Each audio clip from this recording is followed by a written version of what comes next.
Welcome to Fiction Audiobooks. If you enjoy the content, like and subscribing would be greatly appreciated. If you have any recommendations for novels, comment below. Please join my Patreon at https://www.patreon.com/fictionaudiobook. Chapter 1. Chapter 1. Could it be I've transmigrated? In a dilapidated small wooden house, Joseph slowly opened his eyes. An unfamiliar ceiling. Judging from my extensive experience reading transmigration novels, could it be that I've transmigrated? How is that possible? This isn't a novel. Joseph looked at the worn-out ceiling before him and muttered to himself with a hint of sarcasm. That's right. My 10 million. Joseph suddenly sat up, agitated. Then he carefully surveyed his surroundings. A simple wooden hut, with a set of bedding beneath him, and a table next to it with a kettle and a few cups placed on top. Aside from that, the house was practically bare. Joseph wondered, this doesn't look like a hospital either. Joseph was a poor loser. On his birthday, he casually bought a lottery ticket and, unexpectedly, ended up winning 10 million. Although 10 million is only 1/100th of a small goal in the eyes of a billionaire, many people can't earn that much money in their entire lifetime. So, Joseph, overwhelmed with excitement, fainted on the spot. When he woke up, he was here. Just then, a short-haired girl wearing coffee-colored clothes walked in. Shiro-chan, how are you feeling? Maybe you should lie down and rest a bit more. The girl said with concern. Who are you? Joseph felt that the girl before him seemed very familiar. Joseph suddenly felt a splitting pain in his head, and then everything went black as he passed out. Shiro-chan, what's wrong with you? After an unknown amount of time, Joseph woke up again. Looking at the ceiling before him and combining it with the memories in his mind, Joseph was now absolutely certain he had transmigrated. According to the memories that had flooded his mind, the original owner of this body was named Hitsugaya Toshiro. He had silver hair and emerald green eyes, a cold personality, and was feared by those around him. He lived in the first district of West Rakangai and had a childhood friend named Hinamori Momo.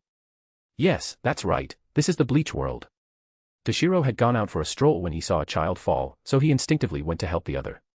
But he forgot that aside from Momo and his grandmother, everyone around him was afraid and fearful of him. And that brat, scared out of his wits, casually picked up a rock and smashed it against Toshiro's forehead, causing Toshiro to fall to the ground, unable to get up. Hitsugaya Toshiro, huh? Even though he's a genius kid, his life experience is truly miserable, Joseph thought. In terms of emotions, his childhood friend Momo tried to cut him down because of a single sentence from Aizen. In terms of career, although he became the youngest captain of the Godai 13, which counts as achieving success at a young age, his actual strength was really lacking. Despite possessing the strongest ice-type Zanpakuto, every time he fought an opponent, he was either instantly defeated or beaten to a pulp. I wonder if it's lucky or unlucky to have traveled through time and become Hitsugaya Toshiro. The unfortunate part is that Toshiro's life can hardly be called happy. But the lucky part is that, although his experiences were somewhat bitter, at least he survived until the end, which is better than those who died, considering how brutal the final arc was. Whatever, since my past life is over, I'll strive to live this life well. From now on, there is no Joseph, only Hitsugaya Toshiro. Just then, Momo walked in with medicine. Shiro-chan, you're awake.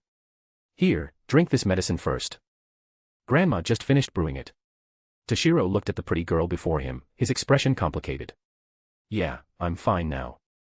Momo was truly good to him, but in the future, because of a letter from Aizen, she disregarded their years of friendship and attacked him without hesitation. Toshiro found it hard not to hold a grudge in his heart. Momo frowned. What do you mean you're fine? You don't look too good. Drink the medicine first. Here, open your mouth, As she spoke, Momo scooped up a spoonful of medicine, blew on it twice, and brought it to Toshiro's mouth. Toshiro had sweat drops on his forehead. Bedwetter Momo, I'm not a child. I can drink it myself. Momo flushed with anger. Idiot, Shiro-chan is a big idiot. Why bring up something that happened so long ago? I'm ignoring you. Momo put the medicine bowl down on the table with a thud and ran out. My, arguing again. A kind-looking old woman slowly walked in. Grandma.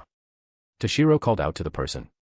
Toshiro's grandmother picked up the medicine bowl with a gentle smile. A grandchild is always a child in their grandmother's eyes, so it's fine if grandma feeds you, right? Yeah. Grandmother's smile couldn't help but warm Toshiro's heart. Grandmother smiled. Toshiro, you should get along well with Momo. She was the one who carried you back this time. When she heard you were missing, she searched everywhere frantically and finally managed to bring you back. And she just went out to gather herbs for you in the mountains. The two of you clearly care about each other but argue all the time. What a pair of stubborn children, Grandma teased. Is that so? Toshiro felt somewhat moved. He decided, from now on, he would treat Momo as his childhood friend and older sister, as long as she didn't act toward him as she did in the original work in the future. All right, Shiro-chan, you rest well.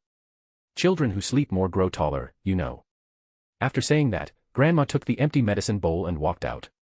For a moment, Toshiro was alone in the room. Why did I transmigrate? Toshiro felt somewhat puzzled. Toshiro suddenly remembered that before he lost consciousness, when his mind was fuzzy, he seemed to feel a cold sensation coming from his chest. That's right, I think I've always worn a mysterious necklace around my neck. In his previous life, Toshiro had once bought a special necklace from a street stall. The chain of the necklace was quite ordinary, but the bead hanging from it was peculiar. Although it looked like an ordinary glass bead, holding it felt cool, and it continuously emitted a chilly aura. Wearing it in summer was very comfortable, completely eliminating the need for air conditioning. Could this be the essential cheat for transmigration? From now on, I, Hitsugaya Toshiro, will dominate the soul society, marry a beautiful and wealthy woman, and reach the peak of life. Toshiro said with a look of longing. But then, thinking about his child's body, he couldn't help but make a bitter face. Marrying a beautiful and wealthy woman and ending my virginity will have to wait a few decades or 100 years, I guess. Chapter 2, sorry, your external assistance has overdrawn. But where is the necklace now? Toshiro reached out to touch his chest, sure enough, it wasn't there. Although it had originally been worn on his chest, this was no longer his original body. Just as Toshiro was deep in thought, he suddenly felt a surge of cool energy flowing into his mind, instantly making him feel refreshed, clear-headed, and sharp. Not only were his thoughts clearer, but the pain in his head also diminished significantly. Toshiro closed his eyes and calmly focused on the source of the cool energy, only to discover an image appearing in his mind. Within a sea of gray chaos, a blue ice bead floated, emitting rays of blue light. When Toshiro opened his eyes again, an additional piece of information had appeared in his mind.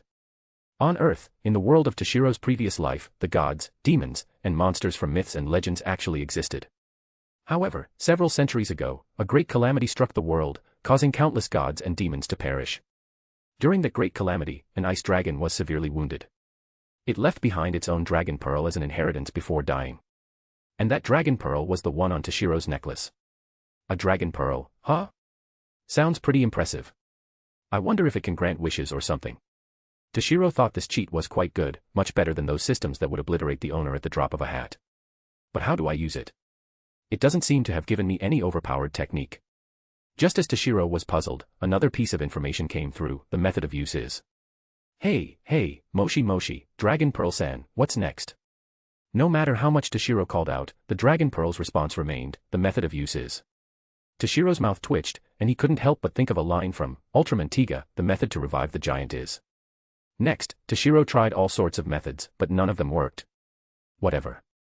I, Hitsugaya Toshiro, am destined to become a captain of the Godai 13. I'll figure out the solution sooner or later, Toshiro said with inexplicable confidence. For now, I should rest and recover as soon as possible. Before long, Toshiro closed his eyes and fell into a deep sleep. The next day, the sun was high in the sky.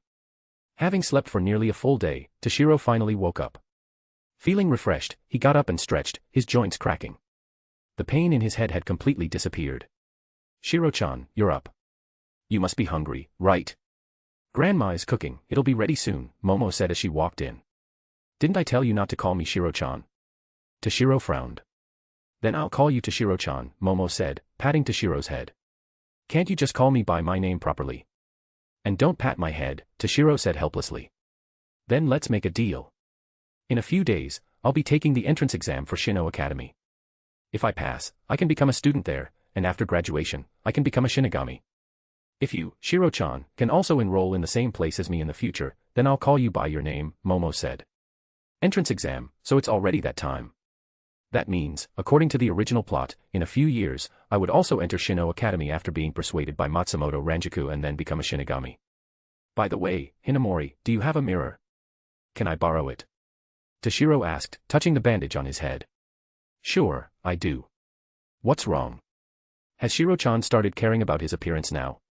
Hee, she said, pulling out a small mirror from her person. Even though she had no pockets, who knows where she pulled it from? Toshiro unwrapped the bandage on his head and looked in the mirror, finding that the wound was almost gone. Shiro-chan, what are you doing? Don't just unwrap it. Ah. How did the wound heal so quickly? Before Momo could stop Toshiro from removing the bandage, she noticed that his wound had almost completely recovered.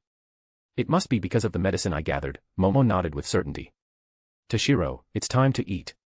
And Momo, don't go home, eat here with us, Grandma called from the kitchen. Grandmother, Momo, and Toshiro sat together at the table for the meal. The dishes were Toshiro's favorites, sweet simmered beans and fried eggs with radish.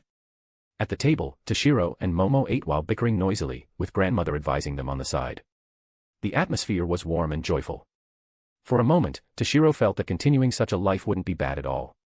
Toshiro, I'll go gather more herbs from the mountain later. With one more application of the medicine, your wound should be completely healed, Momo said after the meal. Yeah. Thanks, Hinamori. Although the wound would slowly heal even without another application, Toshiro didn't refuse Momo's kindness. Oh. To hear words of gratitude from Toshiro, that's rare, Momo teased with a smile. Geez.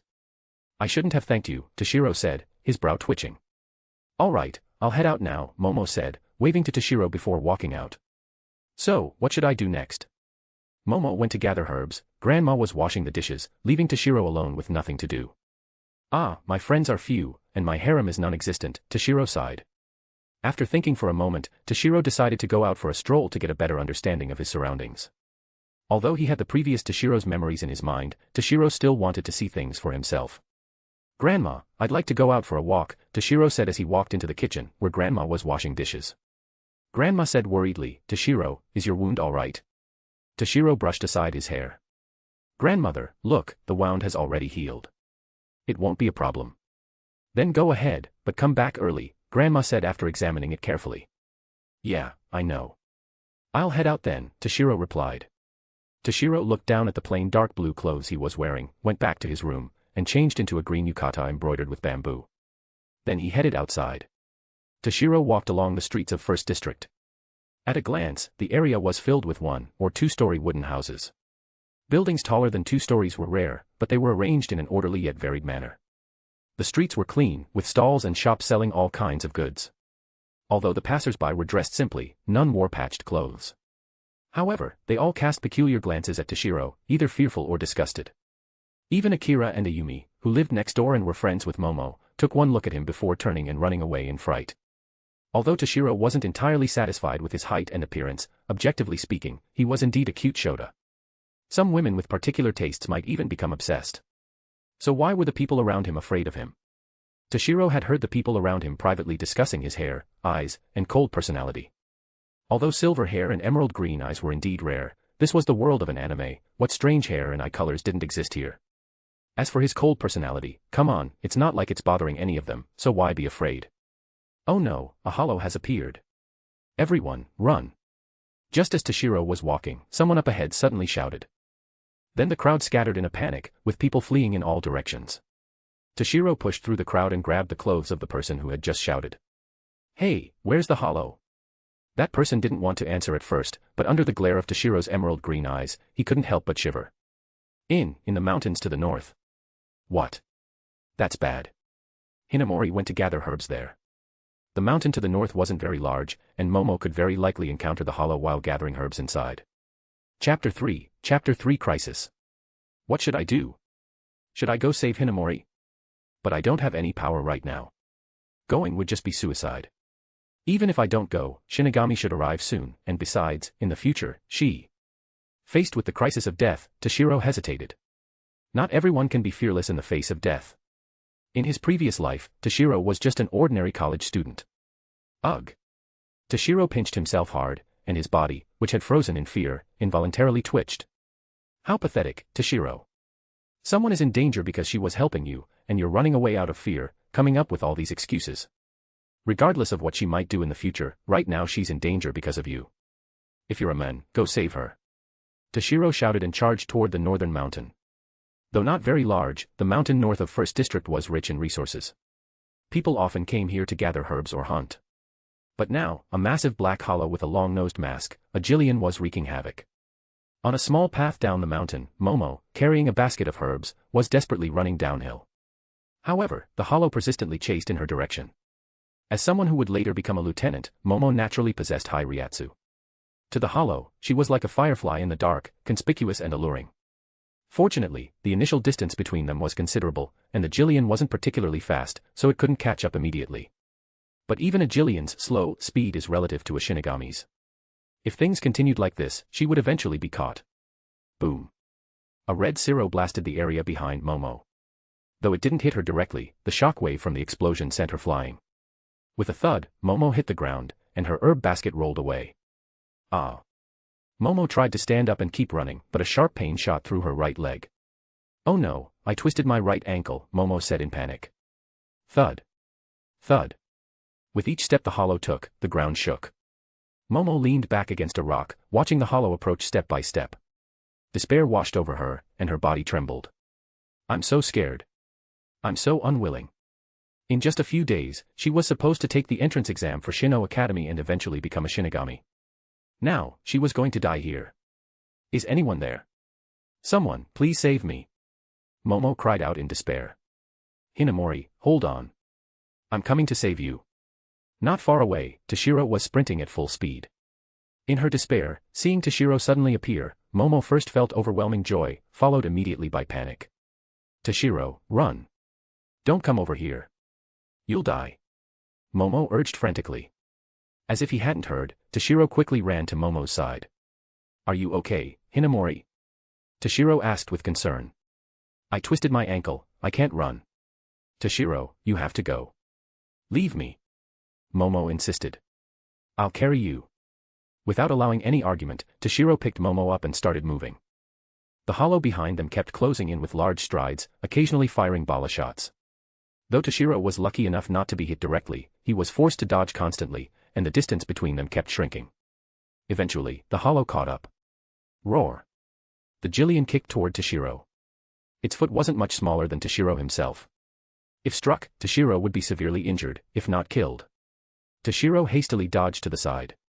Crash. Where Toshiro had been standing, the kick left a large crater. Damn it, why haven't the Shinigami arrived yet? Their efficiency is terrible, Toshiro muttered. Achoo dash. En route to the hollow's location, Zaraki Kenpachi, captain of the 11th Division, suddenly sneezed and stopped. He asked Kusajishi Yachiru, who was sitting on his shoulder, Yachiru, are we there yet? Are you sure it's this way? Yep, definitely this way, probably, Yachiru said uncertainly. Probably. You said probably, didn't you? Zaraki asked. Geez, I guess I'll have to lead the way, then. This way it is. Zaraki randomly pointed in a direction. Usually, when he took a wrong turn, his division's members would correct him. But today, as soon as Zaraki heard a hollow had appeared, he got excited and ran out immediately, bringing no one except Yachiru, who was always with him. Back at the mountain where the hollow was. What should I do now? I can't outrun the hollow. I have to fight. Toshiro quickly thought through his options. Suddenly, Toshiro spotted 3 bodies lying not far away, dressed in Shinigami Shihakusho. Could they be Shinigami killed by that Jillian? Toshiro guessed. Then, Toshiro ran to the bodies and picked up one of the swords. Toshiro set Momo down and said, Hinamori, stay here. I'll deal with that hollow. Shiro-chan. Watching Toshiro, his hands trembling with fear as he gripped the sword, yet still resolutely charging toward the hollow to protect her, Momo felt her heart ache deeply. Hiya. Toshiro, gripping the sword with both hands, shouted and slashed at the Jillian's leg. However, aside from a shower of sparks, it had no effect. Only elite Shinigami who had mastered Shirkai could handle a Jillian, the weakest of the Minos Grande. The Jillian kicked again. Toshiro held the sword in front of him to block. Thud. Toshiro was sent flying, sword and all, and crashed hard onto the ground. Puffed. Toshiro spat out a mouthful of blood. His entire body burned with pain. Toshiro. Momo limped over, trying to help Toshiro up. As Toshiro struggled to stand, he saw a red glow gathering at the mouth of the hollow behind Momo, a Siro. Instinctively, Toshiro spread his arms and shielded Momo. This wouldn't accomplish much. If the Siro hit them directly, it would obliterate both Toshiro and Momo, leaving not even ashes behind. Even the weakest of the Minos Grande, a Jillian Siro was something Toshiro couldn't hope to withstand in his current state. A red flash erupted from the hollow's mouth. Toshiro instinctively closed his eyes. Ah. I, Hitsugaya Toshiro, just transmigrated here. I haven't even started my glorious life yet. Am I really going to die so simply here? I wonder if dying this time means I'll truly die, or if I'll transmigrate again. If I can transmigrate again, I'd rather go back to my original world. I'd even give up that 10 million. Chapter 4 Sit upon the frozen heavens, Hyarinmaru. Although life in my original world wasn't great, at least it was much safer than here. Come to think of it, I've been daydreaming about so many things. Why haven't I felt the attack yet? Could it be that the Zero's power is so immense that I turned to ashes before I could even feel the pain? Suddenly, a voice echoed repeatedly into Shiro's ears, wrapping around his entire being. Like thunder captured in the palm of his hand. Toshiro opened his eyes and was instantly stunned by the scene around him. In an endless expanse of blue ice plains, a massive blue ice dragon lay coiled. Its head resembled a camel, its horns like a deer, its eyes like a rabbit, its ears like a cow, its neck like a snake, its belly like a clam, its scales like a carp, its claws like an eagle, its paws like a tiger, and on its back were a pair of enormous ice wings. Merely by lying there, a raging blizzard swirled around it as if it were the center of the world. Could this be the inner world where the Zanpakuto resides? Toshiro wondered. My apologies for making you wait so long, my master. The ice dragon's majestic, deep voice resounded. What do you mean by that? Are you my Zanpakuto? Toshiro asked. I am indeed a Zanpakuto, but I am also the dragon pearl left behind by the ice dragon. After the dragon pearl brought you to this world, in order to adapt to this world's power system, it merged with your soul, thus giving rise to my existence. During the period when the dragon pearl was merging with your soul, all of your power was unusable. Even if you were in danger, the dragon pearl couldn't function. But fortunately, the fusion was completed just in time. The ice dragon replied. Just in time? How the hell is that, just in time? I almost died. Toshiro thought to himself. But according to the ice dragon's explanation, everything makes sense now. Actually, after Momo mentioned taking the Shino Academy's entrance exam, Toshiro had wondered if he should become a Shinigami earlier. But after sensing the Ryatsu within his body, he dismissed the idea. Logically, as a prodigy who would later become the youngest captain, even if his Zanpakuto hadn't awakened, Toshiro should possess high innate Ryatsu. However, Toshiro hadn't been able to sense any Ryatsu within himself. At the time, Toshiro thought it was because it wasn't yet time for his powers to awaken. But Ryatsu is something some people are born with, while others aren't. No matter how hard they train, it won't appear. As a prodigy, Toshiro should naturally be one of those born with it. He shouldn't have been unable to sense it. Now it seems it was all because the ice dragon pearl was merging with his soul. What about the situation outside? Is Hinamori okay? Toshiro asked with concern. No need to worry. Everything is fine outside. You should focus on what comes next. The ice dragon replied. Now then, time is short. Let's get to the main point. Toshiro, you should know the method to obtain my power, right? The ice dragon urged. I think I roughly know what to do. Toshiro said seriously. Although you may already know my name, I advise you, if you cannot truly hear it, it's best not to speak it. Because that would mean you have not yet earned my recognition, and you might lose your life as a result. The ice dragon warned. Toshiro felt a chill in his heart. He had thought that by leveraging his foreknowledge from the anime, which is knowing his Zanpakuto's name, he could easily obtain the ability of Shirkai. Now it seemed there was no such thing as a free lunch in this world. To gain something, one must pay a price. I'll give you some time to prepare. Once you're ready, we'll begin. The ice dragon said, looking at Toshiro. Shirkai is the initial release form of a Zanpakuto. A Shinigami communicates and interacts with their Zanpakuto to understand it, gain its recognition, be told its true name, and then invoke that name to achieve Shirkai. Communication is the means, understanding is the goal. In the anime, Shinigami achieve this by spending day and night with their Zanpakuto, sharing their lives to mutually understand each other and learn the Zanpakuto's true name. But now, there was no time for Toshiro to take it slow. Just what should I do? Toshiro pondered. A Zanpakuto is born from a Shinigami's soul. Its abilities are closely tied to the Shinigami's personality and experiences. In other words, understanding the Zanpakuto means understanding oneself. So, what kind of person am I? What are my desires? What is the meaning of my existence?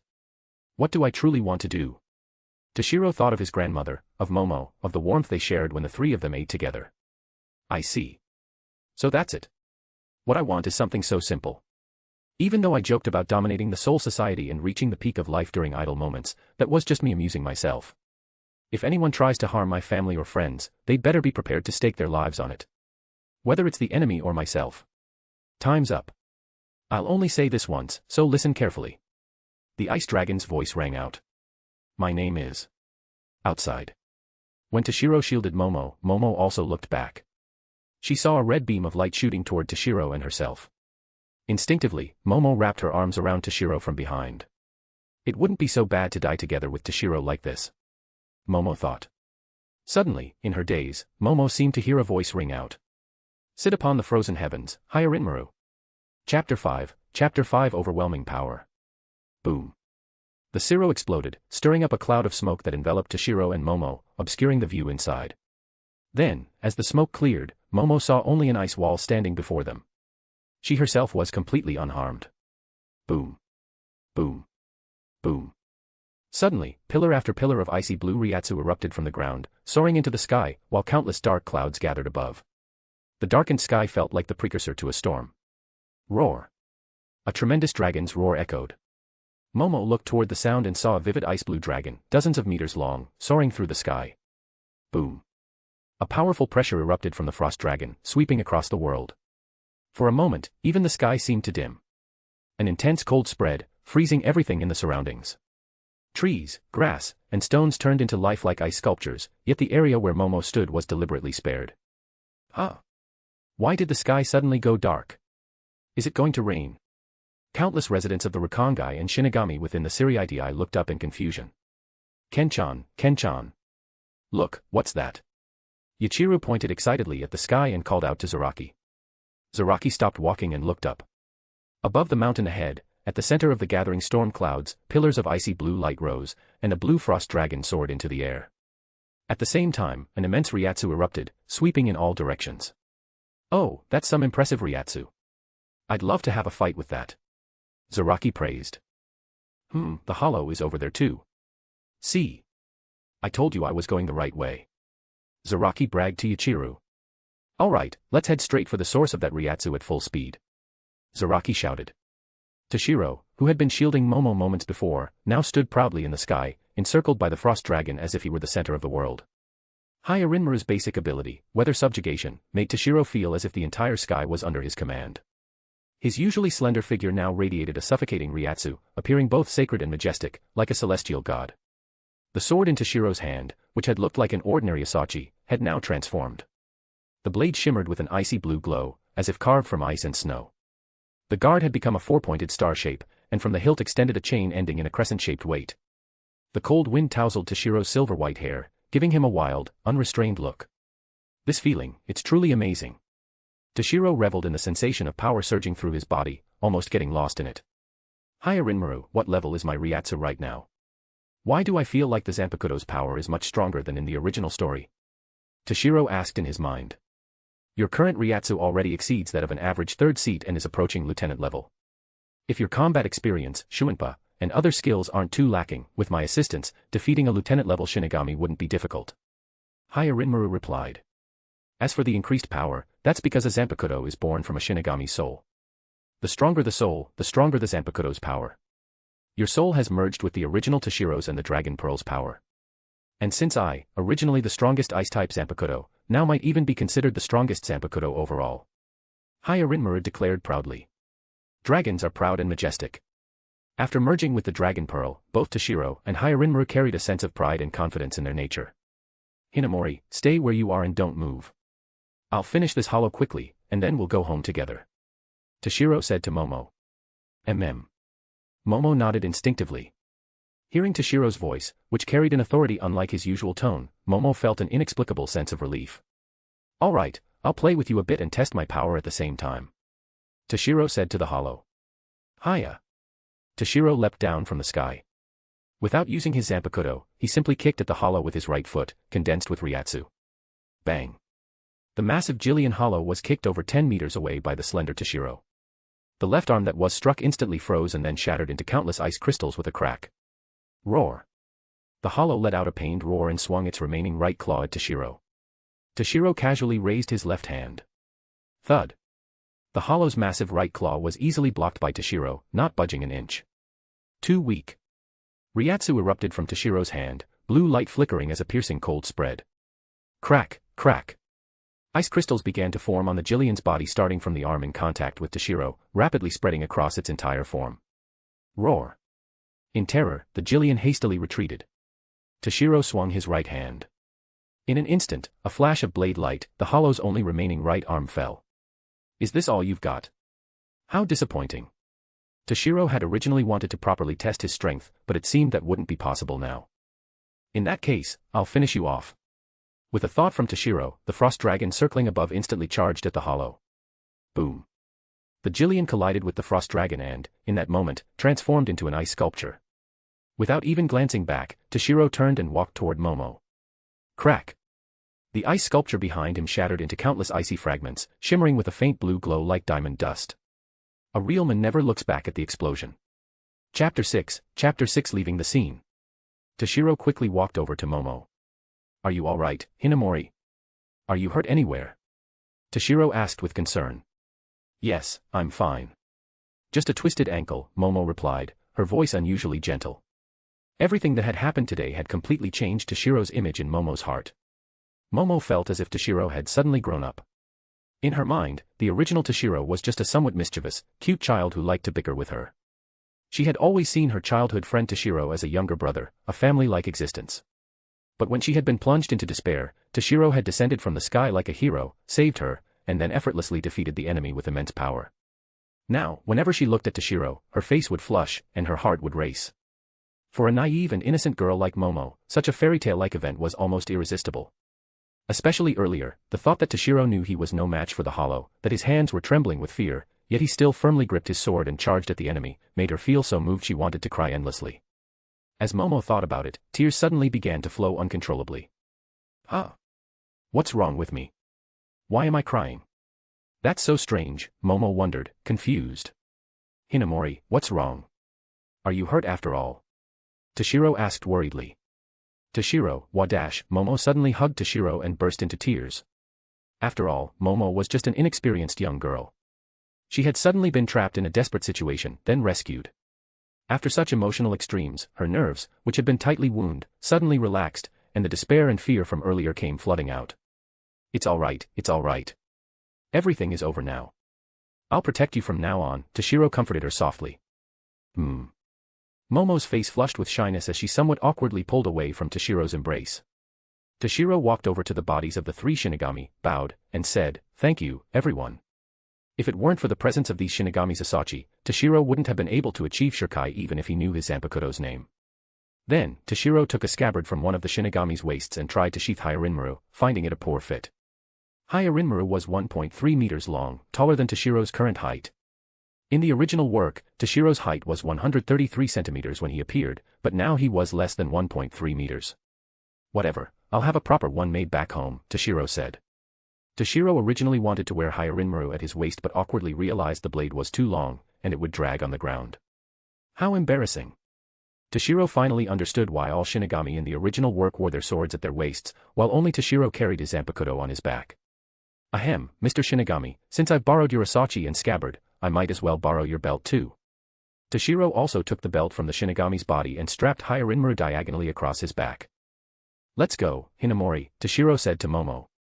But what about the Shinigami bodies? Momo asked. Probably other Shinigami will come soon to retrieve them, Toshiro explained. Toshiro, what happened earlier? How did you defeat the hollow? Momo kept asking. It's nothing. I just happened to awaken my Zanpakuto, and I used its abilities to defeat the hollow.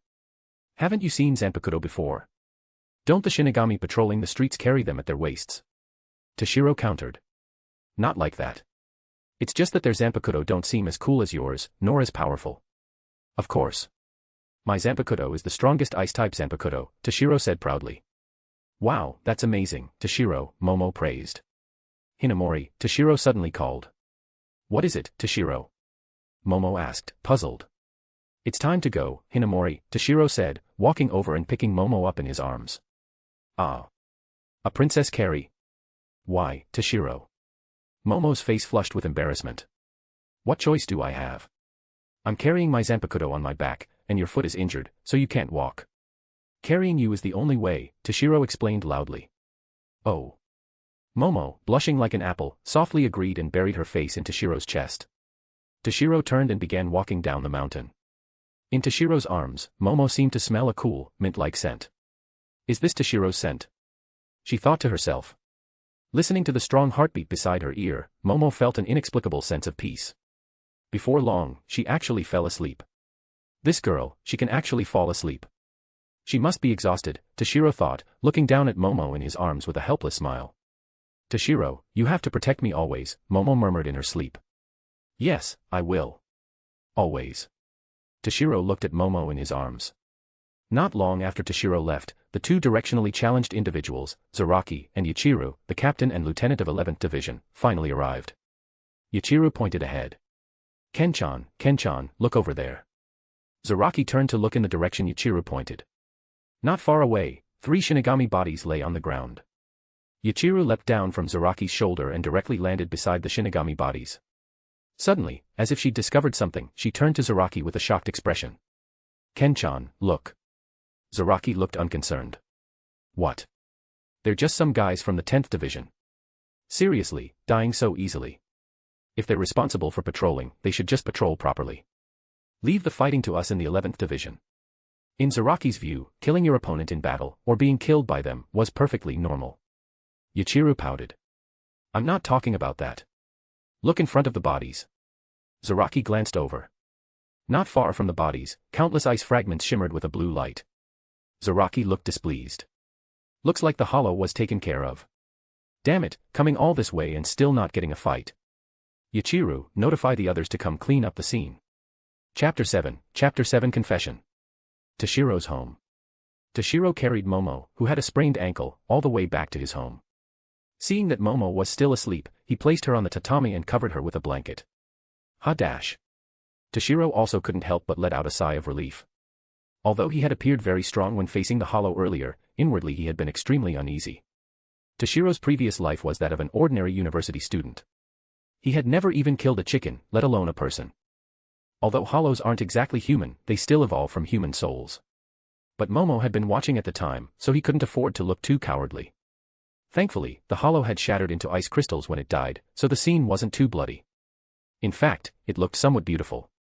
Besides, he was destined to become a Shinigami in the future. These were things he would have to face sooner or later. Better to encounter and adapt to them early. After relaxing, Toshiro sat down beside the tatami and quietly watched Momo. Actually, Hinamori is quite cute, isn't she? Toshiro couldn't help but think as he looked at her. Momo herself is indeed a very and cute girl, but many people dislike or even despise her, including Toshiro in his previous life. Not for any other reason, but because Momo's actions in the original work made her seem like a brainless fan of Aizen. Admiring Aizen isn't wrong. Toshiro himself was a fan of Aizen-sama in his past life. But turning her blade against her childhood friend because of her admiration for Aizen, disregarding her duties as a lieutenant and the bonds of friendship, that's not good. It's like some mindless celebrity chasing fans in his previous life, ignoring their family's circumstances, spending their parents' hard-earned money to chase stars, even threatening to commit suicide upon hearing their idol is getting married, completely disregarding the feelings of family and friends. Such behavior is truly detestable. But now, Momo is different from her original counterpart. Toshiro noticed that ever since he defeated the hollow and saved her, Momo had been avoiding eye contact with him and seemed flustered. It's likely she had developed feelings for him. Toshiro isn't as dense as some anime protagonists, he could tell that much. The hero saves the beauty trope might be cliché, but it's still effective, Toshiro thought to himself. Momo lay quietly, emanating a natural aura, like a sleeping princess, unconsciously stirring one's heart. Then, almost as if possessed, Toshiro leaned down and slowly moved closer to Momo. Just then, Momo suddenly opened her eyes. Momo blinked, looking blankly at Toshiro, whose face was less than 3 centimeters away. As Toshiro, feeling awkward, was about to pull away, Momo proactively lifted her head and lightly kissed Toshiro's cheek. Toshiro stared at Momo in disbelief, not expecting her to not blame him but even actively help resolve the situation. The two looked at each other in silence, the atmosphere somewhat heavy. Toshiro wanted to break the silence but didn't know what to say. Instead, Momo, though somewhat embarrassed, spoke up, Toshiro, I guess we're lovers now. You have to remember to marry me later, okay? Then, without waiting for Toshiro's reply, Momo buried her head like an ostrich and said nothing more. Toshiro was momentarily stunned, then equally unsure of what to do. His feelings at that moment were complicated. In his previous life, his family situation was difficult, so as for girlfriends. Toshiro indicated he had no idea what that creature was. Even if a girl was kind-hearted and didn't demand cars, houses, or this and that from him, he didn't even have money to treat someone to a meal or a movie. Who would want to be with him? Momo herself is a pretty, cute girl. Combined with the special feelings he harbored for her after merging with the original Toshiro's memories, her sudden confession left Toshiro pleasantly surprised and at a loss. Hey, Hinamori, were you serious about what you just said? Can you say it one more time? Momo's sudden confession made it hard for Toshiro to believe. Idiot Shiro-chan, it means exactly what it sounds like. Momo Hinamori's voice sounded muffled. Once confirmed, Toshiro felt overjoyed inside. From now on, this guy has a girlfriend. Time to leave the FFF group. Thinking of future plot developments, Toshiro thought to himself, sorry, Aizen-sama. Even though I quite liked your character when watching the anime in my past life, now, if you dare hurt Hinamori, I will definitely kill you. Next, Toshiro wanted to strike while the iron was hot and deepen his relationship with Momo, but she persistently ignored him. Even lunch was delivered by grandmother. Momo only ate after Toshiro left the room. It's hard to believe she was so bold earlier yet so shy now. After lunch, Toshiro decided to go to the street to buy some liniment or medicinal wine for Momo.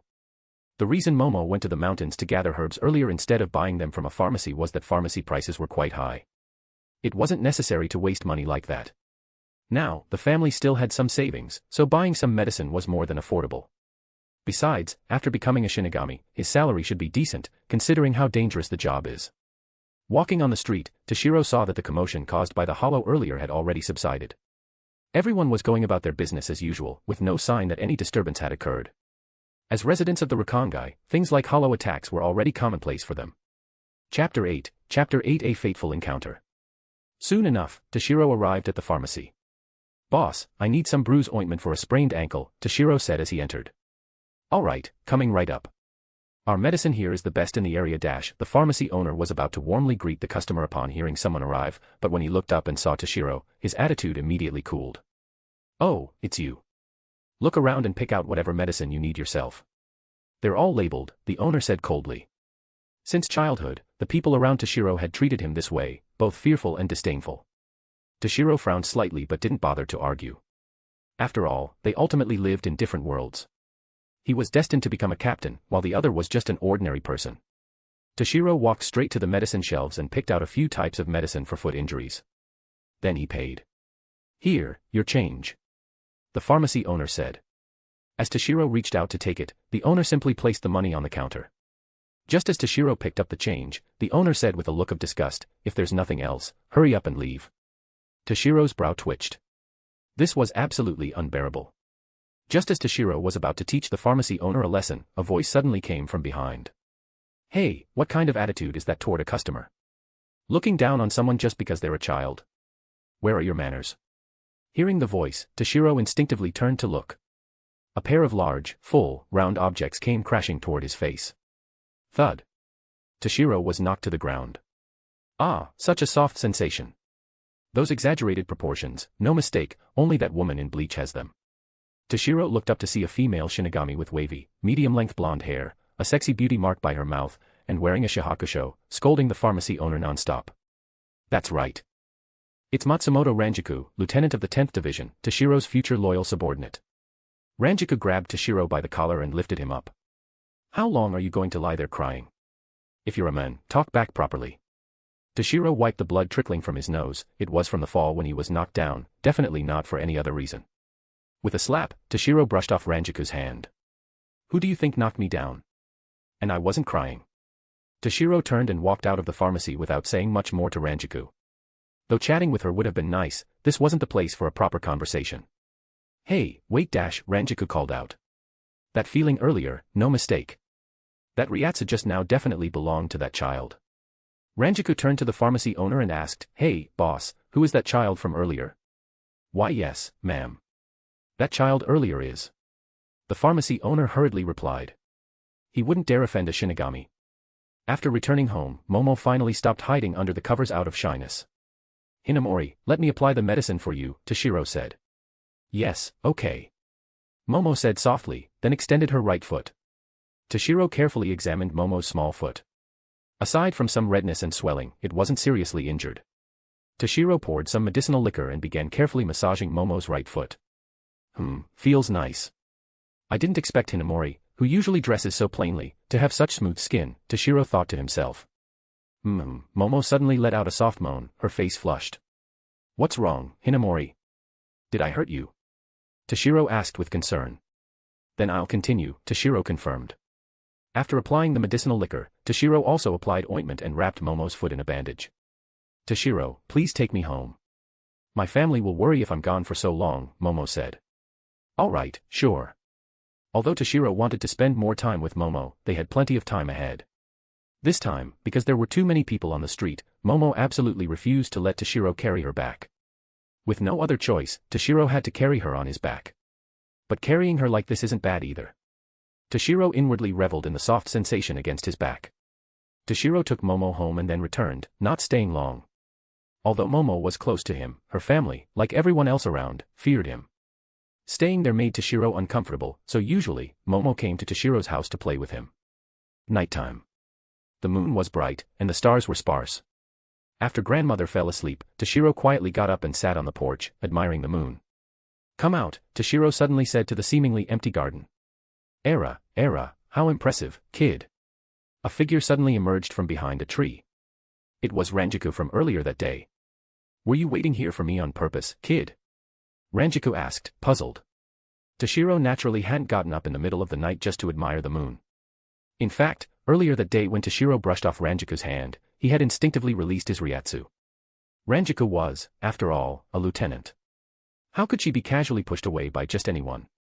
Considering how, in the anime, Ranjiku suddenly appeared at his house in the middle of the night, Toshiro figured that even if their encounter happened a few years earlier, Ranjiku might still show up. Plus, Toshiro had some things he wanted to understand, so he specifically waited here. I'm not kid. My name is Hitsugaya Toshiro, Toshiro said irritably. All right. Then let me introduce myself. Kid, my name is Matsumoto Ranjiku, lieutenant of the 10th Division in the Godai 13. So, kid, become a Shinigami. A powerful child like you must learn to control your power. I'll teach you. Otherwise, you might hurt the people around you, Ranjiku urged. Of course I know that. That's why I was waiting here for you. Chapter 9 Conversation. Although Toshiro had already achieved Shirkai, avoiding the unstable Ryatsu fluctuations that occur just before a Zanpakuto awakens, he still planned to leave for the Shino Academy. He didn't want to part with his grandmother, but Toshiro would eventually leave this place for the Siriidai, the gathering place of Shinigami. Matsumoto, I have a question. If I enroll in the Shinigami Academy, do I need to pay tuition, dormitory fees, or anything like that? Toshiro asked. After all, if he went to the academy, only grandmother would be left at home. If tuition was required, grandmother would have to bear Toshiro's school and living expenses alone. Toshiro's grandmother was just an ordinary soul without Ryoryoku. She didn't need to eat to avoid hunger, and she usually ate with Toshiro simply because she enjoyed the feeling of family meals together. But grandmother was getting old, and Toshiro didn't want to overburden her. You don't need to worry about costs. As long as you can pass the entrance exam for Shino Academy, there are no fees. In fact, if you achieve good results in various assessments and trials, there are even rewards, Ranjiku replied. Many Shinigami come from the Rakangai. For most, simply having enough to eat is an achievement. If tuition were required, most couldn't afford it. Shino Academy doesn't admit many students each year, only 2 classes in total. How many people could that be? These expenses are no issue for the Siriidai at all. So, the Siriidai generously waived them. Oh, that's really great. There's even a scholarship. Then I'll gratefully accept it, Toshiro said confidently. Hearing the word scholarship, Toshiro couldn't help but think of his previous life, where due to poor family conditions, he studied desperately for scholarships and ended up becoming a top student. You're really confident. But Shino Academy gathers geniuses from across the entire Soul Society. Getting a scholarship won't be that easy for you. Seeing Toshiro's confident demeanor, Ranjiku couldn't help but sprinkle a little cold water. Who do you think I am? I am Hitsugaya Toshiro, a man destined to become a captain. Toshiro didn't hide his ambitions at all. Ranjiku was about to advise Toshiro not to aim too high when she saw Toshiro pull out a peculiarly shaped sword from behind him. At the same time, a powerful Ryatsu erupted toward her. What? How is this possible? Such strong Ryatsu, it's almost on par with mine. And, is that a Zanpakuto? Ranjiku looked utterly shocked. Toshiro's Ryatsu flared and then instantly receded. Well, what do you think? He said proudly. That's truly astonishing. I've never seen such a genius. You're definitely a talent not seen in hundreds, no, 1,000 years in the Soul Society. Ranjiku was still reeling from the shock. Matsumoto, can you lend me some money? I'll pay you back after I become a Shinigami. Toshiro asked. I can, but what do you need money for? Ranjiku asked, puzzled. Toshiro gently stroked the blade and smiled. After all, from now on, this is a partner I'll fight alongside, spend my life with, and eventually die together with. So I want to make a good scabbard for this guy. As if sensing his words, Hyarinmaru's blade trembled slightly, emitting a faint blue light. You're not bad, kid. Sure. Ranjiku nodded. Then, could you please explain the specifics of Shino Academy's entrance exam and some basic Shinigami common knowledge next? This was one of the main things Toshiro wanted to ask. All right. Shino Academy's entrance exam mainly. The two chatted until late into the night before ending the conversation. After agreeing that Ranjiku would accompany Toshiro and Momo to the entrance exam, Ranjiku Matsumoto left. However, Toshiro didn't return to his room to sleep. Instead, he went to a nearby forest, climbed a large tree, leaned against the trunk, placed his Zanpakuto on his lap, and began meditating to enter his inner world and communicate with his Zanpakuto. To avoid suffering as much as in the original work, Toshiro wanted to seize every moment to increase his strength. But he was afraid practicing at home might disturb grandmother, so he found a secluded spot. The next day, before grandmother woke up, Toshiro sneaked back home and slipped into bed. 1 week later. Toshiro, let's go to the entrance exam together. Momo walked into Toshiro's house. It must be said that people with high Riryoku also have good physical fitness. In just a week, Momo had fully recovered. Hinamori, you came at the right time. Let me introduce you. This is Matsumoto Ranjiku. She's a Shinigami and will take us to Shino Academy's entrance exam. Toshiro, who was fiddling with Hyarinmaru's newly made scabbard, pointed at Ranjiku beside him. Only then did Momo notice Ranjiku. Seeing how familiar the other woman seemed with Toshiro, she couldn't help feeling displeased. Her expression turned hostile as she looked at Ranjiku. Toshiro, what's your relationship with this woman? Era, is someone jealous? Toshiro and I are very close, you know. Ranjiku placed her right hand on Toshiro's shoulder, acting overly friendly and flirtatious. Toshiro was speechless at Ranjiku's mischief. But seeing Momo on the verge of tears, he quickly explained, Hinamori, don't misunderstand. Matsumoto is just a Shinigami friend I recently met. She's taking us to the Shinigami Academy for the exam. Hey, Matsumoto, say something too. Toshiro said to Ranjiku. Sorry, I was just joking earlier. Toshiro and I are just recently acquainted friends. Ranjiku hurriedly apologized. Chapter 10 Shino Academy. Really, is that true? Newly infatuated young girls are often prone to anxiety. Of course it's true. Weren't we often together before? You know my situation. I only met Matsumoto when I went to buy medicine for you. Toshiro explained. Momo's face flushed, feeling her reaction had been excessive. Hello, I'm Hinamori Momo, Toshiro's childhood friend and girlfriend. Momo introduced herself to Ranjiku, feeling somewhat shy by the last part. Era, so you've already defined a relationship at such a young age? Ranjiku laughed. I'm 80 years old this year. I'm quite old already. Toshiro hated discussing topics like age and height the most.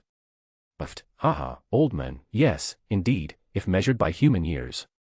Ranjiku laughed heartily, even bending over. Even Momo couldn't help but smile slightly. Compared to humans, souls in the Soul Society have long lifespans, but their growth and development are extremely slow. 80 years old is roughly equivalent to a human child of 8 or 9. Cough, Matsumoto, let's just get going. Toshiro changed the subject. To avoid any issues, leaving earlier is better. Ranjiku nodded. Shino Academy, also known as the Shinigami Academy, is located within the Siriiti. It was founded 2,000 years ago by Captain Commander Yamamoto Genryusai Shigekuni of the Gotei 13. Only by passing its exams can one become a Shinigami. The Siriiti is where Shinigami live and work, separated from the Rakangai where commoners reside by walls and connected through 4 gates. Generally, commoners are not allowed to enter. Outside the White Road Gate connecting West Rakangai to the Siriiti, a steady stream of people flowed. Usually, only Shinigami could enter the Siriiti, but today, ordinary commoners were entering one after another. Today was Shino Academy's enrollment day. Anyone with even a glimmer of hope of passing would come to try, much like the China's college entrance exams in his previous life, something that could change one's destiny. As long as one could achieve good results and enter Shino Academy, they could become a Shinigami after graduation, escaping the impoverished life of the Rakangai and becoming their family's pride. Led by Ranjiku, Toshiro and Momo didn't have to wait like the others, who could only enter in groups under a Shinigami's guidance once enough people gathered. The vast Shino Academy currently had no students aside from the exam candidates and the teachers overseeing the exams. The other students were on spring break and hadn't started school yet. Yo, if it isn't Matsumoto. What brings you here? Suddenly, a middle-aged teacher overseeing the exams greeted Ranjaku. Of course, I came to see you, Kimura-sensei. Ranjaku replied. Kimura was a teacher at Shino Academy who had once taught Ranjaku. Ah, I wouldn't dare to have the lieutenant of the 10th Division come see me personally. So, what's the real reason you're here this time? Kimura asked with a kind smile. I'm here to bring someone for the exams, these two children. Ranjaku pointed at Toshiro and Momo behind her. Oh, they are quite young, especially the silver-haired boy. But are you sure, Matsumoto? If their results aren't good, even if you brought them, I won't let them pass. Kimura said seriously. Friendship aside, work was work.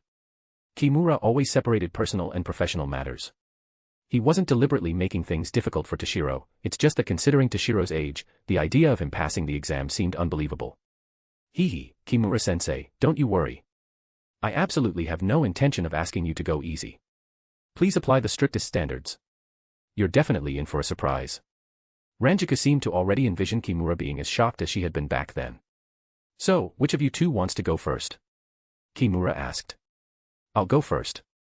Having witnessed Toshiro's strength, Momo had no doubt about his ability to pass the entrance exam. She just wasn't sure about her own situation. The assessment is simple, just a Ryatsu test. Kimura said. Although it seemed simple, the strength of one's Ryatsu determined a Shinigami's future achievements. Aizen once said that battles between Shinigami are battles of Ryatsu. Whether this statement is entirely true or not, it certainly holds some truth. Place your hand here and release your Ryatsu at full power. Kimura pointed at something that looked like a black box connected to a display screen at one end. Yes, I understand. Momo said solemnly. Following Kimura's instructions, Momo placed her hand on the device and released her Ryatsu at full power. Oh. 7th level Ryoryoku. That's an excellent result. Entering the special advancement class won't be a problem at all. Kimura exclaimed in surprise. Shino Academy's entrance exam categorizes Ryoryoku into 9 levels. This isn't the universal standard for Shinigami, and it's only used to assess students. Levels 1 and 2 represent the level of an average person just awakening their powers. Ryatsu of this degree is basically useless, and the Academy generally doesn't accept such candidates. Levels 3 to 5 can only enter the regular class. As for the special advancement class, only level 6 and above can enter. Most in that class are level 6, while level 7 is already top tier. Moreover, as long as one can remain in the special advancement class, they can basically join the Godai 13 and become a Shinigami after graduation. As for level 8, that appears only once every few decades or even a century. As long as nothing goes wrong, they can basically master Bankai and even become a captain of the Godai 13. Level 9 has only appeared a few times in Shino Academy's history. Level 9 corresponds to the Ryatsu of a third seat among Shinigami. Achieving this level without the Academy's systematic training is extremely difficult. Chapter 11, the genius that shocked the Soul Society. Alright, now it's your turn. If you don't pass, don't be discouraged. You're still young, and there will be plenty of opportunities later. Before the test even began, Kimura had already started comforting Toshiro. In Kimura's view, Toshiro was probably just accompanying Momo for the test and incidentally checking his own Ryatsu.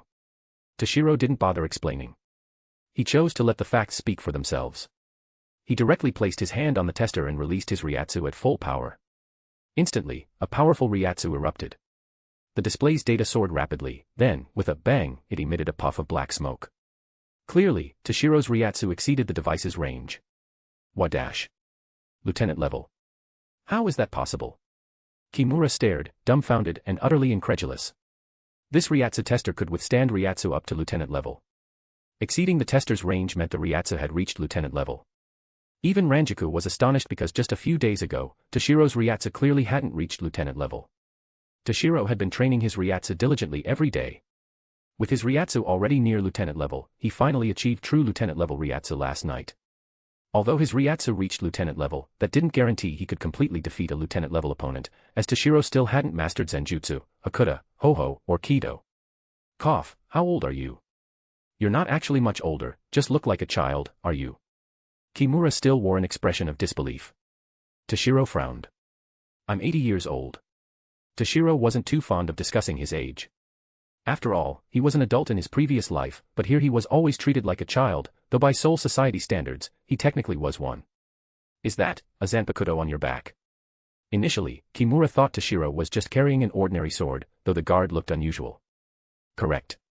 I've already awakened my Zanpakuto and mastered Shurikai. Toshiro nodded calmly. Ah, please wait here for a moment. I need to report to the principal. Kimura instinctively used honorifics. For Toshiro to achieve lieutenant-level Ryatsu at such a young age meant becoming a captain in the future was almost a certainty. In contrast, Kimura would remain just an ordinary teacher for life. Principal's office. The white-haired principal was leisurely drinking tea. Suddenly, the door was shoved open with a loud bang. The principal, who had been sipping tea peacefully, spat it out in surprise. Kimura, aren't you supposed to be overseeing the enrollment? Why aren't you working? If you don't give me a proper reason, expect a pay cut. The principal said angrily. Apologies, principal. I just encountered a genius and got a bit excited. Kimura hurriedly explained. A genius? Did a candidate with 8th level Ryoryoku appear?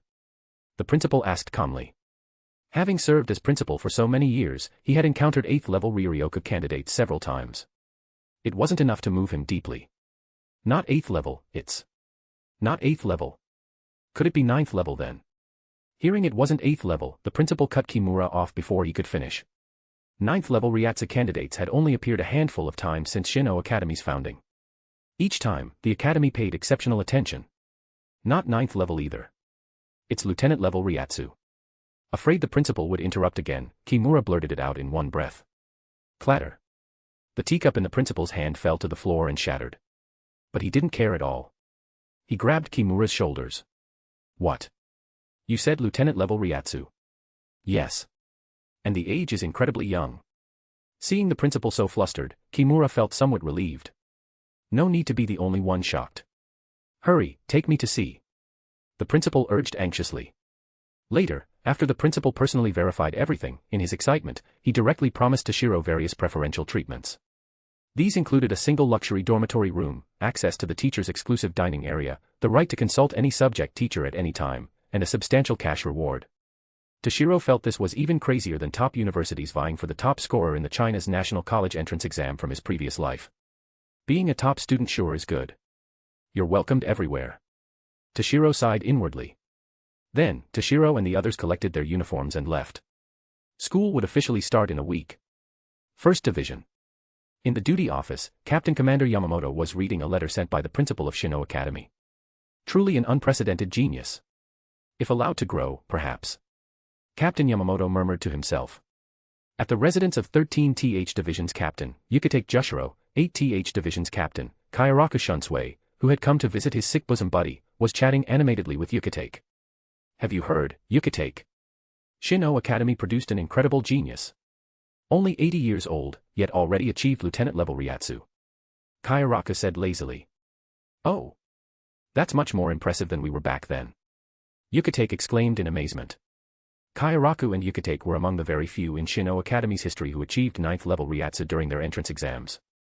As a result, they were taken as disciples by Yamamoto. They never imagined someone could have even more monstrous talent than theirs, and at a much younger age than when they took the exam. Since many teachers and other candidates witnessed Toshiro's test, the news spread rapidly, shocking the entire Seoul society. Chapter 12 School begins. 1 week later. Toshiro and Momo sat under the eaves of Toshiro's house, eating watermelon. Toshiro, have you packed all your things? School is about to start. Momo wore her red and white school uniform, her medium-length hair tied into 2 small ponytails, looking quite adorable. What's there to pack? Didn't the principal say they'd take care of all my living needs? Toshiro took a big bite of watermelon, then spat out seeds vigorously toward the ground. When Toshiro watched the anime in his previous life, he always thought Toshiro was incredibly skilled at eating watermelon, especially when spitting seeds. It was like firing an AK-47. So today, he practiced a bit. Yeah, I'm really jealous of you. I started packing yesterday. I worried for so long about what to bring, wanting to take everything I like, but my bag couldn't fit it all. I had to leave behind a few favorite clothes. Momo said with a regretful look. Girls are so troublesome. We'll just wear the school uniform at school, right? Why bring clothes? Just bring some personal items. Toshiro said. No way. Toshiro, you just don't understand. Girls naturally want to dress prettily. Momo said discontentedly. Hey, Hinamori. Toshiro put down his watermelon, his expression turning somewhat serious. What is it, Toshiro? Momo asked, puzzled by his sudden solemnity. Are we dating? Toshiro asked. Yes. Momo nodded, her face flushing shyly. Ahem, can I call you Momo? You call me by my name, so I feel calling you by your last name is a bit distant. Toshiro coughed. Although they had confirmed their relationship, Toshiro felt their interactions remained the same as before, with little change. Toshiro thought this wasn't good. Although they couldn't do anything inappropriate for minors now, at least their terms of address should become closer. But only when we're alone together. If others are around, you still have to call me Hinamori, like before. Momo said, lowering her head shyly. All right, Momo. After saying this, Toshiro moved closer to Momo until their shoulders touched. Neither spoke next, letting time pass slowly. Oh no. Toshiro, we need to hurry. We're almost late. Momo suddenly exclaimed. Let's go then. Toshiro stood up. Momo, wait a moment. I need to say goodbye to Grandma. Toshiro said and walked into the house. Inside, Toshiro's grandmother was sewing clothes. Grandma, I'm leaving. Please take care of your health. Don't overwork yourself. Toshiro knelt to his grandmother. To be honest, Toshiro knew kneeling to the elder who raised him was never something considered shameful. Leaving his elderly grandmother home alone filled Toshiro with deep guilt. Toshiro, go to the academy peacefully. Don't worry about me. I know you're concerned about me being alone, but I'm still quite healthy. It'll be fine. Besides, you can visit during holidays. Grandmother said with a kind smile. Thinking of Toshiro's experiences over the years, grandmother couldn't help but feel heartache. Toshiro, you must have been very lonely all these years. Everyone around you feared you. Aside from Momo, no one wanted to be friends with you. After his soul fusion, influenced by the original Toshiro's emotions, Toshiro's body involuntarily trembled upon hearing his grandmother's words. An indescribable sense of loneliness washed over him. Go. Go to where the Shinigami are. You will surely meet comrades who belong there. Grandmother sighed. Hearing this, Toshiro's eyes reddened. He bowed to his grandmother once more, then turned and walked out. Momo, let's go. Toshiro said to Momo, who waited outside. In an unnamed forest, a boy with yellow hair, wearing Shino Academy's red and white uniform, carrying luggage, stood before a tombstone paying respects. It was Kira Izuru, the future lieutenant of the 3rd Division. Well, I'm leaving, father, mother. After paying respects, Kira said to the tombstone. On an empty street, a boy and a girl in Shino Academy's uniforms were running. It's over. At this rate, we won't make it. A boy with red hair tied in a ponytail shouted. And whose fault is that? I wondered where you'd gone. Turns out you were sleeping lazily in a tree. A girl with an onion-like haircut scolded. Shut up. Where I sleep is my freedom. The boy said carelessly. Honestly, I should have just left you and gone ahead by myself. The girl complained discontentedly. Abarai Renji, the future lieutenant of the 6th Division, and Kachiki Rukia, the heroine of Bleach, disappeared down the street amidst their bickering. Amidst swirling cherry blossoms, Toshiro and Momo stepped into Shino Academy. Welcome, new students. Our Shino Academy boasts a 2,000-year history as a traditional institution nurturing elites for the Kido Corps, the Onmitsukido, and the Godai 13. We hope you will uphold this tradition. Listening to Shino Academy's campus broadcast, Toshiro couldn't help but feel a sense of familiarity, reminiscent of his university days in his previous life. Is that him? The legendary genius. It must be him. They said he was a child with silver hair. Suddenly, murmurs arose. Toshiro turned to see students around them whispering and pointing at him. Although some hadn't seen Toshiro before, a student this young was probably unique in the entire school. Toshiro ignored them and walked straight with Momo toward class 1-1. Chapter 13, Shuinpa and Kido. I am your homeroom teacher, Aonabara Jingoro. Our class 1-1 is the special advancement class, gathering all students with outstanding exam results. We hope that in the future, not only will you join the Godai 13, but through continuous training, you will advance toward the center of power. Therefore, every day you must. Toshiro and Momo stood outside the classroom, listening to the homeroom teacher's speech, feeling somewhat helpless. They were still late. This is a headache. No matter what excuse we come up with, he'll probably be angry. Momo said with a worried frown. Judging by the voice, their homeroom teacher wasn't someone easy to deal with. Whatever, Hinamori, let's just go in. Toshiro said indifferently. With that, Toshiro pushed the door open and walked in. That concludes my introduction. The stern-looking homeroom teacher had just finished speaking when he saw Toshiro and Momo enter. You are. Hitsugaya Toshiro. The homeroom teacher, Jengoro, hesitated. Yes. My apologies, sensei. We were delayed due to some matters. Toshiro said sincerely. This time is fine, but come earlier next time. Find a seat and sit down for now. The homeroom teacher nodded. Without hesitation, Toshiro chose the seat by the window in the second-to-last row. This was the legendary protagonist's seat. Momo sat next to Toshiro. The first day of school didn't involve formal classes. After explaining the school's situation and teaching schedule, the homeroom teacher left. As soon as the teacher left the classroom, the students in Class 1 couldn't help but sigh in relief. This homeroom teacher was too strict. Toshiro observed the people in the class and spotted some familiar faces, Kira and Renji. Add Momo and Rukia from Class 2, aside from himself, students from this cohort accounted for 4 of the 13 lieutenants in the Godai 13. Moreover, Rukia eventually became a captain. This showed the quality of this cohort was quite good.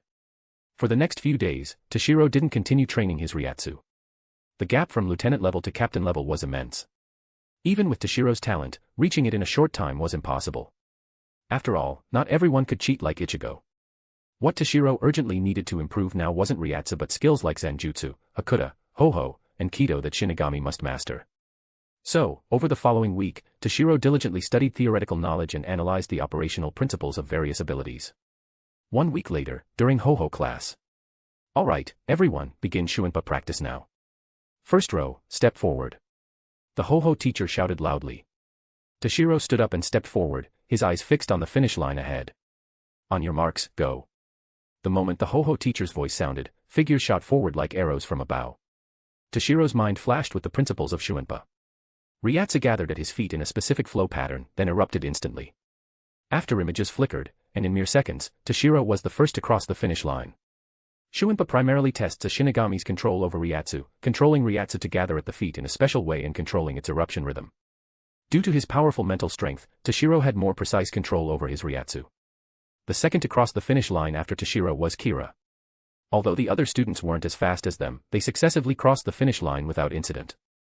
They were, after all, students of Class 1. Hitsugaya is truly amazing. I couldn't even see his movements clearly just now. He's indeed a genius. A student from Class 1 exclaimed in awe. Yeah, Hitsugaya is a once-in-a-millennium genius. Let's not compare ourselves to him. But Kira is also good.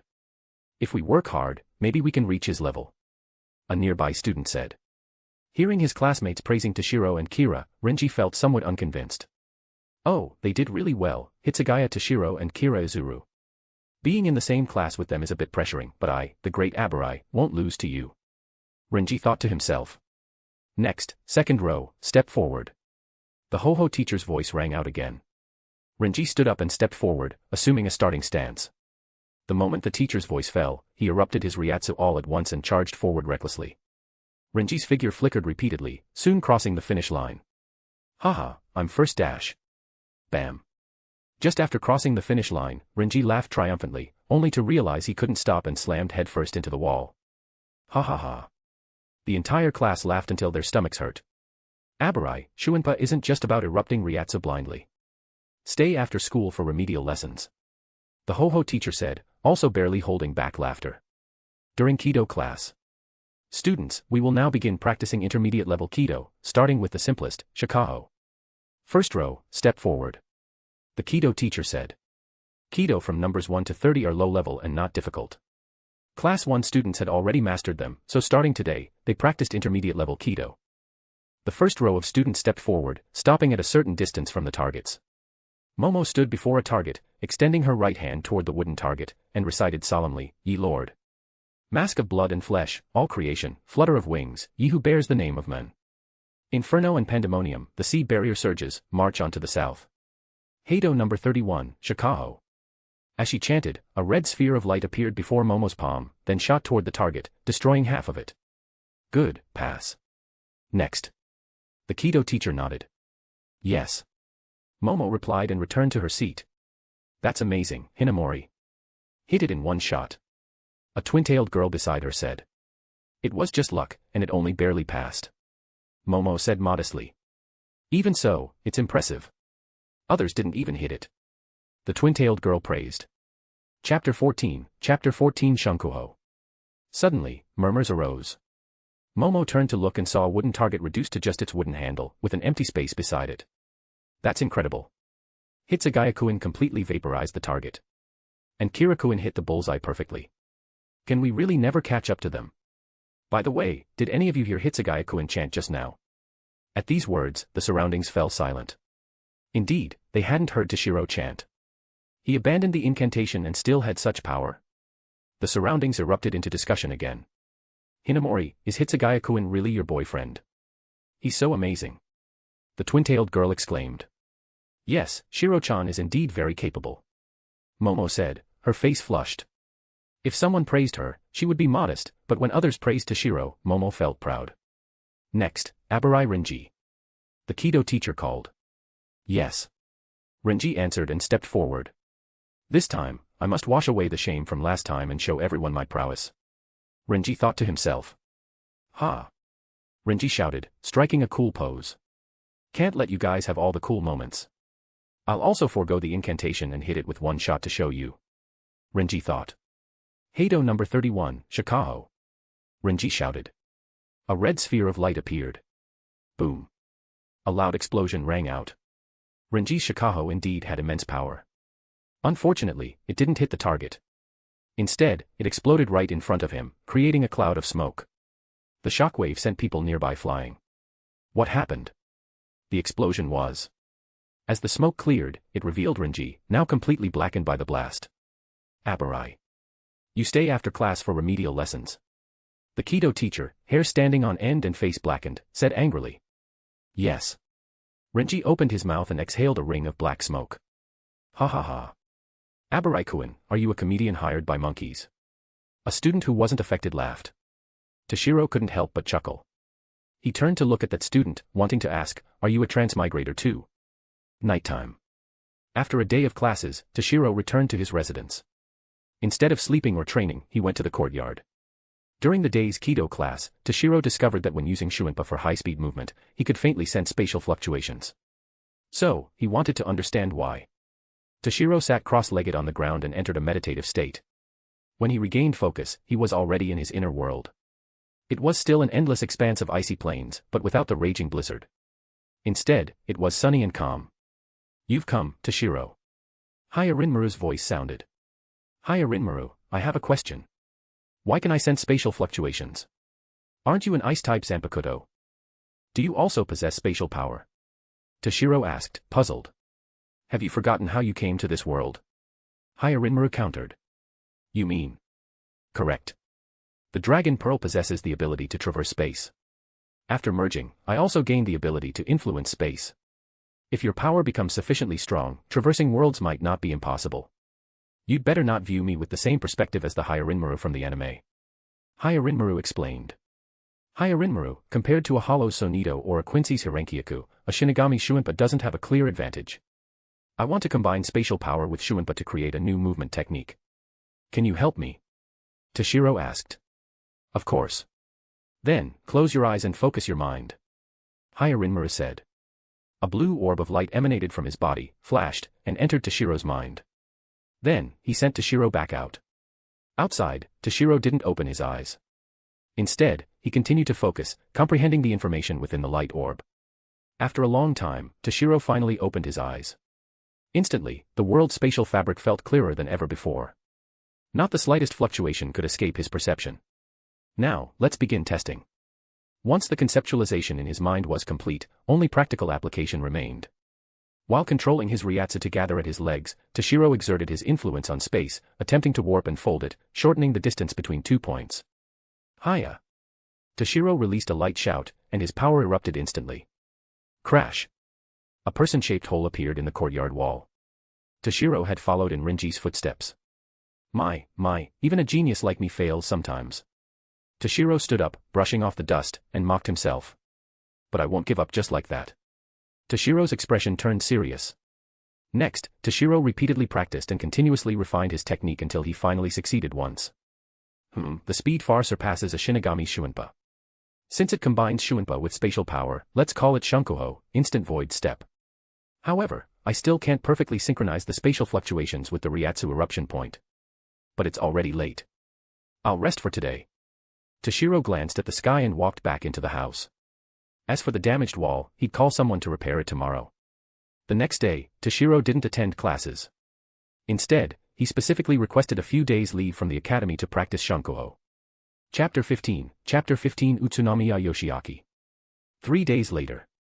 Hinamori, let's go eat together. A twin-tailed girl from the same class invited Momo. No, thanks. Toshiro asked for a few days' leave to train. I don't know how he's doing, so I want to check on him. Momo refused somewhat apologetically. Is this a day apart feels like 3 years? What an enviable relationship. The twin-tailed girl teased. Stop that, don't say such things. Momo said shyly. Well, I'll be going then. Momo bid farewell and hurriedly left the classroom. Ah. As Momo walked toward Toshiro's residence, a figure suddenly rushed out from around a corner, knocking her to the ground. Sorry, I'm really sorry for blocking your way. Although it was the other person's fault, the always kind-hearted Momo proactively apologized. Vermin. How dare you bump into me? Don't you know I'm nobility? The young man who caused the collision said arrogantly. Hearing the commotion, surrounding students who had just finished school gathered. Who's that? He bumps into someone and still acts so arrogant. Let's go help that girl. A nearby student said. Hey, are you trying to get killed? That's Utsunamiya Yoshiaki, a 6th-year student from the upper-class noble Utsunamiya family. And his personal strength is very high, second only to 6th-year student Hitsugaya Shuhei among the students. No one dares provoke him. His companion pulled him back. Not only that, I heard his Shuinpa is even faster than Hitsugaya Shuhei's. Although he can't defeat Hitsugaya Shuhei, he can't do much to him either. Another student added. Though the surrounding students whispered among themselves, no one stepped forward. Seeing this, Yoshiaki grew even more pleased with himself. He laughed arrogantly, if you properly kneel and apologize, I might let you off. Hey, you're the one who bumped into her. Why should Hinamori apologize? Momo turned to see Renji from her class. Senior, it's best if you just let this go. If it escalates to the teachers, you won't have an easy explanation either. Kira also stepped forward to mediate. Humph, Kira, you're so pathetic, resorting to tattling to deal with him. A real man settles things with strength. With that, Renji picked up a wooden sword and charged forward. TCH, frog in a well. Yoshiaki said, drawing the Asachi at his waist. Swish. A flash of blade light. Renji stared dumbfounded at the wooden sword hilt remaining in his hand. They were first-year students who had just started school, and the academy hadn't issued them Asachi yet. You jerk, fight fair if you have the guts dash.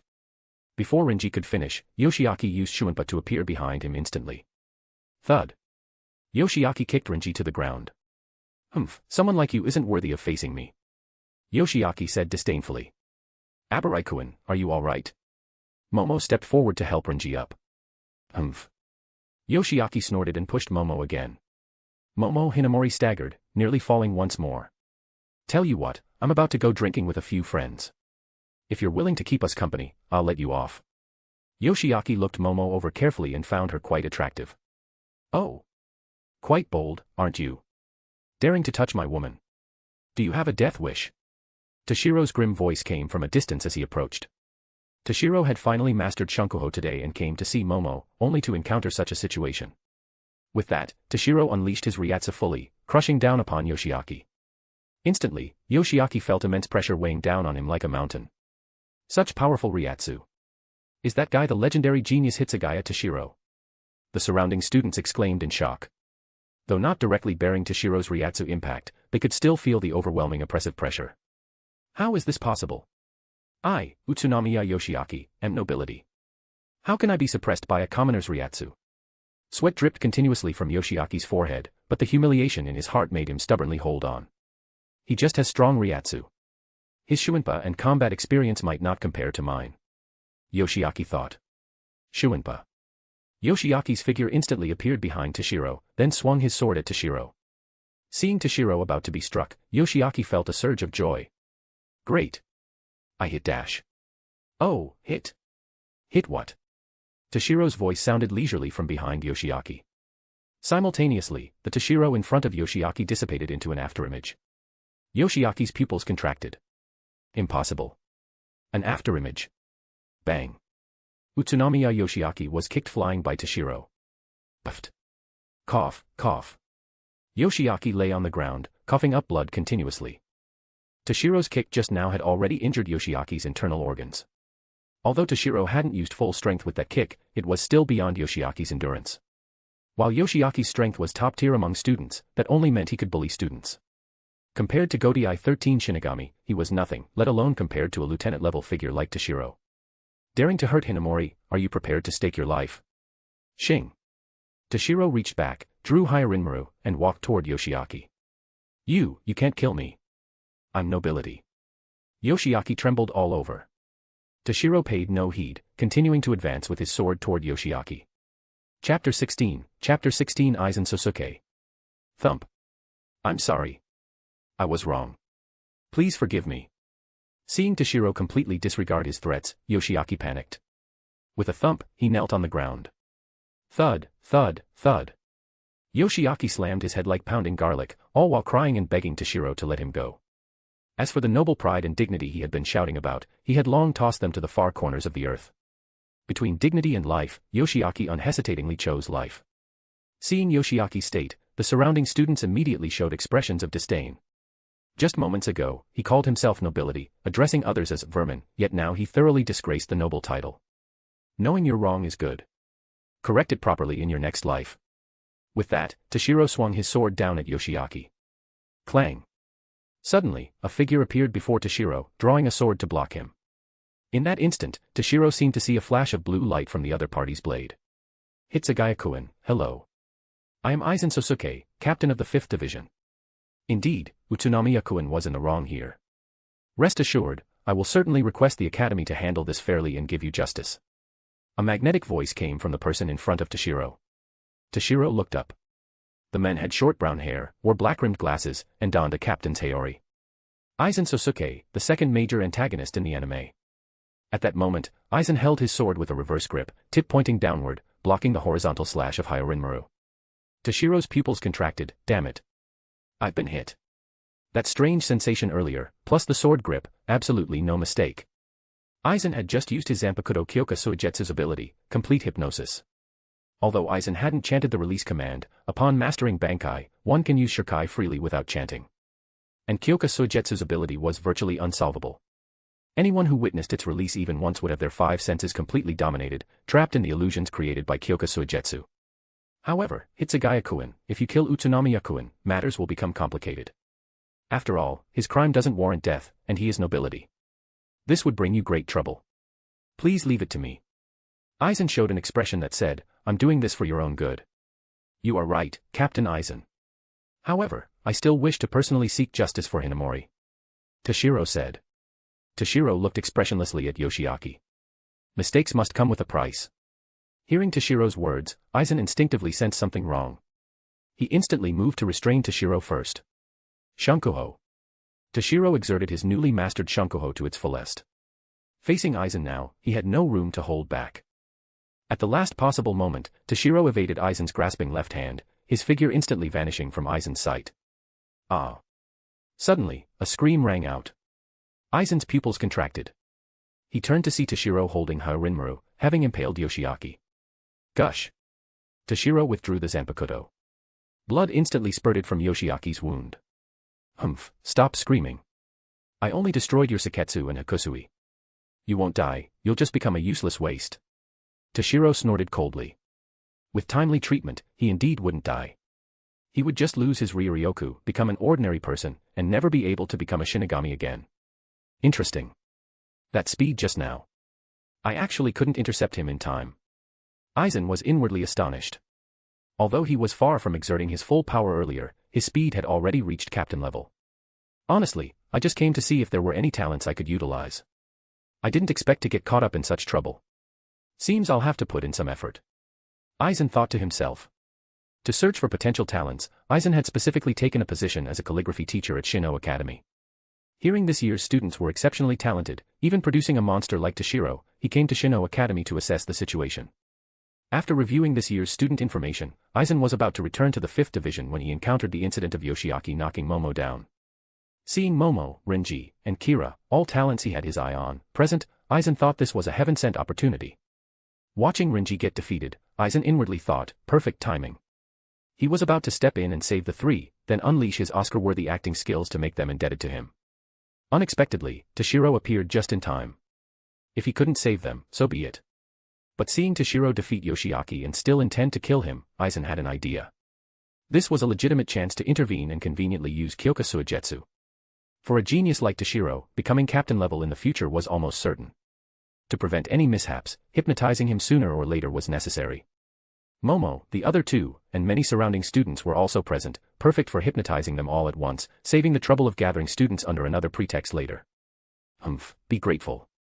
For Captain Aizen's sake, I'll spare your life this time. Toshiro looked disdainfully at Yoshiaki. As Aizen said, Yoshiaki only bumped into Momo and used foul language. If Toshiro actually killed him, others would think Toshiro overreacted. But if left to the academy, the most he'd get is a reprimand, a demerit, or at worst expulsion. Toshiro wasn't willing to let it go at that. Dragons have reverse scales, touch them, and you die. Momo and his grandmother were Toshiro's most treasured people. In Toshiro's view, if he hadn't arrived in time, who knows how things would have turned out. Even if he couldn't kill him, he must make him pay a heavy price. Chapter 17, The Principal's Decision. Would you two students mind taking Utsunomiya-kun to the infirmary first, then calling someone from the 4th division? Aizen asked two nearby students. Why yes, of course. The two students hurriedly agreed. Meanwhile, Yoshiaki stared blankly, his face filled with despair. Once the Seketsu and Hakusui were destroyed, it meant he was completely reduced to a useless cripple. His life was over, and even the Utsunomiya family would scorn him. Hitsugaya-kun, you acted a bit impulsively. The situation has become somewhat troublesome now. Please come with me to see the principal to discuss how to resolve this. Aizen turned to Toshiro and said. I'm sorry, Toshiro. I've caused you so much trouble. Momo said, her eyes red as she walked over. No, Hinamori. It was my fault for not protecting you well enough, letting you encounter such a thing. Toshiro reached out, patting Momo's head apologetically. Then let's go, Captain Aizen. Toshiro said to Aizen. Please wait. Let me come too. I witnessed the entire incident. I can testify for Hinamori-kun. Kira spoke up from the side. And me. Renji, who had been knocked to the ground by Yoshiaki, also got up and said. That's fine. It would be good to have someone explain the incident's details to the principal. Aizen nodded. Thank you both, Kira, Abarai. Toshiro expressed his gratitude to Kira and Renji. In the principal's office. The old principal was still leisurely drinking tea. The enrollment work was finished, and daily affairs were handled by his subordinates. Spending work hours reading newspapers and sipping tea made for a very comfortable life. Aside from Toshiro repeatedly damaging the walls of his residence these past few days, requiring the academy to send people for repairs, there weren't many worries. But, for a genius, breaking a few walls wasn't a big deal.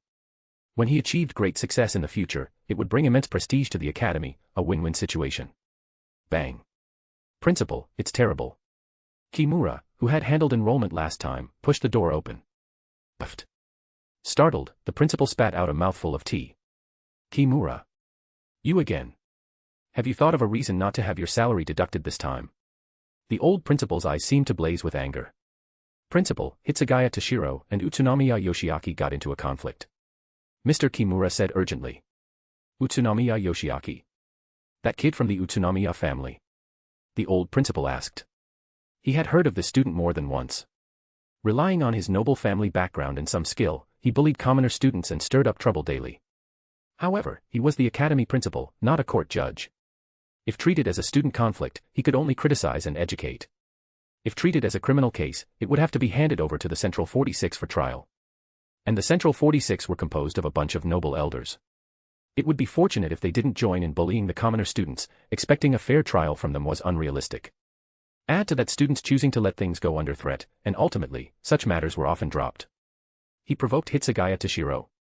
That guy is going too far. The old principal frowned. Yoshiaki wasn't brainless, and he previously only bullied ordinary students. He wouldn't easily provoke outstanding, strong students. Who would have thought he'd provoke Toshiro this time? This time, even if I have to break ties with the Utsunomiya family, I'll expel this tumor. The old principal snorted. He had already considered this idea. Now that Yoshiaki had provoked Toshiro, it solidified the principal's decision. As the principal of Shino Academy, his students were spread throughout the Soul Society. Not to mention upper-class nobles, even the 4 great noble houses might not be able to touch him easily. Previously, he just didn't want to break ties, but now that Yoshiaki had crossed his bottom line, he wouldn't tolerate him anymore. Kimura, what are the specifics? The old principal asked. The details aren't entirely clear, but it seems Utsunomiya Yoshiaki bullied Hitsugaya Toshiro's friend. Then, when Hitsugaya arrived, they fought. Kimura had also heard this from a student and rushed to report to the principal. And the result? The old principal quickly asked. He wasn't worried Toshiro would be injured. With lieutenant-level Ryatsu, at worst, he wouldn't be defeated by a student who hadn't even awakened his Zanpakuto. The principal was concerned that Toshiro might act without restraint, killing Yoshiaki in public. That would be somewhat troublesome. Captain Aizen of the 5th Division happened to pass by and tried to intervene. However, despite Captain Aizen's efforts, Utsunomiya Yoshiaki Seketsu and Hakusui were still pierced by Toshiro Hitsugaya. At this point, Kimura himself felt shocked. Oh! He has already grown to this extent. The old principal exclaimed in surprise.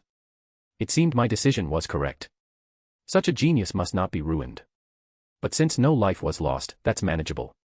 Kimura, go call them here first. I need to understand the specifics.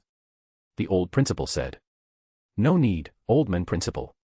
I came myself. Toshiro and the others happened to arrive at the doorway. You came just in time. Tell me the details. The principal said.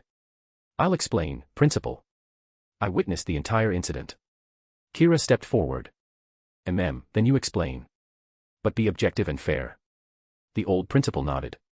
Kira said solemnly, yes, sir. The matter was like this. Is that really how it happened?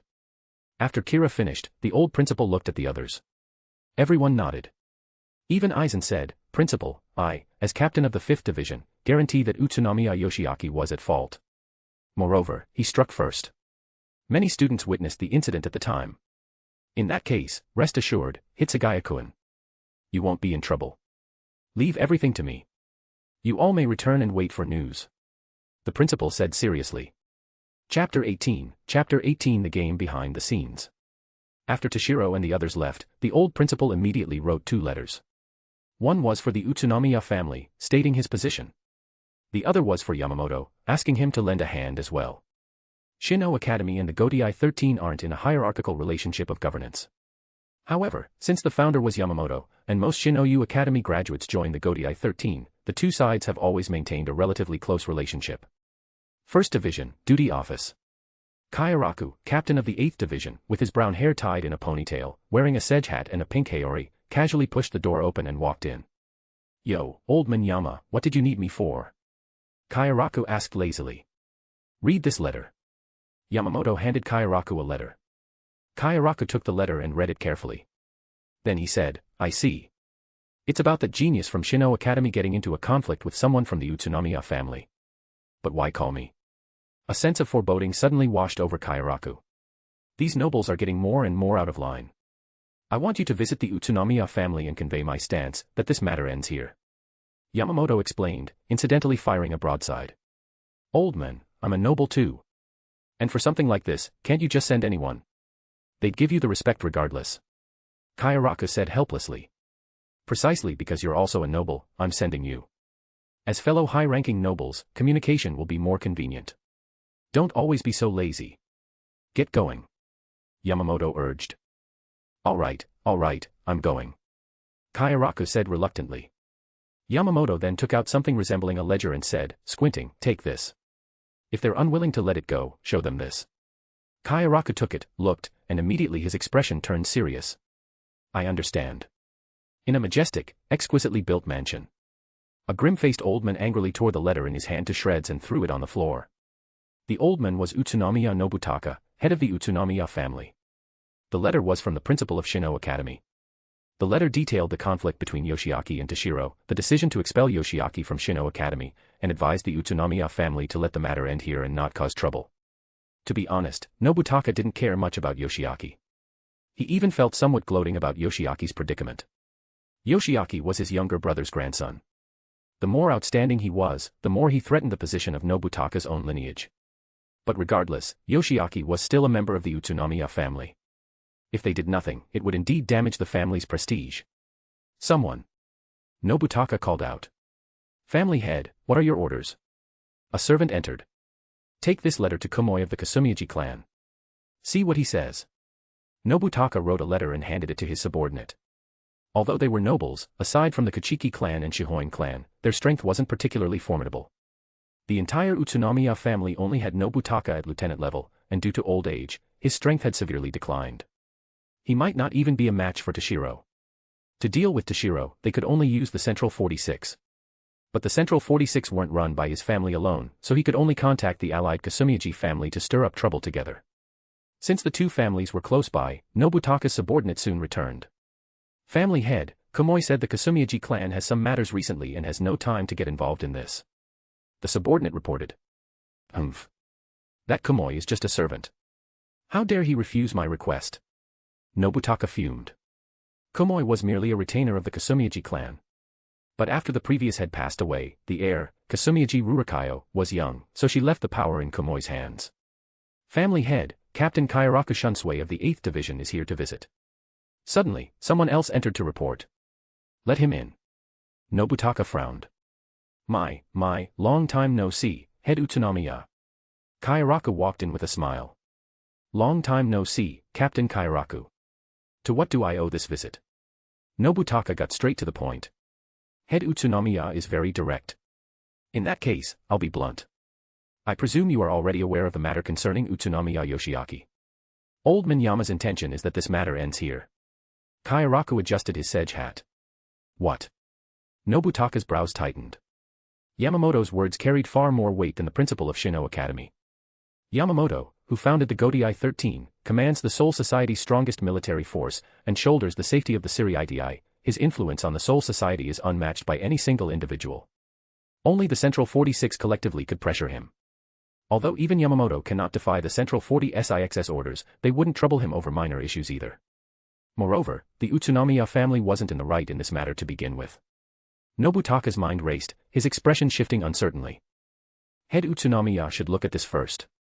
Seeing Nobutaka silent, Kairaku presented what Yamamoto had given him. Nobutaka took it, looked, and immediately his face changed. And here, I, on behalf of the Kairaku family, also hope this matter ends here. Kairaku added. Nobutaka's expression wavered between light and dark. Finally, he sighed. I understand. Let it be as you say. If there's nothing else, Captain Kairaku, you may leave. In that case, I'll take my leave. With the matter resolved, Kairaku didn't plan to overstay his welcome. What Kairaku had shown Nobutaka earlier was evidence of the Utsunomiya family's past misdeeds. Yamamoto hadn't presented it before because although the Utsunomiya family had frequent minor transgressions, they hadn't committed major crimes like treason. This evidence alone couldn't eradicate the family. But if Yamamoto insisted on pursuing these matters, the Utsunomiya family would undoubtedly suffer greatly. Chapter 19, treating everyone. Damn, you actually live in such a nice place. At Toshiro's residence, Renji looked at the exquisite small house with a decent-sized yard attached, feeling somewhat envious and resentful. After returning from the principal's office, Toshiro went back to his place to wait for news. Except for Aizen, everyone else followed. Can't be helped. Who told me I'm a genius? Also, communicating with my Zanpakuto requires a quiet place. Toshiro wore an expression that said, I'm also helpless. Damn it. Saying you're helpless but showing a bragging face. Just wait. I'll surpass you someday. Actually, forget it, I'll surpass Kira instead. Renji said, somewhat lacking confidence. Hitsugaya, aren't you worried about how this matter will be handled? After all, the other party is a noble. Izuru Kira said with concern. No need to worry. It'll be fine, absolutely. Toshiro believed the academy wouldn't abandon an unprecedented genius like him over a single noble's offspring. I'm sorry, Toshiro. It's all my fault. Momo said guiltily. Silly, it's not your fault. By the way, Hinamori, would you like to come live here? The conditions are quite good. Seeing Momo feeling self-reproachful, Toshiro quickly changed the subject. And no, thank you. Momo blushed. Hitsugaya, you're still young. You need to learn restraint. Renji and Kira grinned suggestively. Toshiro had sweat drops on his forehead.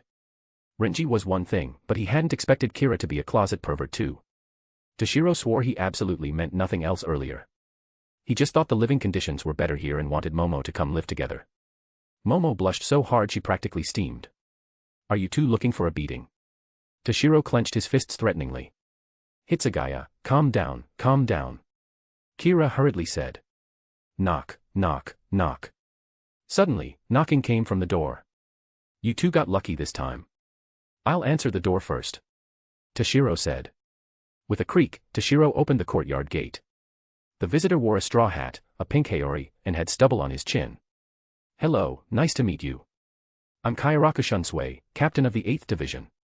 Kayaraka still looked lazy. Hello, I'm Hitsugaya Toshiro. Please come in. This wasn't Toshiro's first time seeing Kayaraku. But that was while watching the anime. Everyone, this is Captain Kayaraku of the 8th Division. Toshiro introduced after entering the house. Hello, Captain Kayaraku. Everyone said respectfully, then introduced themselves. In their eyes, a captain was a significant figure. Hello. I came mainly to inform you that the Captain Commander personally intervened in this matter. It's resolved now. You can continue studying peacefully. Kayaraka said. Phew. Everyone secretly sighed in relief, even Toshiro. Though he guessed it would be fine, he couldn't rest easy until the outcome was clear. Abarai, Kira, thank you for this time. Toshiro said to Renji and Kira. Don't mention it, Hitsugaya. We're friends now, right? Abarai. Kira said. Well, we went through hardship together this time. I guess I'll let you be my friends. Renji said with tsundere tone, though it wasn't cute at all. So this is what friends are like. Feels pretty good. Toshiro thought to himself. And Captain Kayaraku, thank you for going out of your way. As thanks, let me treat everyone to a meal. Toshiro said. I won't join. With me there, you won't feel at ease. Next time, I'll treat you to drinks. Kayaraku declined and left. After all, Kayaraku was a captain. His presence made Renji and the others somewhat reserved. Hey, Hitsugaya, can I bring one more person? I have a friend I'd like to introduce to you. Renji asked. A friend. Must be Kachiki Rukia, no, just Rukia for now. Perfect, I can meet the original works heroine. Toshiro thought. Of course. Toshiro said. Great. I'll go get her. Let's meet at the main gate later. With that, he hurried off. Then, Hinamori, Kira, let's go wait for them at the main gate first. The three of them headed to the main gate. After waiting a while, they saw Renji walking over with a girl who had an onion-like haircut. Hello, nice to meet you. I'm Rukia, Renji's friend. This guy Renji must have caused you a lot of trouble. Please forgive him. Rukia greeted everyone. Wadash. Rukia, you. I didn't cause any trouble. I helped a lot this time. Renji said angrily. Actually, Abarai really did help this time. Watching their bickering, Toshiro spoke up. Bickering was just their way of interacting. Seeing the two standing together, Toshiro couldn't help but recall the Ichiraki versus Ichiheim shipping wars. Actually, in his past life, Toshiro was Ichiraki, but ultimately, Ichigo married Oriheim. Renji also ended up with Rukia, and they even had a child. That matter had saddened Toshiro for a long time back then. But now, Renji was his friend. Regarding their romantic lives, he'd let things take their natural course. Alright, it's getting late. Let's go. Toshiro said. Chapter 20 Momo's Gift. Alright, it's getting late. Let's go. Toshiro said. Inside a small yet elegant restaurant in the first district of West Rakangai. Toshiro and the group were seated in a private room, ordering dishes. Give us some of this, and also. Renji wildly pointed at items on the menu. Hey, Abarai, enough is enough. Watching Renji order non-stop, Toshiro's brow twitched. Although the academy had given him a cash reward after the entrance exam, he left most with his grandmother, keeping only a little for himself. If Renji kept ordering, Toshiro wouldn't have enough money to pay. Renji, can't you stop being so embarrassing? Even Rukia felt ashamed for him. Fine, then. That's all. Renji finally stopped. Rukia's words are effective, huh? Toshiro inwardly complained. The meal proceeded amidst their noisy chatter. After eating, everyone began heading back. The streets were bustling with people coming and going, lined with numerous shops and even many roadside stalls hawking various goods. Occasionally, some Shinigami would stop at shops or stalls to buy things. The first district, connected to the Siri-Idi, was the most prosperous and safest district in the Rakangai, so Shinigami often visited to stroll and shop. Toshiro, wait a moment. On the way back, passing by a small stall, Momo suddenly stopped upon seeing something. Momo walked to the stall with interest and said to the owner, please let me see this. She pointed at a green shoulder strap with a metal emblem. Little miss, you have a good eye. This shoulder strap is excellent. You look like a Shino Academy student, right? I'll sell it to you cheap. The stall owner happily handed the strap to Momo. Momo was wearing her Shino Academy uniform, so the owner recognized it instantly. Momo smiled. Thank you, sir. I'll take this strap. The price was indeed not high. Maybe the strap was originally cheap, or perhaps the owner, seeing Momo was a Shino Academy student, dared not overcharge. In any case, the owner accepted a small amount and gave the strap to Momo. After paying, Momo walked happily back to Toshiro. Toshiro, look. I think this shoulder strap suits you perfectly. I'll give it to you as a gift. Hearing Momo wanted to give him a gift, Toshiro felt both happy and somewhat ashamed. Since confirming their relationship, Toshiro hadn't given Momo a gift yet. Unexpectedly, Momo gave him one first. Toshiro secretly resolved, next time I must pick a good gift for Momo. Then, Toshiro took the gift from Momo. Upon closer look, Toshiro couldn't help but pause. Wasn't this the shoulder strap the original Toshiro always wore to carry Hyarinmaru on his back? No wonder the original Toshiro never changed it. As for what Toshiro currently used, it was just an ordinary rope. Toshiro examined it carefully and couldn't help but frown slightly. Toshiro didn't quite like this strap, and not because of its appearance. Even if a girlfriend's gift was tacky, Toshiro wouldn't mind. But Toshiro was very dissatisfied with the color. He wanted to ask Momo, girl, if you're giving a gift, why a green one? Are you hinting at something? T/N, green is usually associated with being cuckolded. In the original work, was Toshiro's tragic love life cursed by this green shoulder strap? Toshiro, don't you like it? Seeing Toshiro frowning silently, Momo felt somewhat hurt. Ah, no, I like it very much. Hesitating momentarily, Toshiro couldn't bear to see Momo sad, so he accepted it anyway. It's just a green strap. It doesn't mean I'll be cuckolded. What's there to fear? Toshiro encouraged himself. By the time Toshiro and the group returned to the academy, it was already dark, so everyone went their separate ways. Toshiro's residence. Toshiro was currently in his inner world, communicating with his Zanpakuto. Hyarinmaru, you should already know, right? I've been hit by Aizen's Kyoka Suigetsu. Toshiro asked. After being affected by Kyoka Suigetsu's ability, due to the Utsunamiya Yoshiaki incident, he hadn't had time to address this matter. Later, he treated Momo, Renji, and the others to a meal. Only now did he have time to face this issue. I am already aware. Hyarinmaru nodded. Hearing this, Toshiro couldn't help but look expectantly at Hyarinmaru, hoping Hyarinmaru could help resolve this. From Toshiro's understanding, there were only two known methods to break Kyoka Suigetsu's complete hypnosis. First, not witnessing Kyoka Suigetsu's release. This was pointless since he was already affected. Second, grabbing Aizen's Zanpakuto before he activates Kyoka Suigetsu's ability. But Jin, after infiltrating beside Aizen for so many years, only found one chance, perhaps even intentionally given by Aizen, and still failed to kill Aizen, dying himself. So, this method wasn't reliable either. Pass. Now, Hyarinmaru's power was incomparable to the original stories. Therefore, Toshiro desperately hoped Hyarinmaru could solve this trouble. Otherwise, no matter how strong Toshiro became, it would be meaningless. He would still end up being instantly defeated like in the original work. Chapter 21 Dragon's True Eye. Although Aizen was ultimately defeated by Ichigo, before that, Toshiro almost died by Aizen's hand. In the original work, how was the image of the formidable, invincible boss established after Aizen's appearance? Wasn't it by instantly defeating Toshiro in his first move, then blocking Ichigo's post-Bankai Zanpakuto with one finger, followed by using Black Coffin to instantly defeat Kamimura Sajin? Thus, viewers exclaimed, truly worthy of a boss. His strength is amazing. It's just pitiful for Toshiro, Kamimura, and the others who nearly sacrificed themselves to highlight Aizen's power. Without solving the Kyoka Suigetsu issue, Toshiro was destined to become a stepping stone for Aizen to establish his formidable image. Toshiro looked expectantly at Hyarinmaru. So, do you have a solution, Hyarinmaru? There is a way to break Kyoka Suigetsu. Hyarinmaru spoke. Oh. What method? Toshiro asked urgently. Hyarinmaru's majestic, resonant voice sounded. Calm down, Toshiro. Although there is a way, you may not be able to use it now. Toshiro frowned. What do you mean, Hyarinmaru? Do you remember the dragon pearl left by the ice dragon? Hyarinmaru asked. Toshiro nodded. Of course. How could I forget? After all, I traveled here because of it.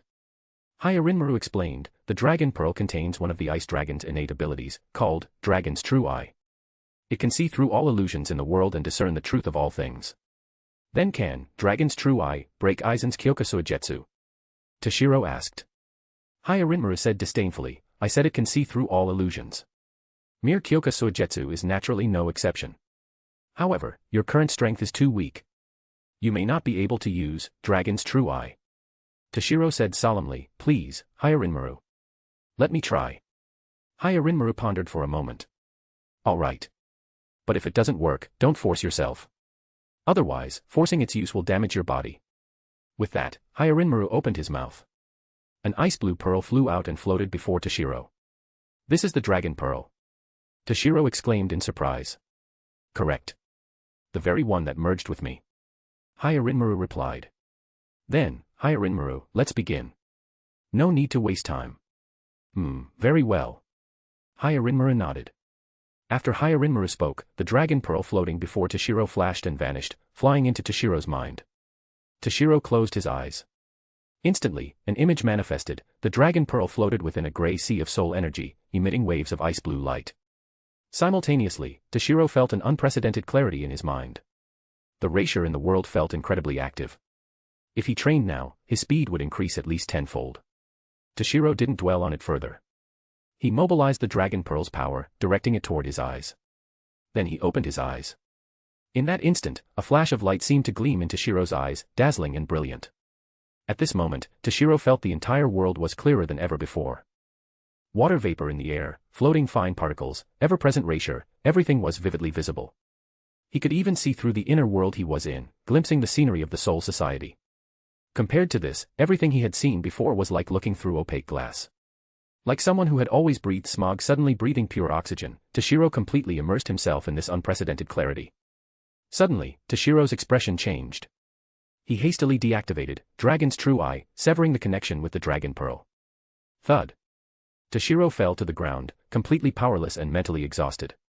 Huff, huff, huff dash. Toshiro gasped heavily. That was close. Although Dragon's True Eye is powerful, its power consumption is immense. It nearly drained all my strength, lasting only 20 seconds. Toshiro looked relieved. Those brief 20 seconds had almost emptied Toshiro's strength. If he hadn't severed the connection with the Dragon Pearl in time, Toshiro would have been drained to death. 20 seconds. That surprises me. I thought you'd be lucky just to activate it. I didn't expect you to sustain it for 20 seconds. Hyarinmaru said, astonished. Seeing Toshiro was fine, Hyarinmaru continued, but with more practice, you can extend the duration.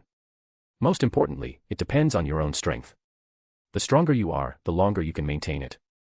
Based on your performance just now, if your strength reaches captain level, sustaining it for an entire battle should be possible. Is that so?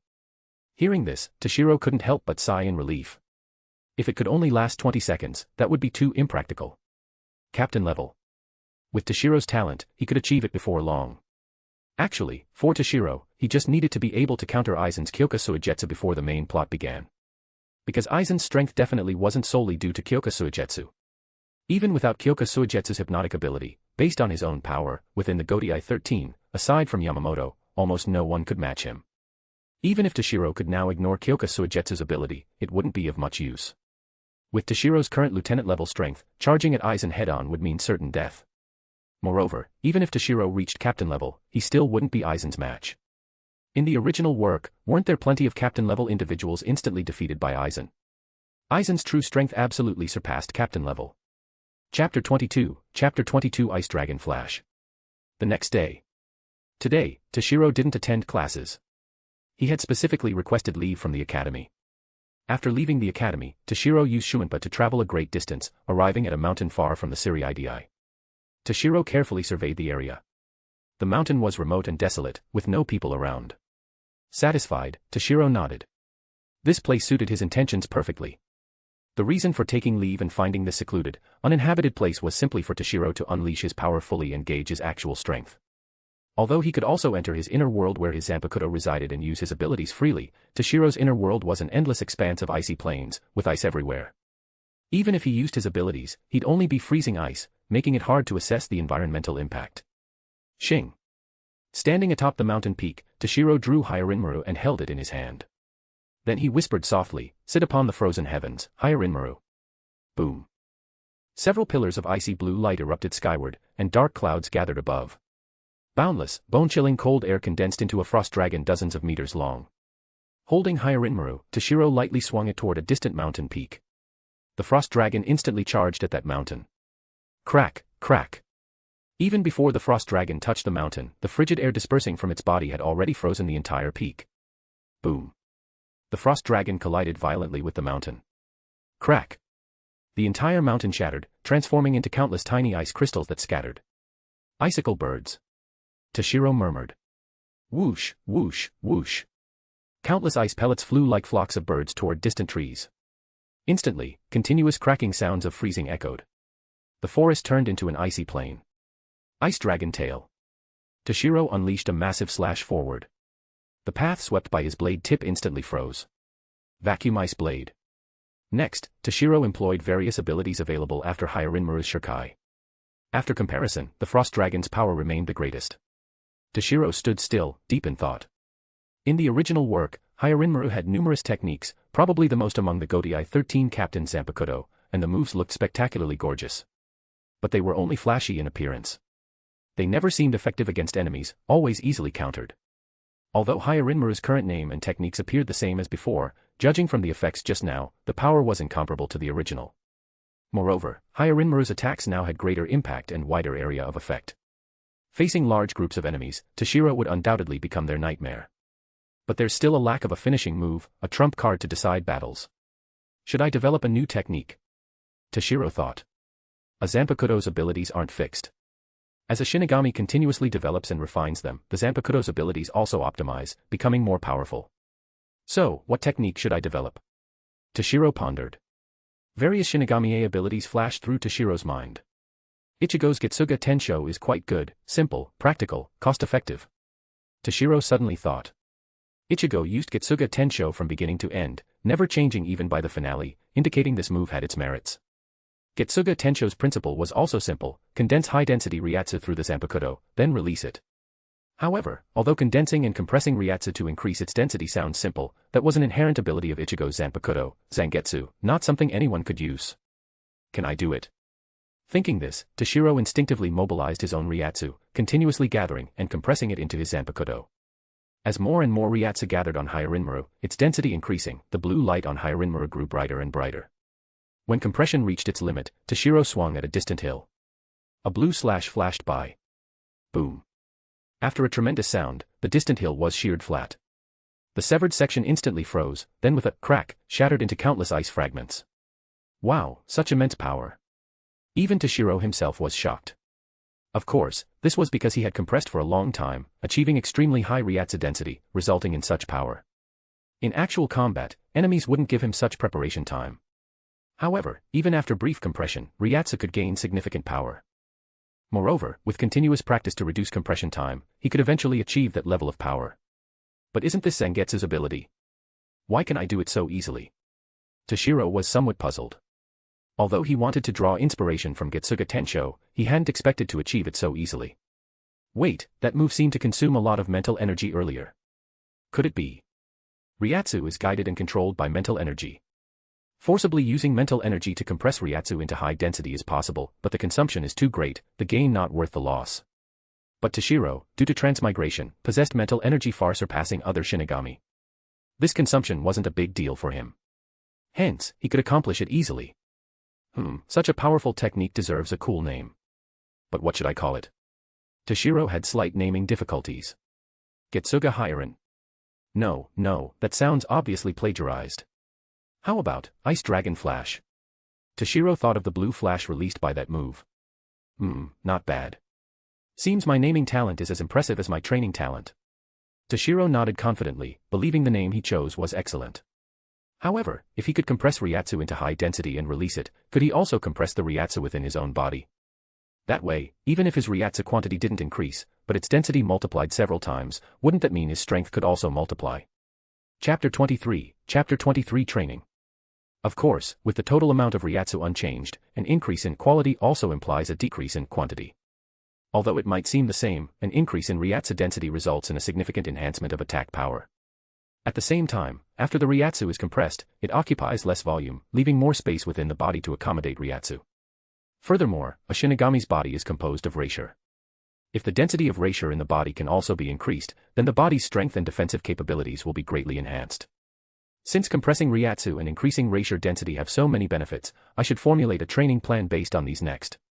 Toshiro decided to create a systematic and reasonable training plan to improve his strength as quickly as possible. After careful consideration, Toshiro made a decision. Morning, compress his own Reiatsu to increase its density. Afternoon, compress the Reisha density of his body to improve physical strength. Night, train Reiatsu to increase the total amount of Reiatsu. As for classes, he would temporarily stop attending. He had already mostly mastered the first-year curriculum. After following his training plan for a while to see the improvement in his strength, he would skip to the second year. As a genius, if he hadn't skipped a grade, it would be embarrassing to call himself a genius. The known examples, Ikamaru Jin and Shiba Kyan, were both grade-skipping maniacs. They graduated from the Shino Academy in just 1 year, skipping from first year to sixth year within that time. Toshiro probably couldn't break that record. Although his talent was far greater than theirs, the Shino Academy only holds graduation exams once a year. Even if Toshiro were a genius and mastered 6 years of content in 1 month, he would still have to wait 11 months to take the graduation exam with everyone else, unless he could get the school to hold a graduation exam just for one person. But at the very least, he couldn't perform worse than them. But first, I need to find a suitable training location. Toshiro glanced at the icy, mountain-like surroundings around him. In the Siriidii, in a remote valley north of the Shino Academy.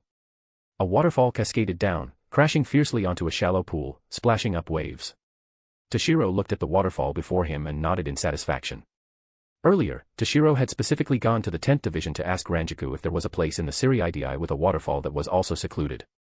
The reason for finding a place with a waterfall was that Toshiro remembered the common trope in movies, TV shows, and anime of using waterfalls for training. So, Toshiro wondered if he could use the impact force of the waterfall to externally compress his body while he internally compressed his Reiatsu, thereby improving efficiency. Therefore, Toshiro wanted to find a place to try it out. Alright, let's begin. With that, Toshiro removed his school uniform, keeping only his short jacket and pants, and walked into the waterfall. Boom. The waterfall fell with a thunderous force, crashing onto Toshiro's body. Toshiro's body bent, then immediately straightened. He closed his eyes and focused his mind on compressing his Reiatsu. A long time later, Toshiro opened his eyes, a gleam flashing within them. It is indeed effective. However, the effect is most pronounced for compressing the Reisha density of the body. As for compressing Reiatsu density, the effect isn't as significant as compressing bodily Reisha density, but it's still quite good. Toshiro thought after assessing his physical condition. After all, the compressive force of the waterfall acts directly on the body's surface, which is why it's most effective for increasing bodily Reisha density.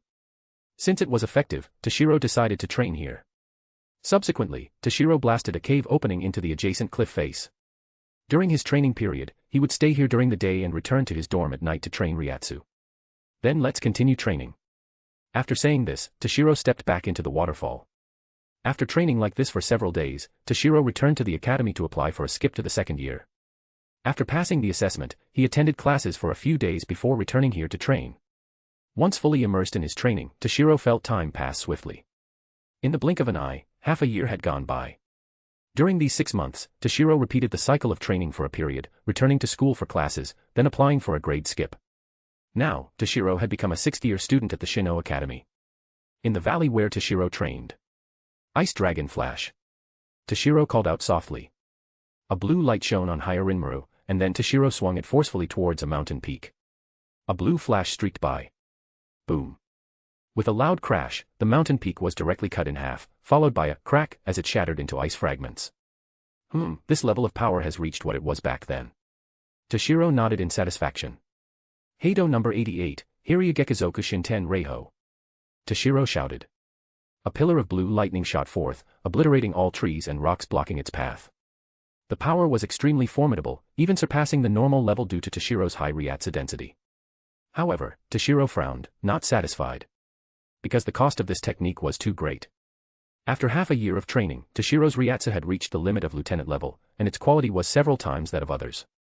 Even so, it consumed nearly half of his Reiatsu.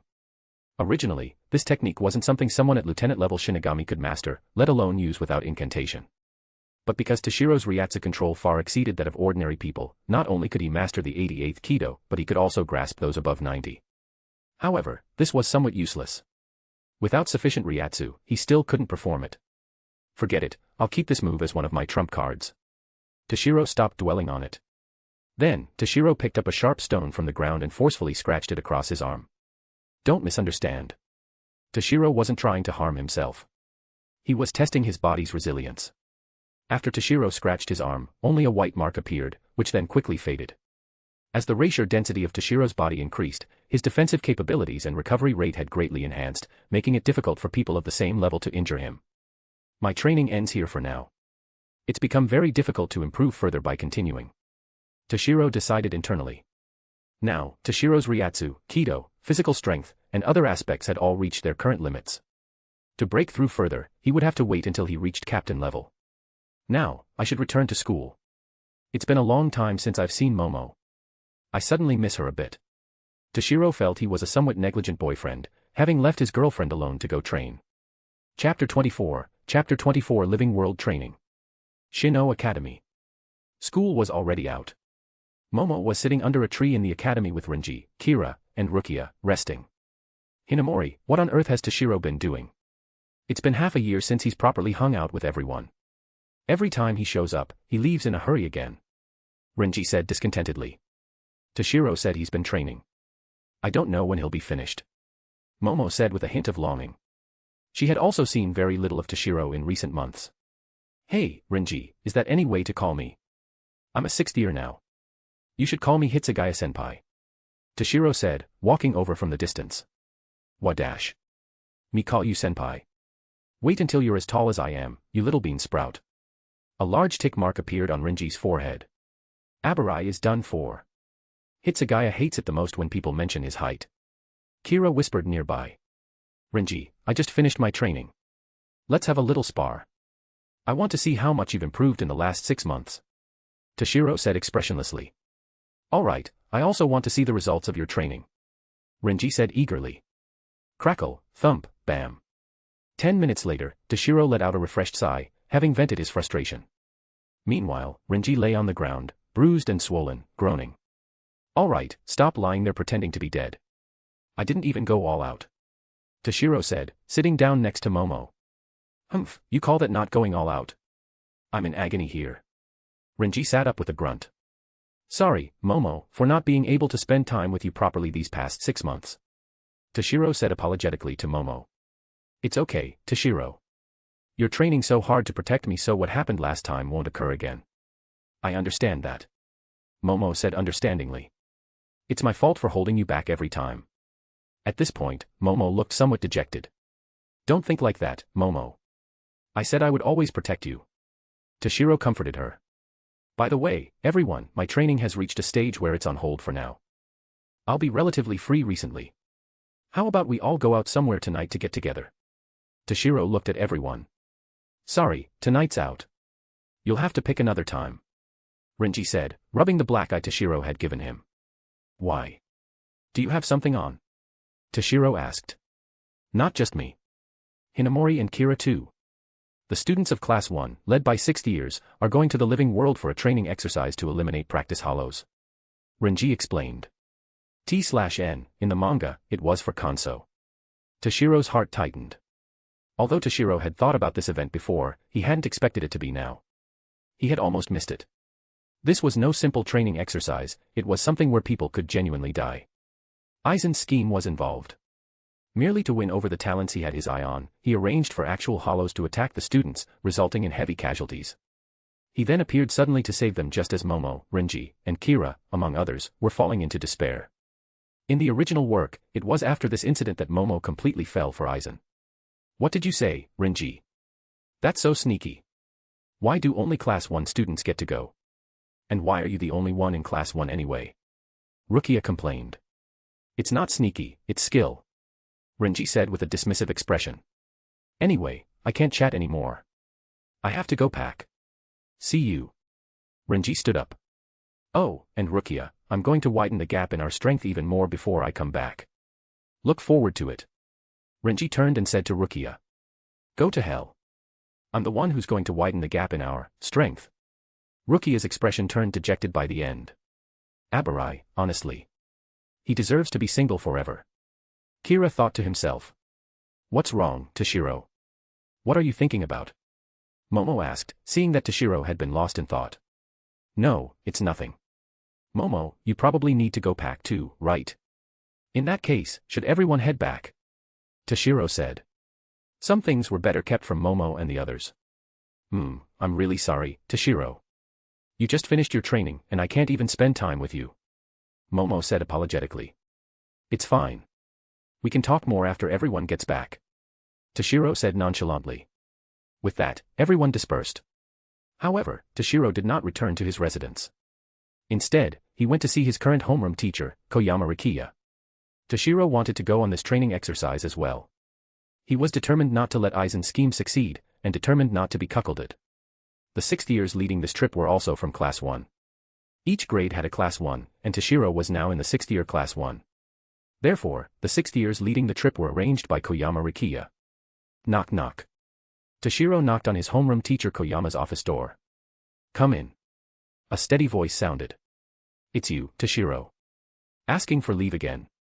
How many days this time? Rikiya said casually upon seeing Toshiro enter. For a genius like Toshiro, the school wouldn't force him to attend classes. After all, what was taught in class held little meaning for Toshiro now. No, my training plan has reached a pause point for now. I'll be staying at the school for a while. Toshiro said. It's good to spend more time at the school. You only have half a year left of school life anyway. So, what brings you here this time? I heard the first years are going to the living world for the training exercise to eliminate practice hollows. The leaders will be students from our class. Could I go along this time as well? Toshiro asked. Chapter 25, Hitsugaya Toshiro. It's fine if you want to, but those practice hollows are very weak. They wouldn't be much training for you. Rikiya said. It's okay. I mainly want to see the living world.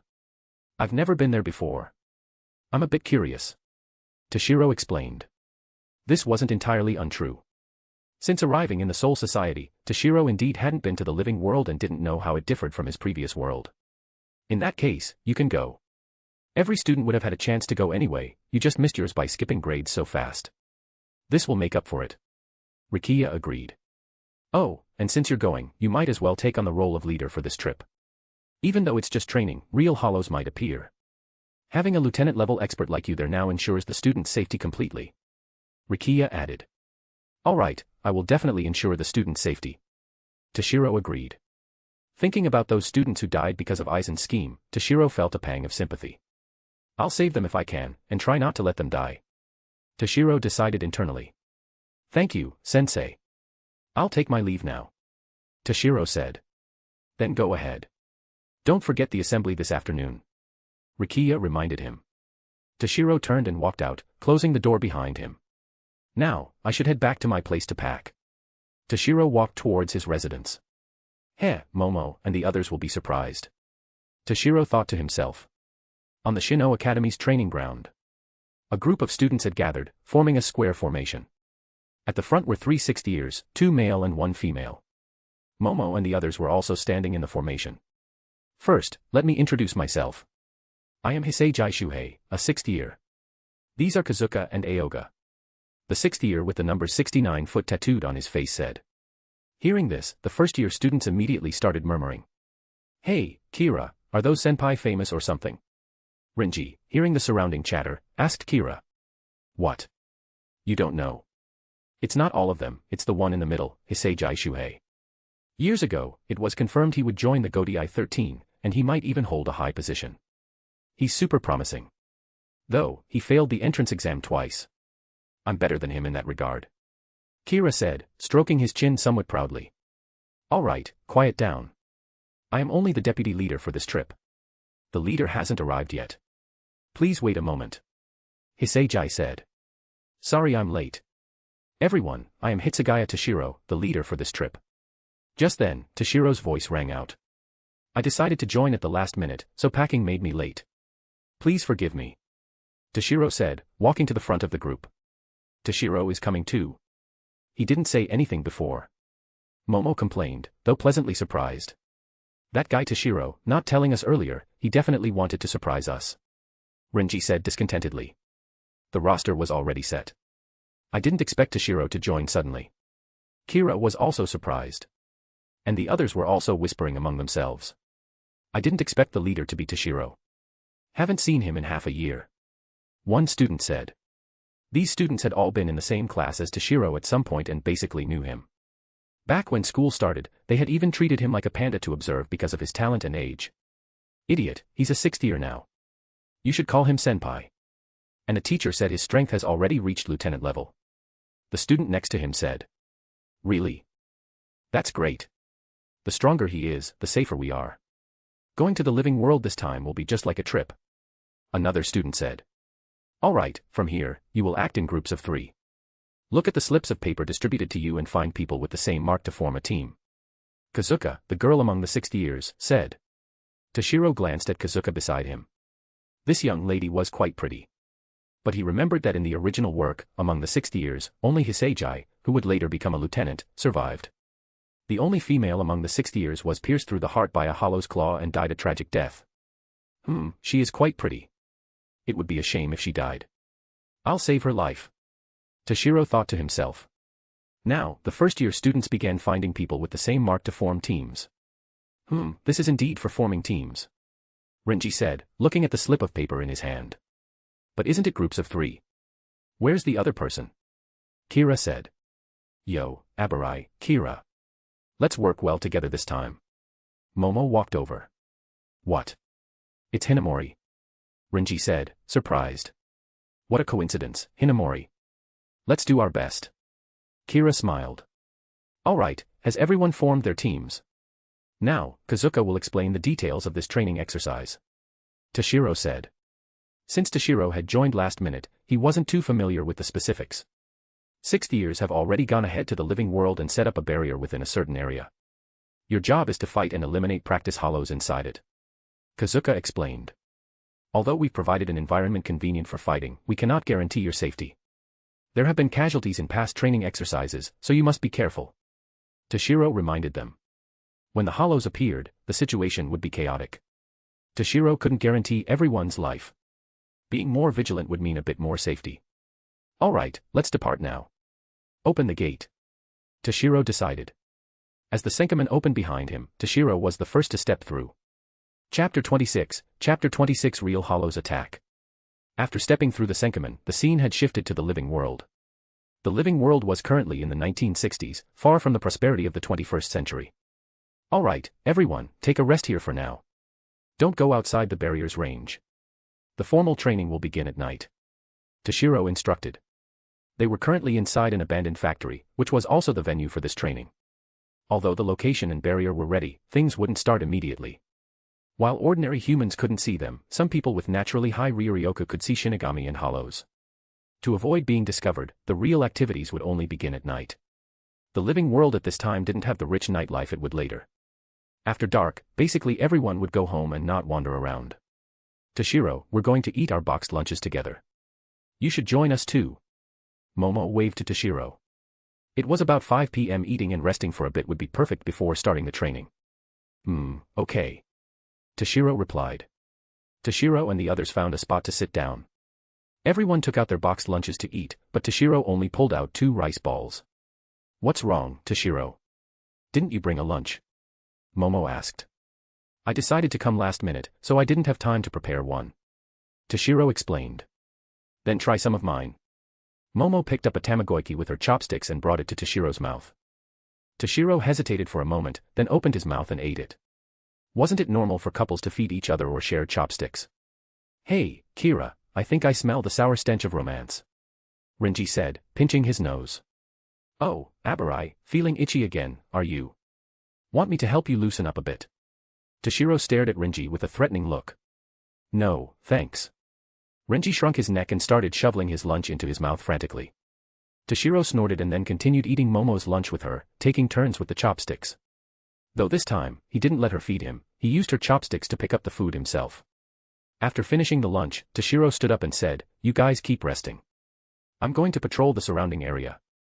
Oh, and you all better not be careless. Even though it's training, real hollows might appear.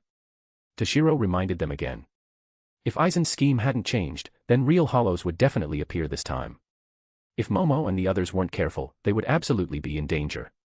Although he would prioritize protecting their safety, being cautious wouldn't hurt. With that, Toshiro turned and walked away. After all, as the leader this time, the school had entrusted the students' safety to him, so he had to fulfill his responsibility. Moreover, the Shino Academy usually treated him quite well, and the old principal had been especially kind to him, even standing up to the Utsunomiya family for him. Considering all that, he couldn't just watch these students suffer heavy casualties. Toshiro is so nagging. Even if real hollows come, I'll definitely defeat them. After Toshiro left, Renji said with a dismissive expression. Oh really? Why didn't you say that when Hitsugaya was here just now? Kira teased.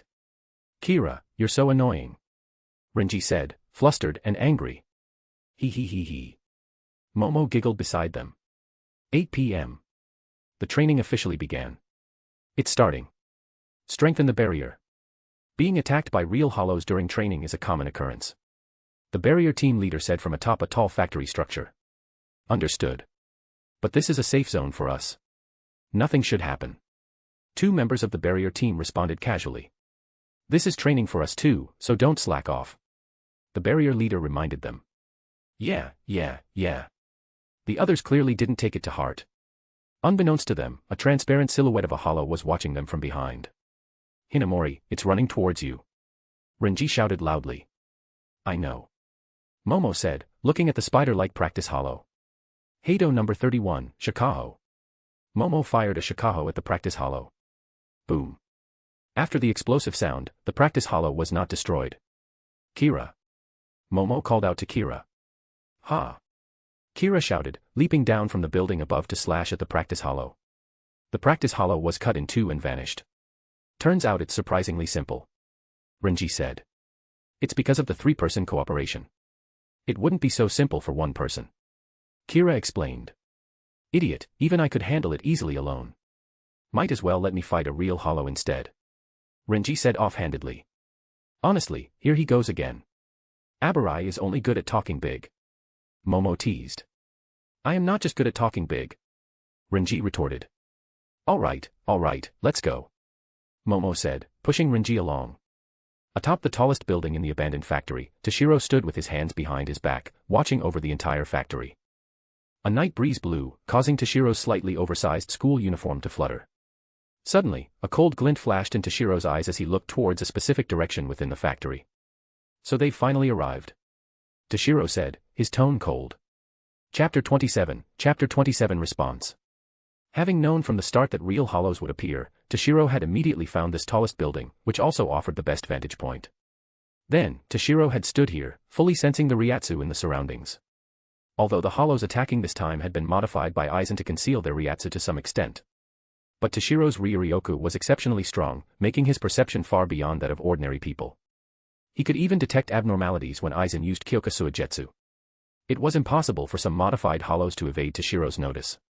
Toshiro immediately grabbed his communicator and roared, Hey! You idiots in the barrier team! Real hollows are here. What? Real hollows have appeared. The barrier team leader exclaimed in shock. Real hollows. The barrier members, who had been sitting around chatting leisurely, jumped up in shock. All personnel, be on alert. Leader Hitsugaya says real hollows have appeared. The barrier team leader ordered loudly. Leader, behind you. A hollow is behind you. One barrier team member suddenly shouted. The barrier leader turned around, his pupils instantly contracting, sweat beading on his forehead. He saw a large hollow with bat-like wings silently approaching them. If Toshiro hadn't warned them just now, they would never have noticed the hollow approaching. Hey, barrier team, if you're still alive, abandon the barrier and hurry to the rendezvous point. Toshiro shouted into the communicator. With hollows appearing, the training couldn't continue. Maintaining the barrier was pointless now. Everyone, run to the rendezvous point. With leader Hitsugaya there, we'll be fine. The barrier leader shouted. With that, the barrier team members all ran towards the rendezvous point. Roar. The large hollow roared and immediately gave chase. All students, listen to my command. End the training immediately. Real hollows have appeared. Toshiro shouted loudly to all the students below. What? Real hollows have appeared. The students who were training all stopped and began running towards the assembly point. Real hollows have appeared. Hisagai said in surprise. Hisagai, a dash. The girl, Kazuka, beside him, hearing that real hollows had appeared, was cautiously observing her surroundings when she suddenly saw a large hollow. Just as she was about to warn Hisagai, the hollow swung its bone blade-like arm to stab at her. Clang. Kazuka had already closed her eyes in despair when she suddenly heard the sound of blades clashing. Opening her eyes, she saw a figure had suddenly appeared, swinging a sword to block the hollow's bone blade. It was Toshiro. A slender figure, yet wielding a sword that blocked a hollow several times his size. Hitsugaya, you take the first years and escape to a safe place. Leave this to me. Toshiro said to Hitsugaya. Leader Hitsugaya, are you sure you're okay here? Do you need me to stay and help? Hitsugaya asked worriedly. Who do you think I am? I am Hitsugaya Toshiro. It's just a mere large hollow. It can't possibly be my opponent. With that, he unleashed his Ryatsu explosively. With a swish, blood sprayed as the hollow's bone blade arm fell to the ground. Then he leaped up and brought his sword down in a vertical slash, directly cleaving the hollow in half from the middle. The large hollow instantly turned into erasure and dissipated. It's just that there are other hollows to deal with. Toshiro explained, looking into the distance. What formidable strength. The title of the strongest genius in Shino Academy's history is truly well-deserved. Hitsugaya thought to himself. In that case, we'll take the first-year students and run to safety first. Hitsugaya said. Kazuka, Aoga, let's go. Hitsugaya said to the other two. With that, he led the two towards the first-year students who had gathered. First years, follow me. Don't run around. Hitsugaya shouted to the first-year students. Then he led the first years to run further away. Hello, Soul Society. This is Hitsugaya. We've encountered real hollows. Leader Hitsugaya is currently fighting them. Please send reinforcements quickly. Hitsugaya used his communicator to contact the Soul Society as he ran. Leader Hitsugaya. The barrier team leader ran towards Toshiro with his team members. The hollow was still in close pursuit behind them. Are you all okay? Any casualties? Toshiro asked. Thanks to your warning, only one of us suffered minor injuries. The barrier team leader said gratefully. That's good. Toshiro said. Roar. The hollow roared and suddenly fired a Siro at the barrier team members. Shuinpa. Using Shuinpa, Toshiro instantly appeared in front of the hollow, extending his right hand to directly block the Siro. Toshiro's physical strength was more formidable than some captains. A mere large hollow Siro couldn't harm him. Truly terrifying. The barrier team leader muttered to himself. Terrifying. I don't think it's that scary. Leader Hitsugaya blocked the large hollow Siro with one hand. Someone nearby who heard him said. Idiot. I'm talking about Leader Hitsugaya's strength being terrifying. The barrier team leader said. Boom. Toshiro's Ryatsu erupted, shattering the Siro. Ha! Toshiro leaped up, thrusting Hyarinmaru towards the hollow's head. Crack! The hollow's mask shattered directly. Hyarinmaru pierced through the hollow's head as easily as cutting tofu. Then the hollow instantly turned into erasure and dissipated into the air. You guys, go join up with Hitsugaya. I still have other hollows to deal with. Toshiro said to the barrier team members. Yes, sir. The barrier team members said in unison. Having witnessed Toshiro's terrifying strength, they weren't the least bit worried about his safety. Chapter 28, Hinamori in danger. After the barrier team members left, Toshiro turned his gaze towards the distance. Space rippled, and more than a dozen ordinary hollows and large hollows appeared. Shuinpa. Toshiro's figure flickered, appearing before an ordinary hollow. A flash of sword light, and Toshiro used Shuinpa again to appear before another hollow. Behind him, the hollow split in two with a crack, but no blood flowed because the blood had frozen the instant the hollow was cut. Toshiro arrived before another hollow. Just as he was about to swing his sword to finish it, another hollow behind him swiped its claws at Toshiro. Toshiro's figure flickered, instantly moving from his original position. Boom. The spot where Toshiro had just been standing was now a large crater. Cutting them down one by one is too slow. I'll deal with you all together. Seeing the hollows had gathered together to surround him, Toshiro had a sudden idea. With that, Toshiro held Hyarinmaru horizontally in front of him, gathering all his Ryatsu into the blade. A dense blue light emanated from the sword. This wasn't Ice Dragon Flash, it was just a simple Kanatsu. Ha!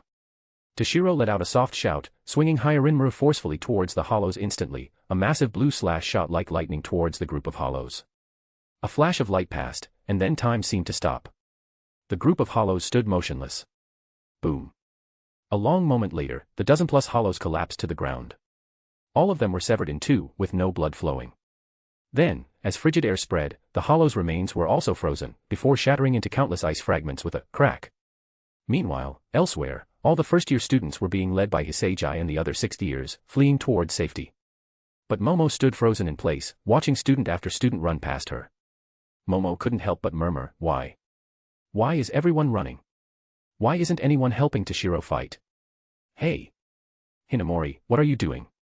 Didn't Hitsugaya-senpai tell us to follow him and run? Don't disobey orders. Kira was running with Hitsugaya when he suddenly noticed Momo was gone. Looking back, he saw Momo standing still. Seeing this, Kira and Renji hurriedly ran back. But Momo started to speak but stopped. It's impossible. As we are now, we're no match for hollows. We have to leave it to Toshiro. We have to believe in him. Renji said agitatedly, seemingly having completely forgotten he had just boasted about wanting to fight real hollows. Momo shouted, but I can't stand it. Over and over, every time I have to rely on Toshiro to save me. Every time, I can only hold him back, be a burden. With that, she turned and ran towards where Toshiro was. Hinamori. Sigh. Seeing they couldn't stop Momo, Renji and Kira sighed helplessly and ran back after her. Hey, you guys, why are you running back?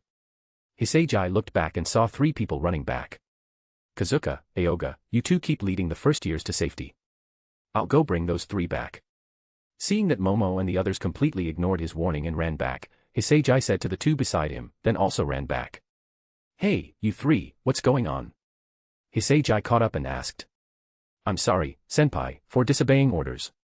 But I still want to help Toshiro. Momo said as she ran. Thud.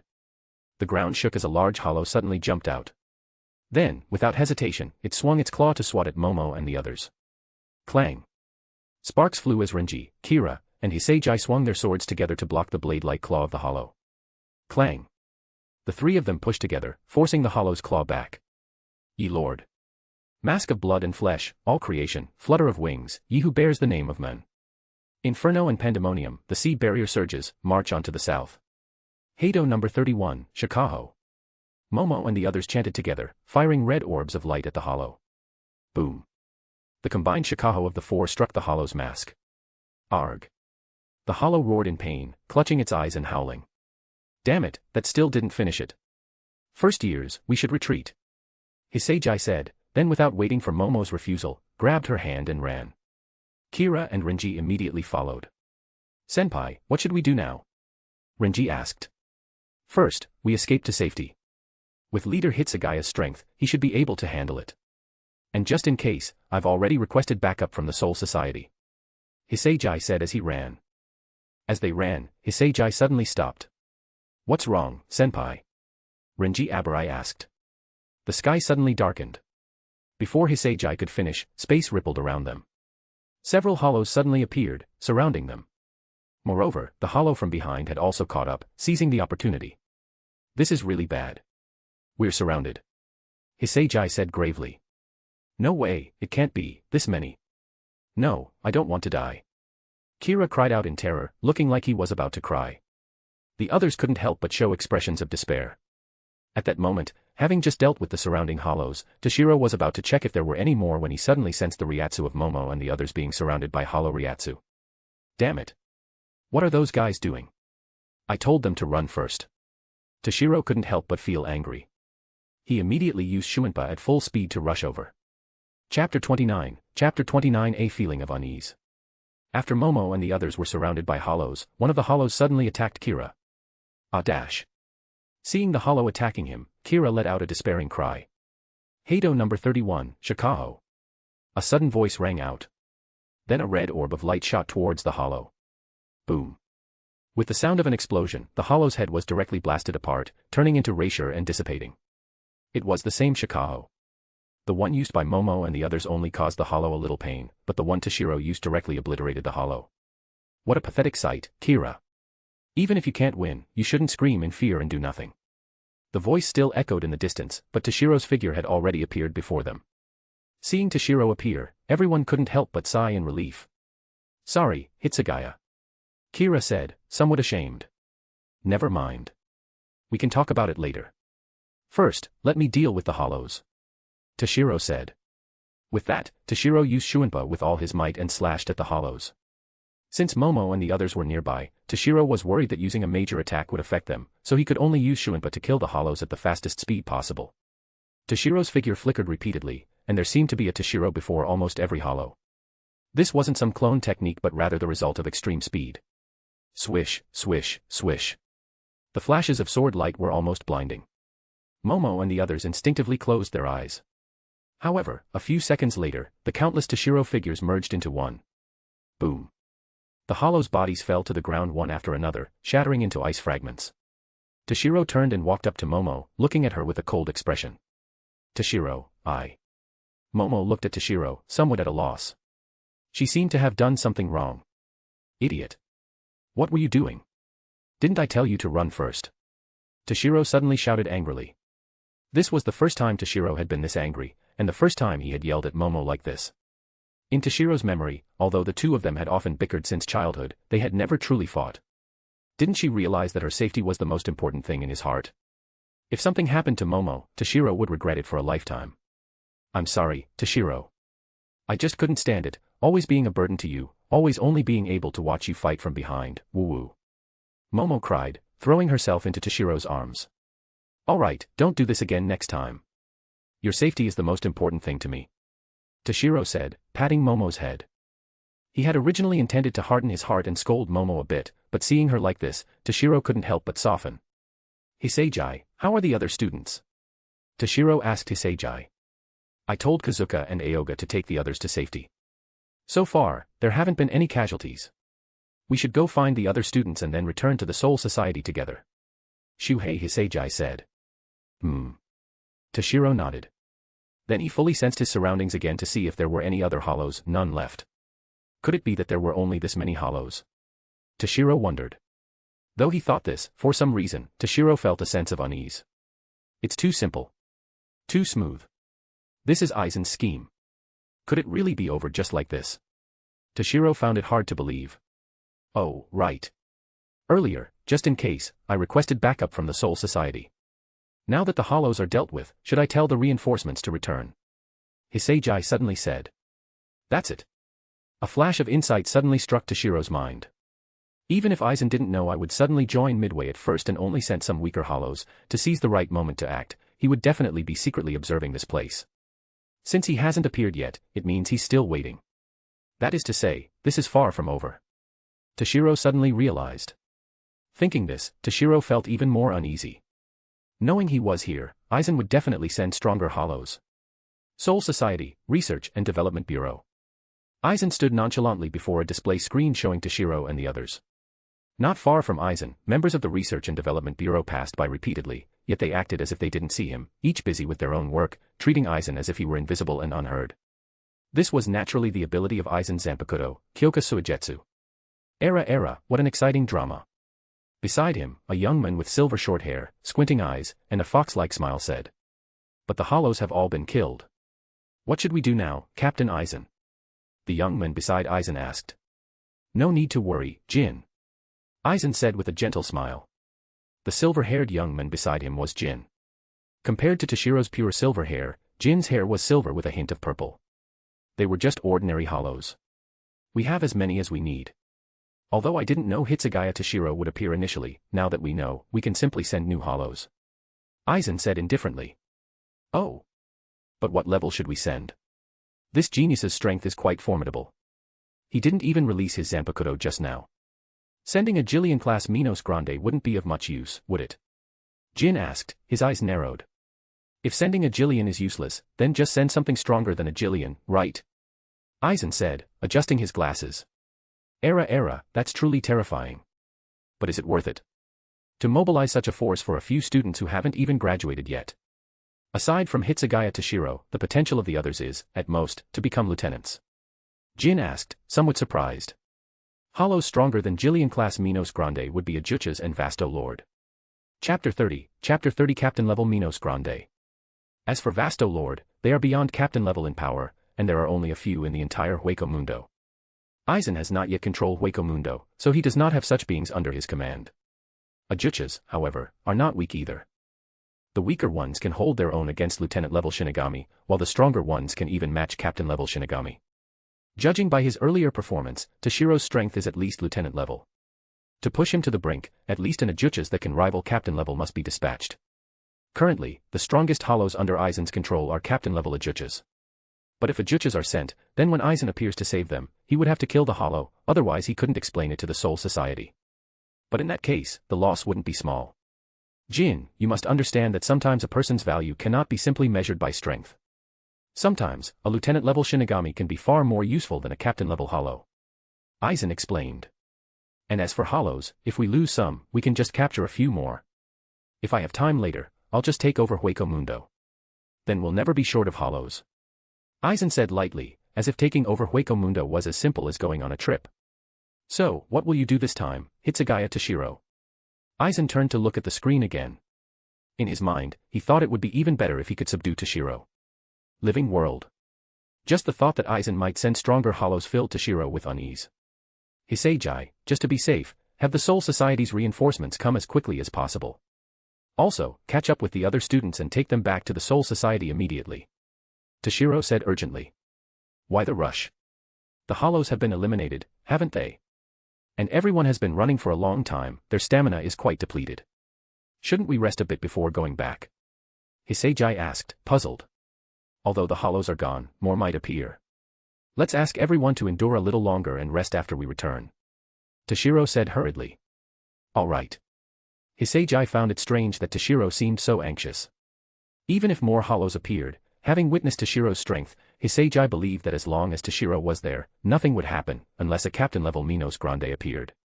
But since Toshiro was the leader, and returning early would indeed avoid accidents, he didn't object. After speaking, Toshiro sensed the Ryatsu of the other students, then immediately led everyone to where the other students were. In front of a forest, the first-year students, led by Kazuka and Aoga, had gathered. If hollows appeared, they would immediately hide in the forest. With their large bodies, hollows would definitely have difficulty moving in the forest, giving the students a better chance to escape. Kazuka, Aoga, how is it? Any student casualties? Toshiro asked, arriving with the others. Does twisting an ankle while running count? Kazuka said, scratching her head. Toshiro. All right, barrier team, prepare to open the Senkamen. We're returning to the Soul Society. Toshiro called out. Yes, sir. The barrier team members responded. Then the barrier team leader drew the Asachi at his waist, inserting it into the air to prepare to open the Senkamen. Suddenly, a gleam flashed in Toshiro's eyes. His figure instantly appeared beside the barrier team leader. He grabbed his arm and vanished again. Boom. The Senkamen that had just appeared was directly shattered by a suddenly fired Siro. The barrier team leader broke out in a cold sweat, panting heavily, filled with fear. If not for Toshiro, he would have been shattered along with the Senkamen. Toshiro turned with a grave expression. A crack had torn open in the distant void, the Siro had been fired from within it. Toshiro felt heavy-hearted. The power of that Siro was such that even he would be injured if hit directly. That's why he chose to take the barrier leader and evade, rather than block it directly to protect the Senkamen. He had wanted to return to the Soul Society as quickly as possible, using the time difference to not give Aizen a chance to send hollows. It seems things wouldn't go as he wished. Thud.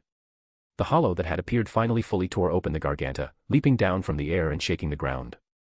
The newly appeared hollow wore a tiger-like mask, and its hands and claws also resembled tiger claws. At some point, the surrounding insect chirps had completely vanished. An autumn wind blew, bringing a piercing chill. A murderous intent, tinged with the smell of blood, spread. Hey, Shinigami brat, was it you who killed my subordinates? The hollow suddenly spoke. Hollows that reach the Yhwachs level and some special hollows can speak. The hollow before them was clearly a powerful Yhwachs. That's right, if you mean those trash from just now. Toshiro said expressionlessly. Humph, quite a cocky brat. Remember my name. The one who kills you is Alfred Davies. The hollow named Alfred said, filled with killing intent. May I ask a question? It was just some ordinary hollows that died. Why come to the living world personally? Aren't there plenty of those kinds of hollows in Hueco Mundo? Toshiro wanted to pry some information from the hollow before him. It would be even better if the other carelessly revealed it was Aizen's doing. Humph, I was just bored and wanted to pass the time. Alfred said, his eyes flickering. To think he's so cautious, not revealing any information at all. He's quite different from other hollows who are only brutal, bloodthirsty, and brainless. Toshiro thought to himself. All right, enough nonsense. Prepare to die. Alfred hurriedly said. Boom. With that, a powerful Ryatsu erupted. Apart from Toshiro, the other students couldn't withstand the pressure and fell to the ground.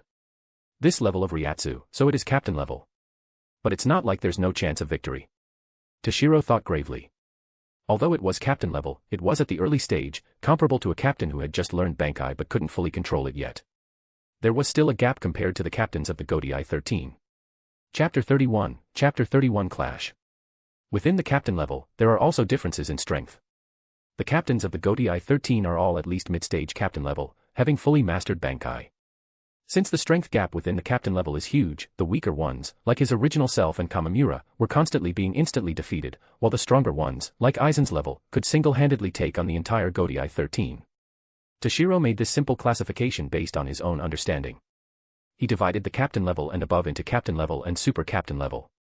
Each level is further divided into early stage, mid-stage, late stage, and peak based on Ryatsu's strength. Byakuya once said that even if an ordinary person learns Bankai, it takes decades to fully master its power. Therefore, generally speaking, those who have just obtained Bankai but haven't fully mastered it are only early-stage captain level. For example, there are lieutenants in the Godai 13 who have comprehended Bankai but are clearly no match for the captains. The hollow before him likely belonged to this category. The weakest captains of the Godai 13 are at least mid-stage captain level or above. Of course, there are also special exceptions, those who can rival captains right after comprehending Bankai. Like the cheater Ichigo, who defeated Byakuya right after learning Bankai, though Byakuya might have been holding back. There are also those with overly powerful Zanpakuto, like his original self. Because his Zanpakuto was too powerful, even without fully mastering Bankai, Toshiro could rival mid-stage captain level or above. The super captain level for Shinigami corresponds to Vasto Lord among hollows. As for levels beyond super captain, Toshiro hadn't personally experienced them, so he wasn't too clear yet. Toshiro looked at the hollow named Alfred before him and thought to himself, if it's only early stage captain level, then it's not impossible to fight. Although Toshiro was still only lieutenant level, he was at the peak of lieutenant level. While his total Ryatsu might not compare to the other parties, its density was several times greater. Combined with the formidable power of the strongest ice-type Zanpakuto, his chances of winning weren't small.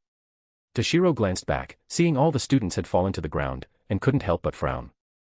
Although there was no immediate life danger, once he fought with all his might, he definitely wouldn't be able to look after them. Being on the ground, they wouldn't even be able to evade the aftermath of the battle. Thinking this, Toshiro turned back to face Alfred, releasing his Ryatsu with all his might to oppose him. Boom. The two Ryatsu collided, emitting rumbling sounds. The students behind Toshiro immediately felt relieved, as the immense pressure on them vanished. What immense Ryatsu! Is captain level truly this powerful? After the pressure from Alfred's Ryatsu disappeared, Kira stood up but was still trembling all over. Toshiro, don't worry about us. Escape by yourself. If you're alone, you can definitely get away. Momo spoke up. Shut up. Momo, how can I escape with you all here? Toshiro reprimanded. Hitsugaya, take the other students and get as far away as possible. When the fight starts, you might get caught in it. Toshiro said with his back to the students. Leader Hitsugaya, don't worry. I will protect them even if it costs my life. Fight with all your might. Hitsugaya said loudly. Shing. Come, Alfred. Let me show you my true power. Toshiro drew Hyarinmaru and pointed it at Alfred. Shuinpa. Toshiro instantly appeared before Alfred, gripping his sword with both hands to slash at him. Clang. Alfred swung his claw to block Toshiro's slash. Ha! Toshiro stomped his right foot on the ground, erupting with spiritual pressure. Alfred was pushed back continuously by Toshiro, his feet carving a trench in the ground. Both sides moved further and further away from where the students were. To prevent the battle from affecting the students, Toshiro used the other's underestimation. From the start, he erupted with all his strength to push Alfred far away from the students. Don't underestimate me, Shinigami brat. Alfred shouted in furious shame. Then he forcefully planted his right foot into the ground. Finally, the speed of his retreat gradually decreased until it stopped completely. Then, with his left claw blocking Toshiro's Zanpakuto, he swung his right claw to grab Toshiro. Facing this claw, Toshiro's figure flickered at the last possible moment, narrowly avoiding it. Rip. A tear appeared on the sleeve of Toshiro's left arm. Any slower, and Toshiro's left arm would have been severed. As expected of a captain-level Minos Grande. Truly not simple. Toshiro thought to himself. Whoosh. Alfred's figure vanished instantly, then appeared before Toshiro. A gleam flashed in Toshiro's eyes. Sonido, the hollow's movement technique, related to spatial power like Toshiro's Shunkuho. However, Toshiro's Shunkuho combined the advantages of both Shuinpa and Sonido, superior to both. But the other party's Ryatsu was greater than his, so his speed wasn't much slower. Shunkuho. Toshiro used Shunkuho again to evade. Toshiro didn't mind comparing speed with the other party to buy time. As long as he dragged it out a while, it would be unreasonable for Aizen not to appear. After all, they had already requested backup from the Soul Society. Not showing up would be too abnormal. After failing to hit Toshiro several times in a row, a strange glint flashed in Alfred's eyes. Quite impressive speed. Different from a Shinigami Shuinpa. It's somewhat similar to our Hollow Sonido. Alfred said calmly. In terms of pure speed, Hollow Sonido is noticeably faster than Shinigami Shuinpa. But Shinigami Shuinpa is more agile, suitable for small-scale maneuvering during combat. But the footwork Toshiro just used combined the advantages of both. In terms of pure speed, it was even faster than his. Remember, Toshiro was only lieutenant level. In terms of level, he was higher than Toshiro. Yet in speed, he was at a disadvantage. If not for that, Toshiro would have been hit long ago, not barely avoiding it at the last second every time. Humph. Alfred snorted coldly, but that was the end of it. From now on, he would get serious. Chapter 32 Shirkai. A white light flickered at the corner of Alfred's mouth, and a white orb instantly appeared before Toshiro. Toshiro's pupils contracted as he used Shuinpa with all his might to try to evade. Boom. A powerful explosion sounded, and a shockwave spread in all directions. Dust enveloped the area. Toshiro ultimately failed to evade completely and was struck by the blast's shockwave. What Alfred had just used was one of a Hollow's primary attacks, a Bala. Although its power is inferior to a Zero, its speed is 20 times faster. Earlier, when Alfred attacked the Senkaman, Toshiro not only reacted in time but also managed to take the barrier team leader and evade, mainly because the other hadn't fully emerged from the Garganta yet, and the distance was relatively far. Now that they were fighting closely, the distance was extremely short, and even Toshiro couldn't evade completely. As the explosion's smoke cleared, Toshiro's figure reappeared. Cough, cough. Toshiro choked on the smoke, but aside from that, there were no obvious injuries, only somewhat disheveled clothes. The racial density in Toshiro's body was extremely high, his physical strength was comparable to mid-stage captain level or above. Unless directly hit, Alfred's Bala couldn't cause much harm to Toshiro. Still unharmed after that. Alfred exclaimed in shock. Then how about this? Alfred shouted. Bala after Bala appeared, firing at Toshiro like machine gun fire. Boom. Boom. Boom. Explosions sounded continuously.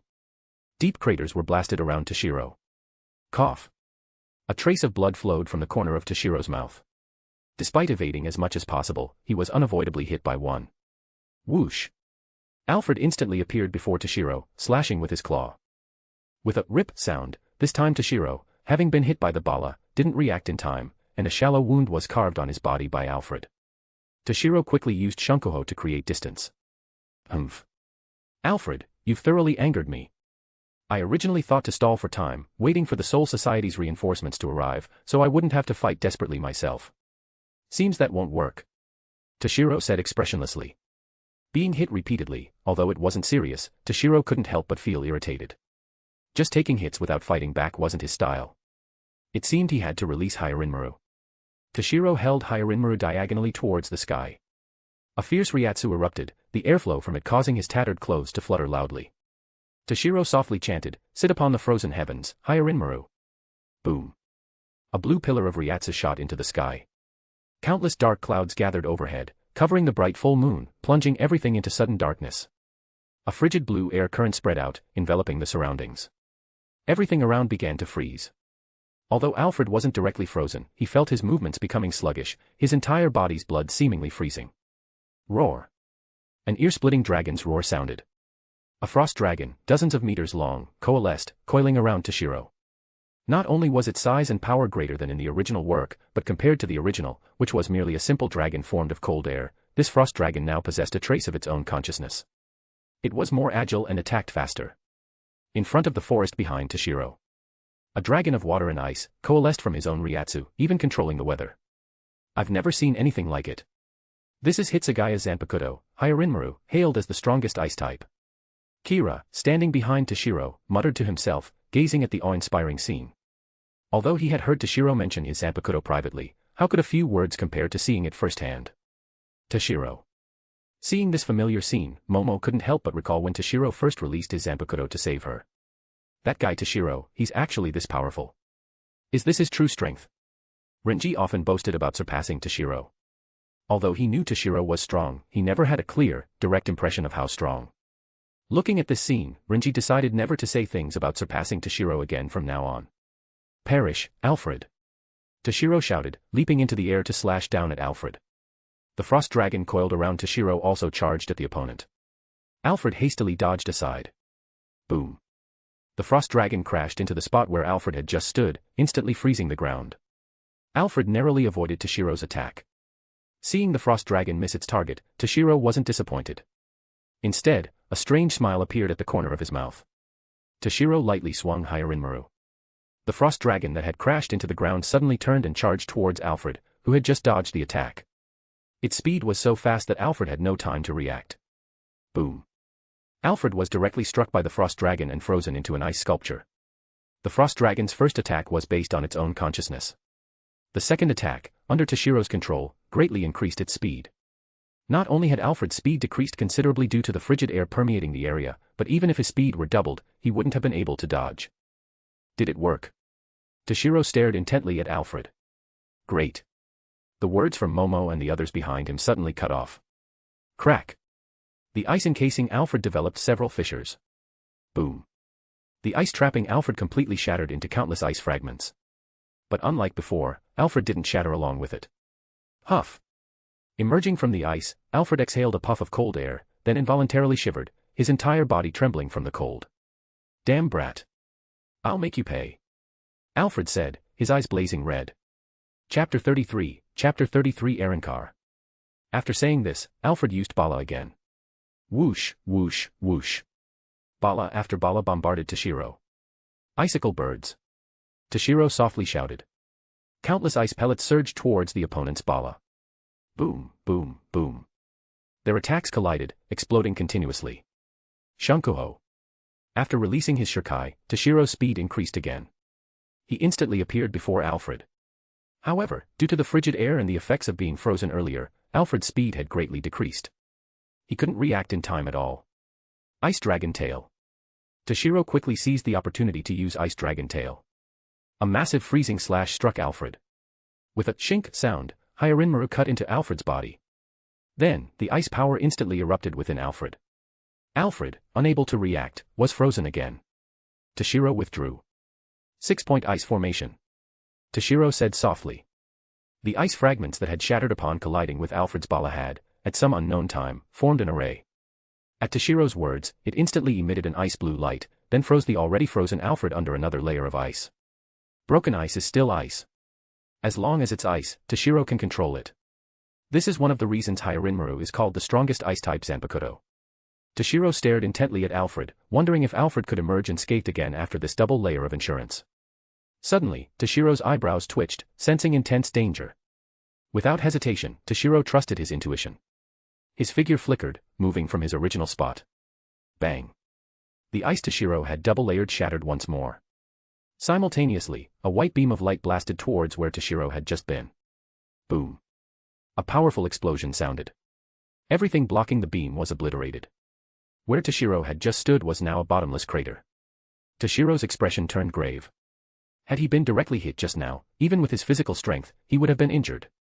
Was that a Siro? Toshiro asked. Siro is the most powerful attack of Minos Grande. Cough, cough, puffed.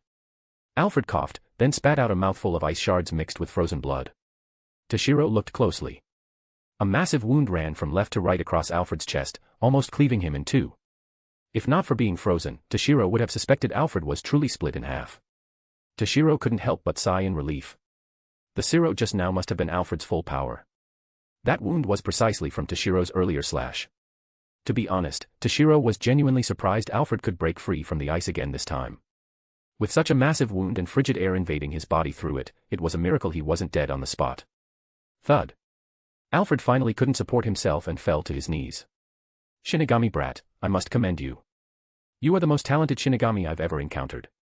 Merely lieutenant level, yet able to rival captain level. Given time, you will undoubtedly become a powerful Shinigami. Cough, cough. Alfred said with difficulty. But unfortunately, you encountered me.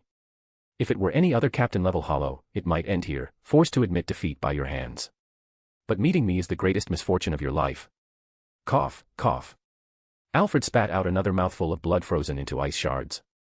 Toshiro looked at the other, who seemed on the verge of death at any moment, and truly didn't know where his confidence came from. Finally, tell me your name, Shinigami. I will remember you.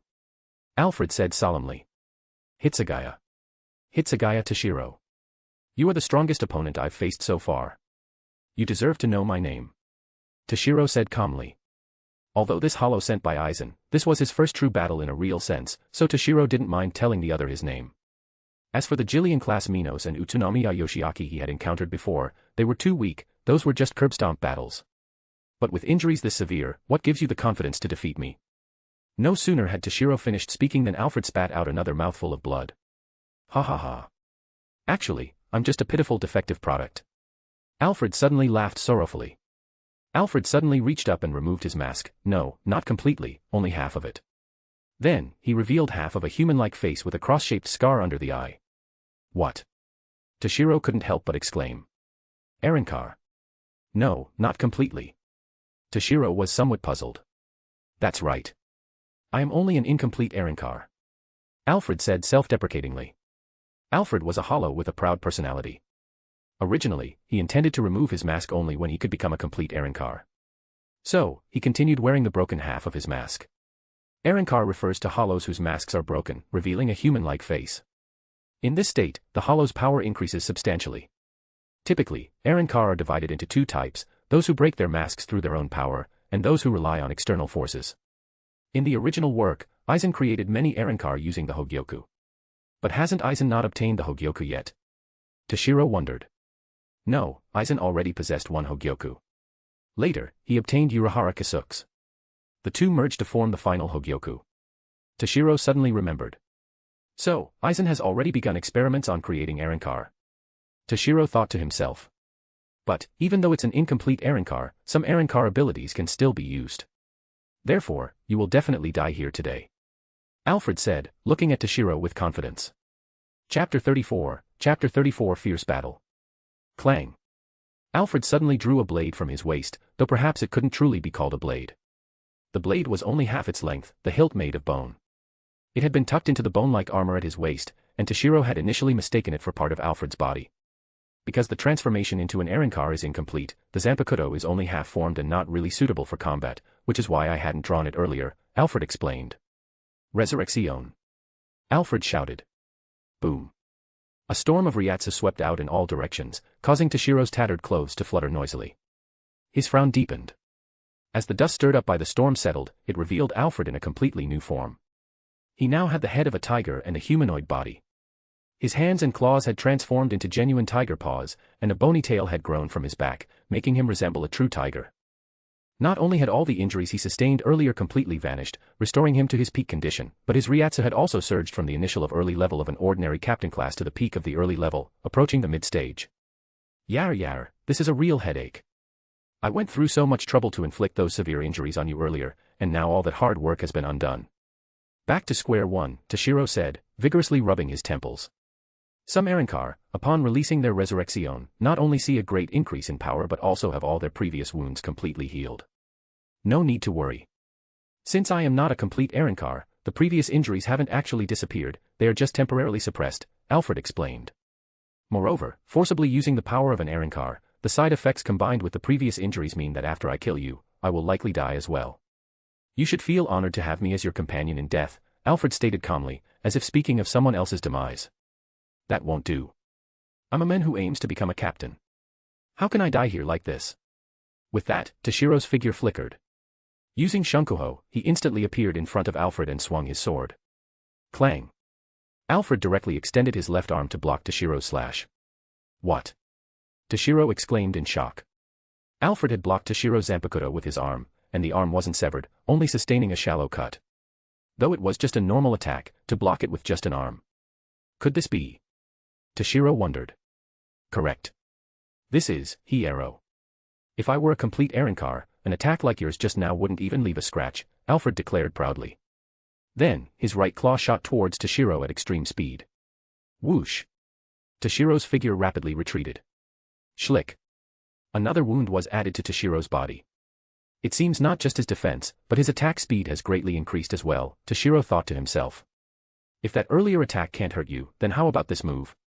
Toshiro said, gripping Hyarinmura with both hands and compressing and gathering his Ryatsu into the Zanpakuto. Hyarinmura shone with a blue light. This move was none other than Ice Dragon Flash. However, Toshiro didn't release it immediately, as this technique consumed a significant amount of energy. Instead, he condensed the power without releasing it and directly slashed at Alfred. Seeing Toshiro attack, Alfred once again raised his left claw to block. Squelch! Hyarinmura cleanly severed Alfred's left claw and then cleaved into his chest. Arg! Alfred screamed in pain and rapidly retreated. Damn it! I really can't afford to underestimate you, Alfred gasped. But I won't give you another chance. Bala! Alfred chanted. Whoosh whoosh whoosh! Alfred's rapid-fire Bala barrage appeared once again. Icicle birds! Toshiro responded with his own barrage of ice projectiles. Boom boom boom! Intense explosions rang out once more. Unfortunately, after Alfred's resurrection, his power had increased substantially, and even the potency of his Bala had risen considerably. Toshiro's ice pellets couldn't completely neutralize them, and some Bala still shot towards Toshiro. Swish swish swish! Toshiro's figure continuously flickered, pushing his Shunkuho to the limit as he evaded the incoming Bala. But ultimately, he was hit by several. Cough, pa. Toshiro couldn't help but spit out a mouthful of blood. This is bad. If this continues, I won't be able to hold on. It seems I must end this battle quickly, Toshiro thought to himself. Oh, still standing after that. You really are a monster, Alfred remarked. But this is the end.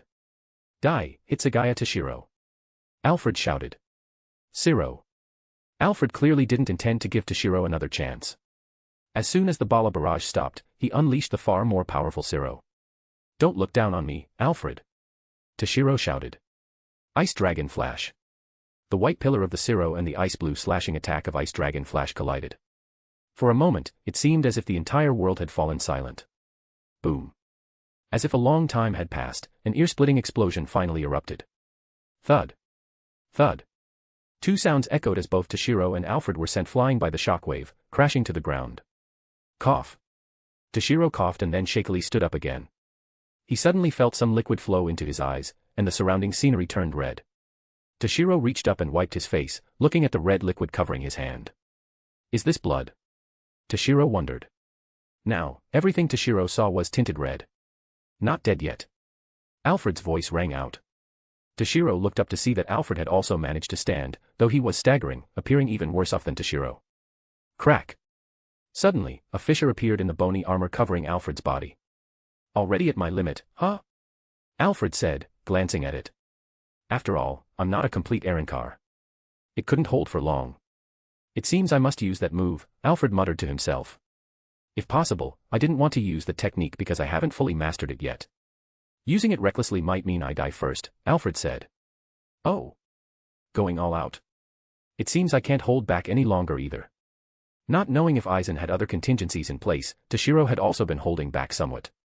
Chapter 35 Victory. Alfred stared intently at Toshiro, then suddenly let out a loud shout. Gran Rei Zero. Alfred's Ryatsu converged like a vortex towards his mouth, its imposing force far surpassing his previous Zero. How is this possible? Gran Rei Zero is an exclusive skill of the Espada. Toshiro was shocked. What Toshiro didn't know was that Gran Rei Zero was indeed a skill unique to the Espada. However, Alfred had once been subjected to Aizen's attempts to transform him into an Espada, though the process ultimately failed. Despite the failure, the technique of Gran Rei Zero was inherited by Alfred.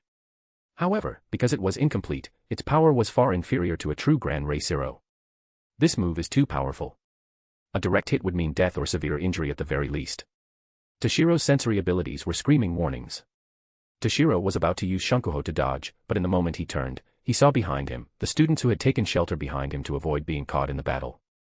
Although they were a considerable distance away from Toshiro and Alfred, Toshiro, knowing the power of a Gran Rei Zero, had no doubt they would be obliterated without a trace. Whoosh!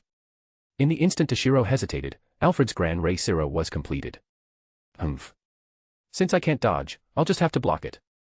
Bakudo number 81, Danku. Boom.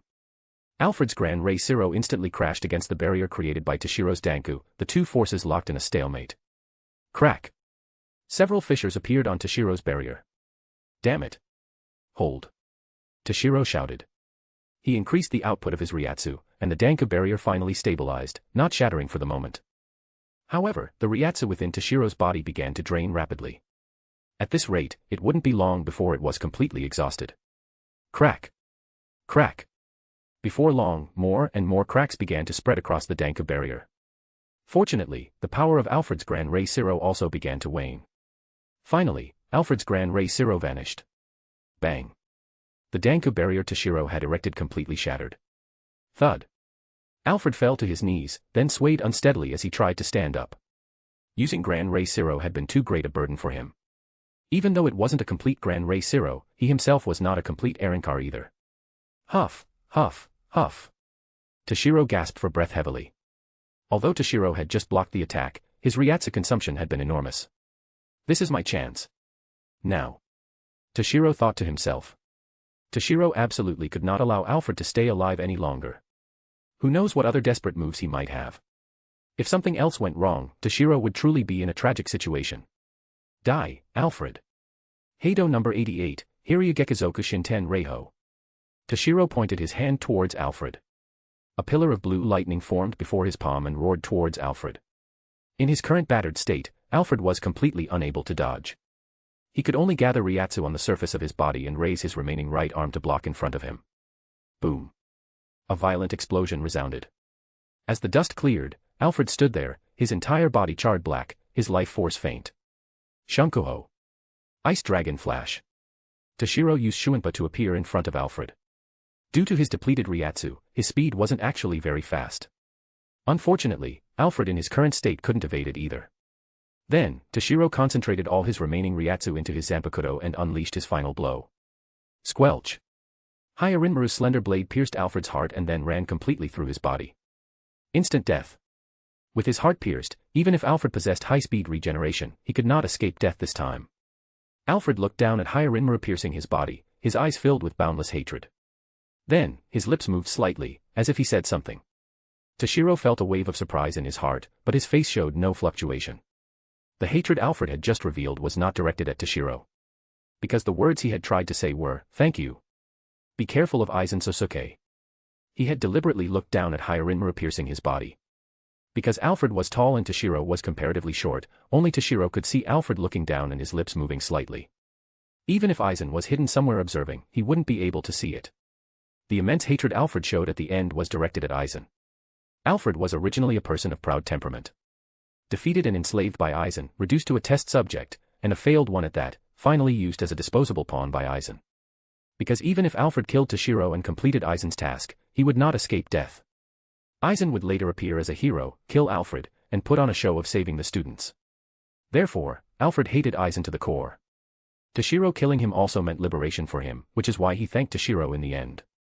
Revealing that Aizen was the mastermind might have been out of gratitude, wanting Toshiro to be prepared early, or perhaps hoping that Toshiro, who killed him, and Aizen, who enslaved him, would destroy each other. Hey, Aizen, you didn't expect this, did you? Even if I didn't know about your schemes before, you'll be exposed this time. Toshiro couldn't help but mock Aizen in his mind. Then, Toshiro pulled Hyarinmaru out. Alfred's body fell to the ground with a heavy thud. Thump. Toshiro's body couldn't hold on any longer either, and he fell to one knee, using Hyarinmaru to support himself. Toshiro's Ryatsu was completely exhausted. The previous battle had consumed a significant amount. To defend against Alfred's Gran Ray Zero, he used up most of his remaining Ryatsu. Then, using an 88th Heido almost drained him dry. Finally, the last of his Ryatsu was concentrated into Hyarinmaru for the killing blow. However, Toshiro didn't dare relax, not knowing if Aizen might still have some contingency plan in motion.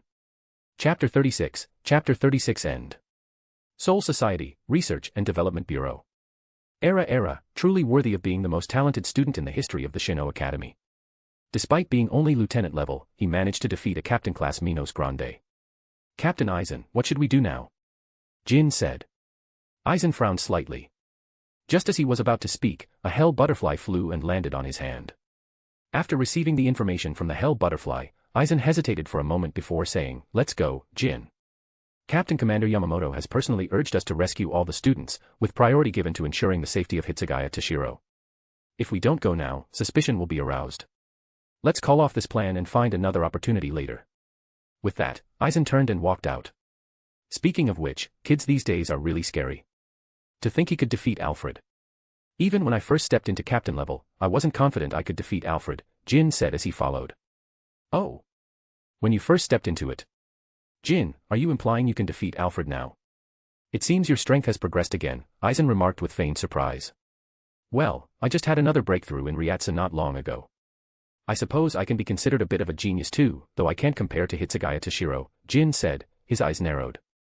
Although he was only the lieutenant of the 5th Division on the surface, Jin had long since mastered his Bankai, reaching captain level. Not long ago, he advanced even further, reaching the mid-stage of captain level. In terms of talent, Jin was among the very top few in the entire Soul Society. While he couldn't compare to the current Toshiro, he was certainly not much inferior to the Toshiro of the original work. Come to think of it, I never asked about the ability of your Bankai. Aizen suddenly stopped and looked at Jin. If you feel it's inconvenient, you don't have to tell me, Aizen said, putting on an indifferent expression. No, it's not inconvenient at all. I am completely loyal to you, Captain Aizen, Jin replied with a bright smile. Then, Jin explained with his eyes still narrowed, after my Zanpakuto releases Bankai, its extension and retraction speed becomes 500 times the speed of sound, and its maximum extension range reaches 13 kilometers. Is that so? Aizen offered a noncommittal response and continued walking forward. After Aizen turned his head, a glint of cold light flashed within Jin's perpetually narrowed eyes. Toshiro, are you all right? Momo ran over as soon as the battle ended. Renji and the others followed closely behind. Seeing Toshiro covered in blood, Momo quickly took out a handkerchief and wiped his face. Don't worry, my injuries aren't severe. I just used up too much Ryatsu, Toshiro said, catching his breath after a moment. He was finally recovering a bit. Toshiro wasn't entirely just comforting Momo. He truly hadn't sustained serious injuries. Although he looked frightening covered in blood, it was mostly just blood loss. The few wounds on his body weren't deep. With some bandaging and given Toshiro's physical constitution, they would heal in a couple of days. No internal organs were damaged or anything like that. When you think about it, Alfred was only at the early captain level stage. The gap between him and Toshiro wasn't as large as one might imagine. Generally speaking, when breaking through from lieutenant level to captain level, Ryatsu increases by 5 to 10 times. That means, not counting new abilities gained after the breakthrough, the Ryatsu of an early captain level is 5 to 10 times that of an ordinary lieutenant level. But Toshiro was no ordinary lieutenant level. Not only did he have more Ryatsu than the average lieutenant level, but its density was also several times that of an ordinary person. After offsetting each other with advantages in both quality and quantity, the difference in Ryatsu between the two wasn't actually that great. As for abilities, although Alfred even brought out something like Gran Rei Zero, Toshiro's Hyarinmura was the strongest ice-type Zanpakuto. Even though it was only Shirkai-level abilities, they were definitely not inferior to some captain's Bankai abilities. Despite Alfred employing various methods, he never truly broke through the early captain level, remaining on the same general tier as Toshiro. Therefore, defeating Alfred only cost Toshiro all his Ryatsu and left him with some light injuries. Hey, Hitsugaya, you monster. That was a captain-level Minos Grande, and you actually defeated it. Renji said incredulously. Kira and Hisagaya beside him showed expressions of complete agreement. Toshiro shot a glance at Renji. If he weren't injured, Toshiro would definitely have gone over to punch him. Renji, Toshiro is not a monster. He's a genius. Momo glared at Renji. Yeah. Renji said helplessly. But a lieutenant level defeating a captain level. I've never heard of such a thing, Kira also said, finding it unbelievable. Not hearing about it doesn't mean it hasn't happened. Throughout the countless years of Soul Society's history, it's not necessarily unheard of, Toshiro said indifferently. And not to look far, just take Aizen for example. Even if he only used his Shirkai, anyone caught in his Kyoka Suigetsu, even captain level, could be instantly obliterated by him. Then there's that cheat Ichigo. He defeated Zaraki even before learning Bankai. In those cultivation novels, if the MC can't fight above their level, they'd be embarrassed to show their face. As for opponents on the same level, they'd be defeated in droves. Toshiro truly believed his achievements here weren't anything to boast about. Shuhei, hasn't the support from Soul Society arrived yet? Toshiro asked, leaning on Hyarinmuru as he stood up. If they hadn't arrived yet, it meant Aizen might still try something. In his current state, even a slightly stronger hollow could finish Toshiro off. The captain of the 5th Division in charge of the rescue operation just contacted us. He said they'll be here soon, Hisagaya reported. Sigh. Toshiro let out a sigh of relief. Aizen's arrival meant this matter was coming to an end. Although he might look for other opportunities later, at least this particular incident was over. Thinking this, Toshiro felt a bit of unwillingness. He was actually placing his hopes on the enemy not taking action. In the end, it came down to his own insufficient strength. If he were powerful enough, he would have the confidence to handle anything that came his way. Let's go. First, let's check on the condition of the other students, Toshiro said to everyone. Chapter 37, the belated Aizen. Toshiro and the others quickly arrived at the forest where the students were gathered. Is everyone all right? Toshiro asked with concern. Hitsugaya-senpai, we're fine. What about you? Hitsugaya-senpai, you're amazing. You actually defeated a captain-level Minos Grande. Hitsugaya-senpai, thank you for saving us. If it weren't for you this time, we would have been in great danger. Everyone responded, some expressing concern, others praise, and gratitude. Even the first-year students were now calling him senpai. Since Toshiro was in the same class as them at the start of the semester and was much younger, even after skipping to the 6th year, they previously found it hard to call him senpai, only addressing him by his role as the leader of this trip. But now they were calling him senpai, which showed they genuinely appreciated him. It proved that Toshiro's desperate fight wasn't in vain. Though Toshiro had fought so hard mainly for Momo and his other friends like Renji. Suddenly, Toshiro sensed two Ryatsu approaching and quickly turned to look. Tap, tap, tap. After Toshiro turned, the sound of footsteps followed. It was Aizen and Jin. Sorry we're late. Have the hollows been dealt with? Aizen asked in his gentle voice. Yes, I've taken care of all the hollows, Toshiro nodded. You did it, Hitsugaya-kun. That's truly astonishing. I heard a captain-level hollow appeared and rushed over. Hitsugaya-kun truly lives up to being a genius, to have defeated a captain-level Minos Grande. Aizen said with a look of feigned shock.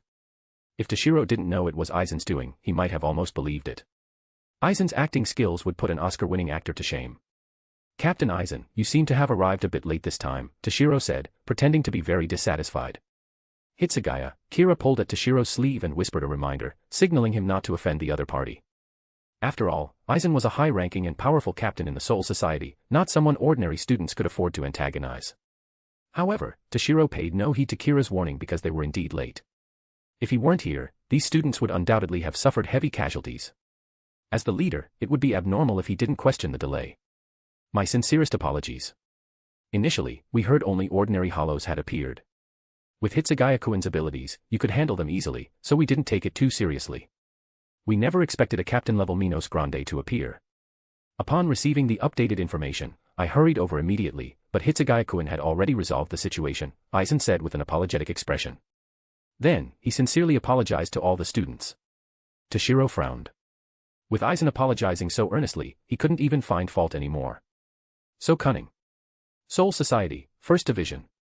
Rewind the time a bit, back to when Toshiro and the others first encountered the hollows. Captain Commander, I have a report. A voice sounded outside the duty room. Yamamoto, who was handling official business in the duty room, paused the hand holding his brush. Enter, Yamamoto said, putting down his brush. With a creak, the door opened, and a middle-aged man with white short hair and a small mustache entered. What is it, Chojiro? Yamamoto asked. The visitor was none other than 1st Division's Lieutenant, Sasakabe Chojiro, arguably the least noticeable among all the Godai 13's captains and lieutenants. In the few times he appeared, he mostly served as a background character. Genryusai-sama, we've just received news from the Shino Academy. The students on their field training mission in the living world have encountered a large number of hollows. Is that so? Then have the 5th Division handle the rescue.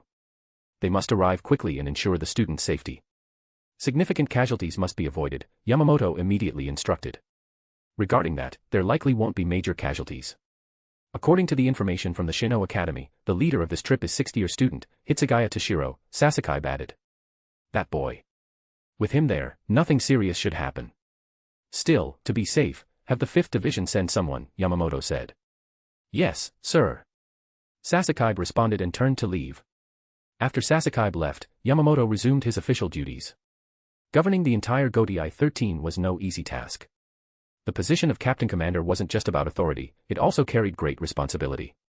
However, Yamamoto was destined not to have a peaceful day of work today. He had just handled 2 documents when the duty room door suddenly opened again. Sasakabe entered once more, this time barging in without even announcing himself. What is it now, Chojiro? Yamamoto frowned slightly. It wasn't dissatisfaction with Sasakabe but confusion. He hadn't seen Sasakabe so flustered in countless years. Sasakabe deeply admired the gentlemen of the living world and always adhered to gentlemanly conduct, rarely ever appearing rude. This time, he had barged in without even knocking. It's bad, Captain Commander. The Shino Academy just sent updated information. The students on the field training mission in the living world have run into trouble again. Chojiro Sasakaibe said urgently. Trouble? Didn't we already send the 5th Division for support? And with Hitsugaya Toshiro there, he should be able to handle ordinary hollows, right? Yamamoto asked, puzzled.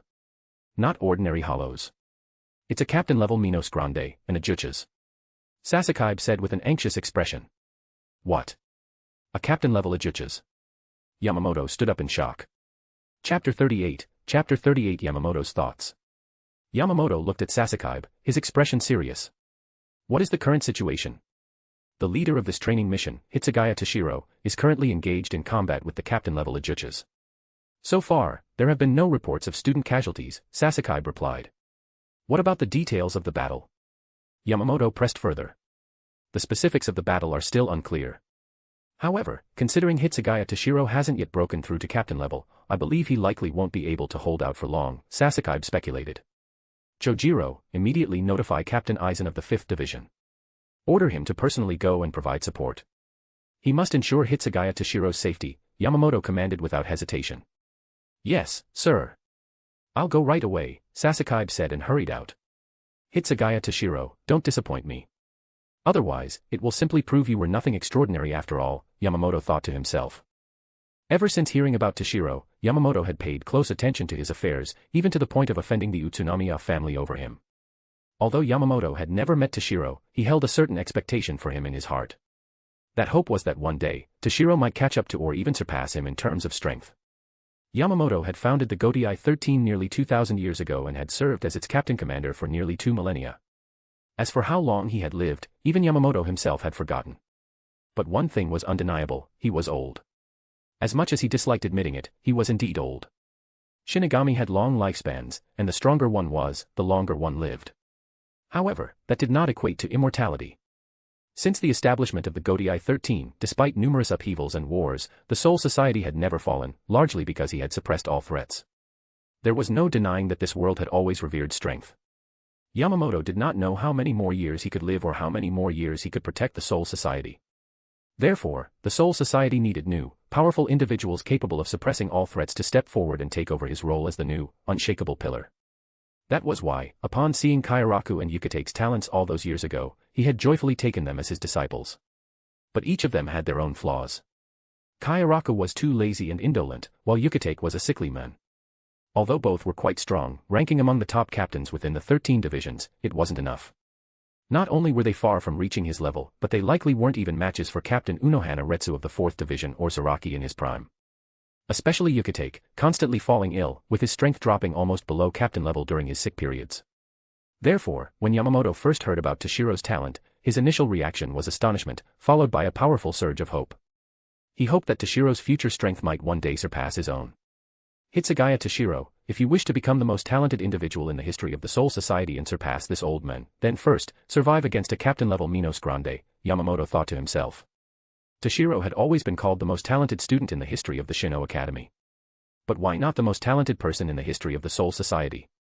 Others called him that because they didn't know if there had been other outstanding talents throughout the Soul Society's long history, as clear records of student talents only began after the Shino Academy was established. But Yamamoto knew. Yes, there were. Throughout the countless years of the Soul Society's history, many brilliant, dazzling geniuses had appeared. Moreover, he himself had been a genius who stood unparalleled among his peers in his youth. In his time, when he was at the peak of lieutenant level, Yamamoto had also faced captain-level enemies.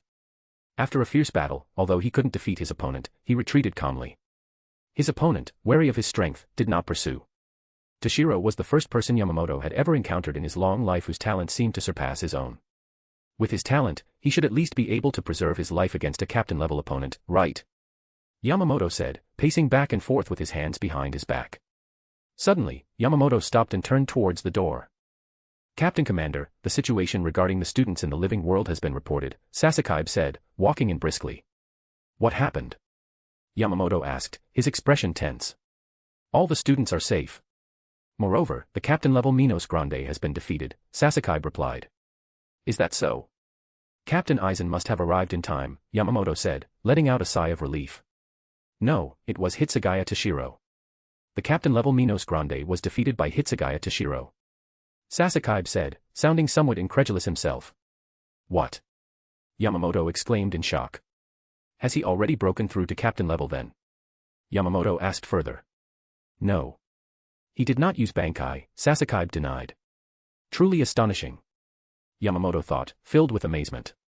He had originally thought that Toshiro managing to preserve his life against a captain-level opponent while at lieutenant level, as he himself had done, would be impressive enough. Never did he expect the result to exceed his expectations so dramatically. My Zanpakuto is the strongest of the fire type, while Hitsugaya Toshiro Zanpakuto is the strongest of the ice type. Is this fate's design? Perhaps the Soul Society will usher in the era of Hitsugaya Toshiro, Yamamoto pondered. Perhaps the person I've truly been looking for is him. Chapter 39, The Determination of Three. Living World. The rescuers, Aizen and Jin, had already set up a new Senkamen. Toshiro was organizing the students to prepare for their return to the Soul Society. Everyone, line up properly. We're going back soon. The student who sprained his ankle, the people in his group, help him walk, Toshiro instructed, walking back and forth among the crowd. Yes, Hitsugaya-senpai. All the students responded loudly. Gratitude and admiration were evident on every student's face at this moment. Standing nearby, Aizen watched this scene expressionlessly, though inwardly he felt a bit sour. Originally, he should have been the one enjoying everyone's admiration and cheers like a hero. Aizen had planned this meticulously for a long time. From finding individuals with outstanding talent to the Living World training, he had waited half a year for such a perfect opportunity. Never did he expect Toshiro to ruin it all. Not only had his efforts been in vain, essentially handing the glory to Toshiro, but he had also lost a captain-level Minos Grande. It was truly a case of trying to steal a chicken only to end up losing the rice. Among the crowd, Momo and the other two kept watching Toshiro as he directed the students to enter the Senkamen in an orderly fashion. He's just too strong. Kira suddenly uttered this seemingly out of nowhere. Ah. Oh. Momo, who had been staring at Toshiro with a somewhat dazed look, was puzzled for a moment before quickly realizing Kira was talking about Toshiro's strength. Toshiro will definitely become a captain in the future, Renji also said. Yeah. After all, he already possesses captain-level strength now. Mastering Bankai shouldn't be difficult for him, right? Kira said, his gaze towards Toshiro filled with admiration, just like the others. Can the three of us ever become as strong as Toshiro? Momo asked. Humph, how is that possible? That guy Toshiro is a monster, Renji said, having witnessed the earlier battle. He had no confidence in catching up to Toshiro. Renji, really, Momo said, slightly dissatisfied. I want to be like him. Even if I can never catch up to him, I won't stop moving forward, Kira said resolutely, despite his usually somewhat timid personality. So that I won't be left wailing in despair when danger comes again, so that Toshiro won't say my crying looks pathetic again. I will work hard for this, Kira affirmed. Yeah, me too. So I won't hold Toshiro back anymore, so I can be of help to Toshiro. I'll work hard for that too, Momo said with determination. Is that so? Renji showed a complicated expression, lost in thought. What the three didn't know was that their entire conversation was observed by Aizen, who stood nearby. A glint of light flashed on the lenses of Aizen's black-framed glasses, as if he were contemplating something. Is that so? Wanting to help Hitsugaya Toshiro, wanting to gain his recognition. Very good. As long as people harbor desires, weaknesses appear. Perhaps this point can be exploited, Aizen thought to himself, adjusting his glasses with a hand. Hey, Momo, Renji, Izuru. What are you dawdling for? It's time to go. Hurry up and catch up. Toshiro called out. Got it, coming. The three replied. I won't stop, Toshiro. I want to help you, not be helped by you all the time, Momo thought to herself, glancing at Toshiro as she entered the Senkamen. After all the students had entered the Senkamen, Toshiro, Aizen, and Jin also stepped through. The scene shifted, and everyone returned to the Shino Academy. Alright, everyone, this training mission ends here. Although there were quite a few twists and turns, fortunately, there were no casualties, Toshiro addressed the crowd from the front. It's all thanks to Hitsugaya-senpai. Thank you, Hitsugaya-senpai. After Toshiro spoke, everyone responded one after another. And also, after you return this time, everyone can rest for 2 days before returning to classes, Toshiro announced.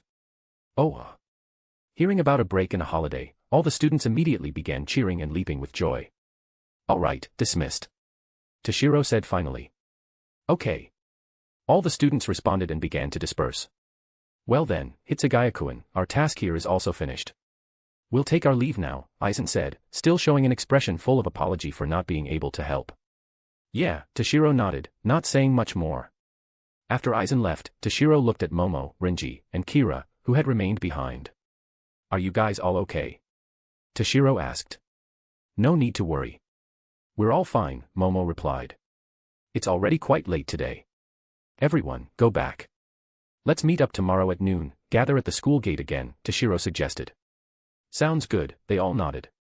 But, Renji, don't you dare order so many expensive things like last time. If you do, you'll be paying for them yourself, Toshiro reminded Renji. TCH. I know. So stingy, Renji grumbled unhappily. That's great. Toshiro hasn't changed, Kira suddenly said. Hasn't changed? What hasn't changed? Toshiro looked at Kira, puzzled. Nothing, really. It's just, after seeing you display such immense power earlier, I suddenly felt you were a bit distant, as if the gap between you and everyone else had grown, Kira said, somewhat embarrassed, scratching his head. But when I saw you joking and bickering with Renji just now, I suddenly felt at ease again. It really was just my imagination. Toshiro is still Toshiro, Kira said with a smile. Actually, I felt that way too earlier, Renji admitted. Really? I didn't feel that at all, Momo said, confused. Idiots. I am me. I never change, no matter when, no matter what my strength is, Toshiro said with a serious expression. That's right. We are us. We'll never change, no matter what. Renji suddenly shouted. They all looked at each other and smiled. The inexplicable sense of distance that had arisen earlier vanished without a trace. All right then, everyone, go back and rest, Toshiro said. Chapter 40 Encounter with Kairaku. Afterwards, everyone prepared to go their separate ways. They all lived in different places, Momo in the girls' dormitory, Toshiro in a separate small house, while Renji and Kira didn't even share a dormitory. Oh, right, Renji, don't forget to call Rukia, Toshiro said to Renji. Of course. As long as you don't mind paying for one more person's meal, Renji said, waving a hand behind him without turning around. After parting ways, Toshiro didn't return directly to his place to rest. He still had things to do. Since such a major incident had occurred, Toshiro, as the leader of the student group, needed to report the detailed situation to the school authorities. However, Toshiro looked down at the bandages wrapped around his body and decided to go to the infirmary first. As for the report, well, the matter was already resolved. It wouldn't hurt to report a bit later. The next day, noon. After parting with Momo and the others yesterday, Toshiro first went to the infirmary, then went to find his homeroom teacher, Koyama Rukia, to report the details of the incident. As a result, he was busy until late into the night before finally returning to rest. Coupled with his injuries, he didn't continue his training and simply went to sleep. Perhaps he had been too focused on training all along. Suddenly relaxing, he ended up sleeping straight through until noon. Damn, I'm almost late for meeting Momo and the others, Toshiro thought, leaping out of bed in a hurry. After a quick wash, he hurried towards the school gate. Shino Academy's gate. Momo, Renji, Kira, and Rukia had already arrived. Good grief, what is that guy Toshiro doing? He's the one who invited everyone, yet he's the one running late, Renji complained unhappily. Hey, Renji, that's rude. Toshiro must have been delayed by something, Rukia scolded. Rukia's right. You're being rude, Renji. I'm the one paying for the meal. You're just freeloading, yet you're complaining, Toshiro said, running up from the distance. Sorry, I had to report the detailed situation of the Living World training to the school last night. I rested a bit late, so I overslept, Toshiro explained to the others. It's fine, Toshiro. After fighting that hollow, you must be quite exhausted, Momo said with concern. I'm okay. More importantly, where should we go this time? Toshiro asked everyone. I think that small restaurant we went to the first time was quite nice. The food was good, and the prices weren't expensive, Kira suggested. That small restaurant. It was quiet. It really was nice, Rukia agreed. In that case, let's go back to that small restaurant, Toshiro said, seeing that everyone agreed with Kira's suggestion. West Rakangai, 1st District, a small restaurant. Toshiro and the others got a private room. When ordering, everyone looked at the menu and picked 2 dishes they liked. Afterwards, everyone ate and chatted, not particularly adhering to any rule about not speaking during meals. Just as Toshiro and the others were leaving the private room after their meal, they suddenly heard a voice. Life is truly as lonely as snow. Toshiro and the others turned to look. It was the captain of the 8th Division, Kairaku Shunsui. Yo, what a coincidence. Isn't this Captain Kairaku? Drinking alone? Toshiro asked. What can I do? I finally managed to ditch Nanao-chan to go drink with Yhwach, only to find out Yhwach is sick again. So, here I am, drinking alone, Kairaku explained. So, his good friend is sick. No wonder he's drinking alone, Toshiro thought to himself. Meeting by chance is fate. How about joining me for a drink? I said last time I'd treat you to a drink. How about now? Kairaku invited. Sorry, I just had a meal with friends, so it's not really suitable for drinking. Let's do it another time, Toshiro declined. Thinking about it, although Toshiro drank alcohol in his previous life, he never really tasted what sake was like. Is that so? That's a shame. Oh, right, Hitsugaya-kun, when you have time soon, go to the first division. Old Man Yama wants to see you, Kairaku said lazily. Captain Commander Yamamoto. What does he want to see me for? Toshiro asked, puzzled. After all, he hadn't joined the Gotei 13 yet. Hee, you'll find out when you see him. Old Man Yama is very concerned about you. When he heard you encountered a captain-level Minos Grande this time, he immediately ordered Captain Aizen of the 5th Division to personally go support you, Kairaku said without directly explaining. By then, we might become fellow disciples, Kairaku added meaningfully, taking a sip of his drink. Is Captain Commander Yamamoto going to take me as his disciple? That didn't happen in the original work, did it? Toshiro wondered internally. Maybe it's because my talent and strength are far greater than in the original story, Toshiro speculated. Well, I'll find out when I go. No point guessing blindly, Toshiro decided. Thank you for the reminder, Captain Kairaku. I'll go as soon as I can, Toshiro said to Kairaku. No need to rush. Go whenever you have time, Kairaku said casually. We'll take our leave now then, Toshiro said. Go ahead.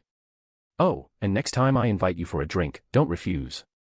Because next time might be a gathering of fellow disciples. I'll invite Yhwach too, Kairaku added. I understand. I'll definitely make time next time, Toshiro promised. If he really became Yamamoto's disciple, then he and Kairaku and Yhwach would be fellow disciples. Having a drink to get acquainted would indeed be something he couldn't refuse again. Chapter 41 Individual Efforts.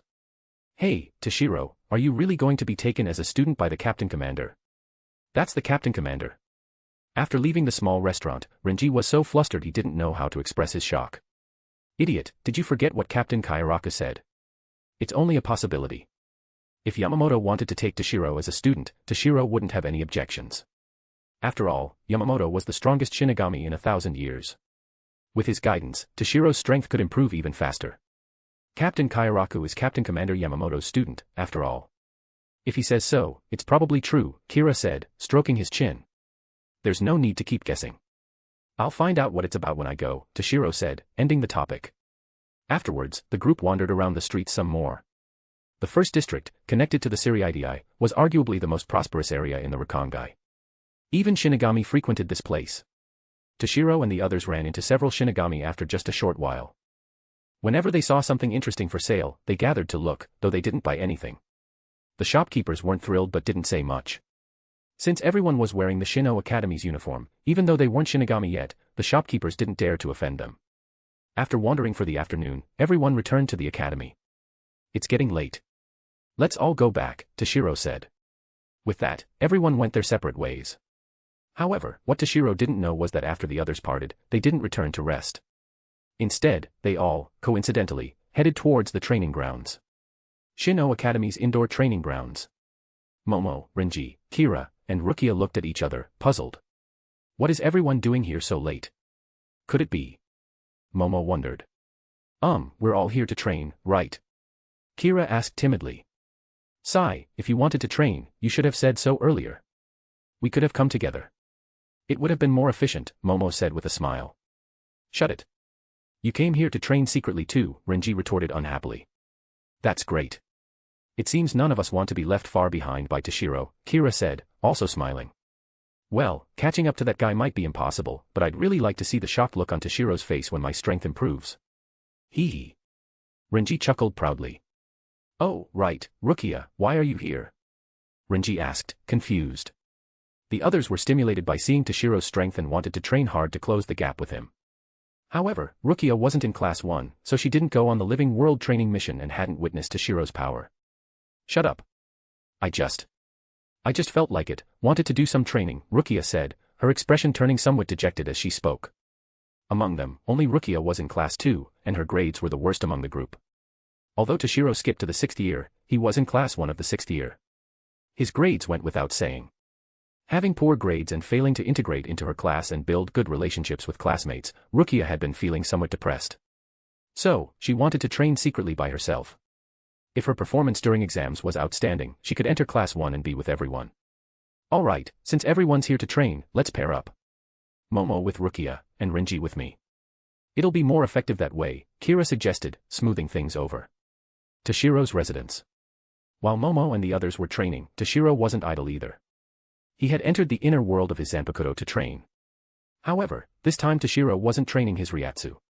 His Ryatsu had already reached the limit of lieutenant level. Unless he broke through to captain level, it wouldn't improve much. Hiya Rinmaru, let's not train Ryatsu this time. Fight with me, Toshiro said. Through his battle with Alfred, Toshiro realized his combat experience was still lacking. Of course, this was also because Toshiro hadn't experienced many battles. Fine, Hiya Rinmaru said. As soon as the words left his mouth, he suddenly swiped a claw at Toshiro. Toshiro hastily dodged aside. Boom. A huge crater appeared on the ground, with countless ice shards flying. Hey, Hiya Rinmaru, what's the idea of attacking suddenly? Toshiro complained, brushing off the ice crystals that had landed on him. Nothing. Just wanted to tell you, when fighting an enemy, they won't wait for you to be ready before attacking, Hiya Rinmaru lectured. Is that so? I understand. I'll never let my guard down again, Toshiro said with a serious expression. Take this. Vacuum ice blade. Toshiro used the technique immediately after releasing his Shirkai. Whoosh whoosh whoosh. Numerous ice blades shot towards Hiya Rinmaru. Clang clang clang. The ice blades collided with Hiya Rinmaru's massive body, producing a series of clear ringing sounds. Useless. I am the strongest ice-type Zanpakuto. Ice of this level has no effect on me, Hiya Rinmaru stated. Is that so? Well, no choice then. I'll have to go all out, Toshiro said, resigned. Ha! Toshiro stamped his right foot on the ground, leaping high into the air directly above Hiya Rinmaru's head, then slashed down. Despite his massive size, Hiya Rinmaru's speed was not slow at all. With a twist of his body, he vanished from Toshiro's sight. Then, he suddenly appeared behind Toshiro, swinging his tail at him. Toshiro immediately turned, using his Zanpakuto to block in front of him. Thud. Toshiro was sent flying, sword and all. That really hurts, Toshiro said, standing up and rubbing his body. Then, without hesitation, he charged at Hiya Rinmaru again. And so, Toshiro was repelled again and again, only to charge forward again and again. Chapter 42 Human Form. Huff, huff. Toshiro leaned on his Zanpakuto, breathing heavily and unsteadily. Hiya Rinmaru, you're really something. It seems mastering Bankai in the future won't be easy, Toshiro sighed, looking up at the completely unscathed Hiya Rinmaru. To master Bankai, one needed to reach the peak of lieutenant level and then defeat their Zanpakuto after it materialized. After resting for a while, Toshiro finally regained his stamina. Hiya Rinmaru, you should be able to take human form, right? I'm not quite used to fighting against your huge size, Toshiro asked. Moreover, even hollows are far smaller than your massive body. Why don't you turn into human form and fight me again? Toshiro suggested.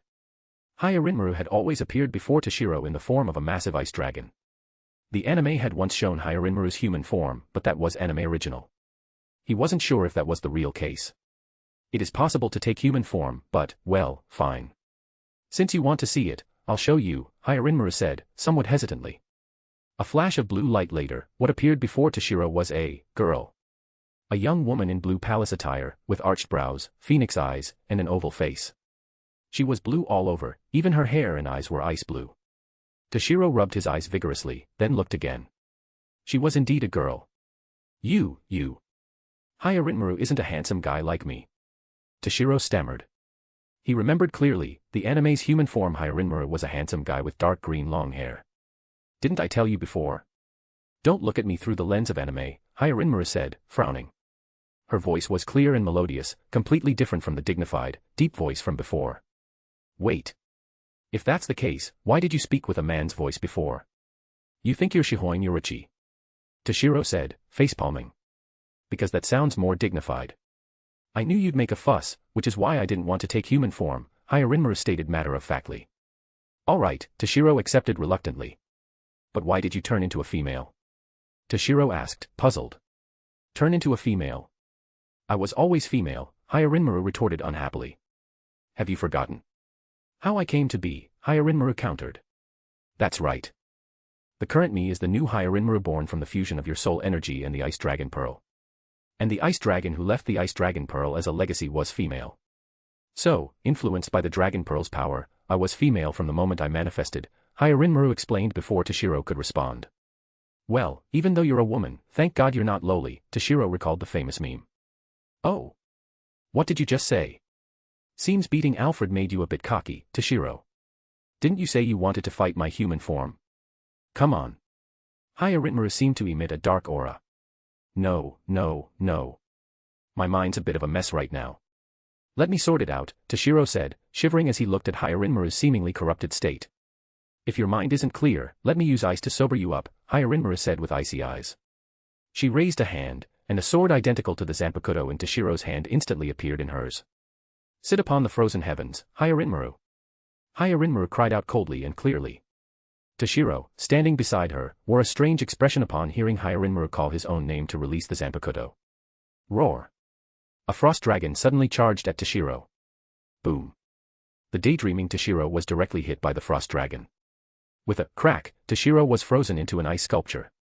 Hitsugaya Toshiro, wielder of the strongest ice-type Zanpakuto, turned into an ice sculpture. If this got out, he'd become the laughingstock of the entire Soul Society. Suddenly, a powerful surge of Ryatsu erupted from within the ice sculpture. Crack!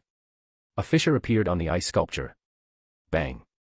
With a violent burst of Ryatsu, the ice sculpture completely shattered into countless ice fragments scattering everywhere. Mind clear now. Hyarinmaru said indifferently. Achoo! You female dragon. Trying to kill me? Toshiro said, shivering from the cold. It seems I need to teach you a good lesson, to let you know who's the master here. With that, Toshiro immediately used Shumenpa to charge at Hyarinmaru. Ice Dragon Flash. An ice blue slashing attack shot towards Hyarinmaru. Seeing this, Hyarinmaru cast a disdainful glance and said flatly, Ice Dragon Flash. Another slashing attack appeared, meeting Toshiro's head on. Boom. The two attacks collided and cancelled each other out. No use. Toshiro frowned, recalling something, a Shinigami's abilities, their Zanpakuto could also use. It seems only close combat will do. Thinking this, Toshiro's figure instantly appeared behind Hyarinmaru and slashed at her back. However, Hyarinmaru didn't even turn her head, as if she had eyes on her back. She blocked Toshiro's strike with a reverse swing of her sword, then leaned her body forward while simultaneously kicking backwards with her foot. Thud. Toshiro was kicked back several steps. Toshiro brushed the footprint off his clothes and charged forward again. From then on, Toshiro and Hyarinmaru engaged in a back-and-forth battle. Initially, Toshiro was purely on the defensive. But gradually, he managed to land 1 or 2 attacks out of every 10 exchanges. Thump. Toshiro collapsed to the ground, completely exhausted. Can't do it anymore. I'm out of strength, Toshiro gasped. Humph, giving up already. Your stamina is pathetic. And you're fit to be my master. Hyarinmaru snorted coldly. Toshiro felt a line of sweat on his forehead but held back his retort in the end. Chapter 43 Exchange. By the way, Hyarinmaru, why are your swordsmanship and Hakuta skills so strong? Toshiro asked, somewhat puzzled. Although Toshiro's swordsmanship and Hakuta couldn't be called exceptionally powerful, he had consistently ranked first in the Shino Academy's assessments, with no other student surpassing him. But at the beginning, when Toshiro fought Hyarinmaru using swordsmanship and Hakuta, he couldn't fight back at all. Fortunately, Toshiro was a monstrous genius, learning while fighting, which allowed him to gradually start counterattacking. Nothing much, really. The Ice Dragon Pearl contains memories of battles between human cultivators that the Ice Dragon once witnessed. I just imitated what I saw, Hyarinmaru said, sitting down beside Toshiro. Is that so? Then, can I learn swordsmanship and Hakuta from you in the future? What the Shino Academy taught in Zanjutsu and Hakuta were just the basics, which Toshiro had long since mastered. Of course, no problem. After all, you are my master. My reason for existing is you. If you need it, everything I have is yours, Hyarinmaru said, turning her head to look at Toshiro. However, I'm just imitating without grasping the essence. If you want to train swordsmanship and Hakuta to a high level, it's best to go to Yamamoto Genryosai, Hyarinmaru advised. Yeah. Captain Commander Yamamoto has lived for so many years. His abilities in Zanjutsu, Hakuta, Ho-Ho, and Kido should all have reached the limit of what a Shinigami can achieve. That's why I didn't refuse when Kaiaraka Shunsui told me to go see Captain Commander Yamamoto at noon, Toshiro said. Suddenly, Toshiro remembered something and looked at Hyarinmaru with expectation. Oh, right, Hyarinmaru. Since the Ice Dragon Pearl contains the Ice Dragon's inherited memories, there should be cultivation methods to become an immortal or something, right? Can you teach me? Toshiro felt that cultivating to become a god or immortal must be much stronger than Shinigami powers. Hyarinmaru looked at Toshiro with some amusement. There are, but unfortunately, you can't use them. Why? Toshiro asked urgently. Because you're not human, Hyarinmaru explained. You're the one who's not human. Before Toshiro could finish, he suddenly remembered he indeed wasn't human. Correct. A Shinigami's body is composed of Reisher, making them a different species from humans. Most of the inherited memories are dragon cultivation techniques, with a small portion of human techniques. None are suitable for you, Hyarinmaru explained. Is that so? Toshiro sighed, somewhat disappointed. But don't be disheartened. All cultivation paths ultimately converge. Shinigami power, when trained to profound levels, is also incredibly formidable, Hyarinmaru comforted. Yeah, I know, Toshiro said, not really disheartened. He had just asked casually. Hyarinmaru, from now on, can you maintain this form? Toshiro asked hesitantly. What do you mean? Hyarinmaru didn't immediately grasp what Toshiro was saying. I mean, in the future when I come here to train, just stay in your human form, Toshiro said, looking at Hyarinmaru. Well, after all, your appearance is quite beautiful, pleasant to look at. Isn't there a saying, men and women working together, the labor is not tiring? Being in a good mood makes training more efficient too, Toshiro said shamelessly. Hearing Toshiro's words, a faint blush appeared on Hyarinmaru's perpetually cold face, like a proud plum blossom suddenly blooming in the snow. For a moment, Toshiro was captivated. You stupid idiot, what are you looking at? Hyarinmaru said, both shy and annoyed. Yar, this shy, delicate look doesn't suit Hyarinmaru, Toshiro said, feeling goosebumps as he looked at Hyarinmaru like this. What did you say? All right. You still haven't answered. Do you agree or not? Seeing Hyarinmaru about to get angry again, Toshiro quickly said. Well, I suppose there's no helping it. It's for your training, after all. Helping the master train is also a Zanpakuto's duty, Hyarinmaru said, turning her head away. Hee. Toshiro couldn't help but laugh. Although Hyarinmaru turned away, Toshiro could see her neck had turned red too. After that, neither Toshiro nor Hyarinmaru spoke. Perhaps they didn't know what to say, or perhaps they were enjoying the peaceful atmosphere. Slowly, the fatigue from the earlier full-force battle washed over him. Toshiro couldn't help but close his eyes and soon fell asleep. Hyarinmaru looked at the sleeping Toshiro, then also lay down beside him, a smile appearing on her face that could dim the world. If Toshiro saw it, he would surely be mesmerized. The perpetually bone-chilling icy plain seemed to become as warm as spring. The next day, morning. Toshiro slowly opened his eyes. Then, he couldn't help but recall last night's training session with Hyarinmaru. Good grief, I never expected Hyarinmaru to be a woman. Truly surprising, Toshiro thought, glancing at the Zanpakuto beside him. And she didn't even wake me when I fell asleep. Really, wouldn't sleeping in an icy wasteland cause a cold? Toshiro grumbled. Well, whatever.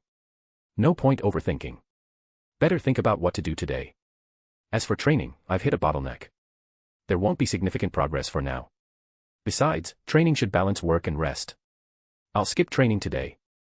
Better go find Momo, Toshiro decided. What Toshiro didn't know was that, just as he decided to find Momo, a meeting was being held within the Godai 13. A meeting directly related to him. Chapter 44 Assemble, Captain's Meeting. First Division, Conference Room. The captains of the Godai 13, high-ranking and rarely seen, were now gathered together. All captains stood on the left and right sides, while in the middle was the captain commander of the Godai 13 and captain of the First Division, Yamamoto Genryusai Shigakuni. Although they were the captains of the Godai 13, including Captain Commander Yamamoto, there were only 12 present. Due to Aizen's schemes many years ago, multiple captains and lieutenants had undergone holification. Coupled with the former captain of the 12th Division, Urahara Kasuke, and the former captain of the 2nd Division, Shihoin Yoruchi, who fled the Soul Society, the Soul Society suddenly lost 6 captains, nearly half of them. The strength of the Godai 13 suffered an unprecedented blow. To this day, the captains' positions had not been fully replenished, the position of the 3 RD Division's captain remained vacant. Jin was not yet the captain of the 3rd Division at this time. Although Jin had already achieved captain-level strength, Aizen lacked other suitable personnel under his command and still needed Jin's assistance for now, so he hadn't yet arranged for Jin to become the 3 RD Division's captain. Thud. Yamamoto tapped the floor with his cane. Then, let the meeting begin, Yamamoto said, sitting in his chair, while all the captains stood on either side. Today, I've gathered everyone primarily because of an incident that occurred a couple of days ago, Yamamoto stated. Hey, what exactly is this about? Although it's boring without any fights lately, having so many people gather for a meeting is even more boring, Zaraki said, sounding rather listless. Kenpachi is right. What matter is important enough for the captain commander to summon all the captains? I'm very busy, you know. If it's not something major, I need to return to my experiments, said Kuratsuchi Mayuri, captain of the 12th division, who was always wearing his black and white mask, sounding displeased. Toshiro had always suspected Mayuri might be Tite Kubo's favorite son, given how he got a new outfit with every new story arc, even more frequently than the protagonist. Moreover, Toshiro had heard in his previous life that Kubo himself once cosplayed as Mayuri. Hey, Mayuri, did I ask for your opinion? Zaraki said with a deliberately provocative look. Oh. Kenpachi, you think that challenging look will anger me enough to fight you? Mayuri retorted. Really, what a brainless brute. Always thinking about fighting. In this world, only conducting experiments brings true pleasure, Mayuri mocked. Humph, what do you, a coward, know? In this world, only battle and slaughter bring true pleasure, Zaraki retorted. Watching Zaraki and Mayuri argue endlessly about what brought the most pleasure, others couldn't help but join in. Yar, arguing again. Actually, I think leisurely drinking is what brings the most pleasure, Kairaku, captain of the 8th division, interjected. Humph. Boring. The petite captain of the 2nd division and commander-in-chief of the Onmitsukido, Sui Fong, snorted coldly, her short hair styled in her signature braid. Era, what a lively discussion, said Captain Unohana Retsu of the 4th division, her black hair parted in the middle and braided in front of her chest, covering the scar below her collarbone, smiling with a hint of mischief. Captain Aizen of the 5th division smiled without speaking. The elderly captain of the 6th division, Kuchiki Jinrei, wore his hair in a kansekin and the silver-white scarf around his neck, dressed like a noble. He frowned at the chaotic scene before him but remained silent.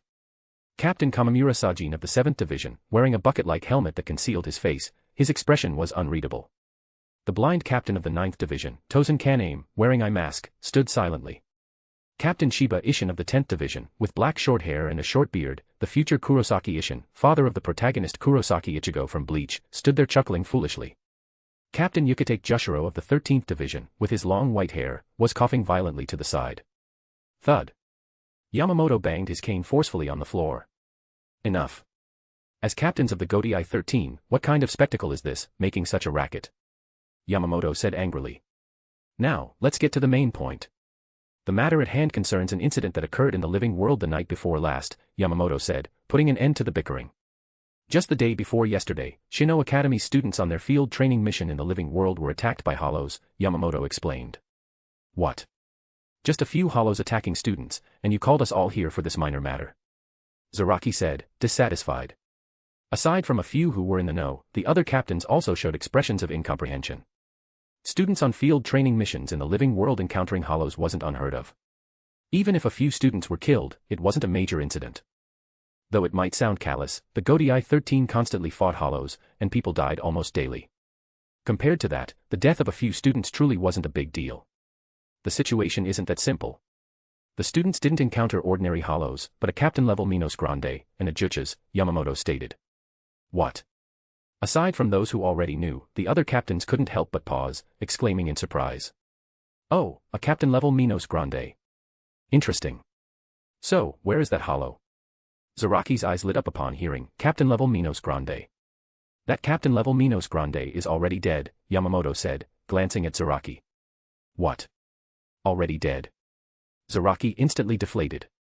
The details of this matter will be explained by Captain Aizen of the 5th Division, who went to the living world for the rescue operation at that time, Yamamoto continued. Then, allow me to explain the situation to everyone, Aizen said, stepping forward.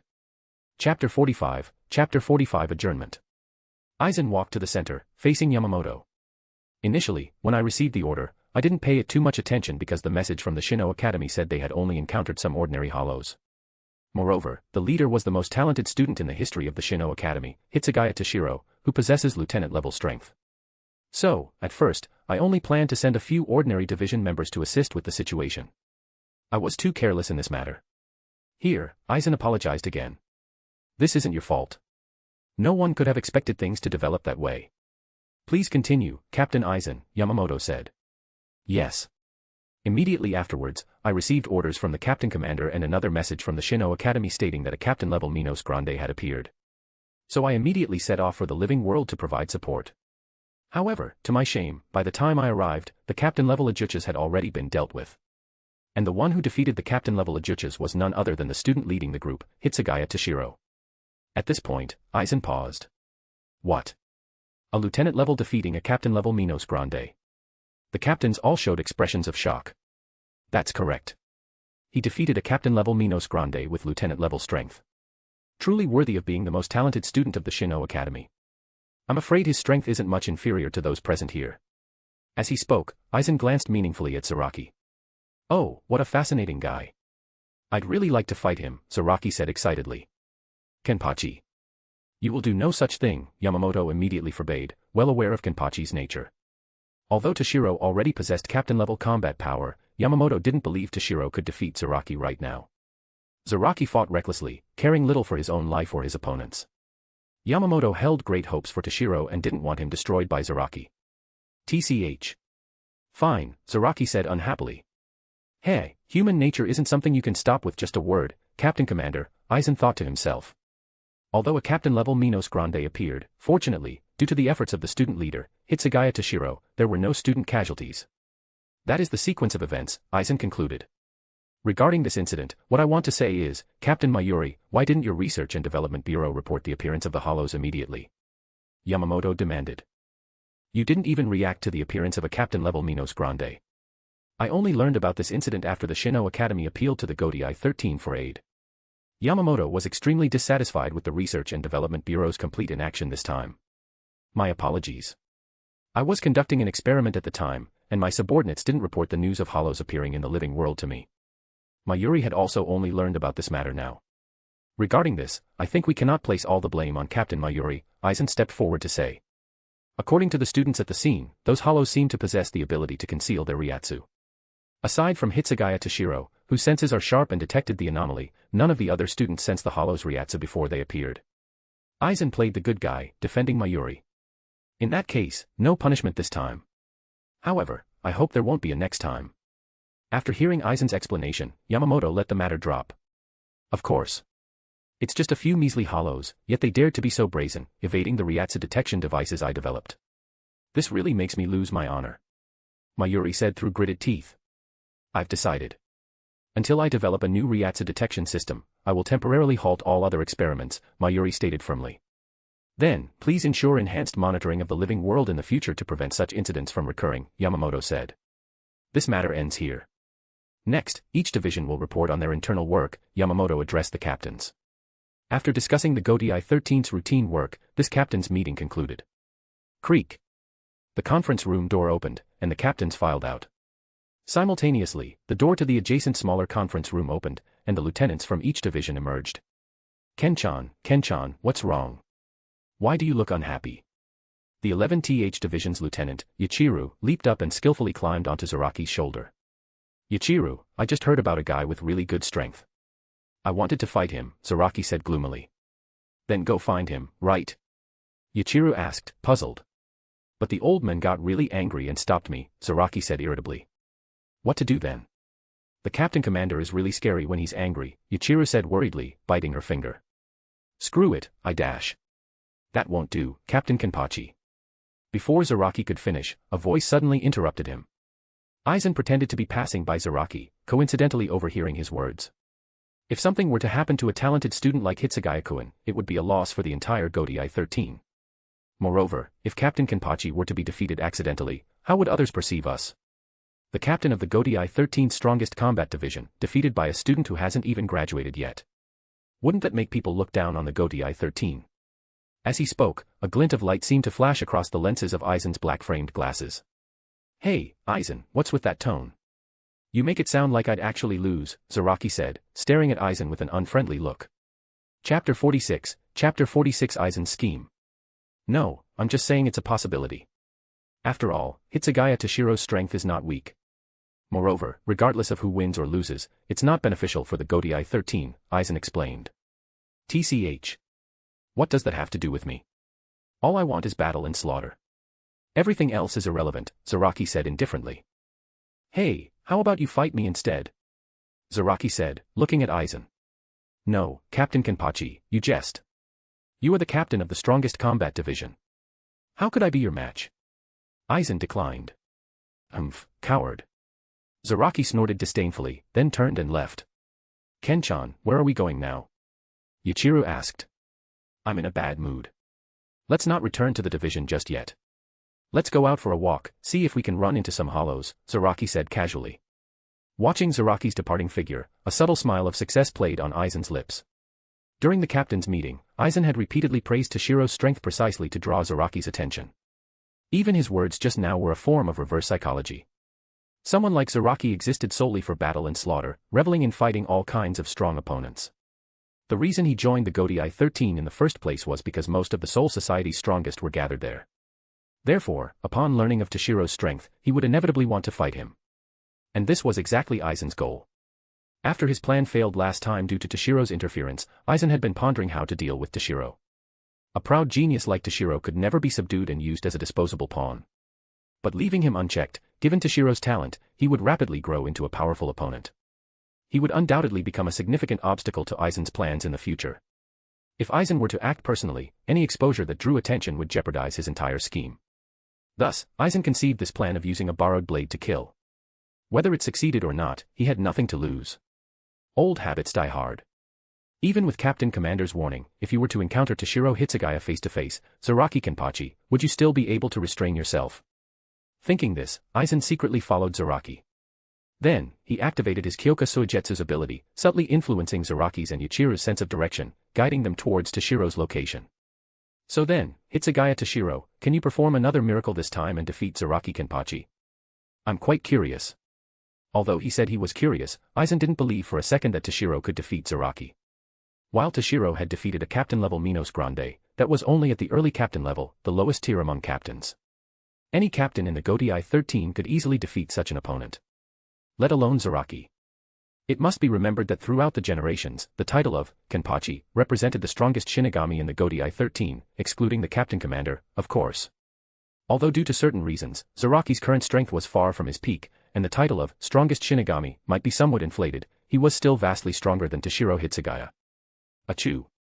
Just as Toshiro was about to go find Momo, he suddenly sneezed. Could Momo be thinking about me too? Toshiro wondered, completely unaware of the conspiracy Aizen had set in motion. Shino Academy, first year, Class 1. Although class was in session, students kept glancing towards the window from time to time, hoping to catch a glimpse of the figure they were so grateful to and admired. Outside the window, Toshiro was sitting on the corridor outside the classroom, leaning against a pillar, resting. Although Toshiro had been there for a while, Momo was in class and couldn't come out to join him. During this time, the homeroom teacher of Class 1, Aonabara Jengoro, had come out to invite him in to sit, since he was once a student of Class 1 as well. However, Toshiro declined. Ever since he saved the Class 1 students during the Living World training, and after witnessing his strength, these people were filled with gratitude and admiration for him. Just sitting outside the window, people kept looking at him. Entering the classroom would be worse, probably no one would be able to focus on studying. After waiting for a while, classes finally ended. Instantly, all the students surged out, surrounding Toshiro. The thunderous footsteps nearly shook the floor. Hitsugaya-senpai, hello, long time no see, one student said. Long time no see. It's been less than 2 days since the Living World training, Toshiro silently complained. Hitsugaya-senpai, did you come specifically to see us? Another student asked. Sorry to disappoint, but I'm here to see my girlfriend, Toshiro thought sarcastically. Hitsugaya-senpai, I want to have your babies. A girl boldly shouted.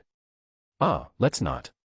Maybe let Momo handle the baby-having part, Toshiro said, glancing at the girl and refusing with some difficulty. Hey! Move aside, everyone, move aside. Renji forced his way through the crowd, creating a path.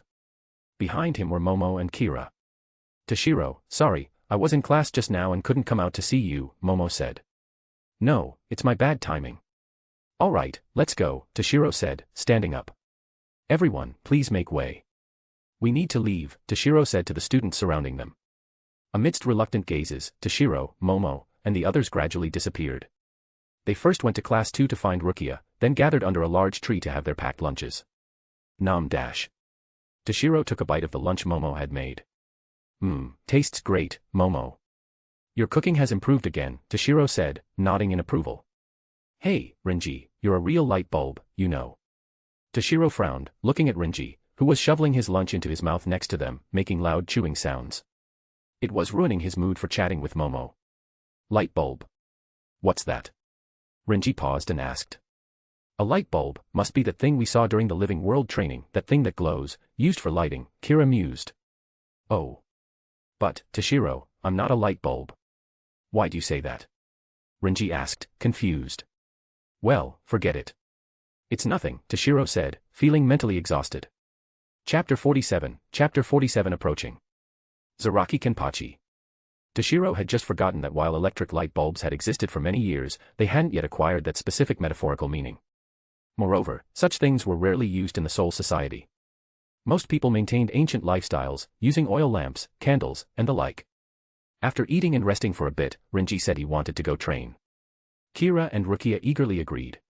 Toshiro had thought he could finally spend some time alone with Momo, but to his dismay, Momo said she wanted to train hard too, so she wouldn't hold Toshiro back in the future. No choice, Toshiro tagged along, watching them train. In the woods behind Shino Academy. Momo and Renji were engaged in a chase and fight. Momo had great talent in Kido, but her other skills weren't as good. So, she practiced Zenjutsu by sparring with Renji. Initially, Toshiro had sparred with Momo, but he was too worried about hurting her and held back too much. Momo disliked his lack of seriousness, so she switched to sparring with Renji. Toshiro sat bored on a large tree branch, watching them train. Yawn dash. Toshiro yawned, bored to the point of wanting to sleep. Should have just gone back to train alone, Toshiro said lazily. On the training ground. Momo was completely outmatched by Renji. Although Renji's Kido talent was abysmal, having grown up in the chaotic districts of the Rakangai, he had been fighting since childhood. Thus, his combat experience was quite good. Momo continuously used Shuinpa, her figure stepping from tree to tree, evading Renji's pursuit. Ha! Renji forcefully pushed off the ground, leaping up to catch up with Momo. Then, he swung his sword forcefully at her. Clang! Momo gripped her sword with both hands, trying to block Renji's strike. However, Renji's strength far surpassed Momo's. Momo's sword was sent flying, and her body plummeted rapidly towards the ground.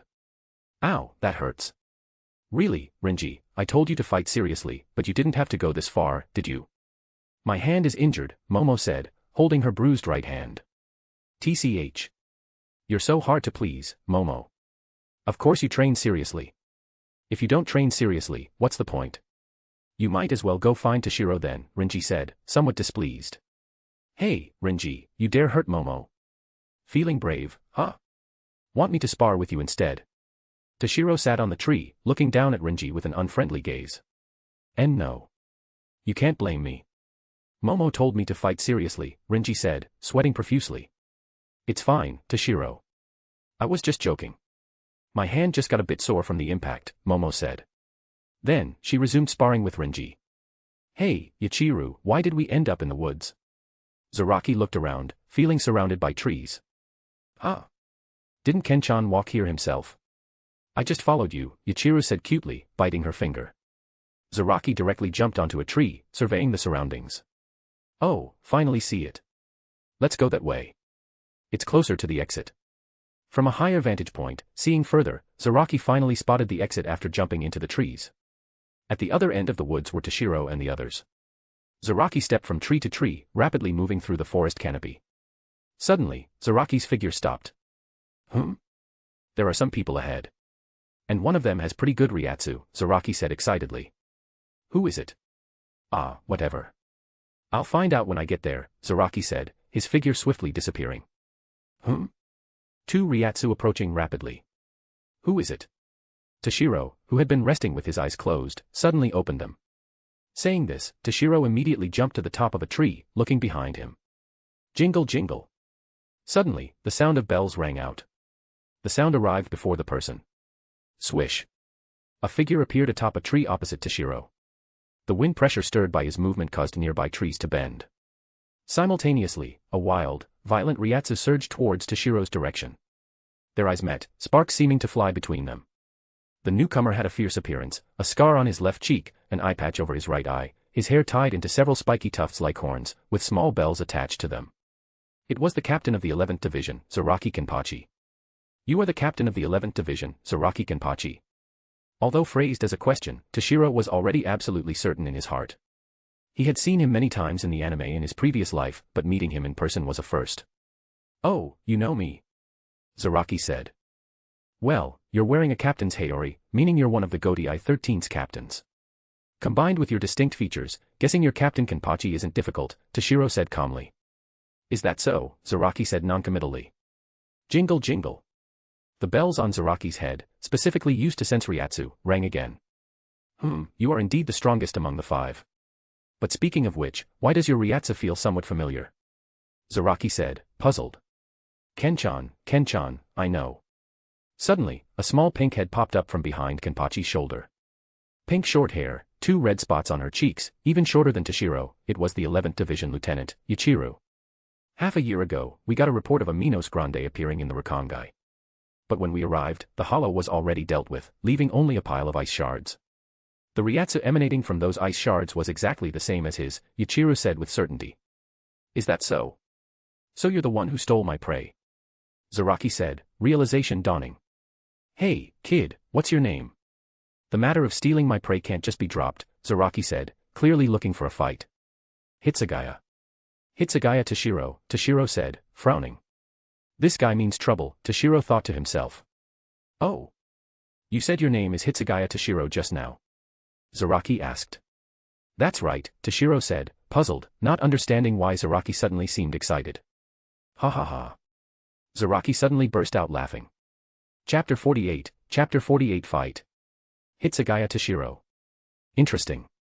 I was just looking for someone to pass the time, never expected to run into the right person, Zaraki said, his excitement palpable. Hey, Yuichiro, that old man told me not to go looking for him, but if he comes to me himself, that's different, right? Zaraki said to Yuichiro. MHM, then even if Ken-chan fights him, it wouldn't be disobeying the captain commander, Yuichiro nodded. Hey, what exactly is going on? Toshiro asked, feeling lost. Oh, nothing much. Just heard about your strength before and wanted to fight you, but that old man stopped me, Zaraki explained casually. But since we've met, it wouldn't be right not to fight. So, come on. Take a swing at me first, let me see if your strength matches the rumors. Zaraki tore open the front of his shirt, revealing his scar-covered chest. Yuichiro also jumped off Zaraki's shoulder to stand to the side. The most deadly brag is the subtle one. Although Toshiro knew this was just Zaraki's personality, the words still sounded like pure arrogance. An involuntary surge of anger rose in Toshiro's heart. This was the first time. The first time someone had looked down on him so blatantly. Although Toshiro acknowledged the gap between his current strength and Zaraki's, the gap wasn't so large that he couldn't even break through his defense. After all, Toshiro was someone who had defeated a captain-level Minos Grande. If Zaraki really stood still and let Toshiro hit him, Toshiro could absolutely kill him with one strike. Alright, I'll fight you, Toshiro said expressionlessly. It wasn't that Toshiro suddenly believed he was Zaraki's match, nor was it blind rage. But for a battle maniac like Zaraki, once he latched onto you, he wouldn't back down without a fight. Besides, with his speed, even if he couldn't win, escaping unscathed shouldn't be a problem. However, before that, could you withdraw your Ryatsu and let my companions move farther away? Toshiro glanced back at Momo and the others, who were barely standing under the pressure of Kenpachi's Ryatsu. Although most of Kenpachi's pressure was directed at Toshiro, even the scattered remnants were unbearable for Momo and the others. It had to be said, Zaraki's Ryatsu was truly astonishing. Last time against Alfred, Toshiro could easily withstand it and protect all the students from the pressure. This time, Toshiro could only ensure he himself wasn't overwhelmed by Kenpachi's pressure. TCH. So weak. Can't even handle a bit of Ryatsu. Zaraki said, glancing at them dismissively. Don't worry. I have no interest in weaklings. I won't harm them. As for withdrawing my Ryatsu, sorry. I got a bit excited and let it out unconsciously. Controlling Ryatsu isn't really my strong suit, Zaraki said offhandedly. Toshiro frowned. In that case, follow me. With that, Toshiro's figure shot towards a distant clearing. Seeing this, Zaraki followed. Whoosh. As Zaraki moved away, Momo, Renji, and the others finally let out a sigh of relief, drenched in cold sweat. What immense Ryatsu. Who was that person just now? Renji Abarai asked, panting. According to Toshiro, it seems to be the captain of the 11th Division, Zaraki Kenpachi, Kira said. You guys, are you okay? Suddenly, a figure appeared in front of them. Who are you? Momo asked. Me. I'm Yachiru, Kusajishi Yachiru. Ken-chan gave me the name. I'm the lieutenant of the 11th Division now, Yachiru said, pointing at herself. What? A lieutenant? Someone as small as you is a lieutenant. Rukia exclaimed in shock. Huh? Why the surprise? Shiro-chan is young too, but he has captain-level combat power, Yachiru said, puzzled. Shiro-chan. Momo beside her couldn't help but frown. Shiro-chan is what I call Toshiro. How does this person know? Momo thought, confused. Right. Shiro means white, doesn't it? So, Shiro-chan, Yachiru Kusajishi explained. Shiro in Japanese does mean white, which is why Momo called Toshiro Shiro-chan. Yachiru always liked giving people nicknames. This time, she coincidentally used Momo's nickname for Toshiro. Hearing Yachiru's words, Momo felt a bit uncomfortable. Shiro-chan had always been her exclusive nickname for Toshiro, no one else had ever used it. The distant clearing. All right, no more nuisances. Come on, strike here, Zaraki said, patting his chest. Hey, don't underestimate me. If you want to fight, then attack. Toshiro said angrily. TCH. If that's how you want it, here I come. Clang. Zaraki drew his Zanpakuto, its blade full of nicks, and casually walked towards Toshiro. His leisurely pace showed he didn't take Toshiro seriously at all. Swish. Toshiro's figure instantly appeared behind Zaraki. Simultaneously, a flash of sword light. Is it wise to look down on me so much? Toshiro said coldly, his back to Zaraki. Schlick. Blood spurted from Zaraki's chest. Chapter 49, trading injury for injury.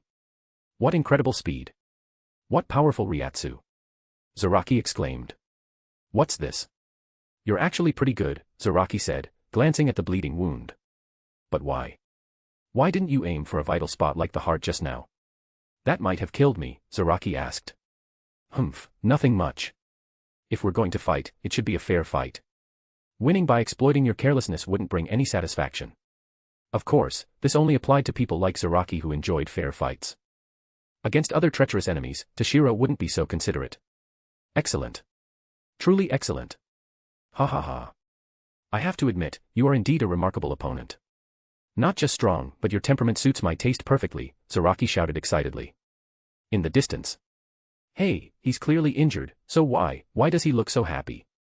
Renji said, unable to comprehend. It's obvious, of course. It's because Ken-chan found an amazing opponent, Yachiru said, beaming with joy. Not only strong enough, but also with a temperament he likes. Such opponents are incredibly rare. Ken-chan is completely fired up.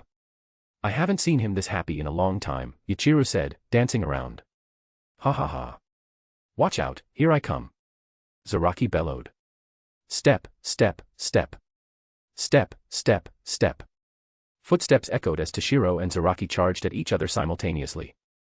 Clang. Their swords clashed, producing a clear, ringing sound. Then, their figures passed each other by.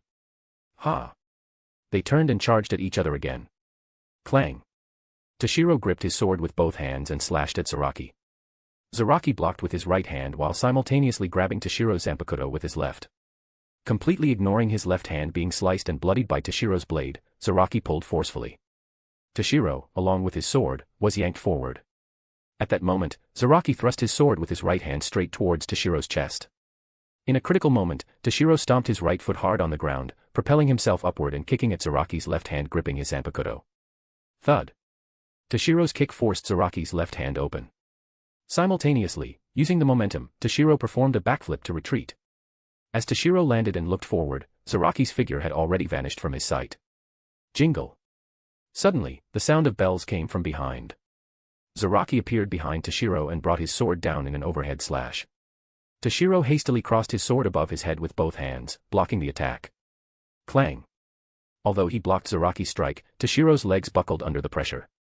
Ha! Toshiro erupted with Ryatsu, pushing Zaraki's Zanpakuto away while simultaneously kicking backward. Thud. Zaraki stumbled back, knocked off balance. Toshiro quickly seized the opportunity. Turning around, he used Shuinpa to appear right in front of Zaraki. Swish.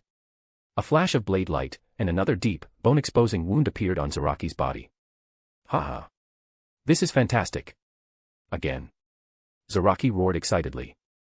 Then, he slashed again. Toshiro's figure flickered, appearing in the distance. The situation isn't good, Toshiro thought to himself. Although on the surface, they seemed evenly matched, and Toshiro had even wounded Zaraki multiple times, seemingly holding a slight advantage.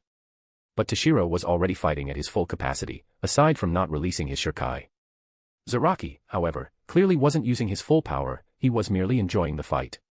He wasn't even using both hands to hold his sword, let alone removing his eye patch. Zaraki's strength with just one hand was no less than Toshiro's with both hands, perhaps even greater. Moreover, even when wounded, the blood only seemed to excite him further, making him even more terrifying. What a troublesome guy, Toshiro sighed inwardly. Hey, what's wrong? Why stop attacking? Zaraki said, displeased. Humph, here I come. Toshiro snorted and charged forward again. Shunkuho. Toshiro's figure instantly appeared in front of Zaraki, thrusting his sword at him. Schlick. Toshiro's Zanpakuto pierced Zaraki's body. However, Toshiro didn't feel pleased. Why? He should have been able to block that strike. Toshiro wondered. Ha ha ha. Zaraki didn't answer with words but with action. Zaraki swiftly raised his sword and slashed at Toshiro's chest. Toshiro's pupils contracted. As he tried to pull his sword back to defend, the muscles around Zaraki's wound tightened, and Toshiro's Zanpakuto was momentarily stuck. Schlick. Blood spurted from Toshiro's chest. The tables had turned. This time, it was Toshiro's turn to have blood blossom on his body. However, Toshiro wasn't a masochist like Zaraki, who grew more excited with heavier injuries. All Toshiro felt was pain. Excitement was the furthest thing from his mind. Schlick. Toshiro pulled his Zanpakuto out with another forceful tug and rapidly retreated. Trading injury for injury, huh? What a reckless guy, Toshiro muttered.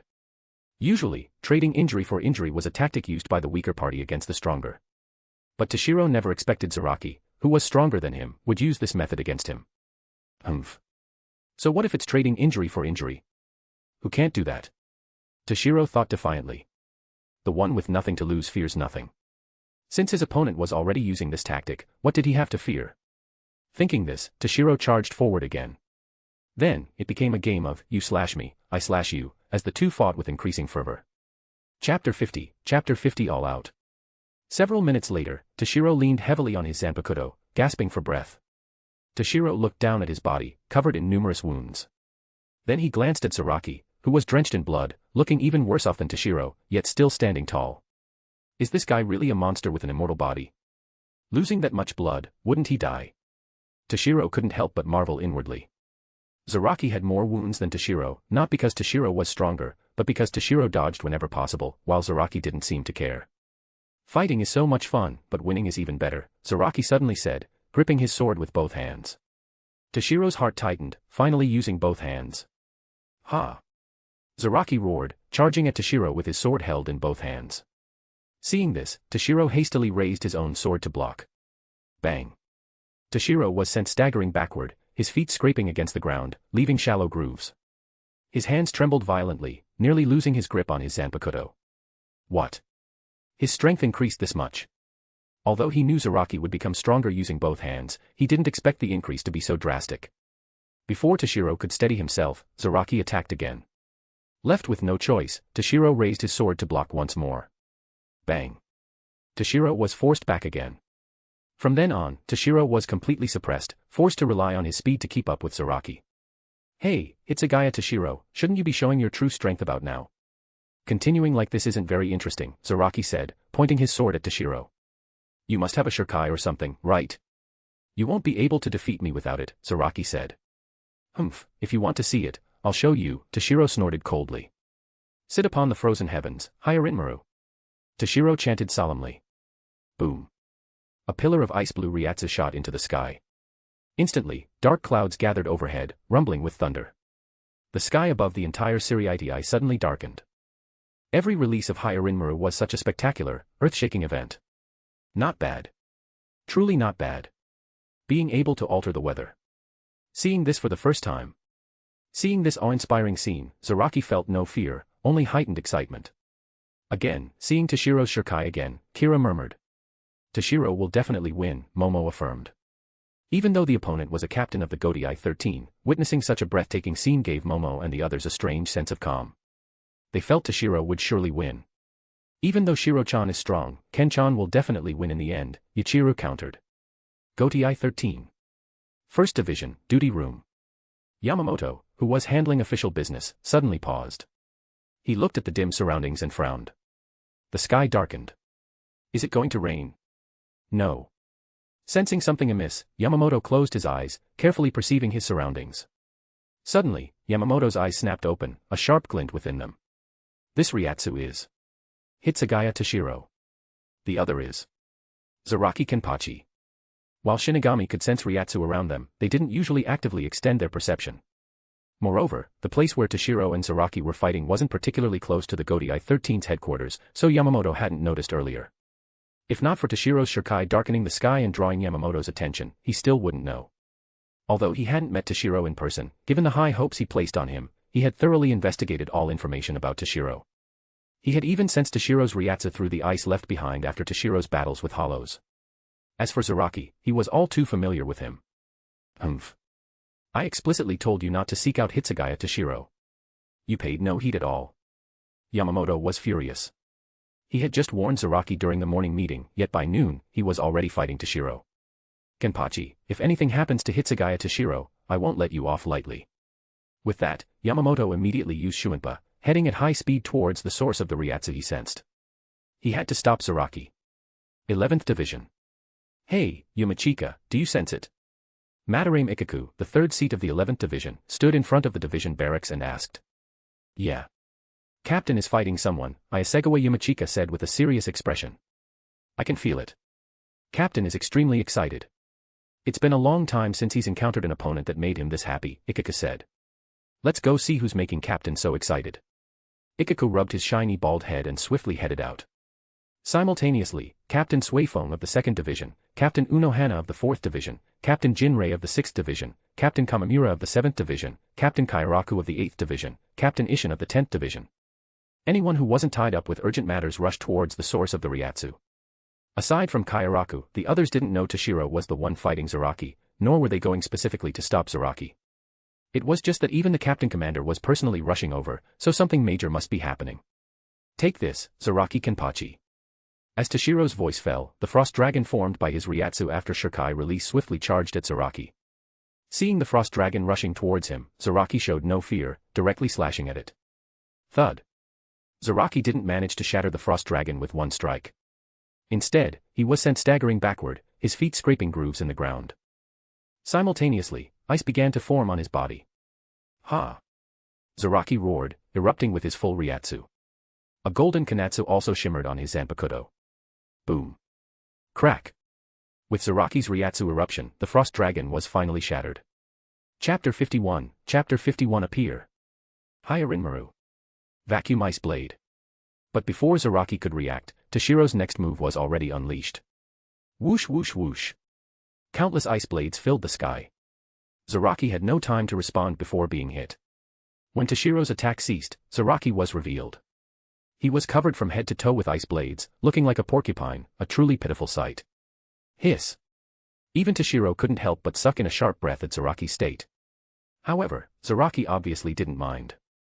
In fact, he seemed quite pleased. Pa. Zaraki spat out a mouthful of blood. Cough cough. Although this fight is really satisfying right now, if this continues, I'm going to lose, Zaraki said, staggering slightly. You know what? All along, because my opponents were too weak, I could never fully enjoy myself. So, to give my opponents an advantage, I tied on these bells and put on this eye patch, Zaraki explained. The bells are so my opponents can hear the sound and know my attack direction. The eye patch is to suppress my Ryatsu. It's something the Research and Development Bureau developed to absorb Ryatsu, Zaraki continued on his own. But, if it's you, it should be fine. Hitsugaya Toshiro. If it's you, you should be able to let me fight all out. As he spoke, Zaraki tore off his eye patch. Boom. A surge of golden Ryatsu shot into the sky, then spread outwards. What immense Ryatsu! A bead of cold sweat involuntarily dripped down Toshiro's forehead. The moment the eye patch was removed, Zaraki's Ryatsu skyrocketed from barely reaching the early captain level to the late captain level. Such powerful Ryatsu could be sensed by all Shinigami in the Seriitii even without actively trying. Yamamoto and the other captains rushing towards the scene saw the towering pillar of Ryatsu and further accelerated their speed. Come on. Hitsugaya Toshiro. Fight me with all you've got. Zaraki, bathed in golden Ryatsu light, charged at Toshiro. Then, a sword strike containing boundless Ryatsu slashed towards Toshiro. This strike was violent, ferocious, determined to destroy everything. Ice Dragon Flash. Hyarinmaru erupted with endless blue light, meeting Zaraki's slash. Clang. The moment their swords clashed, it seemed as if the entire world fell silent. Boom. Gold and blue Ryatsu erupted. The shockwave swept out, uprooting trees and flowers in the vicinity. Thud. After holding out for less than a moment, Toshiro's figure was sent flying, crashing to the ground. The gap in Ryatsu between Toshiro and Zaraki now was simply too vast. Crack. Suddenly, to Toshiro's disbelief, his Zanpakuto snapped into two. Clatter. The broken Hyarinmaru fell to the ground. You dare break my Hyarinmaru. Toshiro stood up shakily, his eyes filled with rage. Oh. Why that look? A Zanpakuto is just a tool for fighting, Zaraki said indifferently. What do you know? A Zanpakuto is a companion that is born with a Shinigami, fights alongside them, and dies with them, a lifelong partner. Toshiro shouted. Humph. Boring. To Zaraki, a Zanpakuto was merely a sword to slay enemies. Your Zanpakuto is truly unfortunate to have a master like you. Toshiro shot a sympathetic glance at the Zanpakuto in Zaraki's hand, which seemed on the verge of shattering under his ferocious, wild Ryatsu. TCH. Boring. Talking as if Zanpakuto have their own consciousness. In Zaraki's view, a Zanpakuto was always just a tool for battle, it didn't need to have its own consciousness. How pitiful. You probably can't even hear your own Zanpakuto's voice, Toshiro mocked. Hey, enough with the nonsense. Your sword is broken. Still want to continue? Zaraki said impatiently. Of course. Breaking my Zanpakuto isn't something that can just be dropped. Even though his Zanpakuto was broken, Toshiro wouldn't give up so easily. Heido number 88, Hiryugekizoku Shinten Reiho. Having lost his Zanpakuto, Toshiro didn't hesitate to unleash the most powerful Kido attack he currently mastered. Instantly, a pillar of thunder and lightning roared towards Zaraki. Come at me. Zaraki gripped his sword with both hands and slashed, sending a golden kanatsu to meet the blue lightning pillar. Boom. The golden kanatsu and the blue lightning pillar collided and cancelled each other out. Ultimately, the golden kanatsu cleaved through the lightning pillar and surged towards Toshiro. Schlick. The residual golden kanatsu struck Toshiro's body, its wild Ryatsu ravaging him internally. Cough. Toshiro spat out a mouthful of blood, falling to one knee, his right hand propping him up. It's been so long since I've had such a satisfying fight. But let's end it here today, Zaraki said, looking thoroughly pleased. After all, killing you would make it hard to find a decent opponent later. With that, Zaraki turned to leave. Suddenly, time seemed to freeze. Everything around, Zaraki, the flowers, the trees, all became still. How pathetic you look, Toshiro. Hyarinmaru in human form suddenly appeared, stepping past Zaraki and walking slowly towards Toshiro. You finally came, Hyarinmaru. Toshiro wasn't overly surprised by Hyarinmaru's appearance. Oh. Judging by your expression, you seem to have expected me, Hyarinmaru said, puzzled.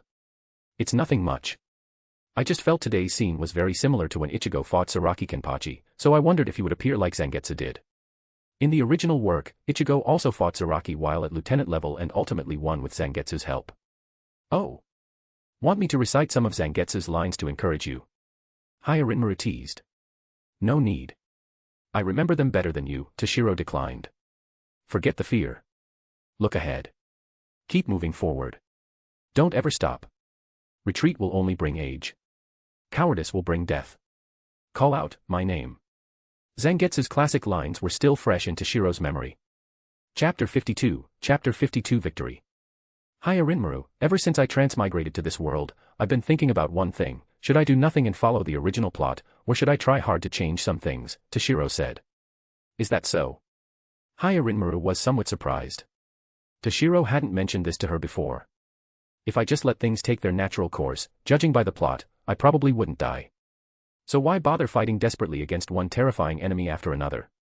I could just leave everything to the protagonist, Toshiro continued. But I definitely feel unwilling. Entrusting my own life and my companions' lives to someone else, just hiding and watching from behind. Kurosaki Ichigo might be this world's protagonist, the child of this universe, but I, Hitsugaya Toshiro, am a transmigrator. What Kurosaki Ichigo can do, I, Hitsugaya Toshiro, can do too. Toshiro declared firmly. Child of the universe versus transmigrator. This battle is also an indirect contest between me and Kurosaki Ichigo. Even if I lose to Zaraki Kenpachi, it's not a big deal. After all, I'm only at lieutenant level right now. No one would mock me for it. People often say, failure is the mother of success. But in this life, I still don't want to fail. Toshiro said solemnly. So, Hyarinmaru, you'll help me, right? Toshiro looked at Hyarinmaru with expectation. Isn't that obvious? Hyarinmaru nodded. Moreover, I can feel it, Toshiro. You believe in me. As long as you still believe in me, I will fight for you with everything I have, Hyarinmaru said, placing a hand on her chest. With that, Hyarinmaru waved her hand. Instantly, a blue radiance enveloped Toshiro. The wounds on Toshiro's body, which had been bleeding uncontrollably due to Kenpachi's Ryatsu ravaging him, rapidly disappeared. Simultaneously, the broken Zanpakuto was restored to its original state. Stand up, Toshiro. I've temporarily frozen your injuries. However, keeping wounds frozen for a long time isn't good for your body. So, finish this quickly, Hyarinmaru said. Yeah. But even if my injuries are temporarily gone, how do I defeat Zaraki Kenpachi? Toshiro asked, standing up. Even if his wounds were healed, it didn't mean he could suddenly defeat Kenpachi. Use Ice Dragon Flash. Ice Dragon Flash compresses Ryatsu to form a high-density Ryatsu slash. This time, compress all your power into one ultimate slash, Hyarinmaru said. Is that even possible? Toshiro wondered. Compressing just a portion of Ryatsu was already difficult, let alone all of it. It is possible, with my help, Hyarinmaru explained. Then there's no problem. Toshiro nodded. At the same time, time around them resumed its flow. Boom. Powerful Ryatsu erupted from Toshiro once more. Zaraki, who had been about to leave, paused, sensing the Ryatsu behind him, and turned around. Hey, kid, how did your Ryatsu recover? And your wounds are gone too? Kenpachi asked, both curious and excited. We'll talk about that later. For now, Zaraki Kenpachi, receive my ultimate attack. Toshiro said, pointing his sword at Kenpachi with both hands. Simultaneously, Hyarinmaru walked behind Toshiro, her fair hands reaching around his waist, gripping his hands that held the sword. Instantly, a powerful force transmitted into Toshiro, guiding every last bit of his power to compress and gather into his Zanpakuto. You're right. I'll ask after I've completely defeated you. Boom. Zaraki also erupted with his full Ryatsu, forming a golden Kanatsu. Ha! Ha! Both shouted simultaneously and charged at each other. Boom. The blue slashing attack and the golden Kanatsu collided. A blinding light robbed everyone of their sight. In the distance, Momo and Yuichiro couldn't see what was happening inside. Thud. When the light dissipated, Zaraki, with a massive, bone-deep wound across his body, collapsed heavily to the ground. Huff, huff, huff. Toshiro leaned heavily on his Zanpakuto, panting violently. That was exhausting. Why do I always win so arduously? Toshiro sighed. He didn't have a single ounce of strength left in his body. Better lie down and rest a bit. With that, Toshiro fell straight backward. Thump. Toshiro lay on the ground, not wanting to move a muscle, much like after running 1,000 meters in his previous life during university. Seeing the battle was over, Momo, Yuichiro, and the others quickly ran over. Toshiro, are you okay? Momo asked worriedly. I'm fine, Momo. Sorry for making you worry again, Toshiro said apologetically. Tap, tap, tap. Yuichiro suddenly walked towards Toshiro. What are you doing, Lieutenant Kusajishi? If you want to hurt Toshiro, you'll have to kill me first, Momo said, spreading her arms to shield Toshiro. Momo thought that since Toshiro had defeated Zaraki, Yuichiro was coming to take revenge. Renji and Kira also stood tensely beside Momo. Even if Yuichiro really intended to attack, the three students couldn't possibly stop her, but they still stepped forward without hesitation. Don't worry. I'm not here to hurt Shiro-chan. After saying this, she flickered and instantly appeared in front of Toshiro, bypassing the others. They quickly turned around, only to see Yuichiro bowing to Toshiro. Thank you. Thanks to Shiro-chan, Ken-chan got to fight so happily. I haven't seen Ken-chan this happy in a long time. Thank you very much, Yuichiro said with a smile. Then, she instantly ran back to Zaraki's side. Chapter 53, Chapter 53 Yamamoto's Arrival. Hey, Zaraki Kenpachi, you're not dead yet, are you? Toshiro asked from the ground. Of course not. I haven't had enough of the joy of battle yet, Zaraki's voice came from not far away, where he lay fallen. Why? My Ryatsu was clearly stronger than yours. Why did you win? Kenpachi suddenly asked. Because Hyarinmaru was helping me. I wasn't fighting alone, Toshiro said, glancing at the Zanpakuto lying beside him. The human form Hyarinmaru who had helped Toshiro unleash his ultimate attack had already vanished. There you go again, Zaraki said, still sounding unconvinced. Zaraki Kenpachi, what is your Zanpakuto's name? Toshiro suddenly asked. TCH, I don't know.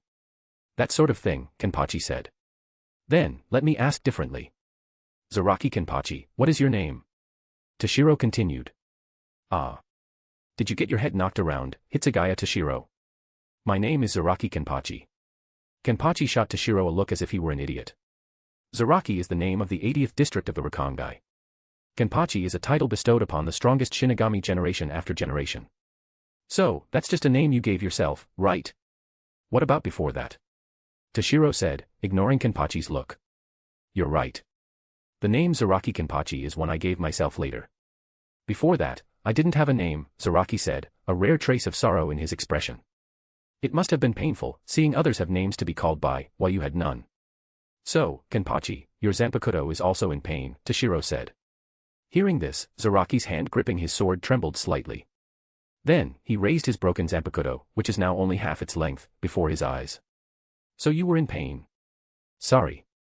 After I gave myself a name, I forgot the pain of having no name, Zaraki said, looking at the broken sword.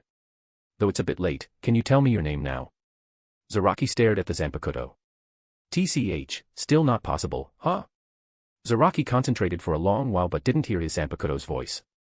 Clatter. Suddenly, Zaraki's grip loosened. The Zanpakuto fell to the ground, and his arm dropped limply, like the motion of someone dying in a drama. Ken-chan, Ken-chan. Yachiru called out sorrowfully. Hey! Stop yelling. He's not dead. He just passed out, Toshiro quickly said to Yachiru. Really? Yachiru said, on the verge of tears. Yeah.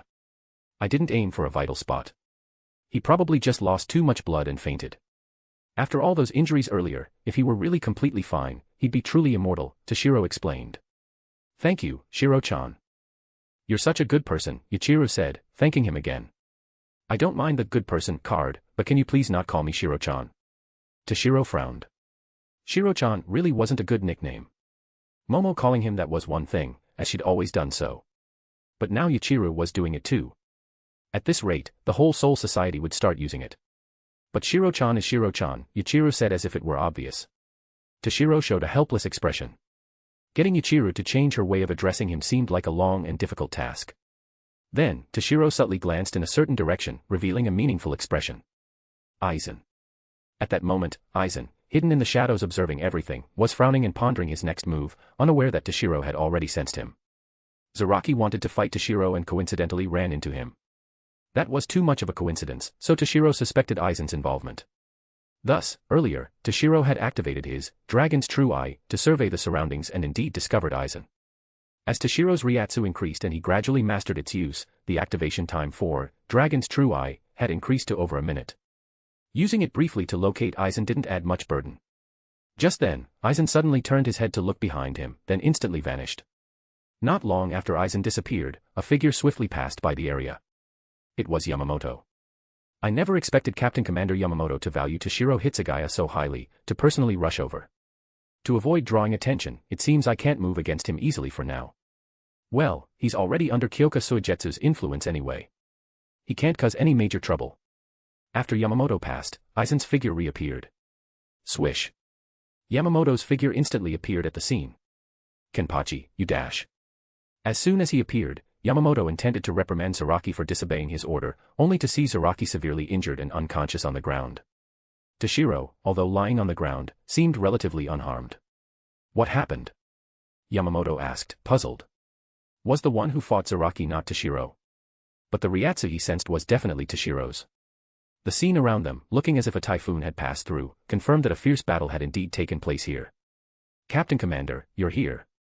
Just now, Ken-chan and Shiro-chan had a really fun fight. But I have to clarify, Ken-chan didn't actively seek out Shiro-chan, they just happened to meet. So this doesn't count as disobeying orders, right? Yachiru explained on Zaraki's behalf. Shiro-chan. You mean Hitsugaya Toshiro? So, you're the one who defeated Kenpachi? Yes, Captain Commander. This was Toshiro's first time actually meeting Yamamoto in person. He had 2 intersecting scars on his forehead, and his long, waist-length white beard was tied with a purple cord. Though advanced in years, he gave off a sense of indomitable strength. You truly keep surprising me, Hitsugaya Toshiro, Yamamoto remarked with a sigh. Chapter 54 Decision. Bankai Training. Yamamoto rushed over so urgently to stop Zaraki from harming Toshiro. He never expected Zaraki to be the one knocked down by Toshiro instead. Captain Commander, what major incident occurred? Sui Feng, being skilled in Shuanpa, was the second to arrive. Subsequently, captains from various other divisions who weren't tied up with other matters also arrived. Even Aizen pretended to have just arrived. Nothing major. It's just that 11th Division's Captain Zaraki Kenpachi and Shino Academy student, Hitsugaya Toshiro were engaged in combat, Yamamoto explained. And the result? Who won? Sui Feng asked. Judging by Zaraki being unconscious and Toshiro still awake, it seemed Toshiro had won. But this outcome was truly hard to believe. The result is Hitsugaya Toshiro's victory, Yamamoto stated. The captains couldn't help but look astonished. Although they had some speculation based on the scene, hearing Yamamoto personally confirm it was still shocking. Even though Toshiro had previously defeated a captain-level Minos Grande, such a creature was utterly incomparable to Zaraki. Captain Unohana, please take both Zaraki Kenpachi and Hitsugaya Toshiro to the 4th Division for treatment. Yes, Captain Commander, Unohana nodded. The 4th Division was the medical division, and healing was part of Unohana's duties. With that, Unohana released her Shurkai. Her Zanpakuto, Minazuki, instantly transformed into a large, flat, single-eyed creature, somewhat resembling a strange fish. The creature then flew to Zaraki's side and swallowed him whole. It then flew to Toshiro's side, intending to swallow him too. Stop! Toshiro shouted. Although he knew being swallowed would heal his injuries, this disgusting method was something Toshiro couldn't accept. Please rest assured. This is only to treat your injuries. It won't harm you at all, Unohana said, thinking Toshiro was simply unaware of Minazuki's ability. No, it's just that this treatment method seems a bit disgusting, Toshiro said without thinking. Oh. I'm so sorry my Zanpakuto disgusts you, Unohana said with a gentle smile. Facing Unohana's smile, Toshiro couldn't help but shiver, as if he saw dark aura emanating from her. Unohana at that moment seemed almost corrupted. But for the sake of treatment, enduring a little disgust is possible, right? Unohana said, smiling. Swallow him, Minazuki, Unohana ordered. Toshiro wanted to resist, but unfortunately, he lacked the strength. The single-eyed creature didn't allow Toshiro to refuse, opening its mouth and swallowing him whole. All right, everyone may return now, Yamamoto said. 4th Division, a private ward. Toshiro slowly opened his eyes. Unfamiliar ceiling. Where is this? Toshiro muttered to himself. This is the 4th Division. You've been asleep for 3 days. A clear, pleasant voice sounded. Hiya Rinmaru. 3 days. That long. Toshiro said, sitting up and looking around. Toshiro carefully assessed his physical condition and found he was completely healed. The 4th Division truly lived up to its reputation as the medical division. Their skills were unquestionable. By the way, can you appear freely now, Hiya Rinmaru?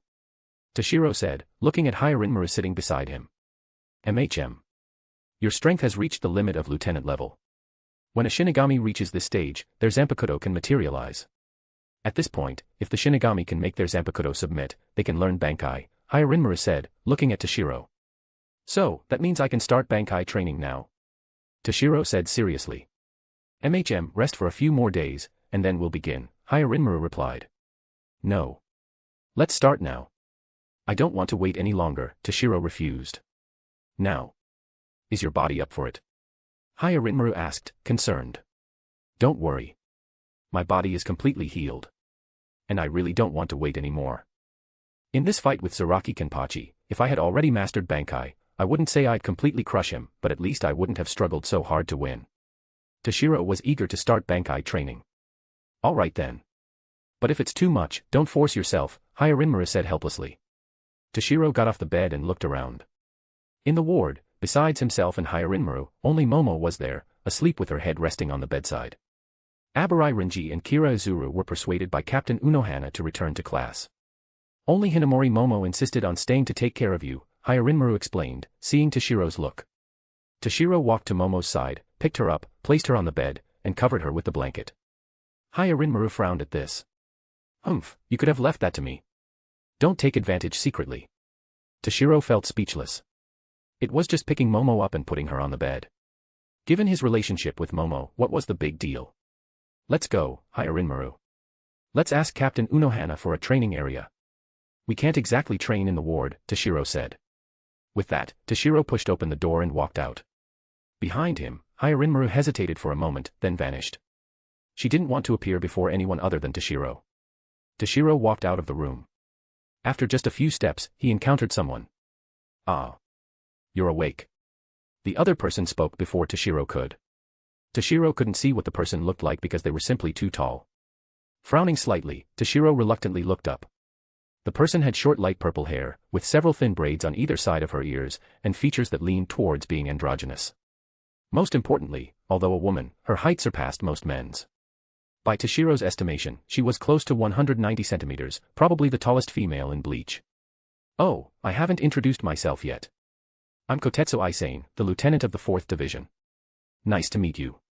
Chapter 55, The King of Ice. Hello, I'm Hitsugaya Toshiro, a student at the Shino Academy, Toshiro introduced himself. I know. You're the one the captain brought back personally. I heard you defeated Captain Kenpachi. Is that true? Aizen said excitedly. Yeah, Toshiro nodded. Is your captain here? I have something I'd like to ask her, Toshiro inquired. Era, Hitsugaya-kun, you're already awake. Unohana said, walking in from outside the division barracks. Yes, thanks to Captain Unohana's treatment, Toshiro expressed his gratitude. It's nothing. As long as Hitsugaya-kun doesn't find my Zanpakuto disgusting, Unohana said with a gentle smile. Seeing Unohana smile, Toshiro couldn't help but shiver again and quickly said, absolutely not. Captain Unohana, could I borrow a training area? I want to begin Bankai training, Toshiro swiftly changed the topic. Is that so? Hitsugaya-kun is already starting Bankai training. In that case, follow me. Since it concerned Bankai, which is a significant matter for any Shinigami, Unohana stopped joking. Toshiro followed Unohana, stopping and starting, until they arrived at an underground space. This is one of the underground storage areas the 4th Division uses for medical supplies. It's spacious enough. Please feel free to use it, Unohana explained. My apologies. Most of our 4th Division's members have healing-type Zanpakuto with low destructive power, so our training rooms aren't very large. Hitsugaya-kun's Zanpakuto is the strongest ice type. I was worried your training might damage the training room, so I chose this place. Please forgive the inconvenience, Unohana added. No, not at all. I'm already grateful you're lending me a place, Toshiro said quickly. Then we'll leave now. Hitsugaya-kun, please train well here. With that, Unohana and Aizen departed. Come out, Hyarinmaru, Toshiro said. Without any warning, Hyarinmaru appeared before Toshiro again. She's still in human form. Ever since Toshiro mentioned he wanted her to stay in human form, Hyarinmaru had been appearing that way recently. Let's go, Hyarinmaru, Toshiro said, drawing his Zanpakuto. Come at me with all you've got, Toshiro. Hyarinmaru also manifested a sword in her hand. Sit upon the frozen heavens, Hyarinmaru.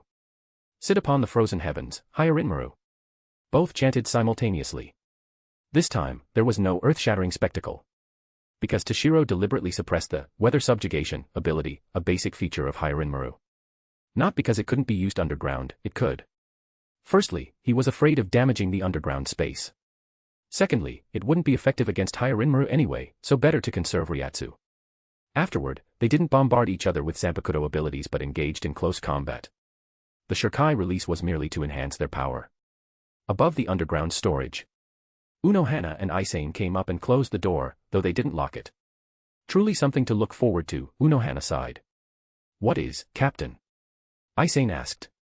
How long it will take Hitsugaya Toshiro to master Bankai, Unohana said. Normally, after a Shinigami reaches the peak of lieutenant level, it takes several years from Zanpakuto materialization to mastering Bankai. But, Aizen, do you know the shortest time recorded in Soul Society history from materialization to mastering Bankai? Unohana asked. I remember the shortest record belongs to the former captain of the 12th Division, Urahara Kasuke, who defected. He mastered Bankai in just 3 days, Aizen said after thinking. So, how long do you think Hitsugaya Toshiro, hailed as the most talented student in the history of the Shino Academy, will take? Unohana asked with interest. 2 days. Mastering it in 1 day would be too unbelievable, Aizen guessed. Who knows? Maybe he really can do it in 1 day. After all, he's someone who defeated Zaraki Kenpachi at lieutenant level, Unohana said meaningfully. Just then, Unohana suddenly sensed Toshiro's Ryatsu surging dramatically in the underground space. Released his Zanpakuto right from the start. Planning to finish this quickly. Unohana murmured. What's wrong, Aizen? Unohana asked, looking puzzled at Aizen. Aizen was trembling all over, as if terrified. Is it because of Hitsugaya Toshiro's Ryatsu? But even if his Ryatsu is strong, it shouldn't frighten you like this. Unohana noticed Aizen's fearful trembling began after Toshiro released his Zanpakuto. But even if Toshiro was strong now, Aizen was still a lieutenant. How could mere Ryatsu intimidate a lieutenant? Toshiro wasn't Yamamoto. And no. Captain, it's not me who's afraid. It's my Zanpakuto, Itegumo. Toketsu's emotions are affecting me. She's trembling, feeling involuntary fear and submission, Aizen said with difficulty. What? Your Zanpakuto is trembling. Could it be because of Hitsugaya Toshiro's Zanpakuto? Unohana said, shocked and suspicious. Aizen's Zanpakuto, Itegumo, was also an ice type. Truly worthy of being the strongest ice type Zanpakuto. It can make other ice type Zanpakuto feel fear and submission, like the king of all ice type Zanpakuto. Unohana marveled. I wonder if Captain Commander Yamamoto's Zanpakuto has a similar ability. In that case, Aizen, go to the first division for now. Captain Commander Yamamoto seems very concerned about Hitsugaya Toshiro. Inform him that Hitsugaya Toshiro has begun Bankai training. Then, stay there until he masters Bankai, Unohana said with concern. Yes, Captain, Aizen responded and hurried out. Chapter 56, Chapter 56 One day, a new record. First Division. Lieutenant Kotetsu, what brings you here? Yamamoto asked, looking at Aizen before him. After leaving the 4th Division, Aizen was no longer affected by Hyarinmaru and returned to normal. Yes, Captain Commander. Captain Unohana sent me to inform you that Toshiro has begun Bankai training, Aizen replied respectfully. Is that so? He's already started Bankai training. It seems his battle with Kenpachi was quite fruitful. I wonder how long it will take him to master Bankai, Yamamoto mused. You may return. Report to me immediately once Hitsugaya Toshiro has mastered Bankai, Yamamoto instructed. Aizen hesitated. What is it? Yamamoto frowned. No, it's nothing, Aizen said quickly. With that, she hurried out. Seeing Yamamoto frown, the timid Aizen didn't dare mention that Unohana had told her to stay at the 1st Division temporarily. What to do now? Well, I'll go stay with my sister for a while.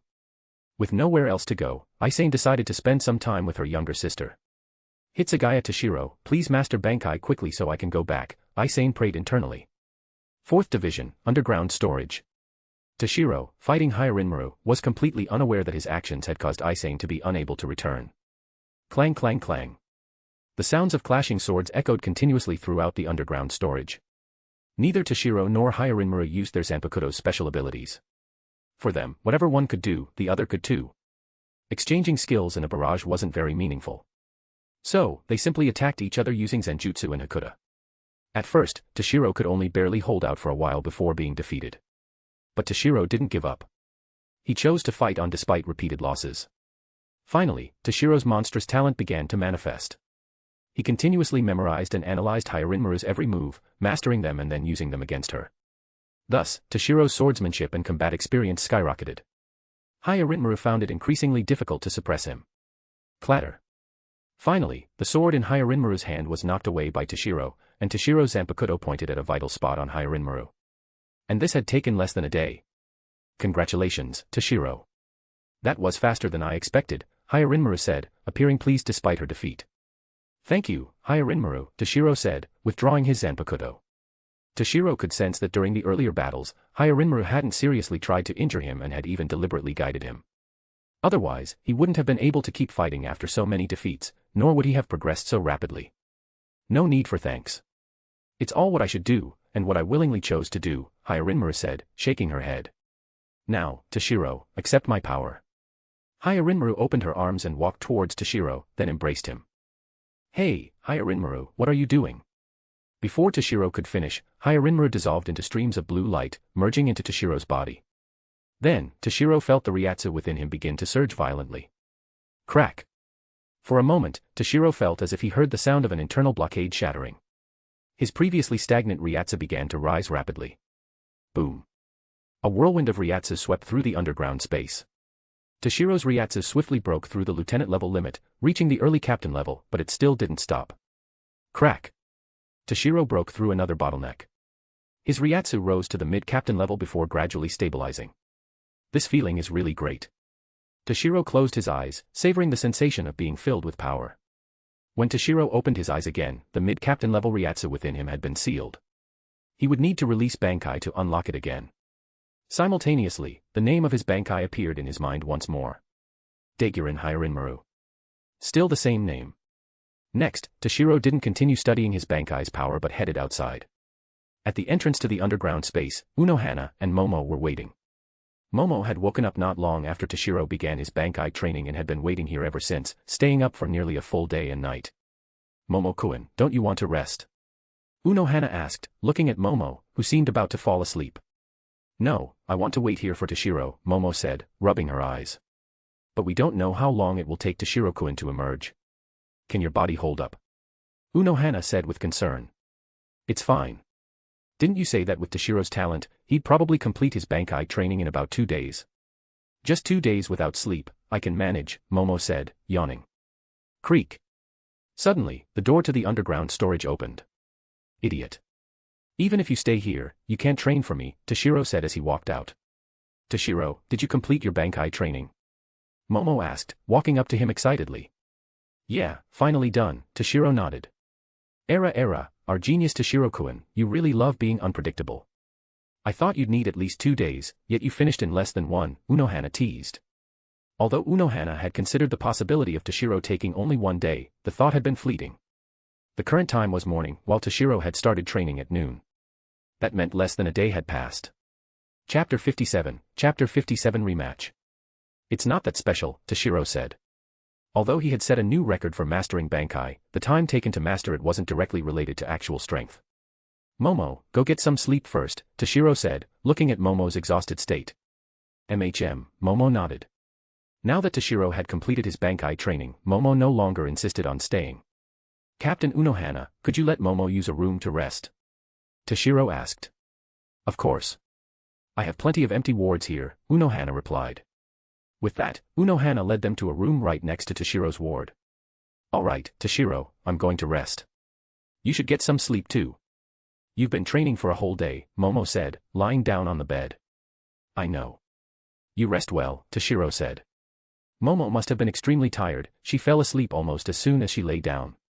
Toshiro and Unohana walked out quietly. Captain Unohana, where is Captain Kenpachi? Toshiro asked once they were outside the barracks. Captain Kenpachi. He woke up 2 days ago and returned to the 11th Division. His injuries weren't completely healed then, but he insisted on going back, Unohana answered. In that case, Captain Unohana, could you have someone take me to the 11th Division? Toshiro requested. Toshiro wasn't familiar with the Godai 13 layout and didn't know where the 11th Division was. Era, our genius Toshiro-kun, are you so eager to fight Captain Kenpachi again now that you've mastered Bankai? Unohana asked with an amused expression. Exactly. Last time, I won with Hyarinmaru's help. This time, I want to defeat him with my own power, Toshiro said, a sharp glint flashing in his eyes. Last time, he had been forced into a fight by Zaraki, which he found very displeasing. Also, I can test my Bankai's power along the way, Toshiro added. All right then. I dash. Captain, has Hitsugaya Toshiro finished his training? Aizen walked in from outside the 4th Division, interrupting Unohana. When she saw Toshiro, she instinctively flinched. Aizen had actually returned early in the morning. But she was too afraid to enter, staying just outside Hyarinmaru's effective range, waiting until Toshiro finished his training before coming in. Toshiro looked at Aizen curiously, wondering why she seemed so afraid of him after just 1 day. Toshiro-kun, Aizen's Zanpakuto is also an ice type. So when you release Hyarinmaru, the strongest ice-type Zanpakuto, it causes Aizen's Zanpakuto to feel fear and submission, Unohana explained, seeing Toshiro's confusion. Is that so? This was the first time Toshiro learned Hyarinmaru had such an ability. Aizen, you came back just in time. Please escort Toshiro-kun to the 11th Division, Unohana said. Ah. Captain, can't someone else do it? Aizen said with a pained expression. Aizen, you must overcome this timidity. It's just guiding him there. You can come right back afterward, Unohana said sternly. Yes, Captain. Aizen agreed reluctantly. Then, she led the way for Toshiro, walking far ahead and not daring to get close, as if he were a man-eating tiger. Toshiro followed with a faint line of sweat on his brow. 11th Division, Training Grounds. Ha! Zaraki was training, swinging his Zanpakuto with sweat dripping. Ken-chan, your injuries just healed. Shouldn't you rest a bit before training? Yachiru advised from the side. Leave me alone. I need to get stronger quickly so I can get revenge on Hitsugaya Toshiro for last time's defeat, Zaraki said. Ken-chan didn't lose. Didn't Shiro-chan say he fought together with his Zanpakuto? So it was 2 against 1. Ken-chan won. Yachiru said. Haha. Zaraki couldn't help but laugh at Yachiru's words. Just then, Zaraki's expression suddenly turned serious. You've come, Hitsugaya Toshiro. Zaraki suddenly sensed Toshiro's Ryatsu approaching and became alert. Yo, Zaraki Kenpachi. You recovered pretty fast, Toshiro said as he walked in. Unohana had mentioned Zaraki left the 4th division before his injuries were fully healed, yet here he was, lively and active. TCH, you're not bad either, kid, Zaraki said. Hey, what brings you here? Zaraki asked. Nothing much. I just mastered Bankai and couldn't wait to show it to you, Toshiro said expressionlessly. Hearing this, Kenpachi's pupils contracted. Oh. Bankai, huh? Perfect. I wanted to wash away the shame of last time's defeat, Kenpachi said, grinning. His fierce face showed a terrifying smile. Great, let's fight right here. No need to find another spot, Zaraki said, pointing his Zanpakuto at Toshiro. The 11th Division, as a combat division, was full of destructive members, so their training grounds and facilities were the largest and most durable in the Godai 13. The open-air training ground where Toshiro and Kenpachi now stood could accommodate hundreds of 11th Division's members training simultaneously. Well, if I control my power a bit, this size should be barely enough, Toshiro said, surveying the area. Hey, all of you, get the hell out of here, Zaraki said to the others training on the grounds. What's up, Captain? Ikaku walked over and asked. Nothing. I'm going all out against this guy. You lot will just be in the way, Zaraki said impatiently. All out? Ikaku exclaimed, shocked. There weren't many in the entire Soul Society who could make Zaraki fight all out. Chapter 58 Bankai, Daiguren Hyarinmaru. Are you the one who fought the captain last time? Ikaku realized. From a distance, seeing Zaraki talking to Toshiro, Ikaku had initially thought Toshiro was just an acquaintance. Correct. Toshiro glanced at Ikaku, wondering if he had already mastered Bankai at this point. Hey, Baldy, let's move farther away. Don't disturb Ken-chan's fight, Yachiru said. Damn it, how many times have I told you not to call me Baldy? With that, Ikaku and the other members moved to a distance, clearing the area for the two to fight. Then, come on, Hitsugaya Toshiro. Zaraki said. Clang. Toshiro drew his Zanpakuto and pointed it at Kenpachi. Go all out. Zaraki Kenpachi. Otherwise, this time, you won't even have a chance to fight back. TCH. What a cocky brat. As he spoke, Zaraki tore off his eye patch. Boom. Ferocious Ryatsu erupted unabashedly. Bankai. Daiguren Hyarinmaru. Toshiro also pointed his sword skyward, unleashing his Bankai for the first time without hesitation. Boom. A pillar of blue Ryatsu shot into the sky. Dark clouds gathered, shrouding the entire Siri-idi. Rumble. Lightning flashed and thunder rumbled in the sky. The spectacle was far more immense than during Shirkai. After Bankai, the weather subjugation ability was greatly enhanced. Toshiro could feel the entire sky under his dominion. Weather subjugation, Hyarinmaru's most basic yet also most potent ability, finally began to exhibit its true power after Bankai. Simultaneously, Toshiro's appearance underwent a dramatic transformation. His right arm holding the sword became covered in ice crystals, resembling a dragon. A pair of massive frost wings spread from his back, almost enveloping his entire body. Then, 3 sets of 12-petaled crimson ice lotus flowers appeared behind him. He looked utterly divine and majestic. Toshiro frowned, glancing back at the lotus petals. He could sense that his Bankai was still incomplete. Hyarinmaru's power was too immense. The fully realized Bankai was probably something he could only master after reaching the Transcendent Captain class level. First Division. To think Hitsugaya Toshiro mastered Bankai in just one day. Is he going to fight Zaraki Kenpachi again? Yamamoto murmured, looking up. 4th Division. Era, it's already started. Unohana showed a subtle smile. 8th Division. Yar, already Bankai.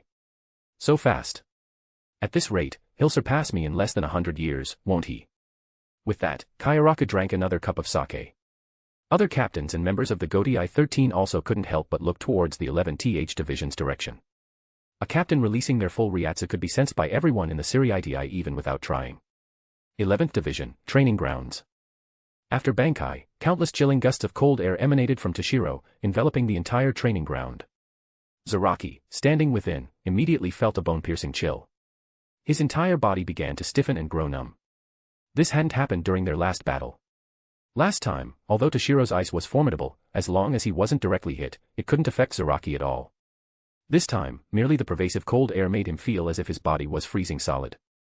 Zaraki Kenpachi, take this. Toshiro's ice wings flapped, and his figure instantly vanished. So fast. I didn't see how he disappeared at all. Zaraki thought, astonished. Suddenly, Zaraki sensed a deadly threat from behind. He immediately turned and swung his sword. Clang. Zaraki blocked Toshiro's sword thrust from behind. In that critical moment, Zaraki's combat style, relying on beast-like intuition, saved him. But blocking hastily meant insufficient power. Zaraki was forced back several steps. Toshiro's ice wings flapped again, and he vanished once more. It's from the left. Zaraki's beast-like intuition again predicted Toshiro's attack direction. Zaraki immediately slashed to the left. Schlick. Blood spurted from Zaraki's chest. How? Your speed is fast, but I predicted your attack.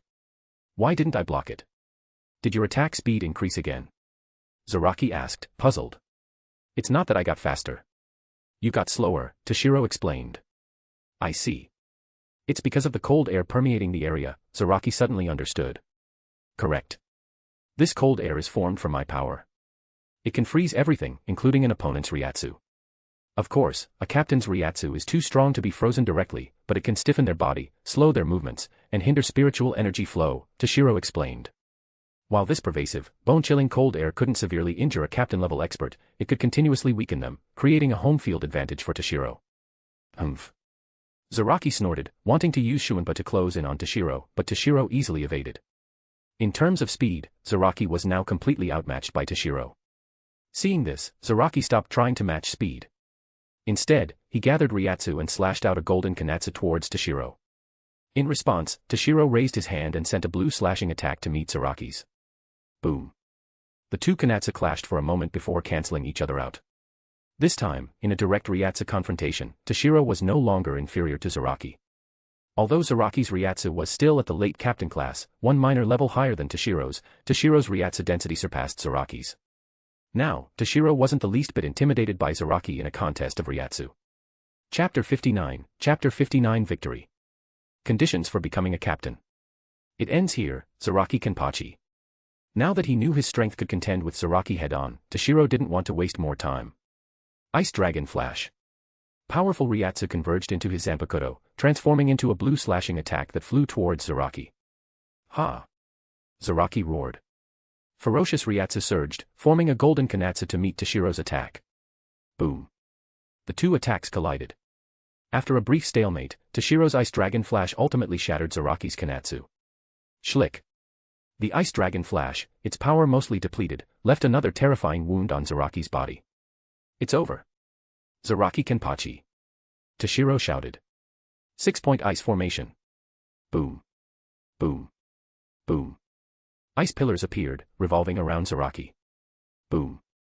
Suddenly, all the ice pillars instantly converged, freezing Zaraki inside. However, Zaraki didn't give up. He continuously erupted with Ryatsu within the icy prison, trying to break free. Crack. Under Zaraki's resistance, cracks began to appear on the icy coffin. Bang. After exhausting his full strength, Zaraki finally shattered the ice prison. Swish. A flash of blade light. Toshiro instantly slashed at Zaraki. This time, Zaraki didn't resist, or more precisely, couldn't. 6-point ice formation was among the most powerful techniques Toshiro currently possessed and wasn't easy to escape. Although Zaraki ultimately broke free, he had consumed a massive amount of Ryatsu and was powerless to stop Toshiro's attack. Moreover, his body was stiff and numb from the freezing, his movements extremely slow. In the end, Toshiro's Zanpakuto stopped right before Zaraki's heart. A slight push forward, and it would pierce Zaraki's heart. Victory. Unlike last time, where Toshiro barely won with Hyarinmaru's help, this victory relied entirely on his own abilities. Although not a crushing defeat, it was a relatively comfortable win. Clang. Toshiro released his Bankai and sheathed Hyarinmaru on his back. Ken-chan, are you okay?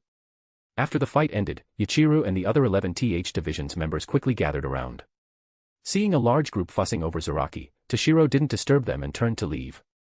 Hey, Hitsugaya Toshiro, are you just going to leave like that? Zaraki suddenly spoke. What? Is there something else? Toshiro stopped. Do you know the methods to become a captain of the Godai 13? Although the Godai 13 regulations list 3 ways to become a captain, for the 11th Division's captain, there's only one: defeat the current captain in front of over 200 division members, and you become the new 11th Division's captain, Zaraki explained. Besides the members already at the training ground, most other 11th Division's members had come to watch after sensing Zaraki's battle. There were definitely over 200 present. So, if you're willing, from now on, you are the 11th Division's captain, Hitsugaya Kenpachi, Zaraki said, staring at Toshiro's back. Ken-chan. Yachiru looked downcast. Captain. Only you are our 11th Division's captain. I won't acknowledge anyone else. Ikaku said agitatedly. Others chimed in agreement. Despite being a battle maniac, Zaraki was surprisingly beloved by his subordinates, so much so that others in the Godai 13 referred to the 11th Division as Zaraki's division. Yar, making me seem like the villain. People might think I committed some heinous crime, Toshiro said helplessly. Sorry, I have no plans to change my name. Hitsugaya Kenpachi doesn't sound cool at all, Toshiro said, waving a hand behind him without turning. Toshiro wanted to become a captain, but not the captain of the 11th Division. Hey! Are you pitying me? Zaraki shouted. No. I do want to be a captain, but not the captain of the 11th Division. The atmosphere here doesn't really suit me. A combat division like the 11th, filled with violent individuals and destroyers, was best suited for a battle maniac like Zaraki. If Toshiro truly became the 11th Division's captain, not only would he face hostility from Zaraki's admirers, but his own style wouldn't align with the division's ethos. That would make both the 11th Division's members and himself uncomfortable. Never thought someone like you would have such loyal comrades. Let's end it here. Goodbye, Zaraki Kenpachi. With that, Toshiro walked away. I wonder if I'll have such loyal subordinates when I become a captain. TCH, what an interesting guy, Zaraki said, watching Toshiro's departing figure. Then, Zaraki roared at the 11th Division's members, Hey! You bastards! What was that display earlier? You almost embarrassed me to death. If you lose, you lose. What's there to be ashamed of as a man? Not acknowledging another captain. Think you're all that now? Get back to training, all of you. Zaraki berated them. Yes, Captain. Everyone responded in unison. Though scolded, they looked happy because Zaraki was still their captain. Chapter 60 to the 1st Division. 4th Division. After returning from the 11th Division, Toshiro headed to his ward to get some sleep. He had fought Hyarinmaru for nearly a full day and night to master Bankai without rest, then immediately went to fight Zaraki. Toshiro was utterly exhausted. Era, Toshiro-kun, back so soon. Didn't you stay to become the captain of the 11th Division? Unohana said, walking towards him. Oh. Captain Unohana, why do you say that? Toshiro was puzzled. Unohana wasn't there, so how could she know so clearly? Last time, Toshiro-kun won while only at lieutenant level. This time, having mastered Bankai, you were even less likely to lose. And a fight in the 11th Division would certainly draw many of their members as spectators, thus inadvertently fulfilling the conditions to become captain, Unohana said with a smile. Moreover, even if Toshiro-kun didn't know this method of becoming captain, based on Captain Kenpachi's personality, he would have told you himself. But since you returned so quickly, you must have declined the opportunity to become the 11th Division's captain, Unohana continued analyzing. So, impressive, Toshiro couldn't help but marvel. Truly a millennial-old monster. Her insight was extraordinary. Everything unfolded exactly as Unohana guessed, as if she had been there. When Toshiro went, he hadn't thought that far. He just wanted to vent his frustration from last time's forced fight with Zaraki and test his Bankai's power. Oh my, I have a feeling Toshiro-kun is thinking something rude, Unohana suddenly said, smiling. Seeing Unohana's mischievous smile, Toshiro sensed danger. No, absolutely not. By the way, I'm quite tired. I'll go rest now. Let's talk another time, Toshiro said, a drop of cold sweat on his brow. With that, Toshiro hurried towards his ward. Toshiro's ward. Thump. Toshiro collapsed heavily onto the bed and soon fell asleep. He slept straight through until the next morning. Ah, that was a really comfortable sleep, Toshiro said, stretching. Toshiro, you're awake. Wash up first, then eat. The 4th Division's food is really good, Momo said, walking in with a lunchbox. Yo, Momo-chan, you're here, Toshiro said, lying back down. When alone with Momo, Toshiro always liked calling her Momo-chan. Toshiro, get up. Don't laze in bed, Momo urged. Sorry, I feel sore and weak all over. Don't want to get up, Toshiro said lazily. I heard after I fell asleep yesterday, you went to fight Captain Kenpachi again. Really, you promised you'd rest, Momo said unhappily. I promised to rest, but I didn't say when. Well, I did rest after fighting Kenpachi, Toshiro argued. Don't worry. This time, I defeated him easily without a scratch, Toshiro added, seeing Momo's worried expression. Next time, don't keep things from me, Momo said. I know. As he spoke, Toshiro pulled Momo down onto the bed. Ah. What are you doing? Momo exclaimed, startled. Nothing. Just suddenly feeling a bit tired. Momo-chan, don't move.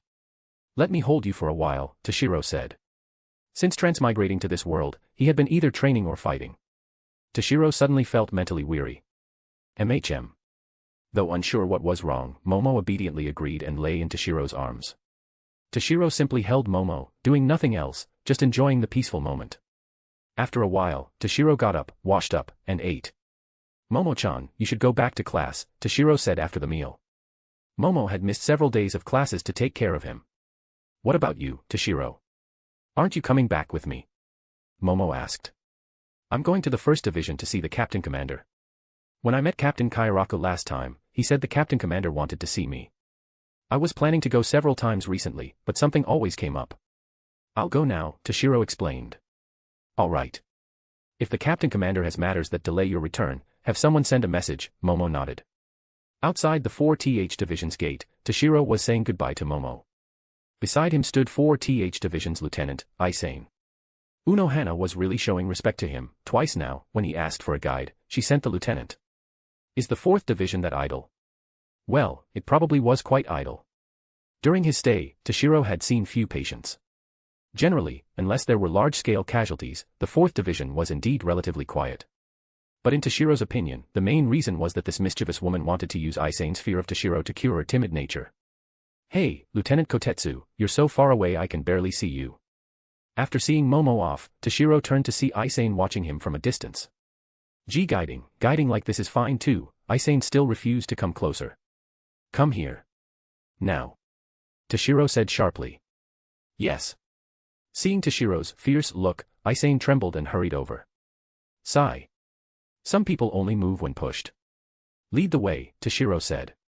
Chapter 61 Surprise. On the way to the First Division, neither spoke, creating a somewhat awkward atmosphere. Lieutenant Kotetsu, how did you get so tall? Toshiro suddenly broke the silence. Well, I'm not really sure. I just kept growing until I reached this height, Aizen said, touching her head. What foods do you usually like to eat? Toshiro asked, frowning. Favorite foods? I really like rice porridge. I could eat it 3 times a day, Aizen said, a happy smile appearing at the mention of porridge. Rice porridge? Can eating porridge increase height? Toshiro mused, stroking his chin. I don't think that's it, Aizen said. Why not? Didn't you grow this tall from eating porridge every day? Toshiro asked, puzzled. Actually, when my height exceeded about 170 centimeters, I didn't want to grow any taller. So, I started eating only non-nutritious porridge. Unfortunately, I'm now almost 190 centimeters, Aizen said with a pained expression. Being too tall wasn't necessarily a good thing for a girl. So, I think height isn't really related to food, Aizen guessed. Toshiro-kun, are you asking because you want to know how to grow taller? Aizen gestured to compare Toshiro's height with her own. Toshiro was only slightly taller than Aizen's waist. Shut up. Toshiro glared fiercely at Aizen. Giggle. This time, instead of being afraid, Aizen laughed. I suddenly feel Toshiro-kun isn't so scary after all, Aizen chuckled. I was never scary in the first place, Toshiro said helplessly. Talking as they walked, they soon arrived at the First Division. Well then, Toshiro-kun, you can go in by yourself. I'll head back, Aizen said. Please tell Captain Unohana I appreciate her hospitality these past few days, Toshiro said. First Division, Duty Room.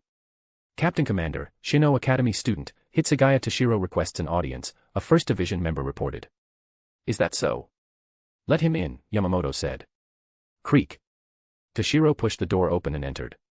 My apologies, Captain Commander. I heard from Captain Kairaku that you wanted to see me. I planned to come several times, but something always came up, Toshiro said. It's fine. By the way, how was your fight with Captain Kenpachi yesterday? Yamamoto asked. I managed to win by luck, Toshiro said modestly. No need for modesty. Defeating Kenpachi at lieutenant level is impressive. With Bankai, it must have been even easier. However, don't become arrogant just because you defeated the current Zaraki Kenpachi, Yamamoto cautioned. Yes, I understand. During the fight with Captain Kenpachi, I felt a very dangerous power hidden within him, Toshiro said seriously. Correct. Due to certain reasons, Kenpachi has sealed away most of his power. The strength he displays now is merely the tip of the iceberg. In his prime, in the entire Soul Society, likely only me could suppress him, Yamamoto stated gravely. But never think that because his power is sealed, you could easily kill him. Whenever he faces a true life-or-death crisis, his power gradually unlocks, Yamamoto added. Alright, enough of that. Do you know why I wanted to see you? Yamamoto asked. Captain Kairaku mentioned you might be interested in taking me as a student, Toshiro answered truthfully. If by taking you as a student you mean formally, not exactly. I simply wish to guide you in terms of strength.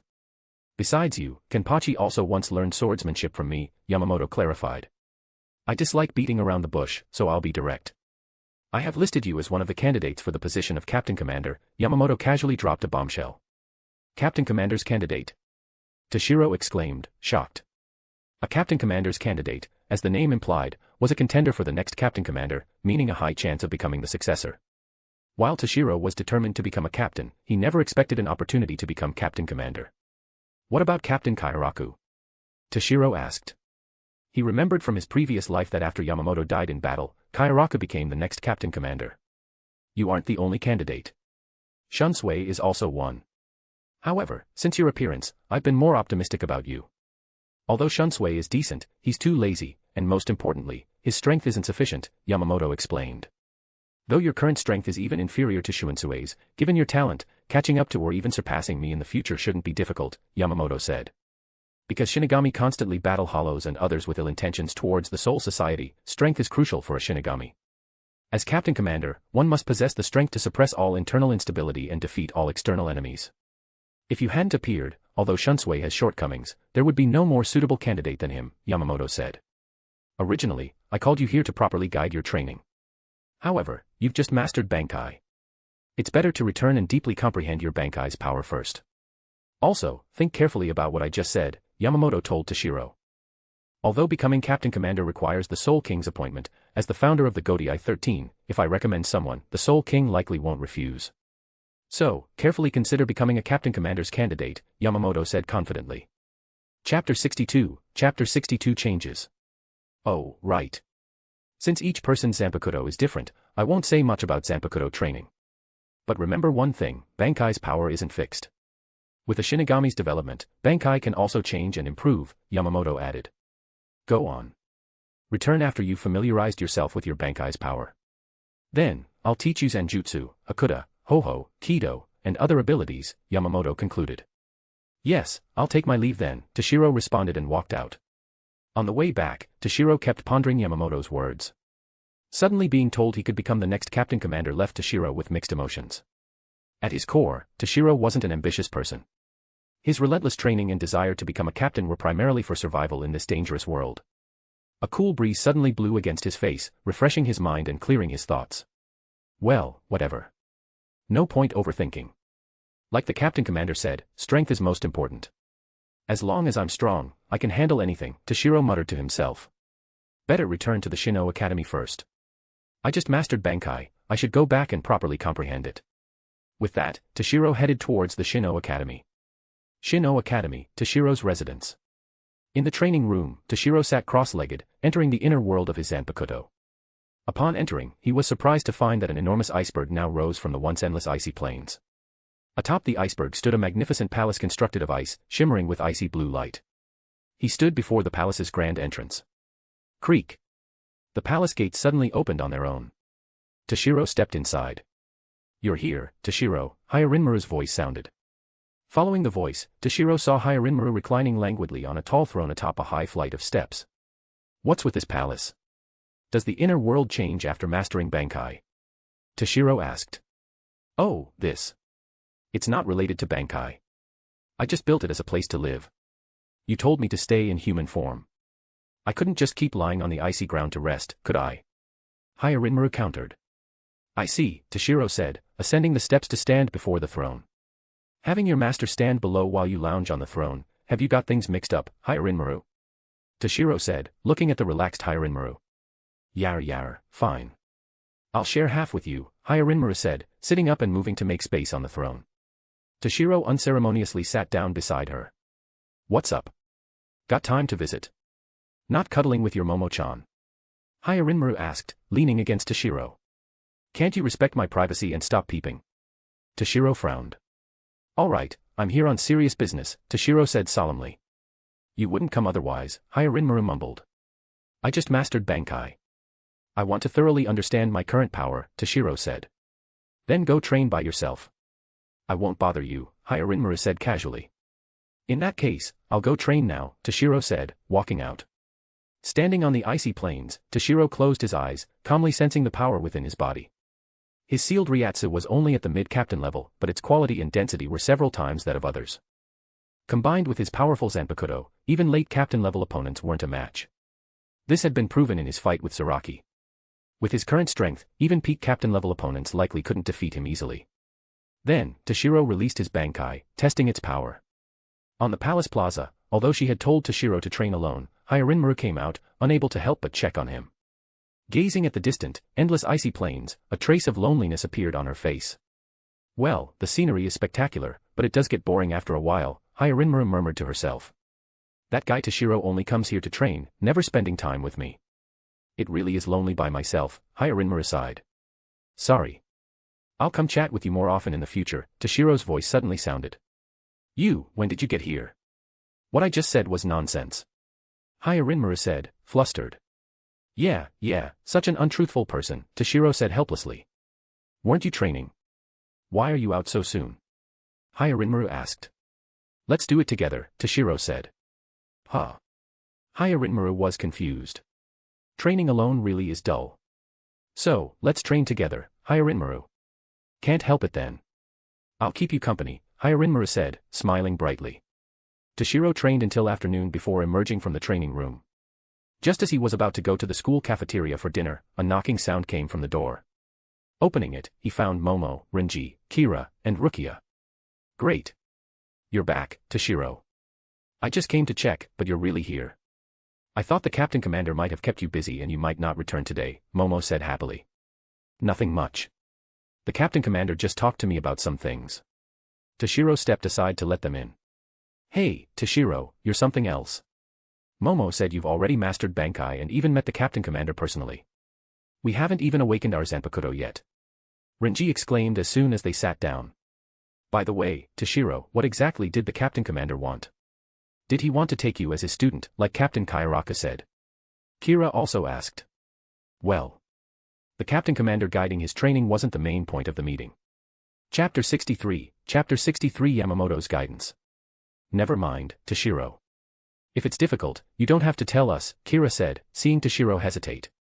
He thought the captain commander had discussed confidential matters with Toshiro. No, it's fine. The captain commander didn't say I couldn't tell others. It's okay to tell you, but please don't spread it around, Toshiro said. In truth, given how much importance the captain commander placed on Toshiro, many in the Godai 13 had probably already guessed Yamamoto's intentions. Aside from guiding my training, the main reason the captain commander wanted to see me was about the captain commander's candidacy, Toshiro explained. Captain commander's candidacy? The others asked, puzzled. Captain Commander Yamamoto has listed me as a candidate. If I grow strong enough in the future, he hopes I can shoulder the responsibility of protecting the Soul Society and succeed him as the new captain commander, Toshiro continued. What's wrong? Toshiro looked at the others, frozen stiff and motionless. Toshiro, no, Captain Commander Toshiro-sama, please forgive my past disrespect. Renji said, trembling all over. Idiot. It's just a candidacy. I might become Captain Commander in the future, that's all, Toshiro said, slapping Renji's head. Besides, didn't I say it before? I am me.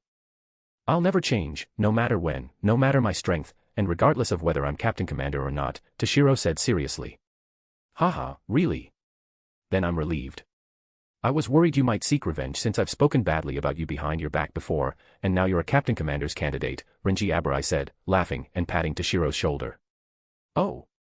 So you have badmouthed me before, Toshiro said, grabbing Renji's hand and squeezing hard. Ow, that hurts. Renji cried out. Ha ha ha. The others laughed. A week later. First Division, duty room. Creak. The duty room door opened, and a figure walked in. Toshiro, you've come, Yamamoto said, putting down the document in his hand. I've come to receive your guidance, Toshiro said respectfully. It seems you familiarized yourself with your Bankai's power. Wait a moment while I finish handling these documents. Then, I'll instruct you. Yes, Toshiro responded, sitting cross-legged on the floor to wait. Chojiro, help me with some as well. It'll be faster, Yamamoto said to Sasakai behind him. Only when Yamamoto spoke did Toshiro notice the almost invisible presence of 1st Division's lieutenant, Sasakai Chojiro. Yes, Captain Commander, Sasakai replied. Even so, it'll still take quite some time, Toshiro thought to himself. The stacks of thick documents on Yamamoto's desk were piled high. Even with 2 people, they wouldn't finish quickly. However, contrary to Toshiro's expectations, Yamamoto only picked out a few important documents to handle. Follow me, Toshiro, Yamamoto said, standing up. He then walked out of the duty room. Toshiro and Chojiro quickly followed. Yamamoto's private training room in the 1st Division. Zanjutsu, Hakuda, Hoho, Kido. The first is, Zan, meaning swordsmanship. Since a Shinigami's weapon is a Zanpakudo, swordsmanship allows better utilization of it, making it especially important. For now, you'll learn swordsmanship from me. Yamamoto took 2 bamboo swords from the weapon rack nearby and tossed one to Toshiro. Yes, Toshiro said, catching the bamboo sword. Swordsmanship is divided into Q, grades, and Dan, ranks, from 1st Q to 10th Q, then from 1st Dan to 10th Dan. Generally, Shino Academy students achieving 1st Dan upon graduation is considered quite good. So, Toshiro, what is your current swordsmanship level? Yamamoto asked. Well, I'm not entirely sure. But one thing is certain, the Shino Academy swordsmanship instructor is no match for me, Toshiro said confidently. And not just swordsmanship. Hakuda, Shuinpa, Kido. I've surpassed the instructors in all subjects, Toshiro added. This was also why no one criticized Toshiro for skipping classes constantly. Merely having a genius title without the grades to back it up wouldn't earn recognition. If Toshiro only surpassed other students and stopped attending, the instructors would feel displeased, thinking he had become arrogant with a little success, not a true genius. But if his ability surpassed even the instructors, then skipping class wasn't an issue. The instructors had nothing left to teach him, so attending would be a waste of time. Toshiro hadn't always skipped classes frequently. Initially, Toshiro made time to attend, but the instructors actively advised him not to waste time in class and to train on his own. So, after that, whenever Toshiro's skill in a subject surpassed the instructors, he stopped attending that class. Thus, Toshiro fell from grace, becoming a student who frequently skipped class. Is that so? Then, use your swordsmanship to attack with all you've got. Let me see your true level. Yamamoto said, pointing his bamboo sword at Toshiro. Then I won't hold back, Toshiro said, performing a formal swordsmanship bow to Yamamoto. Chapter 64, Chapter 64 Swordsmanship Training. Ha! Toshiro let out a light shout, holding the bamboo sword high with both hands. His footwork alternated between long and short steps, moving in an odd rhythm as he charged towards Yamamoto. This footwork paired with swordsmanship was highly sophisticated, far beyond the simple techniques taught in regular Shino Academy's classes. Toshiro had specifically learned it from a retired elderly swordsmanship professor of the Shino Academy. Each step was not only unpredictable but also accumulated his body's strength and personal momentum. By the time Toshiro stepped within 3 meters of Yamamoto, his momentum and power had peaked. Then, Toshiro shouted, instantly slashing down like a waterfall, unstoppable. Such momentum even surprised Sasakai, who was acting as a background observer, unconsciously gripping his Zanpakudo. Whoosh! Yamamoto's bamboo sword swung, creating a gust of wind, meeting Toshiro's descending sword at an energy-efficient angle. The 2 bamboo swords clashed, pressed against each other, then slid apart. Then, driven by their wielders, they swung back for another strike. Toshiro held his bamboo sword, thrusting and slashing continuously. His feet moved with the inertia of each strike, transforming the force of each attack into power for the next. After several dozen exchanges, Toshiro felt completely unified with the bamboo sword in his hand. All strength throughout his body merged seamlessly. Each swing, whether missing or being blocked, stored the sword's force, fueling an unending barrage of attacks against Yamamoto. Toshiro felt his swordsmanship rapidly improving. Every move and stance he'd ever learned merged, no longer separate entities. His techniques felt unprecedentedly fluid. He utilized every move and stance he knew, learned from school instructors, observed during sparring with Hyarinmaru, used by enemies. This seamless, continuous onslaught lasted an unknown length of time until Toshiro's arms grew sore, his breathing became unsteady, and his steps turned weak. Suddenly, Toshiro noticed that with his storm-like assault, he hadn't even been touched on Yamamoto's clothes hem, and Yamamoto's feet had never moved from their spot. Each time their swords clashed, Yamamoto's bamboo sword transmitted a clever force guiding Toshiro's next attack. Yamamoto was clearly instructing him.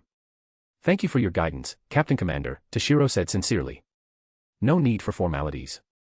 During private lessons, call me Genryusai-sensei," Yamamoto said. "Genryusai-sensei truly lives up to being the Captain Commander. Your swordsmanship is probably unmatched," Toshiro praised. "No need for flattery. In pure swordsmanship, Captain Unohana is certainly not weaker than I am, perhaps even slightly stronger," Yamamoto said, shaking his head. "Speaking of which, I must commend your talent. In terms of swordsmanship alone, you've reached the 7th dan, surpassing most people already," Yamamoto praised. "Not at all. I'm far from Genryusai-sensei's level. I still have a long way to go," Toshiro said modestly. "No need for undue humility. I have reached the highest level in swordsmanship, the 10th dan. In the entire Gotei 13, only Captain Unohana can compare. If you reached my level now, my thousands of years would have been wasted," Yamamoto explained. Within the 10 dan of swordsmanship, 1st to 8th dan are merely about application of techniques. However, 9th to 10th dan require not only mastering techniques but also comprehending one's own swordsmanship path, which isn't easily achieved, Yamamoto lectured. You are still at the 7th dan, not even at the peak of technique application. So, continue honing your techniques for now, Yamamoto said. Rest for a while, then spar with Chojiro. His swordsmanship is at the 8th dan, just slightly above yours. I'll return to handle official duties, Yamamoto said, walking out. Lieutenant Sasakibe, please guide me, Toshiro said, standing up after resting. No need for formalities. Since it's Genryusai Dano's order, I'll do my best, Sasakibe said, shaking his head. If there was anyone in the Soul Society most loyal to Yamamoto, it was undoubtedly Sasakibe Chojiro, who had followed him for over 2,000 years. Yamamoto also trusted him deeply. The name Genryusai was specifically chosen because of Sasakibe. Yamamoto's full name was Yamamoto Genryusai Shigekuni. Initially, it was just Yamamoto Shigekuni. Genryusai was added specifically because of Sasakibe. Then, let's begin, Sasakibe said, picking up a bamboo sword. Ha! Ha! Both shouted and charged at each other simultaneously. One was at swordsmanship 7th dan, the other at 8th dan. Although Chojiro was stronger than Toshiro, he couldn't defeat him immediately but could consistently apply significant pressure. Under pressure, Toshiro's swordsmanship continuously improved. It must be said, Yamamoto had chosen an excellent sparring partner for Toshiro.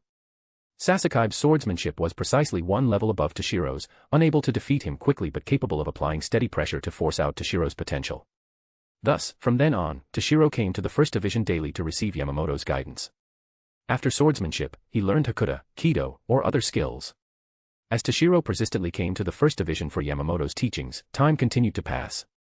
Chapter 65, 6 months later. 6 months later. 1st Division, Training Room. Toshiro and Yamamoto stood facing each other, each holding a bamboo sword. Suddenly, Toshiro moved. He took a step, instantly gliding several meters, and slashed with his right hand. Yet, it lacked the overwhelming momentum of his first exchange with Yamamoto. Unlike before, where he seemed to pour all his strength and speed into a single strike, this slash felt elegant and natural. Though appearing as gentle as a falling leaf, its speed was astonishing. The attack trajectory was elusive, creating a sense that evasion was impossible. Simultaneously, a chilling sensation spread, as if plunging everyone into an icy wasteland. Seeing this, Yamamoto raised his bamboo sword to meet it. Just as their swords were about to clash, Toshiro's bamboo sword suddenly slid past Yamamoto's, striking Yamamoto's shoulder and forcing him back several steps. Of course, this didn't mean Toshiro's swordsmanship had surpassed Yamamoto's, as Yamamoto hadn't used his full strength. Excellent, Toshiro. You have mastered and integrated all the swordsmanship techniques you've learned, comprehending your own path of the sword. You've reached the 9th dan, Yamamoto said, nodding with satisfaction. I have nothing left to teach you, Toshiro. As for the highest level, the 10th dan, it isn't achieved easily. It requires the accumulation and sedimentation of years. However, if you continue on your swordsmanship path, with your talent, reaching that stage won't be difficult, Yamamoto explained. Your Hakuda and Kido are also quite impressive.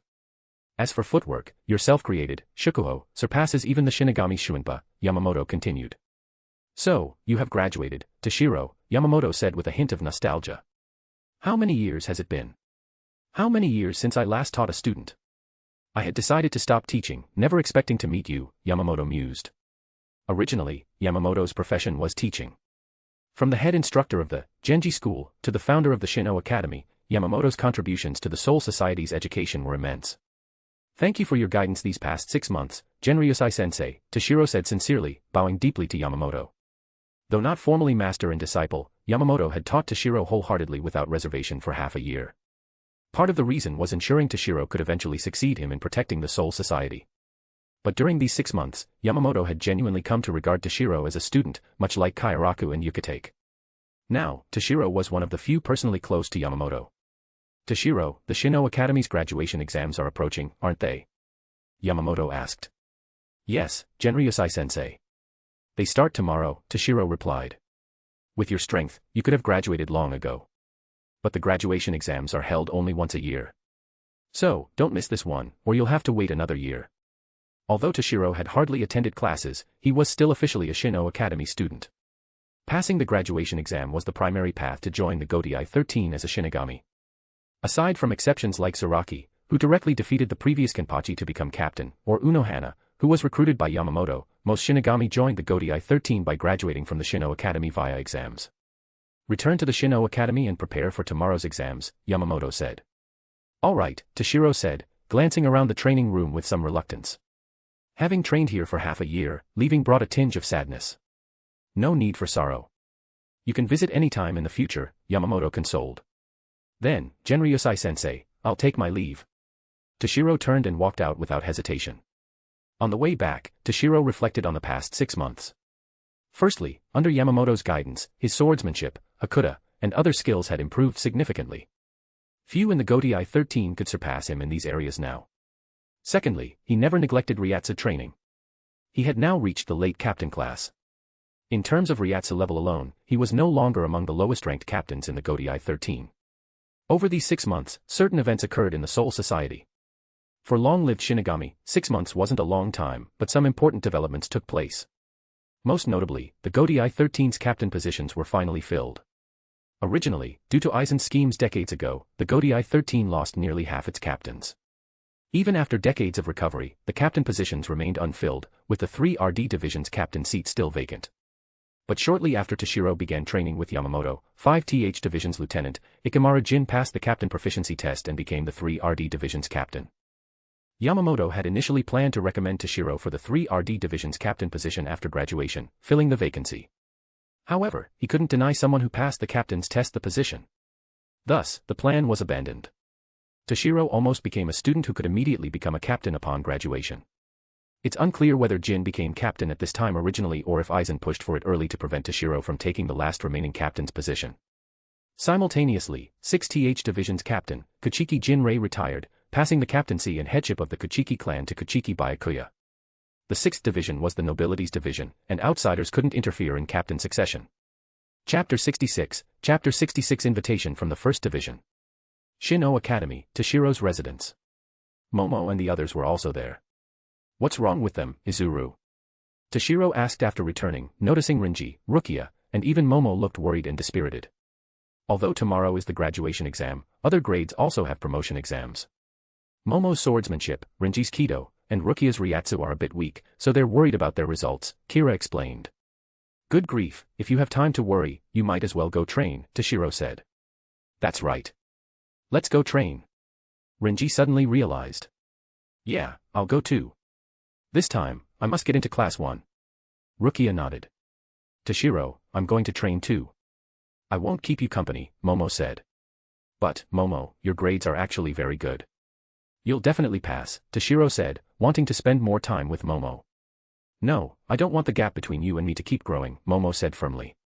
Toshiro felt like crying. He didn't expect a casual remark had made Momo leave too. Toshiro, if you don't mind, I can stay and chat with you, Kira said with a smile. TCH, who wants you? I want a girl, understand? Izuru, although you're the top student in first year, you mustn't become complacent. Go train with Renji and the others, Toshiro said, patting Kira's shoulder earnestly. The next day, morning. The legendary graduation exam was somewhat different from what Toshiro imagined. It wasn't a tournament-style, one-on-one battle where he'd sweep through everyone to claim first place, followed by divisions vying to invite him. It was more like the college entrance exams. The first test was theoretical knowledge, a written exam. Then came Zanjutsu, Hakuda, Ho-Ho, and Kido. Aside from Zanjutsu and Hakuda, where an instructor would spar to assess your skill, the others only required demonstration. For the written exam, Toshiro wrote casually. For Zanjutsu and Hakuda, the examiners didn't even make him demonstrate and gave him full marks directly. Toshiro understood their thinking. Losing to Toshiro publicly would undermine the instructor's authority. But Toshiro didn't insist on fighting. Defeating the instructor publicly just to show off wasn't his style. After the exams, you just waited for results, then filled out a preference form based on your situation, which division you wanted to join. It felt like filling out college application forms. Of course, if you failed the division entry test, the Godai 13 wouldn't accept you. Sigh. Is it over already? Completely different from what I imagined, Toshiro mused. He thought he'd make a big splash during the graduation exams, but it passed uneventfully. Exams are over. Tear up the books. Suddenly, Toshiro heard someone shouting. Turning, he saw several students tearing their Shino Academy's textbooks apart, throwing the shredded pieces into the air. The torn pages fluttered down like snowflakes. Seeing this, Toshiro recalled the crazy scene after the college entrance exams in his previous life, where students tore books to release years of accumulated stress. Hey! You lot! What are you doing? Do you still want to graduate? A teacher shouted, running over to stop them. Damn! The teacher's here. Run! The students tearing books scattered instantly. Heh! Seeing this, Toshiro couldn't help but laugh. Era brings back memories. I think this happened when I graduated too, a voice came from behind Toshiro. Toshiro turned to see a pair of large breasts in his line of sight. These voluptuous breasts. Without looking up, Toshiro knew who it was. Yo, isn't this Matsumoto? Long time no see, Toshiro said, surprised she was here. Long time no see, Toshiro, Ranjaku greeted. Indeed, Toshiro and Ranjaku hadn't met in a long time. After Ranjaku took him and Momo for the Shino Academy's entrance exam, they only met once or twice when she had business at the academy. What's up, Matsumoto? Here on business again? Toshiro asked. I am. But it's about you, Ranjaku said. About me. At this time, something about me. You mean joining a division? Toshiro roughly understood her purpose. Yep. So, how about joining our 10th division? Ranjaku asked with a smile. Oh. What benefits does joining the 10th division offer? Toshiro said casually, picking at his fingers. Although Toshiro intended to join the 10th division, he didn't mind teasing Ranjaku a bit. The captain said if you join the 10th division, he can give you the 3rd seat's position. How about it? That's right below the captain and me, Ranjaku persuaded. What's so special about that? As a 3rd seat, I could get that in any division through a challenge if I wanted, Toshiro pretended indifference. But the benefits in the 10th division are really good. If you're willing to join, there are special services, Ranjaku said seductively, biting her finger. You think that'll make me yield? Toshiro said, turning his head away, blushing slightly. TCH. Toshiro, I remember you borrowed money from me for your Zanpakuto scabbard, right? Time to pay up. You borrowed quite a lot back then. Oh, and prices in the Soul Society have risen, so you owe double now, Ranjaku suddenly spoke seriously about money. Hearing this, Toshiro's face fell. The scholarship money was spent on meals with Momo and the others. He was a poor student now. Good grief, between us, talking about money hurts feelings. Joining the 10th division. Let's go check it out now, Toshiro quickly said with a smile. Since you're being reasonable, I'll let you off for now, Ranjaku said triumphantly. Excuse me, are you Hitsugaya Toshiro-sama? A middle-aged Shinigami in Shihakusho approached. That's me. What can I do for you? Toshiro asked. Hello.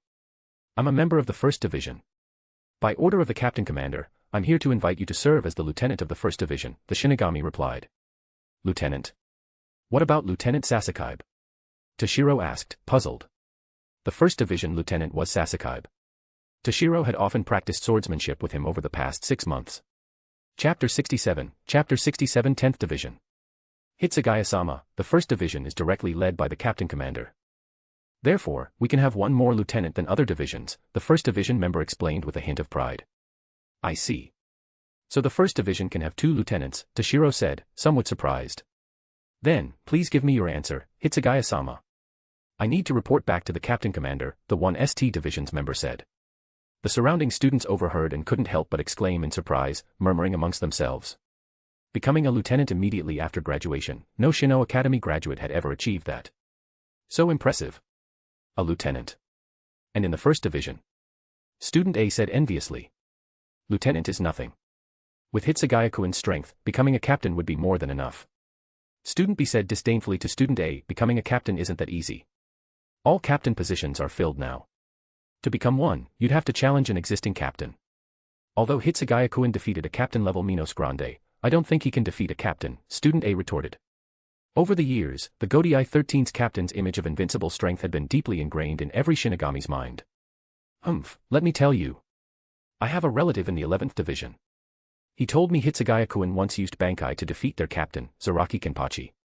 According to the rules, Hitsugaya-kun could have directly become the 11th division's captain, but he gave it up, Student B boasted proudly to Student A, what?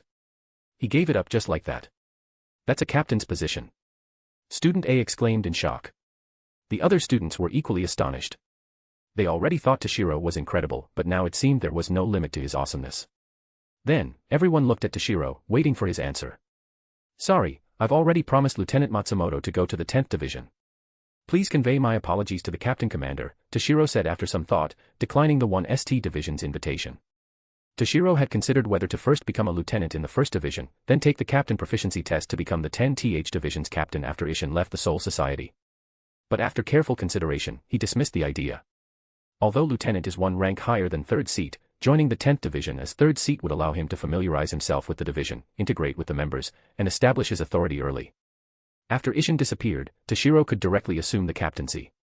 The members would be less resistant, making it easier for him to lead the 10th division.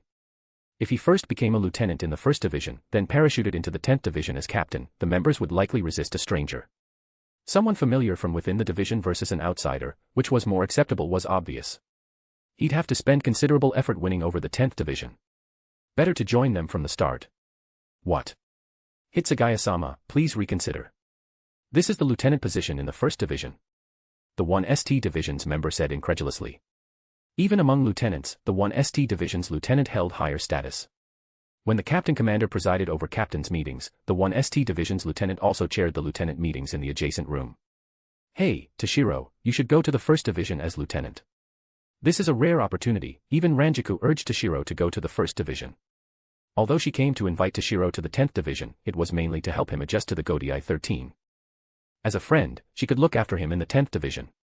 But now that the 1st division invited him as lieutenant, how could Ranjaku hinder Toshiro's future? She knew if she insisted, Toshiro wouldn't refuse the 10th division. Their earlier bargaining and teasing were just jokes between friends. All right, Matsumoto.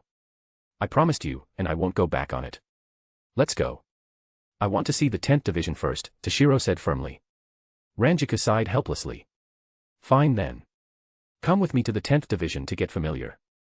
Seeing Toshiro's determination, Ranjaku stopped persuading. Each Godai 13th division had different responsibilities. The 10th division was the Patrol and Security Division, responsible for patrolling the Soul Society, maintaining order, handling emergencies, and issuing urgent alerts. Alert documents jointly signed by the 10th Division's captain and the 1st Division's captain constituted the highest level alarm in the Siri. Each division had its own flower emblem. The 10th Division's was the narcissus, symbolizing mystery and self-interest. It seemed Toshiro was fated with the 10th division. Even the Asachi he used when awakening his Zanpakuto came from a fallen 10th Division's member. Toshiro followed Ranjaku to the 10th division. Thud. Captain, I'm back. Ranjaku casually kicked open the captain's office door and walked in. Toshiro couldn't help but sympathize with the door. Ranjaku's skilled movements suggested frequent door kicking. Captain, I've successfully lured Toshiro to our 10th division. Where are you, Captain? Ranjaku looked around the room but didn't see anyone. He's behind the documents. And what do you mean, lured? Toshiro spotted a figure behind the towering stacks of papers on the desk. Thump. Ranjaku grabbed a stack of documents from the desk and slammed it onto the head of the sleeping current 10th Division's captain, Shiba Isshin. Ow. That hurts.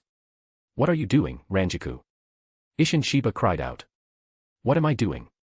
Didn't I tell you to handle the work properly while I was gone? Why haven't these documents decreased at all? Ranjaku demanded. Haha, let's not talk about that. So, you must be Hitsugaya Toshiro. I'm Shiba Ishin, captain of the 10th Division. Ishin quickly changed the subject, greeting Toshiro. Hello, Captain. I'll be part of the 10th Division from now on. You can call me Toshiro, Toshiro replied, looking at Ishin. The current Ishin had energetic black short hair, no short beard yet, appearing very young compared to after marrying Kurosaki Masaki and changing his name to Kurosaki Ishin. He looked like a youth just entering society. Chapter 68, Unreliable Captain and Lieutenant. Although I asked Ranjaku to invite you to join the 10th Division, I never really expected you'd come. After all, you defeated Kenpachi. I thought you might look down on our 10th Division, Ishin Shiba said. Not at all. I think the 10th Division is quite good, Toshiro said with a smile, though inwardly he was counting the days until Ishin would leave the Soul Society and vacate the captain's seat for him. Speaking of which, Captain, earlier the 1st Division also invited Toshiro, offering him the lieutenant's position directly. Making Toshiro the 3rd seat is wasting his talent. How about I give my lieutenant's position to Toshiro? Ranjaku suddenly suggested. Oh. If you've really thought it through, I have no objections, Ishin said seriously. TCH. Matsumoto, who do you think I am? Do I need you to give me a lieutenant's position? Toshiro frowned. Mama, since Toshiro isn't willing, let's drop it. Ranjaku, you remain lieutenant. Toshiro will be the 3rd seat for now, Ishin decided. Seeing Toshiro unwilling, Matsumoto didn't press further. Oh, right, Captain, don't change the subject. We were talking about the work just now, Ranjaku suddenly remembered. Ishin snorted and pushed the documents toward Ranjaku. Ranjaku, you're the lieutenant. Assisting the captain with work is your responsibility. Ranjaku frowned, then pushed the documents toward Toshiro. Toshiro, you're the 3rd seat. Assisting the lieutenant with work is your duty. Toshiro frowned in annoyance. Idiot. I just came to look around today. I haven't officially joined the 10th Division yet. Seeing Toshiro also unwilling, Ranjaku pushed the documents back to Ishin, then said seriously, Captain Shiba, the Shiba clan was once one of the 4 great noble houses. As the head of the Shiba clan's branch family, neglecting work like this tarnishes the clan's reputation. Though the Shiba clan has declined, that's all the more reason to work hard to restore its honor. Ranjaku passionately encouraged Ishin. Hearing Ranjaku's words, Ishin wasn't moved at all. Instead, he looked exasperated. Really, here we go again. Using family background doesn't suit you. You want me to work so your own workload decreases, right? I'm onto you. He. Ishin laughed triumphantly. Haha, impossible. I'm thinking of you, Captain, Ranjaku said with a forced laugh. Is that so? I've noticed you gradually increasing my workload bit by bit. What a terrifying scheme. You witch. Devil. Ishin said with a cheeky grin. Enough. So annoying. Ranjaku snapped, flushed with anger. Thump thump bang. Ranjaku grabbed Ishin and started pounding on him. Ow, it hurts. Sorry. I give up. Ishin kept pleading. Toshiro watched their antics speechlessly. Sigh. Both the captain and lieutenant are like this. How does the 10th Division even function without collapsing? Toshiro wondered. In the end, Ishin conceded, reluctantly handling the piled-up documents while Ranjaku showed Toshiro around the 10th Division. After touring the division, Toshiro returned. Shino Academy. Momo and the others were at Toshiro's place. When Toshiro returned, he saw everyone except Rukia looked happy. Toshiro, you're back. Just as you said, although the exact results aren't out yet, the teacher said our grades are definitely enough to pass the promotion exams, Momo said happily. Congratulations then, Toshiro said, happy for them. By the way, Rukia, what's wrong?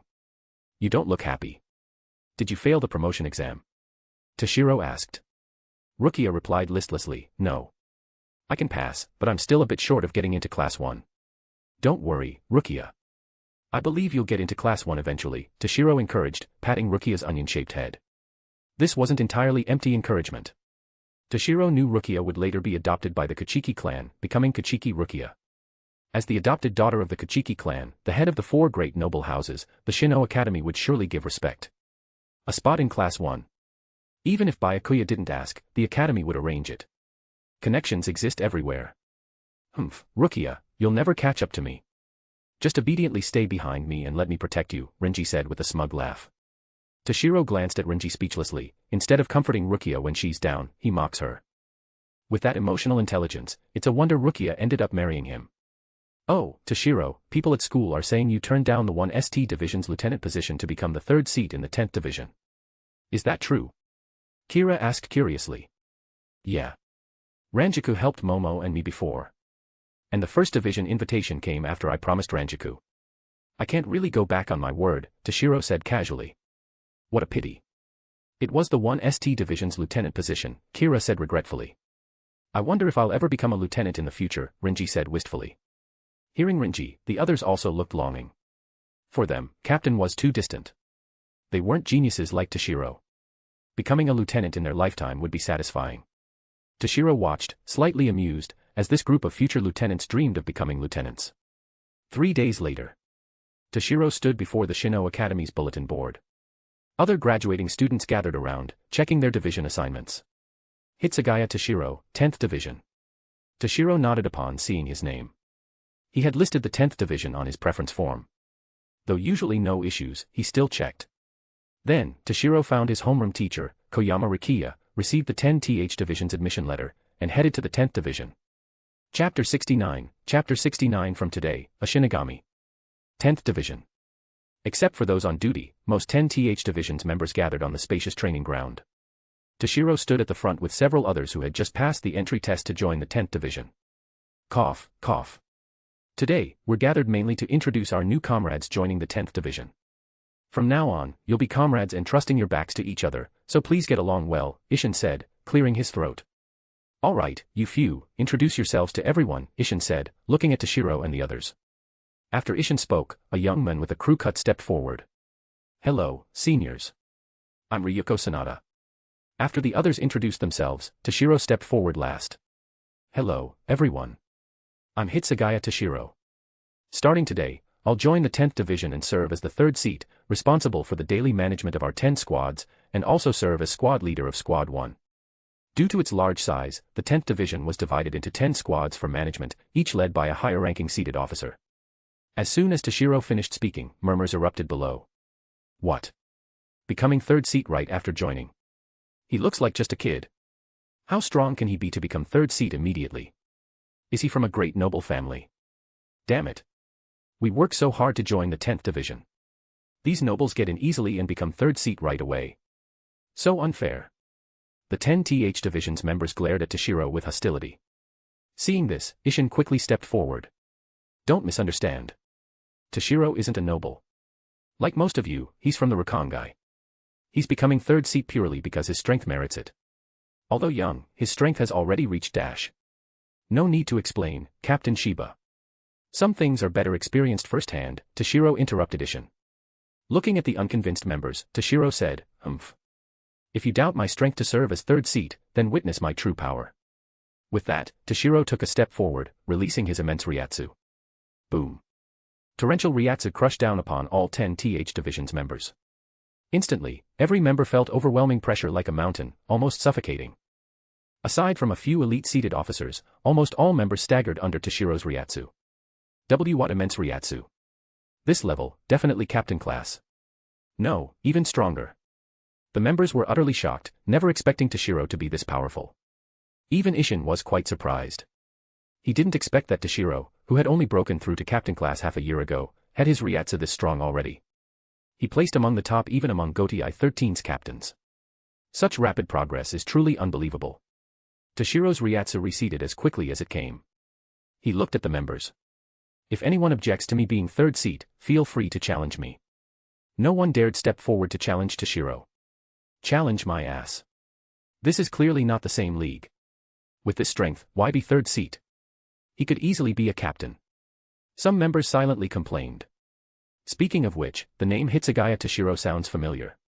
Where have I heard it before? One member suddenly said. Oh, right. Isn't that the name of the guy hailed as the most talented student in Shino Academy's history, who defeated 11th Division's captain, Saraki Kenpachi? What? Could it be him? All members stared at Toshiro in disbelief. Correct. The person you mentioned is me. If anyone wants to be 3rd seat, come defeat me, Toshiro nodded. And no. 3rd seat Hitsugaya, we misunderstood earlier. We wouldn't dare fight you. One member quickly said. But this is great. With 3rd seat Hitsugaya joining, our 10th division now has 2 captain-class individuals. Let's see who dares look down on us now. Another member said excitedly. Seeing the members accept him, Toshiro secretly sighed in relief. Displaying appropriate strength to earn their respect was enough. If he really clashed with them, managing the 10th division later would be difficult. All right then, everyone dismissed. Go about your duties. Toshiro, follow me. I'll explain your responsibilities, Ishin said, heading to the captain's office. Following Ishin, Toshiro glanced down at the shihakusho he now wore, feeling a bit emotional. From today, I am a Shinigami. From today, I will be a dedicated Shinigami, patrolling, slaying hollows, protecting the Soul Society. After joining the 10th division, Toshiro moved into the division barracks. As for the Shino Academy, the small house he lived in wasn't reclaimed by the school. So Toshiro gave the key to Momo, Kira, and the others. It became their usual gathering spot, where they stayed daily except for Momo. As for Momo, after exams, the school went on break, so she returned to the Rakongai to visit family. Renji and Rukia were orphans from childhood. Kira's family had long passed away. So the 3 stayed at school, training daily. 1 month later. In a month, Toshiro fully adapted to life in 10th Division, either leading patrols or handling paperwork in the office. 10th Division Office. Yawn dash. Toshiro stood up from his chair and stretched. Finally done. Sigh. Having such a captain and lieutenant is really tough. Ishin and Ranjiku slacked off, leaving 10th Division's members to seek Toshiro, the 3rd seat, for everything. To familiarize himself with captain's duties for eventually taking over, Toshiro didn't refuse. Seems it's my day off today. I haven't seen Momo, Renji, and the others in a while, I should visit them. With that, Toshiro prepared to go see them. Chapter 70 Renji and Rukia. Just then, a 10th Division's member walked in carrying a stack of documents. 3rd seat Hitsugaya, these are new documents. The captain and lieutenant aren't here, so could you handle them? Where did the captain and lieutenant go? Toshiro asked. The member said somewhat awkwardly, the captain and lieutenant went out to have fun, so we have to trouble you, 3rd seat Hitsugaya. Toshiro frowned. Put them there. If Captain Shiba and Lieutenant Matsumoto won't handle them, I'll deal with them after my break. Then, Toshiro left the 10th Division and headed to the Shino Academy. A month had passed. The academy's break had ended, and the new semester had started. Momo and the others should be at school. Shino Academy. In a large lecture hall, a public class was in session. The lecturer was a famous elderly professor with round glasses and thinning hair, so many students attended. The professor wrote a problem on the blackboard, preparing to have someone solve it. Me. I know this one. Let me do it, teacher. Renji stood up excitedly, raising his hand upon finally seeing a problem he could solve. The professor looked at Renji. You're. Renji, right. It's good you raised your hand.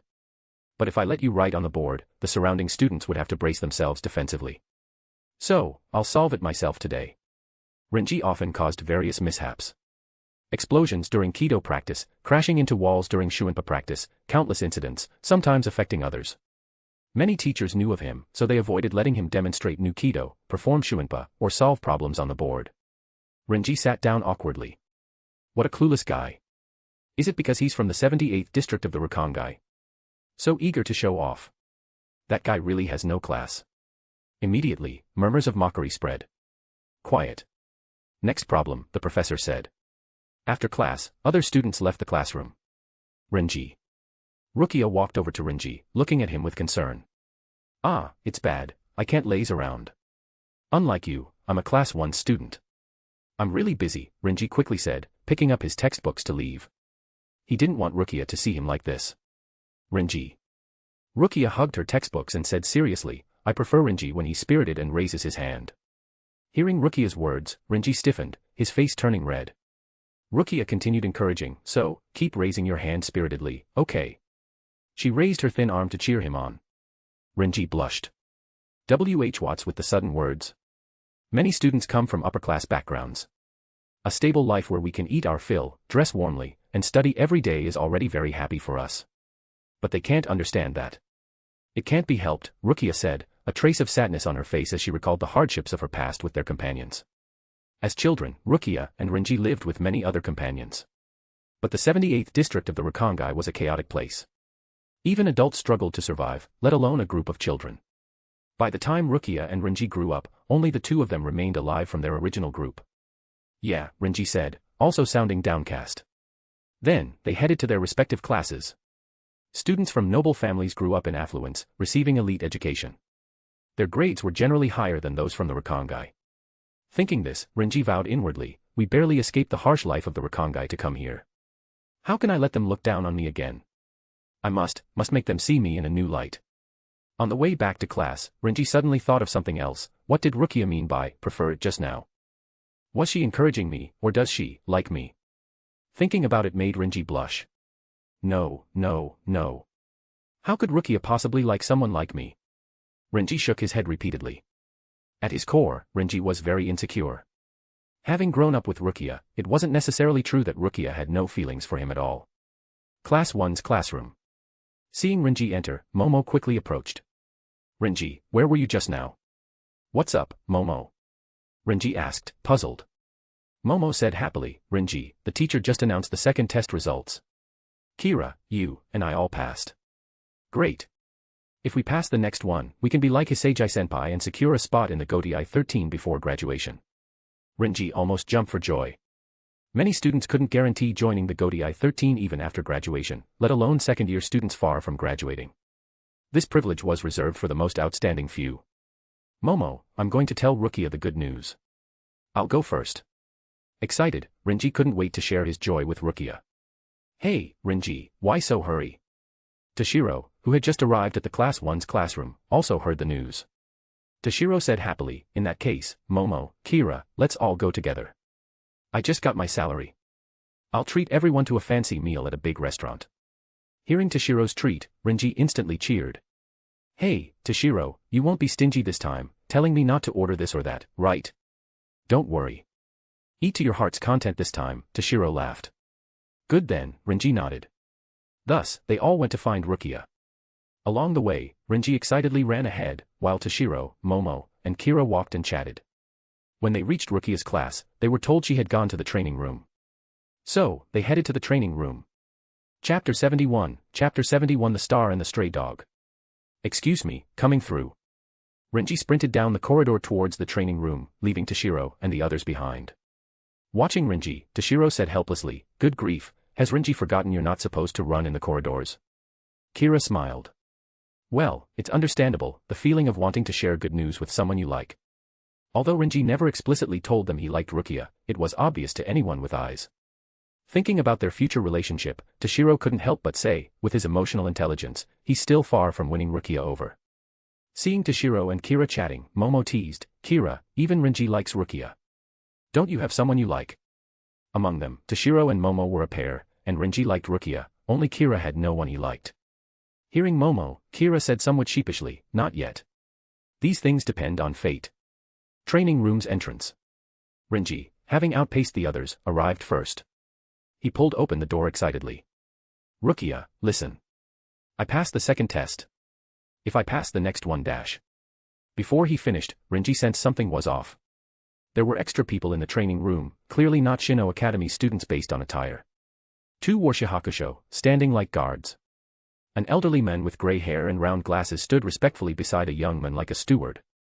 The leading young man wore a kensiken and a silver-white scarf around his neck. Handsome with an aloof expression, it was 6th Division's captain, Kuchiki Byakuya. A kensiken. Nobility. Renji thought, looking at the hairpin. Oh, it seems we have an interruption, the steward-like old man said, frowning at Renji who barged in. Byakuya glanced indifferently at Renji and stepped forward to leave. The steward looked at Rukia. We'll take our leave then. We hope for your prompt reply. He hurried after Byakuya. What immense Ryatsu. Probably not weaker than Toshiro's. Renji watched Byakuya approach, unable to move, heart pounding, cold sweat dripping. Although Toshiro had strong Ryatsu, he suppressed it around them to avoid affecting them. But Byakuya, while not actively releasing pressure, didn't suppress his natural spiritual presence, rendering Renji immobile. Byakuya walked past Renji as if he didn't exist, not even glancing at him. Ignoring me completely. I used to think all powerful people were as amiable as Toshiro, Renji thought self-deprecatingly.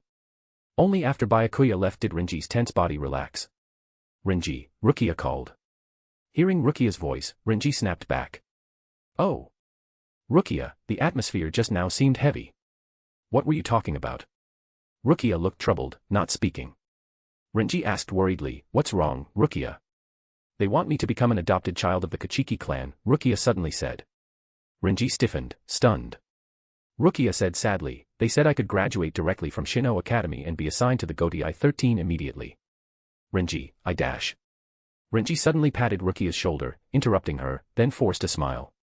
That's great, isn't it, Rukia? Becoming a great noble in the Kachiki clan, wonderful. Huh. Rukia looked at Renji in disbelief. Renji pretended to be happy. As an adopted child there, you'll enjoy wealth and luxury. You can eat whatever you want, unlike that stingy Toshiro who never lets us order expensive dishes. Damn, so enviable. And graduating immediately, almost as fast as that genius Toshiro. So jealous. Amazing. Ha ha ha. Is that so? Rukia pushed Renji's hand off her shoulder, her tone sorrowful and disappointed. Thank you, Rukia said, turning to leave, a tear falling. Renji stood there, desolate. Corridor. Toshiro and the other two, slower than Renji, continued walking unhurriedly.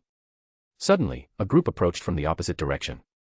Students respectfully made way, it was Byakuya's group. When reaching Toshiro, Byakuya suddenly stopped.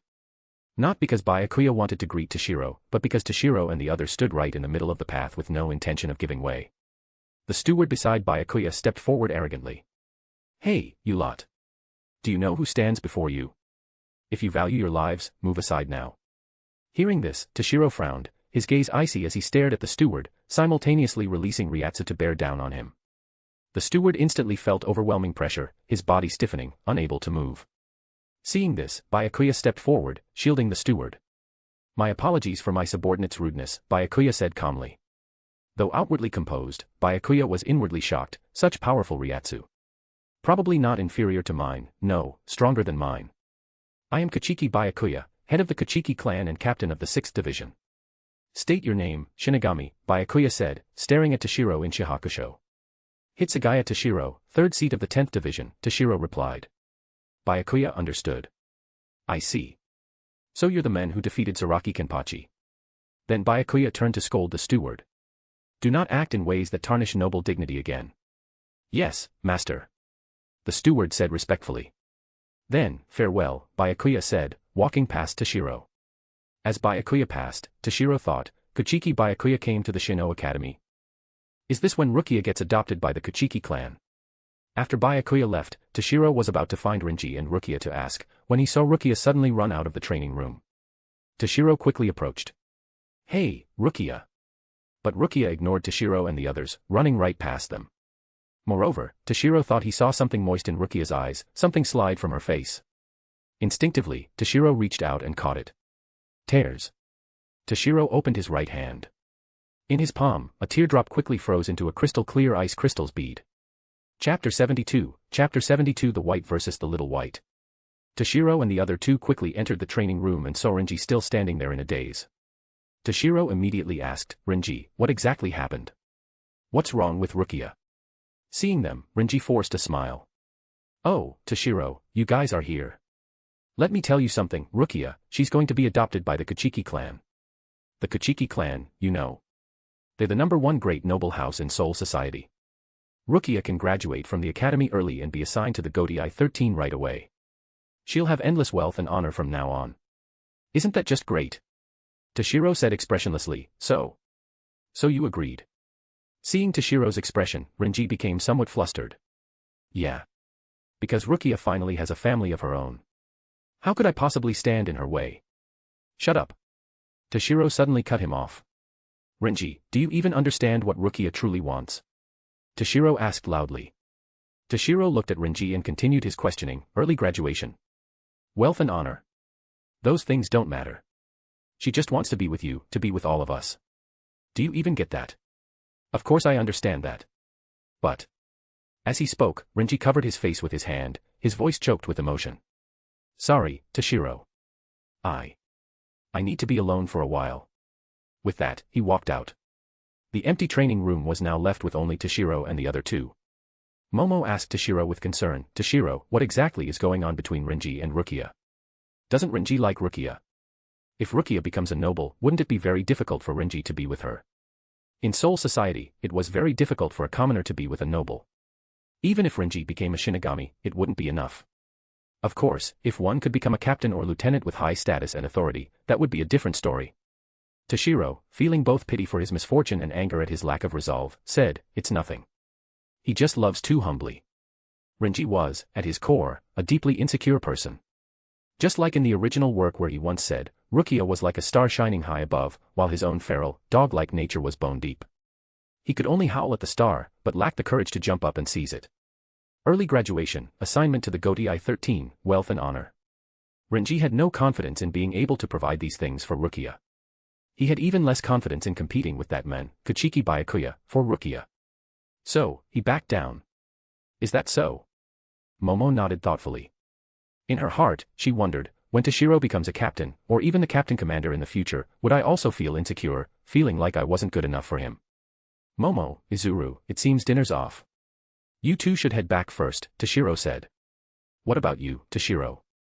Momo asked. I'm going to find Kuchiki Byakuya to talk about this matter, Toshiro explained.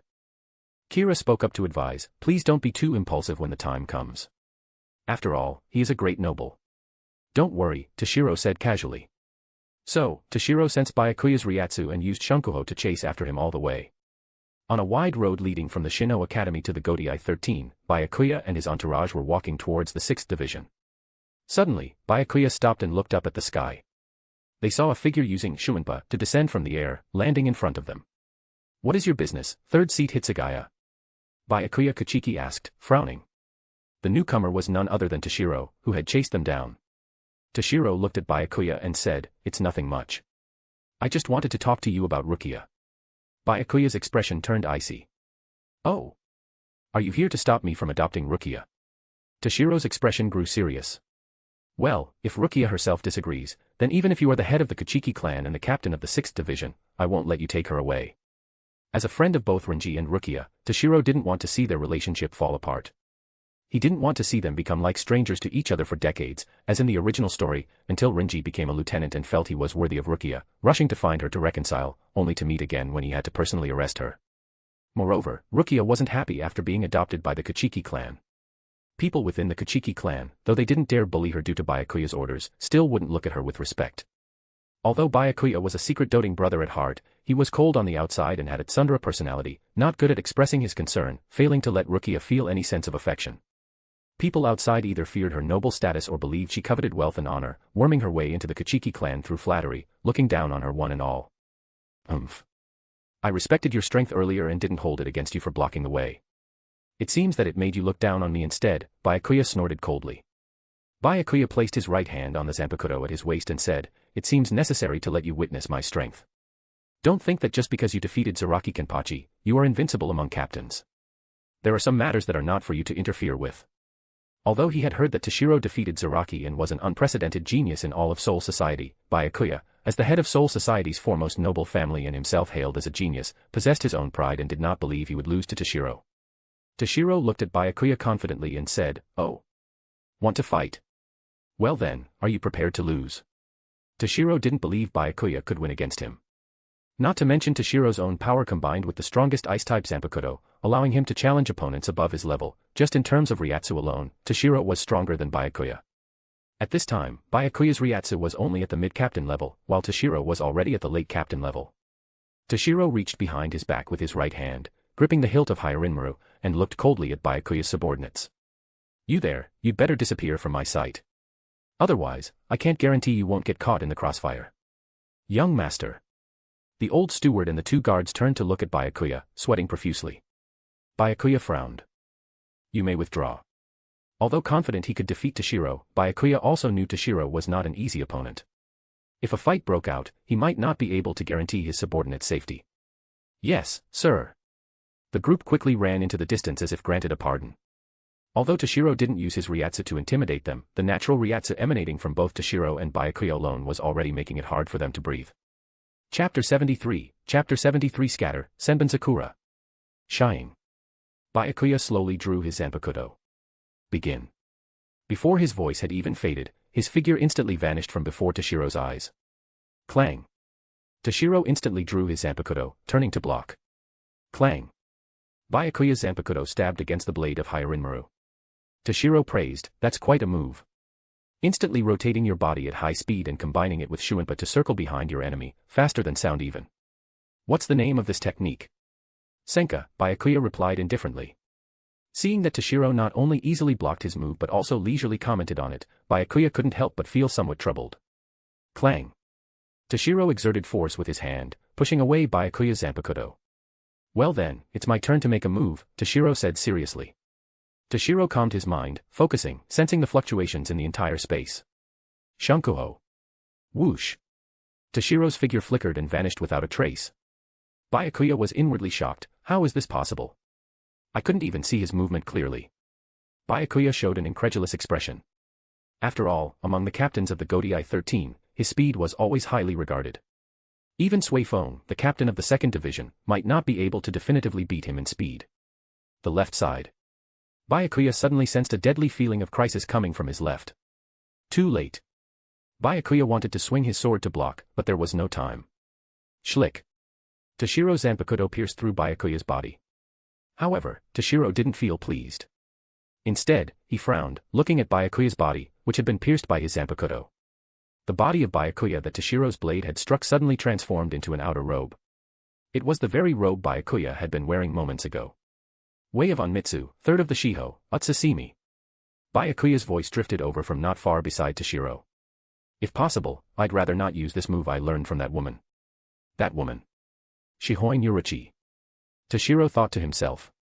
Byakuya said with a serious expression, I underestimated you earlier. I didn't expect your speed to surpass mine. However, I won't let you succeed again.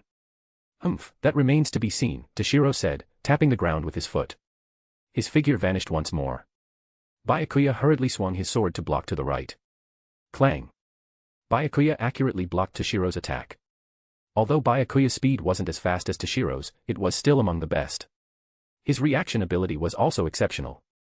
While he couldn't keep up with Toshiro's speed, he could react in time when Toshiro closed in for an attack. Oh, blocked it. But so what? Boom. Toshiro instantly unleashed his full strength, pushing off from the ground. Immediately, Byakuya was forced backward by Toshiro, his feet scraping a shallow groove in the ground. Byakuya wanted to break free from this state, but he couldn't find leverage. Thud. Byakuya's body slammed into a tree. Cough. Cough. Byakuya felt his internal organs shaking violently. A trickle of blood couldn't help but escape from the corner of his mouth. However, Byakuya also took this opportunity to break free from Toshiro's entanglement, quickly using Shuinpa to put distance between them. What's wrong? Can't keep up. I haven't even used my full strength yet. Toshiro didn't give Byakuya a chance to catch his breath, immediately closing in again. His wrist flickered, unleashing a curtain of sword lights and shadows that enveloped Byakuya. Byakuya also quickly swung his Zanpakuto to meet Toshiro's onslaught. Clang. Cling. Clang. Ding. The sound of clashing blades rang out continuously. Schlick. Schlick. Schlick. In the end, Byakuya couldn't completely block all of Toshiro's attacks. His clothes were torn, and several wounds appeared on his shoulder and chest.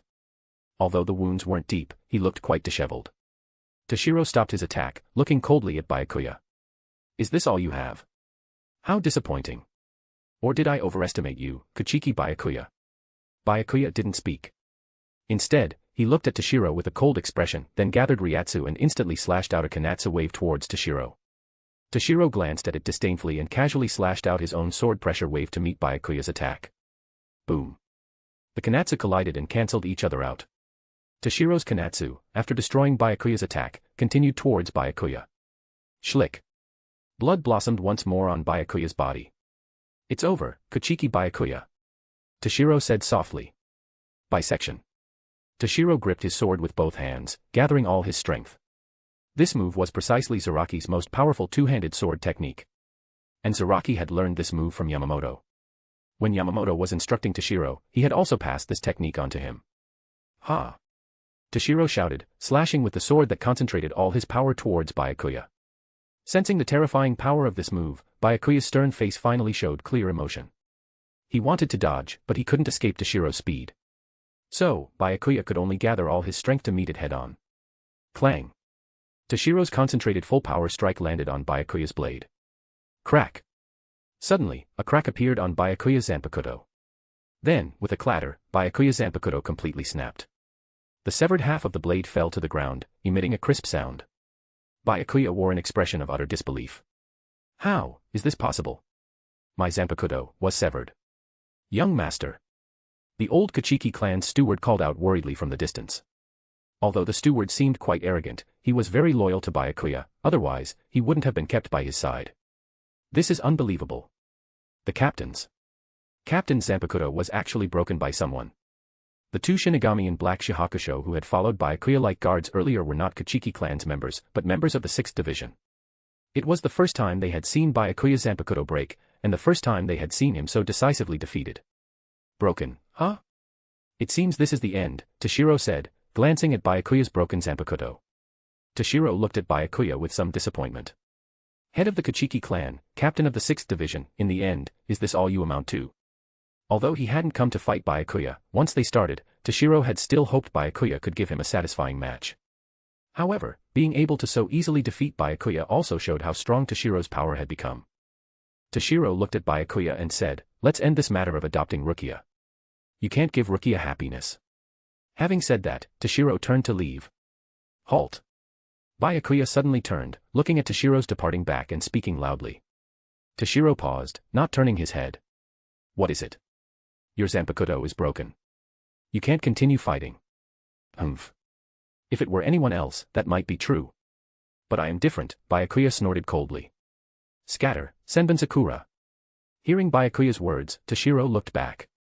He saw that as Byakuya uttered his soft chant, both the Zanpakuto in his hand and the broken half on the ground instantly transformed into countless pink cherry blossom petals. Then, they suddenly flew rapidly towards Toshiro. Yet, Toshiro seemed completely entranced by the beautiful petals, showing no reaction, allowing the cherry blossom petals to assault him. The one who ends here is you, Hitsugaya Toshiro. Chapter 74, Chapter 74 Bankai, Senbon Sakura Kageyoshi. My Zanpakuto is originally composed of countless tiny blades. Even if broken into 1,000 or 10,000 pieces, it doesn't matter, Byakuya said, looking at Toshiro, who was enveloped by countless petal-like blades. If it were anyone else, a broken Zanpakuto would naturally make combat impossible. But, Byakuya, who originally felt the situation was decided and was calmly explaining the characteristics of his Zanpakuto to his enemy, suddenly frowned and stopped speaking. Sit upon the frozen heavens, Hyarinmaru. A voice suddenly came from within the storm of petal blades. At the critical moment, Toshiro released his shuriken. Boom. A powerful burst of Ryatsu erupted, instantly scattering the countless petal blades closing in on Toshiro. Toshiro looked at Byakuya in admiration. That's a truly beautiful and dangerous shuriken. Well then, this time, let me show you my shuriken. Toshiro swung his Zanpakuto towards Byakuya. A frost dragon instantly materialized and attacked. Seeing this, Byakuya quickly manipulated Senbon Sakura's blades to meet the incoming frost dragon. Clink clank ding tang. Countless blades of Senbon Sakura enveloped the frost dragon, continuously slicing at it. Ice crystals were constantly being shaved off the frost dragon's body, yet they were continuously replenished by Toshiro's Ryatsu. It's useless. While your Zanpakuto's ability to transform into countless tiny blades is impressive, by the same token, tiny blades can only inflict tiny wounds. Its attack power is too low to shatter my attack, Toshiro said calmly, looking at Byakuya. The frost dragon rapidly charged to the spot in front of where Byakuya had been standing. Senbon Sakura's blades were completely unable to stop it. Byakuya lightly tapped the ground with his foot, instantly using Shuinpa to evade. Boom. The frost dragon struck the ground where Byakuya had just been standing. In an instant, everything on the ground that came into contact with the frost dragon was frozen solid. Byakuya frowned deeply. If I cannot shatter your attack, then what about directly attacking you yourself? With that, he prepared to manipulate Senbon Sakura's blades to attack Toshiro directly. What? Suddenly, Byakuya couldn't help but freeze in shock. He saw that the cherry blossom blades dancing in the air had been frozen into ice flowers, falling to the ground. And the originally pink, cherry blossom-like blades had turned ice blue. Byakuya struggled to manipulate the blades, gathering them back into the form of his Zanpakuto's blade. Once the cherry blossom blades were frozen into ice flowers, their weight increased dramatically.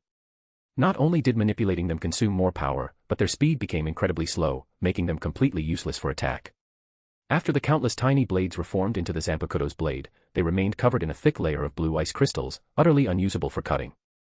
Byakuya frowned.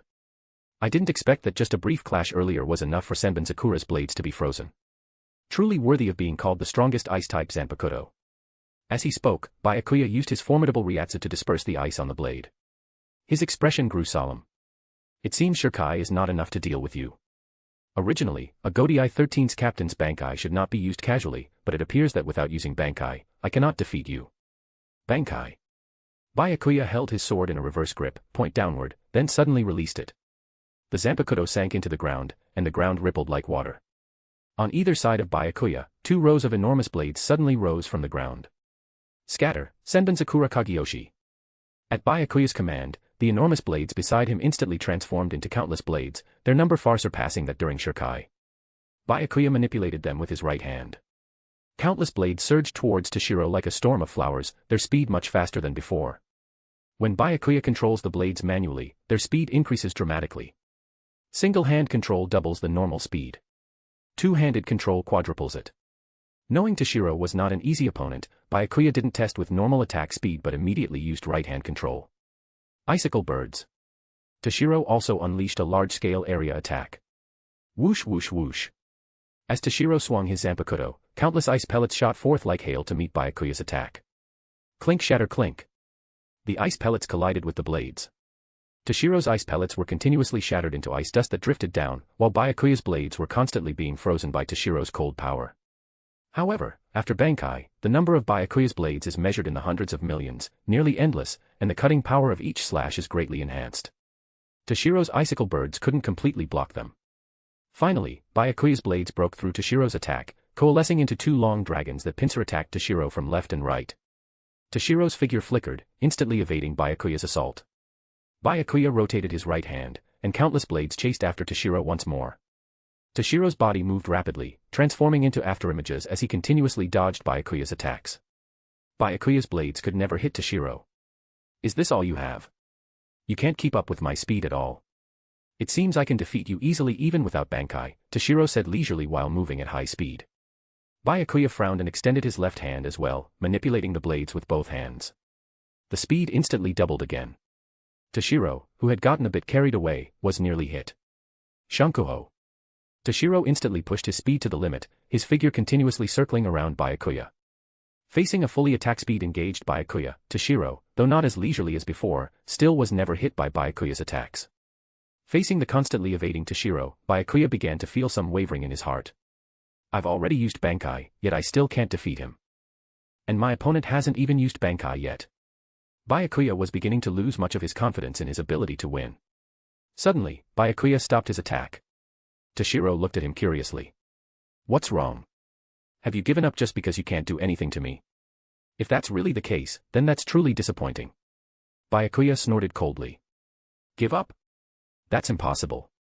I just wanted you to witness the true form of Senbon Sakura, a form that abandons all defense and offers everything to annihilate the enemy. Senkei, Senbon Sakura Kageyoshi. Clang clang clang clang. As Byakuya's words fell, the countless scattered blades of Senbon Sakura suddenly transformed into sword after sword, lining up in the air and surrounding the space around them. The space was not large, restricting free movement. Now you can no longer dodge everywhere. Come, Hitsugaya Toshiro. Face me head-on and decide the victor. Chapter 75 Ends Cape, White Imperial Sword. Byakuya raised his hand, and one of the countless swords arrayed in the air suddenly flew out and landed in his grasp. Ha! With a light shout, Byakuya gathered his Ryatsu and slashed towards Toshiro. Toshiro held his Zanpakuto horizontally in front of him to block Byakuya's strike. Clang! Step, step, step. Although Toshiro blocked the attack, the force pushed him back several steps. After Byakuya's Bankai, his Ryatsu was significantly stronger than Toshiro's Shirkai state. A direct clash was highly disadvantageous for Toshiro.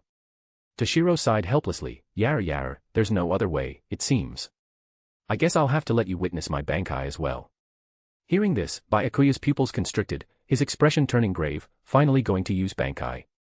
Bankai. Daiguren Hyarinmaru. Boom. A powerful surge of Ryatsu erupted from Toshiro's body, sweeping out in all directions.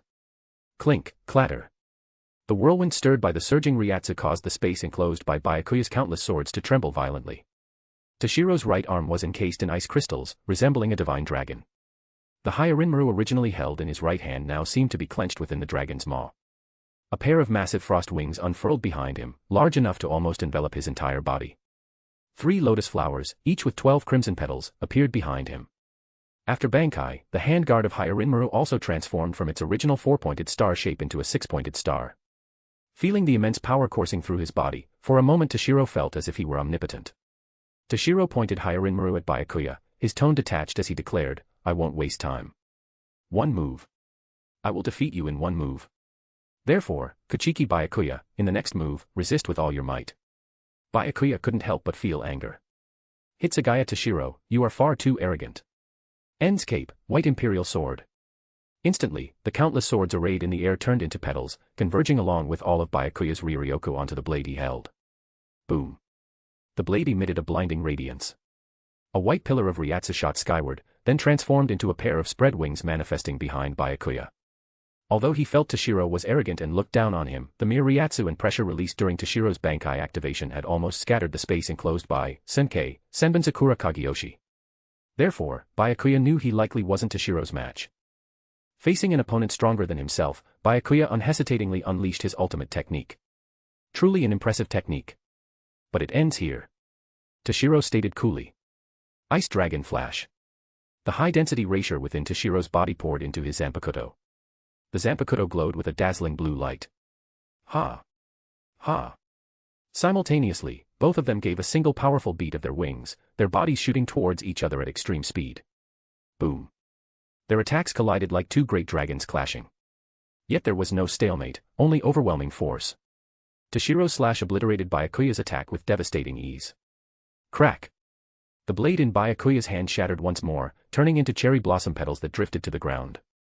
At the final moment, just before the slash would have struck Byakuya, Toshiro instantly altered its course. Hyarinmaru grazed past Byakuya's body and struck the ground beside him. Crash! A bottomless chasm appeared right next to Byakuya. The two stood facing each other. Neither had fallen, yet victory and defeat were already decided. Then they both released their Bankai simultaneously. Kuchiki Byakuya, you lost. Toshiro looked at Byakuya and stated. Byakuya's expression remained unchanged. I know. I already anticipated my loss the moment I was forced to use Bankai first. Byakuya wasn't surprised. Both could use Bankai. He was no match for Toshiro in Shirkai, and he couldn't defeat Toshiro immediately after using Bankai. Once Toshiro activated his own Bankai, Byakuya's defeat was inevitable. However, why did you divert your attack at the end? Byakuya stared intently at Toshiro. Shing. Toshiro sheathed Hyarinmaru at his back. It was just a spar. It's not like we were trying to kill each other, Toshiro explained. Although Toshiro didn't want Rukia to enter the Kuchiki clan, ultimately, he and Byakuya bore no deep-seated hatred. Furthermore, Byakuya was, after all, the head of the Kuchiki clan, the foremost of the four great noble houses. Killing him without any justifiable reason would not be condoned by Yamamoto, and Toshiro would face severe consequences. Kuchiki Byakuya, since you lost, let's drop the matter of adopting Rukia. Toshiro urged. Byakuya's face showed displeasure. When did I ever say that losing to you means I would stop adopting Rukia? Do not presume to decide for me. Toshiro frowned. Such matters require mutual willingness. Otherwise, Rukia won't be happy. I only hope that if Rukia refuses, you won't force her. After all, even the head of the Kuchiki clan cannot forcibly adopt someone. Hearing Toshiro's words, a hint of a smug expression appeared on Byakuya's cold face. What if Rukia has already agreed? What? Rukia has already agreed. Toshiro couldn't help but exclaim in surprise. Toshiro remembered that in the original work, when Byakuya first went to the Shino Academy to propose adopting Rukia, she didn't immediately agree. Later, after Byakuya left, Rukia told Renji about the Kuchiki clan's wish to adopt her. Renji's subsequent words hurt Rukia deeply. It was only after her disappointment with Renji that Rukia agreed to become a foster child of the Kuchiki clan. Byakuya nodded. That's correct. Shortly after I left, Rukia caught up with me and agreed to the matter. Now, what reason do you have left to stop me? Byakuya looked at Toshiro and said. Toshiro frowned, remaining silent. His original plan was based on Rukia not having agreed yet. He intended to have Renji explain things clearly to Rukia and persuade her not to accept Byakuya's offer. The reason he fought Byakuya was precisely out of concern that if Rukia refused, Byakuya wouldn't give up easily. So Toshiro displayed his strength, hoping to deter Byakuya from persisting. Toshiro's plan was good, but he never expected Rukia had already agreed. Now, Toshiro had no further grounds to oppose it. Are you absolutely determined to adopt Rukia? Toshiro asked somewhat reluctantly, unwilling to give up entirely. Byakuya's expression was resolute. I apologize, but Rukia bears a striking resemblance to my late wife, so I dash. Don't feed me such a ridiculous lie. Toshiro suddenly cut off Byakuya's words. Chapter 76 Byakuya's request. Because you miss your deceased wife, you want to adopt Rukia, who resembles her, as a foster child of the Kuchiki clan. Is that your excuse? Did you use these words to deceive Rukia? Toshiro looked at Byakuya and continued. Byakuya frowned. What do you mean by that?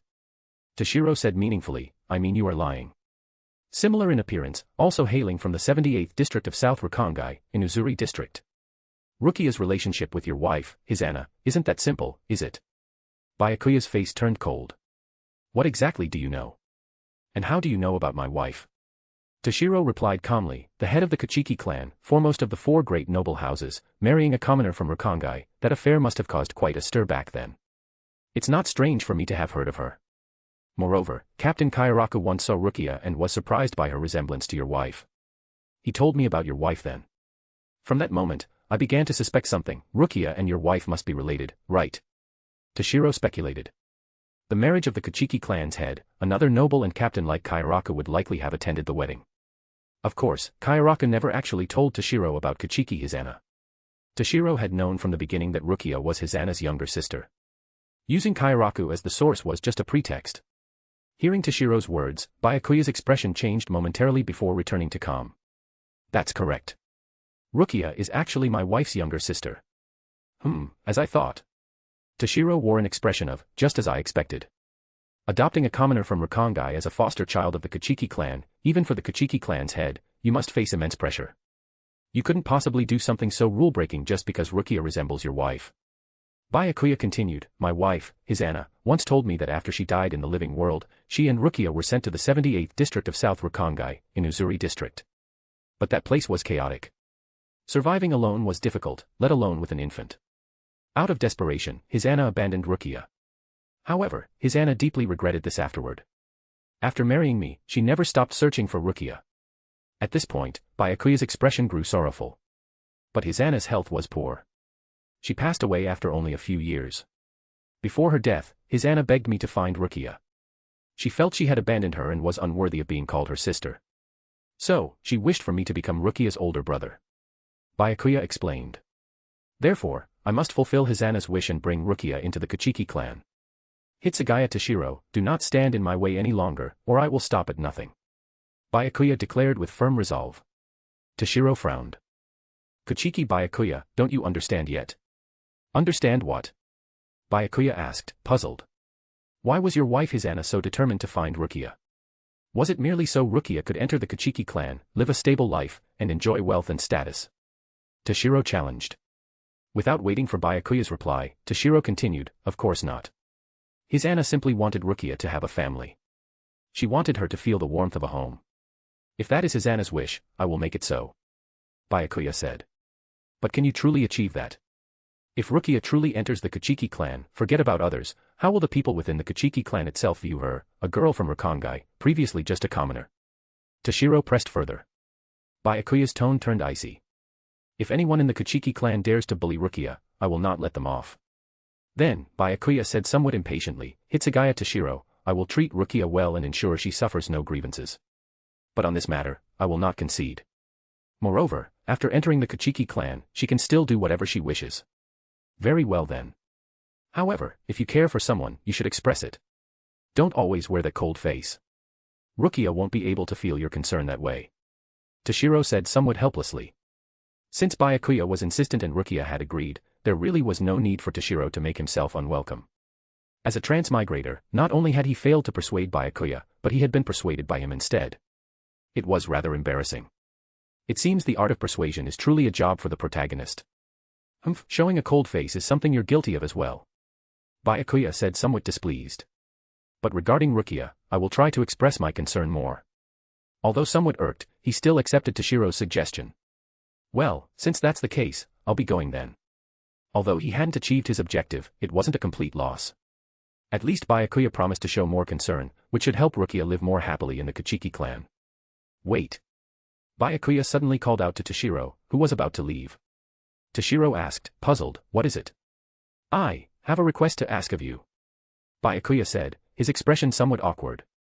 He looked as if asking someone for a favor was deeply embarrassing. Oh. A request.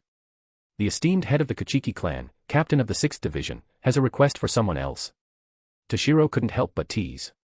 Seeing the aloof Byakuya asking for a favor was a rare sight indeed. It's about Rukia. Byakuya ignored Toshiro's remark, his expression turning serious again, as if the awkward person from a moment ago wasn't him. I knew it would be about that. The only thing that could make Byakuya ask someone for a favor was Rukia.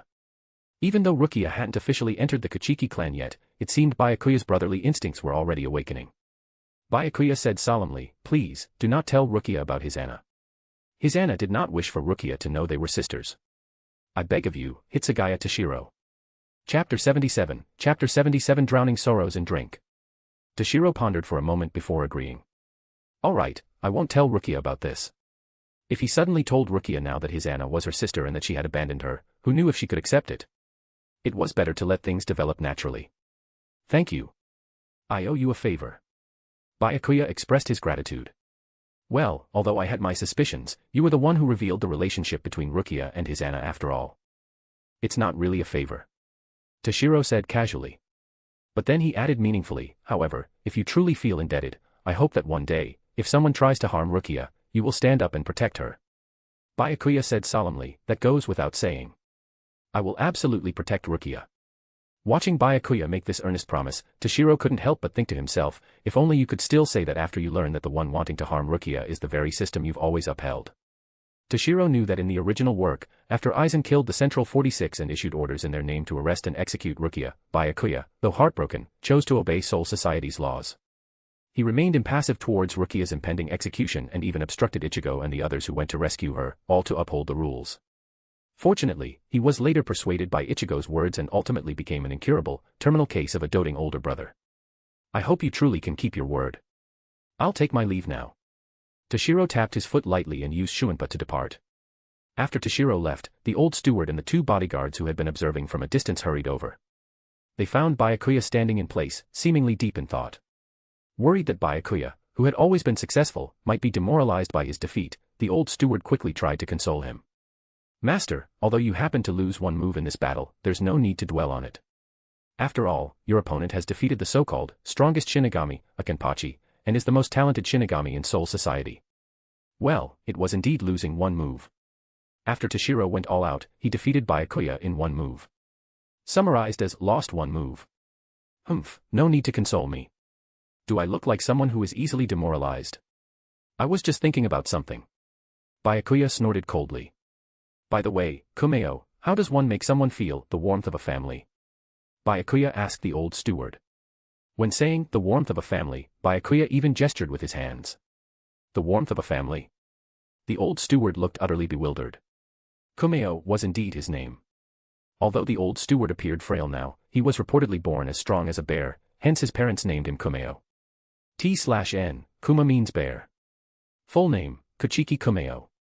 Kumeo, I'm giving you a task.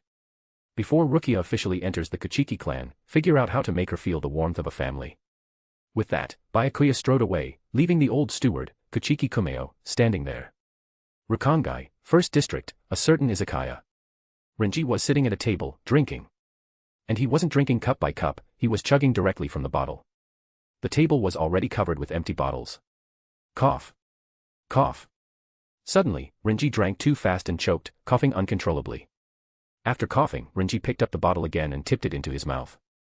This time, only 2 drops came out before nothing more happened. Renji shook the bottle. No movement. It was empty. Renji shook his woozy head and slurred, "Boss. Where's the booze? Hick, bring me more." The izakaya owner, named Nagano Taka, was middle-aged and somewhat portly. Hearing Renji, he walked over with a frown. "Sir, you've had far too much. Perhaps it's time to call it a night." It wasn't that the owner was worried about Renji's health from drinking too much, he was worried Renji couldn't pay. For the owner, as long as you had money, you could drink as much as you wanted. If you drank yourself to death, that was your own business. But Renji had ordered so much, and the table was covered with empty bottles. The total bill was definitely not small, and Renji didn't look like someone with much money. "No. I want more. Keep coming." Renji waved his hand forcefully, almost hitting Nagano. Nagano looked at Renji with a displeased expression. You can keep drinking, but do you have money? If you want more, pay for what you've already had first. Money. That's a good thing, yeah. Hehehaha. Renji laughed drunkenly. If I had stuff like that, maybe I could have given Rukia a good life, huh? Could have stopped her from joining the Kuchiki clan just by watching. Could have stopped all those friends from dying one by one. Hearing Renji's words, Nagano's face grew even uglier. He glared at Renji. So, you're saying you don't have money, is that it? He didn't care one bit about Rukia or the Kuchiki clan. All he knew was this guy who had ordered so much alcohol had no money to pay. He was about to take a huge loss. Nagano glared fiercely at Renji. You think just because you're a Shino Academy student, you can eat and drink for free here? Renji was wearing the Shino Academy uniform, so Nagano recognized his identity at a glance. Generally, although Shino Academy students weren't Shinigami yet, ordinary people in Rakangai wouldn't easily provoke them. But he didn't care. Let me tell you, my friend isn't just a Shinigami, he's a seated officer. And you? You're still just a student, not even a Shinigami yet. Nagano snorted coldly. This was his greatest trump card, and because of it, people around didn't dare offend him. Nagano turned to two of his staff. Komori, Yusuke, teach this guy a lesson. Heh, got it, boss. Leave it to us. The tall, skinny, and somewhat sleazy-looking Komori said obsequiously. Normally, he wouldn't be so eager. Although he had the boss's Shinigami friend backing him up and wasn't afraid of the other party's status, he also knew he couldn't beat a properly trained Shino Academy student. But right now, Renji was dead drunk, barely able to stand. There was nothing to fear. Komori stepped forward and kicked Renji, knocking him to the floor. Thud. His head hit the ground.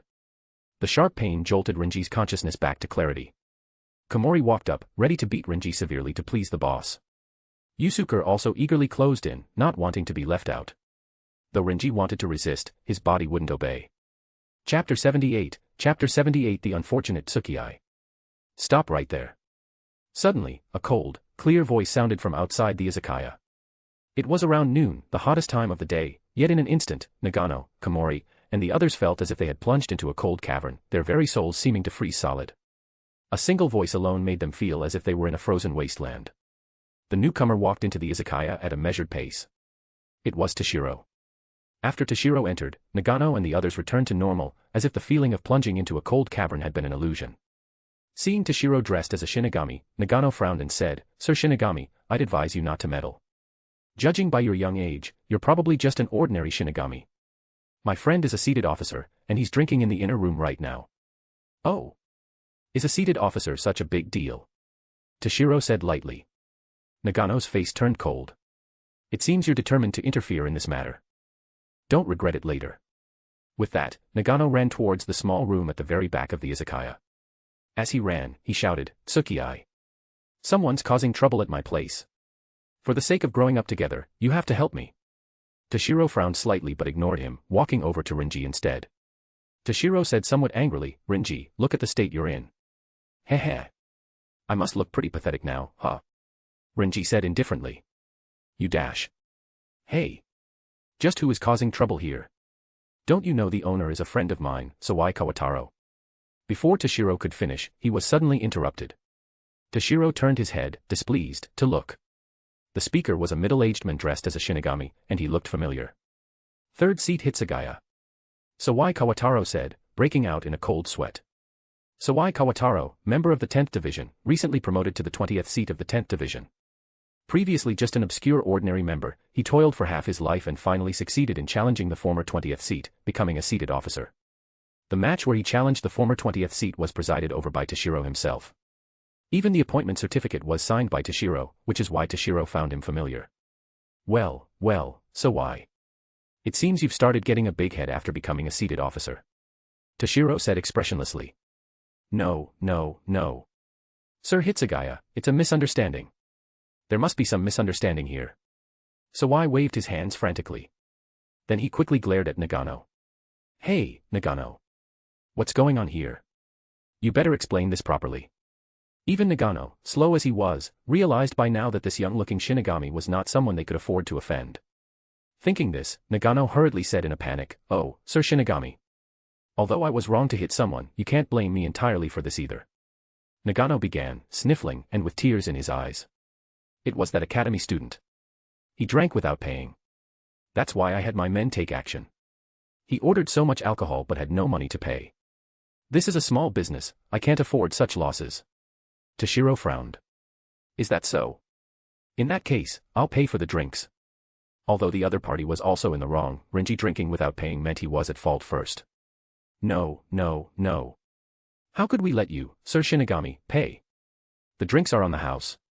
Consider it my apology to you. Nagano said hurriedly. Toshiro didn't insist on paying. This owner didn't seem like a good person anyway. Consider it him spending money on a lesson. Toshiro warned, you'd better run your business honestly from now on, or don't blame me for being harsh. Yes, yes, yes. Nagano nodded and bowed. And you, Sawai? Give me a proper explanation when I get back to the division. Toshiro said, looking at Sawai. Yes, third seat Hitsugaya. Sawai said with a bitter face. Then Toshiro propped up the drunken Renji and headed towards the Shino Academy. Although he wanted to have a proper talk with Renji, this wasn't the right place for it. After Toshiro left, everyone in the izakaya couldn't help but let out a sigh of relief. Damn it, Nagano. You nearly got me killed this time. Sawai said angrily. Tsukii, who was that gentleman? I heard you call him third seat just now. But you're a seated officer too. Even though third seat is quite a bit higher, you shouldn't be that scared, right? Nagano asked curiously. Sawai said disdainfully, what do you know? If it were an ordinary third seat, of course I wouldn't be this scared. But third seat Hitsugaya is different. Sawai said with a mix of reverence and fear, third seat Hitsugaya is the most talented Shinigami in Soul Society. Although only a third seat, he defeated the captain of the 11th Division, Zaraki Kenpachi, who is called the strongest combat division's captain. His strength is probably unmatched by most of the Godai 13's captains. Moreover, after defeating Captain Kenpachi, third seat Hitsugaya could have become the new captain of the 11th Division, but he refused. Nagano stared, wide-eyed and speechless. He felt it was a bit unbelievable. His first reaction was whether he had heard wrong. In his understanding, the captains of the Godai 13 were figures standing at the very top of Soul Society's pyramid. For someone like him, if not for having a good friend who was a seated officer, he wouldn't dare offend even ordinary Shinigami, let alone Shino Academy students. Someone stronger than a captain, who also refused the chance to become one. It seemed like an impossible thing. Seeing Nagano's shocked expression, Sawai couldn't help but say proudly, also, our 10th division is a bit special. The captain and lieutenant are too lazy and don't want to work. Although third seat Hitsugaya has only been here a month, he's exceptionally capable and decisive. So, all division matters are handled by him. In other words, the real authority in the division is actually in third seat Hitsugaya's hands. As the saying goes, a high-ranking official is not as influential as the one in direct charge. This was the real reason Sawai feared Toshiro just now. Although Toshiro wasn't a captain yet, within the 10th division, his authority was greater than that of the indifferent Captain Ishin. At this point, Sawai began to worry again. He had struggled for half his life to get a seated officer position, even if it was only the 20th seat. He had just offended third seat Hitsugaya. He didn't know if he could keep his seat. However, what Sawai didn't know was that Toshiro had no interest in holding a grudge against him. A mere 20th seat wasn't even cannon fodder, Toshiro didn't care at all. Chapter 79, Chapter 79 A Soul's Vow. Shino Academy, Toshiro's former residence. Toshiro half-carried Renji all the way back here, then unceremoniously dropped him onto the floor. Toshiro said somewhat angrily, all right, you're not so drunk you're unconscious, are you? Sit up. We need to have a proper talk. Hearing this, Renji propped himself up and sat.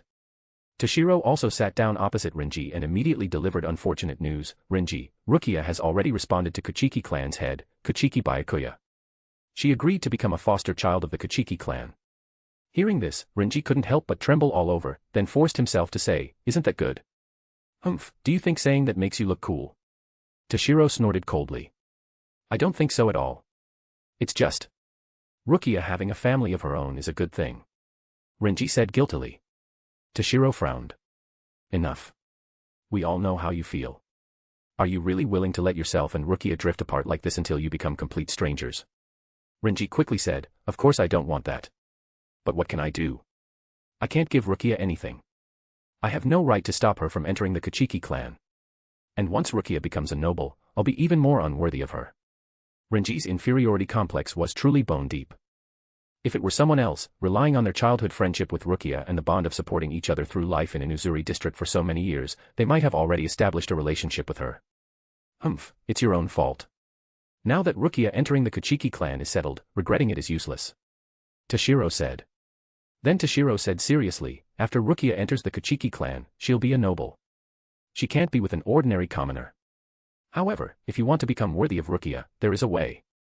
Renji quickly asked, Toshiro, what way? Train hard, Renji. Then strive to become a lieutenant or a captain. That will be enough. Toshiro said gravely. In Soul Society, no matter how lowly your previous status, becoming a lieutenant of the Godai 13 grants you a status comparable to a noble. As for a captain, their status not only rivals nobles, but they command a division, wielding greater power than most nobles. Of course, families like the Kuchiki and Shihoin, who are both great nobles and control the 6th and 2nd divisions, are special cases. But even so, becoming a lieutenant would definitely make one worthy of a Kuchiki clan's foster child. If Renji didn't even dare to try and work hard, then Toshiro would definitely look down on him. After hearing Toshiro's words, the confusion in Renji's eyes gradually faded. His expression turned resolute. Toshiro, you're right. I can't stay so decadent any longer. I must train myself desperately. Renji stood up, his face serious. I, Abarai Renji, swear upon my soul, that I will definitely defeat that man and become someone worthy of Rukia. Looking at Renji's earnest, oath-swearing posture, Toshiro felt an odd sense of déjà vu. It was like a loser, a standby lover, swearing to snatch the goddess from the rich, handsome rival's hands. Do your best, Renji. You will succeed. Toshiro looked at Renji and encouraged him. Though he said this, Toshiro knew Renji never once defeated Byakuya. The reason he said it was to give Renji a goal to strive for, to prevent him from remaining decadent like this. Well, in the end, Rukia ended up with Renji anyway. The main objective was already achieved. Winning or losing against Byakuya wasn't important anymore. Then Toshiro had Renji lie down on the bed to rest. After all, he had drunk a lot today, could barely stand. Training could wait. In the following days, Rukia officially moved into the Kuchiki clan, becoming a foster child. However, Rukia ultimately chose not to graduate from the academy immediately. After all, her strength hadn't reached the graduation standard. Forcing graduation wouldn't be good. If her strength was insufficient, facing hollows later would be tragic. Moreover, she also refused the academy's offer to place her in the special advancement class, Class 1. Perhaps she didn't want to abuse the Kuchiki clan's power. Perhaps she wanted to avoid Renji. Shino Academy. It was noon. Classes were over. Students gathered in groups, some going to the school cafeteria, some finding spots to sit and eat their carefully prepared lunches. Under a large tree next to a flower bed, Rukia sat alone. Though eating a luxurious lunchbox prepared by the Kuchiki clan, her face was full of loneliness. She hadn't integrated into her class to begin with. Since entering the Kuchiki clan, her classmates kept even more distance. Commoner students feared her status. Noble students looked down on her for entering the Kuchiki clan through luck. Meanwhile, passing students pointed and whispered about her. Is that her? The one who got lucky and entered the Kuchiki clan. I heard she was adopted because she resembles the deceased wife of the Kuchiki clan's head. Adopted. She looks like a little pet cat being kept. Hearing the discussion from passing students, Rukia couldn't help but clench her fists, nails digging into her palms. But ultimately, she said nothing. Since entering the Kuchiki clan, she had encountered this many times. No matter what she said, people wouldn't believe her anyway. Hey! You people, stop spouting nonsense here. Suddenly, a scolding voice rang out. It was Toshiro's voice. Although Toshiro had graduated from Shino Academy, his prestige in the school remained high. Aside from new students, many students knew him. Seeing him intervene, everyone dispersed. Even noble students didn't dare say anything. The noble student who opposed Toshiro last time, Utsunamiya Yoshiaki, had become a waste. Toshiro, why are you here? Rukia looked up. Although I've graduated, there's no rule saying I can't come back to visit. By the way, how are things in the Kuchiki clan? Toshiro asked. My older brother treats me well. No one bullies me. The steward takes good care of me too, saying something about making me feel the warmth of a family. Rukia answered. Rukia, you and Renji. Sorry, Toshiro. Please don't talk about Renji anymore. Rukia interrupted Toshiro. Toshiro sighed helplessly. All right. Rukia and Renji's matters could only be left to time to resolve. Since entering the Kuchiki clan, although Rukia's relationships with Toshiro, Momo, and Kira remained normal, whenever Renji was present, Rukia would deliberately avoid him. An invisible barrier had formed between them. Chapter 80, Chapter 85 Years. Time is like a straight line, without beginning or end. Unconsciously, 5 years had passed. In those 5 years, Rinji, Kira, Momo, and Rukia, each one had strived for their own goals, training themselves desperately every day. Toshiro, especially, had never slackened. He knew what terrifying enemies he would face in the future. Rukongai, outside a small village. Roar. On the ground, numerous ordinary hollows, Minos Grande, and Jillian were roaring and rampaging, numbering no less than 20. From a garganta in the sky, more hollows continued to pour out. Hurry. Block them. Don't let them reach the village. A middle-aged Shinigami in Shihakusho shouted to his companions. The one shouting was the current 10th seat of the 10th Division, Takesoi Kokichiro. Short-haired with a small mustache, he was a minor character in the original work, appearing as the 7th seat. Today, he was patrolling the area with several subordinates when he sensed the Ryatsu of hollows. Upon arriving, however, he found there were far too many. It wasn't something he and his few men could handle. Though he desperately wanted to flee, a village lay not far behind. If he ran, the villagers would certainly not survive. So, he had to hold out until the villagers evacuated or until the combat-specialized 11th Division arrived. Thud. Suddenly, one of Takizo's subordinates was sent flying by a Jillian's blow, severely injured. We can't do it, 10th seat take Zoe. A few of us can't handle this many hollows. Another Shinigami said, sounding afraid. Don't be afraid. Everyone, hold on. 3rd seat Hitsugaya is leading a patrol nearby. I've already notified him. He'll be here soon. Take Zoe shouted, beheading an ordinary hollow before turning to reassure his men. 3rd seat Hitsugaya. Great. Brothers, hold on. 3rd seat Hitsugaya will come to support us soon. Hearing Toshiro was coming, everyone's morale soared. They slashed and parried furiously, momentarily holding the hollows at bay. Once morale stabilized, Take Zoe charged towards the strongest hollow present, a Jillian. Though Jillian were the weakest among Minos Grande, they weren't something ordinary Shinigami could handle. Only elite-seated officers could contend with them. Take Zoe, though only a 10th seat, could manage to fight one. For a time, they were evenly matched. Take Zoe and the Jillian exchanged blows, the fight fierce and dramatic. Suddenly, the Jillian swung its claw towards Take Zoe.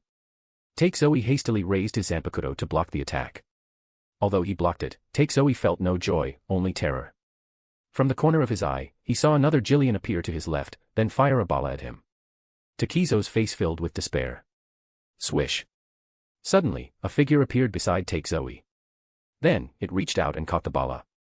And squeezed. Pop. A dull sound.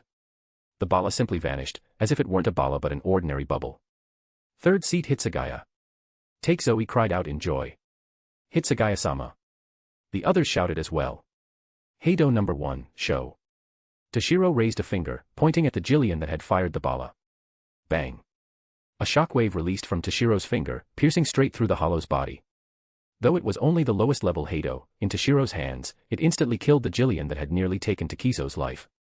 Then, Toshiro's figure flickered and vanished from Takizo's sight. Take Zoe suddenly felt himself stagger, nearly falling. The Jillian that had been locked in a stalemate with his Zanpakuto was dead. Take Zoe hadn't even seen how it died. 10th seat Take Zoe, you and the others go protect the villagers in the village. Leave this to me. Toshiro said, looking at Take Zoe. Yes. 3rd seat Hitsugaya. Take Zoe instinctively stood straight and answered.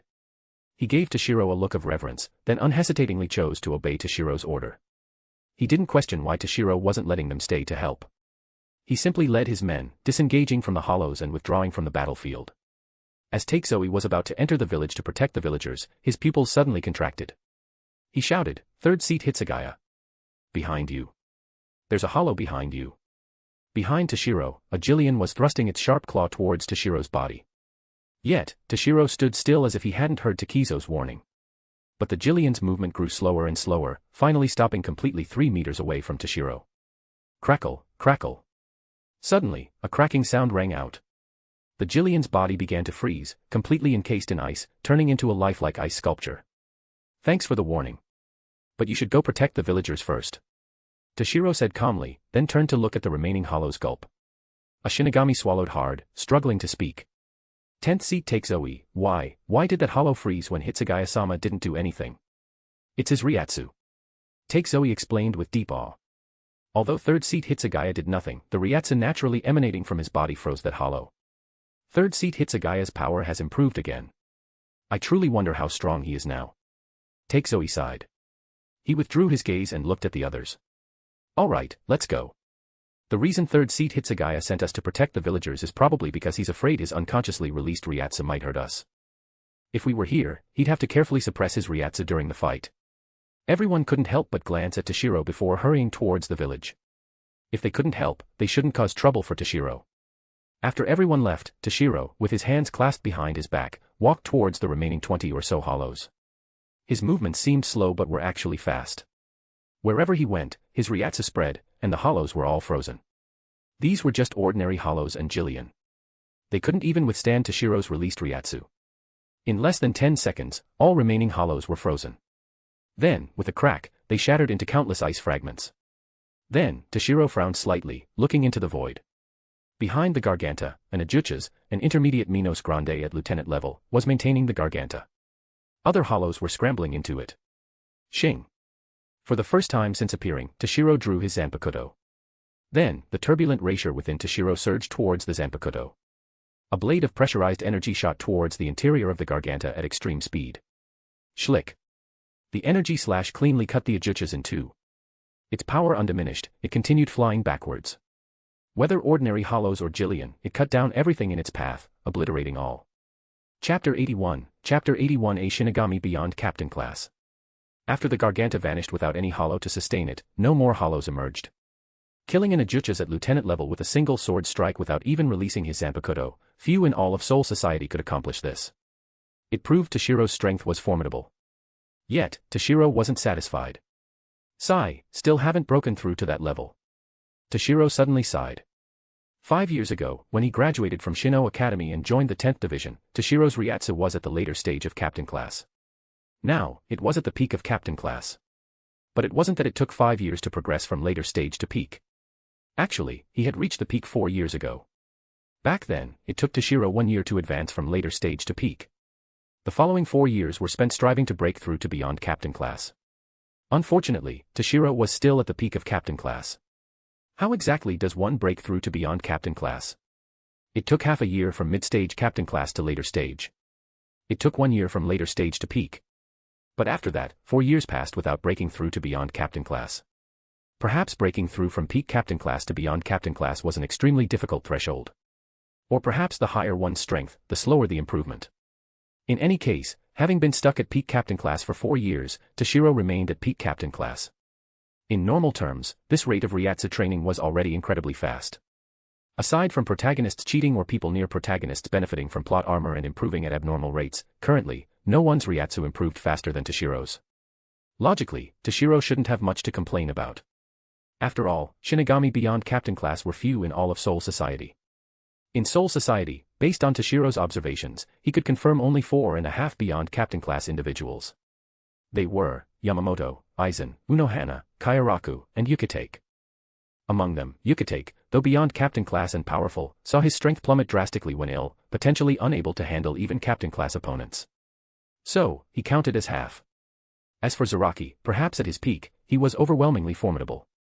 In all of Soul Society, perhaps only Yamamoto could subdue him.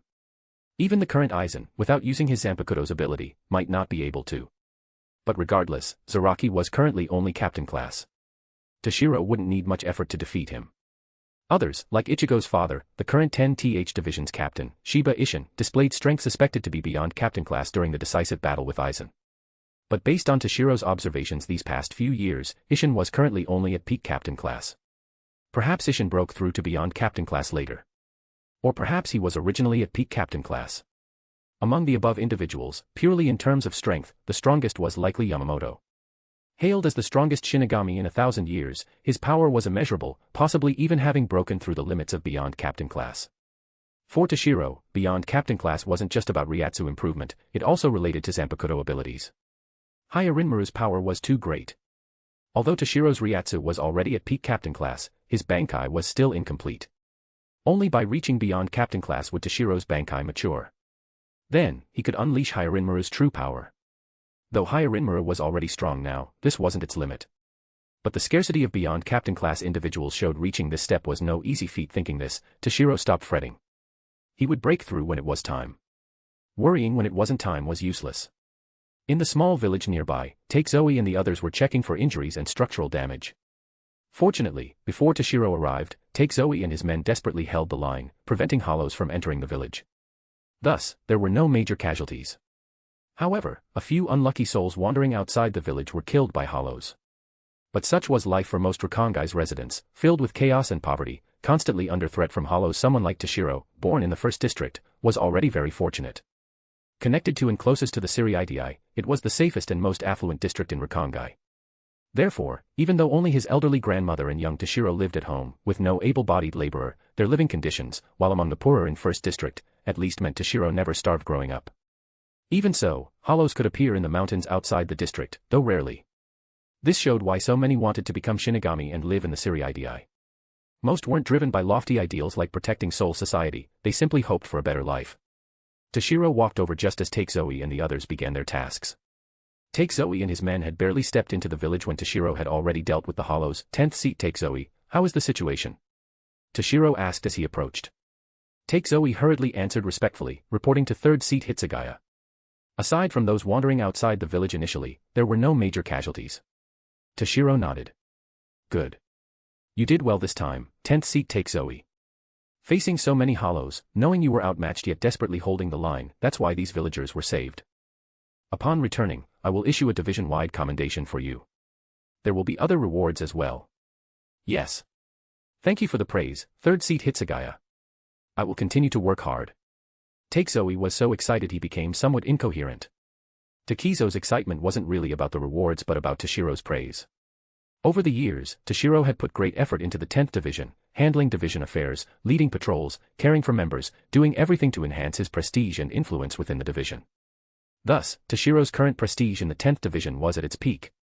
He was more respected than the lazy, shirking captain, Isshin. Even if Isshin left Soul Society now and Toshiro immediately took over as captain, the 10th division would experience no turmoil, and no one would be dissatisfied. Therefore, being praised by Toshiro made Take Zoe feel immensely honored. Toshiro instructed, all right, continue handling matters here. I'll be leaving first. Take Zoe bowed respectfully. Yes. Please take care on your way. Hey. Where are the hollows? Where are they? Just as Toshiro was about to leave, he heard someone shouting. Turning to look, Toshiro couldn't help but frown. Zaraki was running over with his subordinates, including Ikaku. TCH, troublesome guys here. Toshiro thought to himself. Chapter 82, Chapter 82. Another year, another graduation season. Yo, Hitsugaya. It's you. What a coincidence. Zaraki greeted Toshiro with familiarity. However, Toshiro didn't give him a pleasant expression. After their battle years ago, Zaraki, under the pretext of washing away the shame of defeat, frequently came to challenge Toshiro. At first, Toshiro was quite pleased. After all, fighting an expert like Zaraki helped him gain combat experience and improve his strength. But this guy Zaraki showed up every few days, starting fights without a word. Eventually, Toshiro couldn't stand him anymore. Shiro-chan, long time no see. Yachiru jumped down from Zaraki's shoulder and shouted loudly. Hearing Yachiru's address, Toshiro couldn't help but twitch his eyebrows. But he held it in. Arguing with Yachiru about how she addressed him would only make her more enthusiastic. Zaraki turned his neck, looking around. Hitsugaya, where are the hollows? I heard there were over 20, including Minos Grande. Zaraki received a report about hollows appearing in large numbers, including Minos Grande, so he immediately rushed over with his pack of battle-crazy 11th Division's members. You're too late. I've already dealt with the hollows. Toshiro said flatly. Hearing Toshiro's words, the excited expression Zaraki had upon learning about the hollows instantly vanished. Thwack. Zaraki slapped Toshiro on the shoulder, displeased. Hey, Hitsugaya, that's not cool. You made me come all this way for nothing. Messing with me. And this is overstepping your authority, you know. Your 10th Division is only responsible for patrols. Combat should be left to us, the 11th Division. Toshiro rubbed his shoulder, still sore from Zaraki's slap. This guy really had no sense of restraint, an ordinary person might have been killed by that slap. Then, Toshiro looked back disapprovingly at Take Zoe and the others. It was just some hollows. He could handle it himself. There was no need to notify those troublesome guys from the 11th Division. Seeing Toshiro's look, Take Zoe hurriedly asked his subordinates, hey, which one of you notified the 11th Division? I said I'd already notified 3rd seat Hitsugaya. A young Shinigami stepped forward meekly. Sorry, 10th seat Take Zoe. When I first spotted the hollows, I instinctively notified the 11th Division. The 10th Division's main duties were patrol and maintaining order. Generally, upon discovering hollows, unless the situation was too critical to wait for the 11th Division, they would immediately notify the 11th Division and let the combat-specialized 11th Division handle it. This wasn't wrong per se. It's just that Toshiro happened to be nearby and arrived faster than Zaraki. Toshiro pushed Zaraki's hand away. "Hey, Zaraki, I was just patrolling nearby this time, and the situation was urgent, so I didn't wait for you guys. I don't care about that stuff. Since it's already dealt with, then you come spar with me." For Zaraki, as long as he could fight, it didn't matter if it was hollows or Shinigami. Moreover, after losing to Toshiro, Zaraki had been honing himself to avenge his defeat. Toshiro knew meeting this guy would turn out like this. He said somewhat helplessly, "Sorry, I have things to do." Zaraki grabbed Toshiro's shoulder. "That won't do, Hitsugaya. You stole my prey. How can you just leave like that?" Seeing Zaraki's determined, relentless expression, Toshiro said with a headache, "All right, I really have something today. Next time, I promise to fight you as much as you want, okay? TCH. So boring. Fine, next time then," Zaraki said, still displeased. Phew. Relieved that Zaraki finally agreed, Toshiro quickly used Shuinpa to leave. If it were an ordinary day with nothing to do, beating up Zaraki a bit to gain combat experience wouldn't be bad. But Toshiro genuinely had matters to attend to. Today was the graduation day for Momo, Renji, Kira, and Rukia from the Shino Academy. Shino Academy. The graduation exams had just ended. Momo, Renji, and Kira were sitting under a tree talking. Momo stretched lazily. "I'm exhausted. But it's finally over." "Renji, Izuru, how did you two do?" Kira said calmly, "Shouldn't be a problem. The exam content was quite simple." Momo said somewhat dissatisfied, "Humph, of course it's simple for you. You've been the top student all along." Momo had put in great effort to pass the graduation exams. Seeing Kira so nonchalant immediately annoyed her. Renji also said irritably, "TCH, Izuru, you know what? You just now looked exactly like Toshiro did back in school. Just as pretentious." Seeing both of them criticizing him, Kira quickly raised his hands. Okay, I surrender. My bad. By the way, Renji, you haven't said how you did yet." Momo looked at Renji. "Well, should be okay, I guess," Renji said somewhat hesitantly. Momo frowned. "What do you mean, should be? Don't you know yourself if it was good or bad?" Renji said somewhat unconfidently, "Aside from theoretical knowledge and Kido, I did well in other areas, especially in swordsmanship. I've always been first in that." Although Renji was always first in swordsmanship, this time he seemed lacking in confidence about the graduation exams. Kira said, looking speechless, "The exams are just theory, plus Senjutsu, Hakuda, Hoho, Kido, 5 subjects total. And you're not confident about 2 of them. Actually, it's nothing. Graduating isn't that hard. Generally, just excelling in one subject is enough." Momo said casually. The Shino Academy's graduation exams indeed weren't difficult. They didn't demand you be an all-around talent, and excelling in one area was sufficient. Those excellent in Hoho could go to the 2nd Division. Those with medical-type Zanpakudo or skilled in healing Kido could go to the 4th Division. Those outstanding in swordsmanship could go to the 11th Division. In short, as long as you had a specialty. Of course, if you had no specialty at all, sorry, but you'd need to retrain. If you were an all-around talent, you'd receive better treatment and have more options. Meanwhile, in the 5th Division. After finishing his official duties, Aizen adjusted his old-fashioned black-framed glasses and murmured to himself, "Today is the Shino Academy's graduation exam, isn't it? Those little ones should be graduating." Chapter 83 Long-distance relationships are not good. Shino Academy. Renji glanced back at the academy's main gate, somewhat displeased. "That Toshiro guy, good grief. Said he'd treat us to celebrate our graduation. Why isn't he here yet? He's not trying to back out, is he?" Momo gave Renji an unhappy glare, then pouted. Hitsugaya must have been delayed by something. He's very busy, after all. The 10th Division's captain and lieutenant, Ranjika-san, aren't reliable. I hear he handles all the division's work. Tap, tap, tap. Just then, footsteps approached. "Sorry, Momo, Izuru, Renji. I'm late." Toshiro had rushed over at full speed after escaping Zaraki. Toshiro explained to the group, "I was planning to come early, but unexpectedly ran into some hollows, quite a few of them. Although it didn't take much effort to deal with them, I then ran into the Kenpachi guy, who insisted on fighting me." Momo worriedly asked, "You ran into hollows? Are you alright, Hitsugaya? Before Toshiro could answer, Renji cut in, instead of worrying about this monster Toshiro, you should pity the hollows running into Toshiro by such bad luck, they'd definitely get frozen solid first, then shattered into bits. What a miserable way to die. Renji. Toshiro is not a monster. He's just a bit strong, that's all. Momo glared fiercely at Renji. Yeah, just a bit, that's all, Renji said dismissively. If Toshiro was only a bit strong, then Soul Society had no strong people left. Toshiro glanced at the three, hesitating slightly as he asked, Rukia still hasn't come. Hearing this, Renji's body stiffened. His voice was somewhat low. Yeah. Haven't seen her since the exams finished. Well, don't worry. Someday, Rukia will make up with you. Toshiro patted Renji's shoulder in comfort.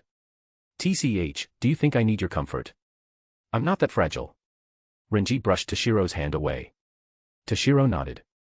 In that case, let's go, everyone. Rukongai, First District, a rather well-decorated tavern.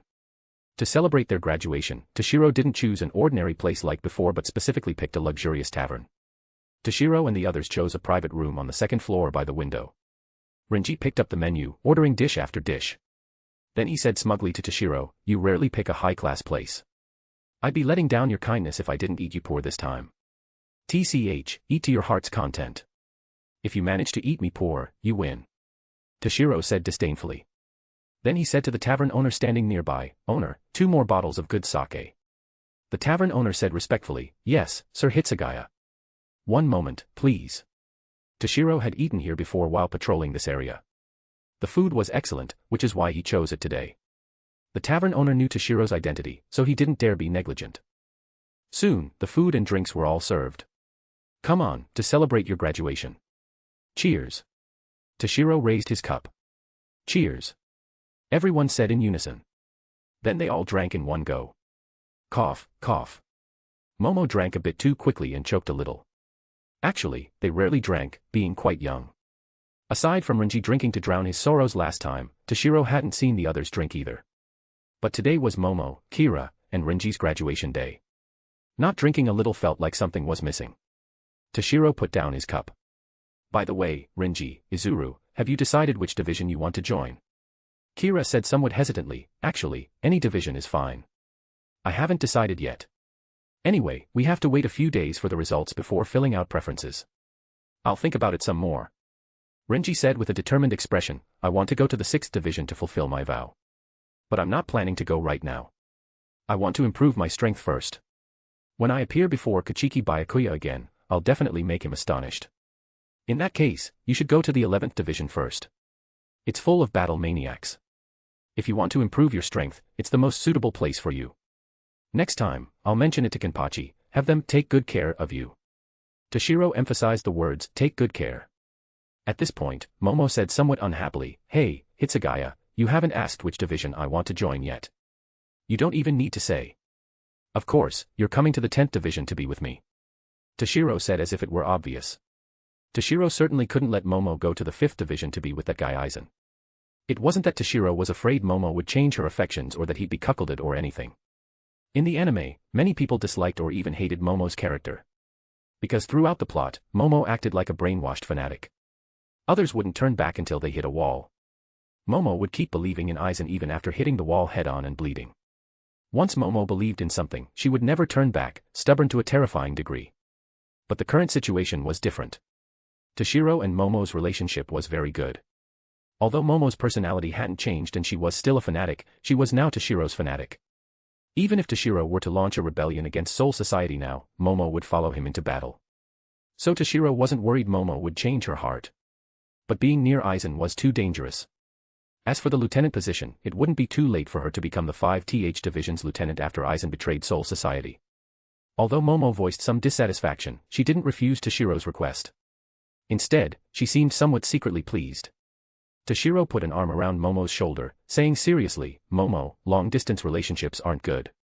Although the Godei 13th divisions are close, we'd only have chances to meet during free time. If you come to the 10th division, we can be together every day. What's bad about that? Momo blushed. Alright. Watching Toshiro and Momo hug and talk intimately, Renji and Kira immediately felt sour. They even felt full before even eating. Seeing Toshiro and Momo continue their intimate conversation, completely ignoring everyone else with no sign of stopping, Kira quickly raised his cup. Come on, Toshiro, let's have another toast.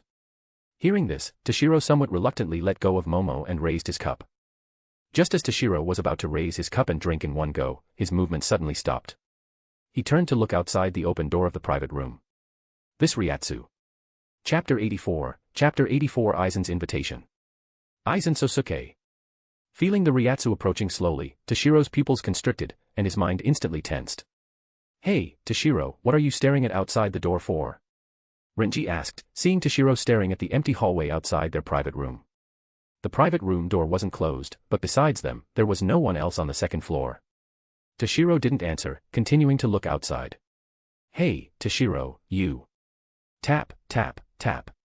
Just as Renji was about to ask again what Toshiro was looking at, footsteps climbing the stairs suddenly sounded. The footsteps seemed to carry a special power, impossible to ignore. Third seat Hitsugaya, Hinamori-kun, Abarai-kun, Kira-kun. As expected, you're all here. The newcomer, upon reaching the second floor, walked directly towards Toshiro and the others. Still the same spring-like smile, the magnetic voice. Just his appearance inspired trust and reassurance.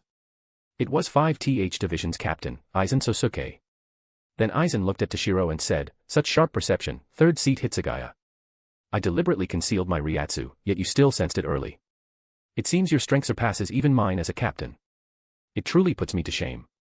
Toshiro inwardly grumbled, keep pretending, damn it. If I were stronger than you, I'd cut you down right now. See if you dare bully my Momo-chan again. However, Momo, Renji, and Kira all showed expressions of agreement. They were accustomed to Toshiro performing miracles repeatedly, defeating one powerful opponent after another.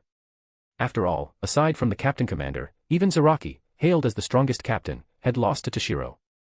In their view, aside from the captain commander, probably no captain in the Gotei 13 was Toshiro's match anymore. Of course, the main reason was that Aizen usually disguised himself as a nice guy, but regarding strength, he only displayed the standard of an ordinary captain. When others mentioned 5th Division's captain, Aizen Sosuke, they all praised his character.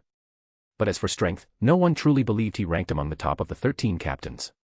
Captain Aizen, hello. Seeing Aizen, Momo, Renji, and Kira greeted him. The three actually had a rather good impression of Aizen. First, Aizen's reputation was always excellent, strong character, helpful, with countless fans and admirers in Seoul society.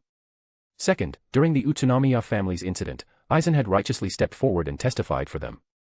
Although Aizen's rescue had been a bit late during that field training mission, in their view, that was an unforeseen circumstance and couldn't be entirely blamed on Aizen.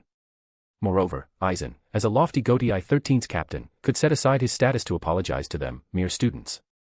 That was also quite remarkable. So, they didn't harbor any resentment towards him. Though Toshiro was extremely wary of Aizen internally, his expression remained normal as he asked, Captain Aizen said, as expected, which implies you came specifically looking for us. Aizen didn't act like an outsider at all. He walked straight in, sat down cross-legged, and then smiled gently. That's correct. We can be considered acquaintances. Thinking that Hinamori-kun, Abarai-kun, and Kira-kun are graduating, and their abilities are quite impressive, I wanted them to come to the 5th Division to assist me. Aizen continued, when I went to the Shino Academy to invite them earlier, I didn't see them. After inquiring, a student said they saw third seat Hitsugaya and Hinamori-kun heading towards Rakongai. So, I came looking. So, it really is about Momo and the others. Toshiro's heart tightened. The main reason Toshiro came to treat Momo and the others today, though to celebrate their graduation, was primarily to prevent Aizen from causing trouble. In the original story, Momo, Renji, and Kira later became the 5th Division's lieutenant, 6th Division's lieutenant, and 3rd Division's lieutenant respectively. But initially, after graduation, they all joined the 5th Division.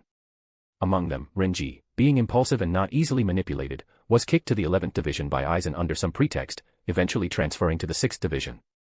Kira was handed over by Aizen to Jin as a subordinate. Momo, simple-minded and fanatically devoted to Aizen, was easiest to use.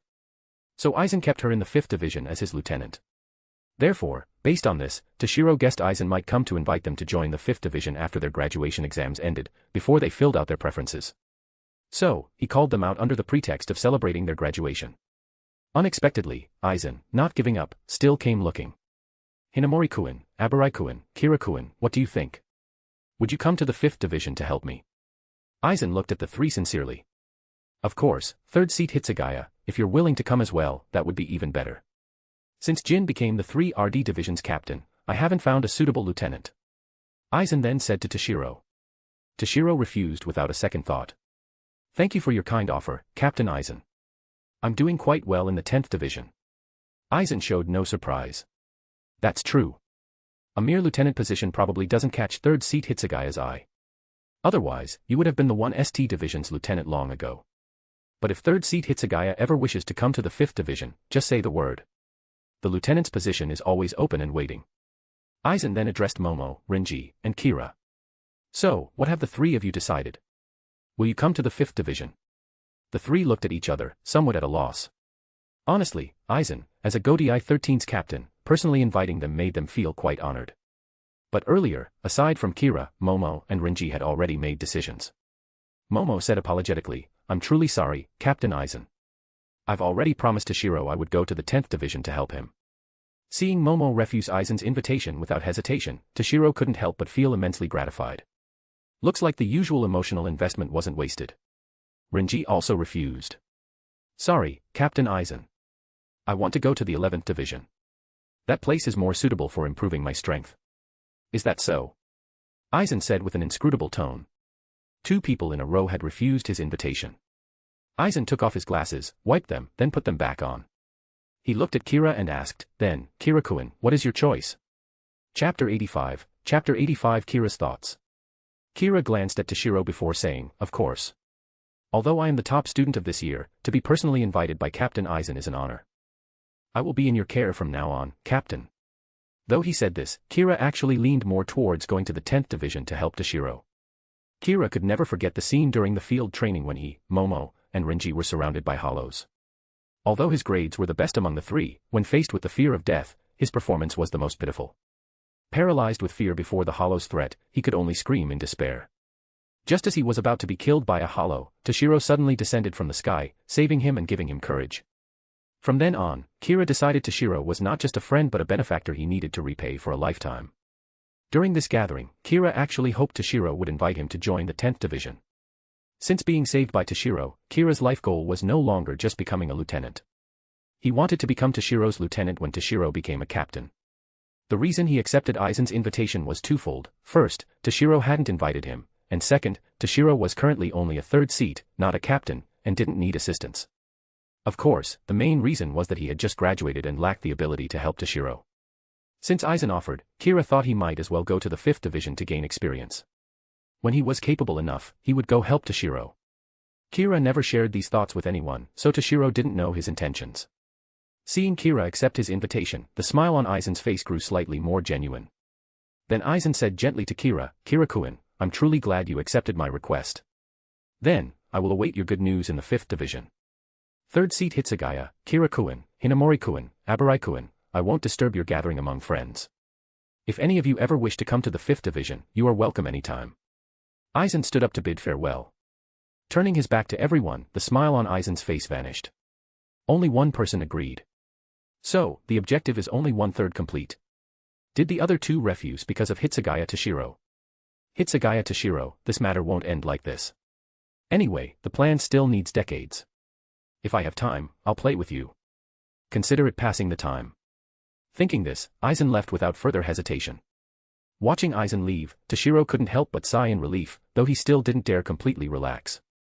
Who knew if he truly left or was hiding somewhere? Kira, have you really decided on the 5th Division? Toshiro asked. Toshiro knew Aizen's true purpose in inviting them.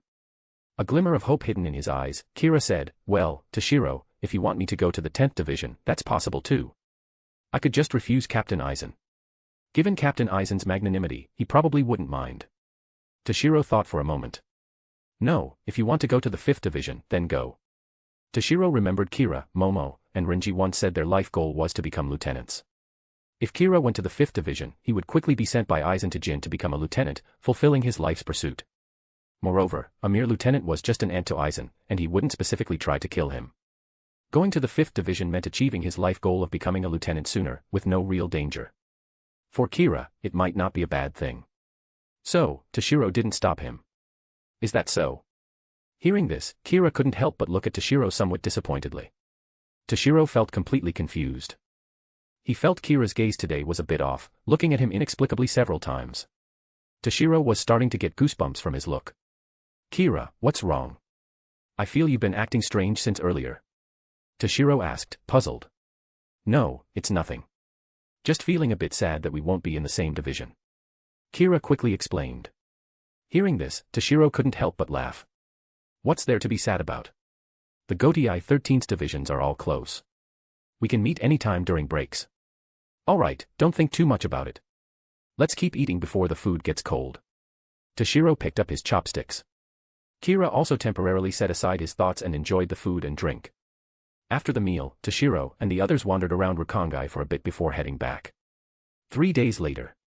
The 10th Division's members gathered again to welcome the new arrivals. Momo stood before the group introducing herself. Hello, seniors. I'm Hinamori Momo. I'll be in your care from now on. After Momo finished, the 10th Division's members immediately started discussing. Great. Our 10th Division finally got a pretty female member. I must pursue her. She's really cute. I think she's much better than Lieutenant Matsumoto, said Member A, is that so? But I still think Lieutenant Matsumoto is better. After all, her figure is so hot, especially her, hehehe. Member B trailed off with a lecherous laugh. Well, although Lieutenant Matsumoto is good-looking with a great figure, her personality is really hard to take. I think this new Hinamori Momo is better. Pretty and looks gentle, Member A argued. Hearing the members discussing Momo below, Toshiro's face turned cold. He scolded loudly, enough. You bastards, listen up. Momo is my woman. If anyone dares bully her, I'll break their legs. Hearing Toshiro call Momo his woman, those who were enthusiastically chatting instantly wilted. Toshiro looked at everyone. Who just said they wanted to pursue Momo? Step forward. No, third seat Hitsugaya. You must have misheard. Everyone quickly denied. Then, the 10th Division's members shouted in unison to Momo, welcome to the 10th Division. Mrs. Hitsugaya. Momo's face turned bright red, while Toshiro nodded in satisfaction. You know what's good for you. I'll let you off this time. Chapter 86, Their Respective Destinies. 5th Division. Aizen pointed at Kira and introduced him to the division members. Everyone, Kira is the top graduate of this year. Please get along well from now on. 11th Division. Unlike the friendly, harmonious atmosphere during new member inductions in other divisions, the 11th Division's members stood or sat in various slouched postures, eyeing the newcomers with unfriendly expressions. The newcomers felt uneasy under their stares. Even Renji was tense, palms sweating. After a while, Zaraki finally spoke. He glared fiercely at the newcomers. So, you're the ones joining our 11th Division this year? Let me tell you, our 11th Division is different from others. We're a combat unit. We face death and bloodshed every day. Anyone who's afraid of death, who wants a cushy, stable life, get the hell out now. The 11th Division has no place for cowards afraid of dying. Some of the newcomers were intimidated by Zaraki's appearance and words, unconsciously taking a step back. Then, Renji stepped forward and shouted loudly, reporting, Captain. We are not afraid of death. Haha, not bad.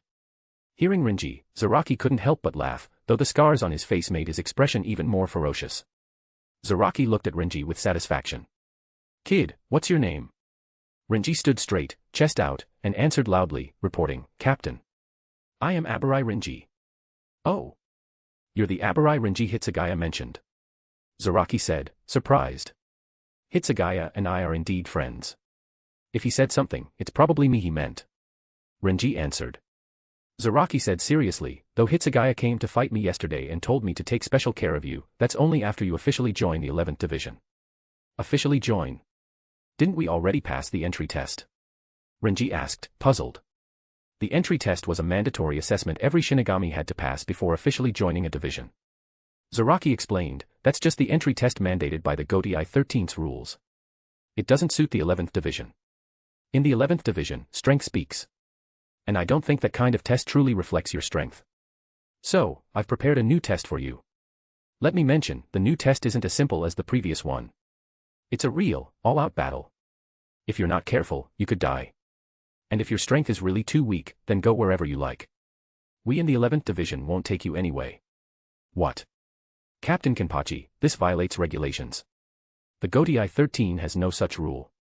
According to regulations, we are already 11th Division's members. The newcomers immediately erupted. Zaraki snorted coldly. Humph. Rules. In the 11th Division, only strength matters. And I am the strongest. So in the 11th Division, I make the rules. If you don't like it, then defeat me. Then you can change the rules. Intimidated by Zaraki's presence, the newcomers didn't dare say more. Hey, Ikaku, come out and play with them. Kenpachi called out. Yes, Captain. Ikaku rubbed his bald head and stepped forward. Zaraki pointed at Renji. That one, Abarai Renji, right. You go first. You don't have to defeat Ikaku. Just hold out for a few moves, and you'll pass. Yes. Renji said quite confidently. Holding out for a bit. Renji was very confident. But Renji was soon taught a lesson. Clang. Both drew their swords. Then, Renji launched a full force slash at Ikaku, only for it to be easily blocked. He was then kicked flying. Cough, cough. Damn it. If I give up here, how can I ever defeat that man? With that, Renji got up and charged at Ikaku again. Huff, huff, huff.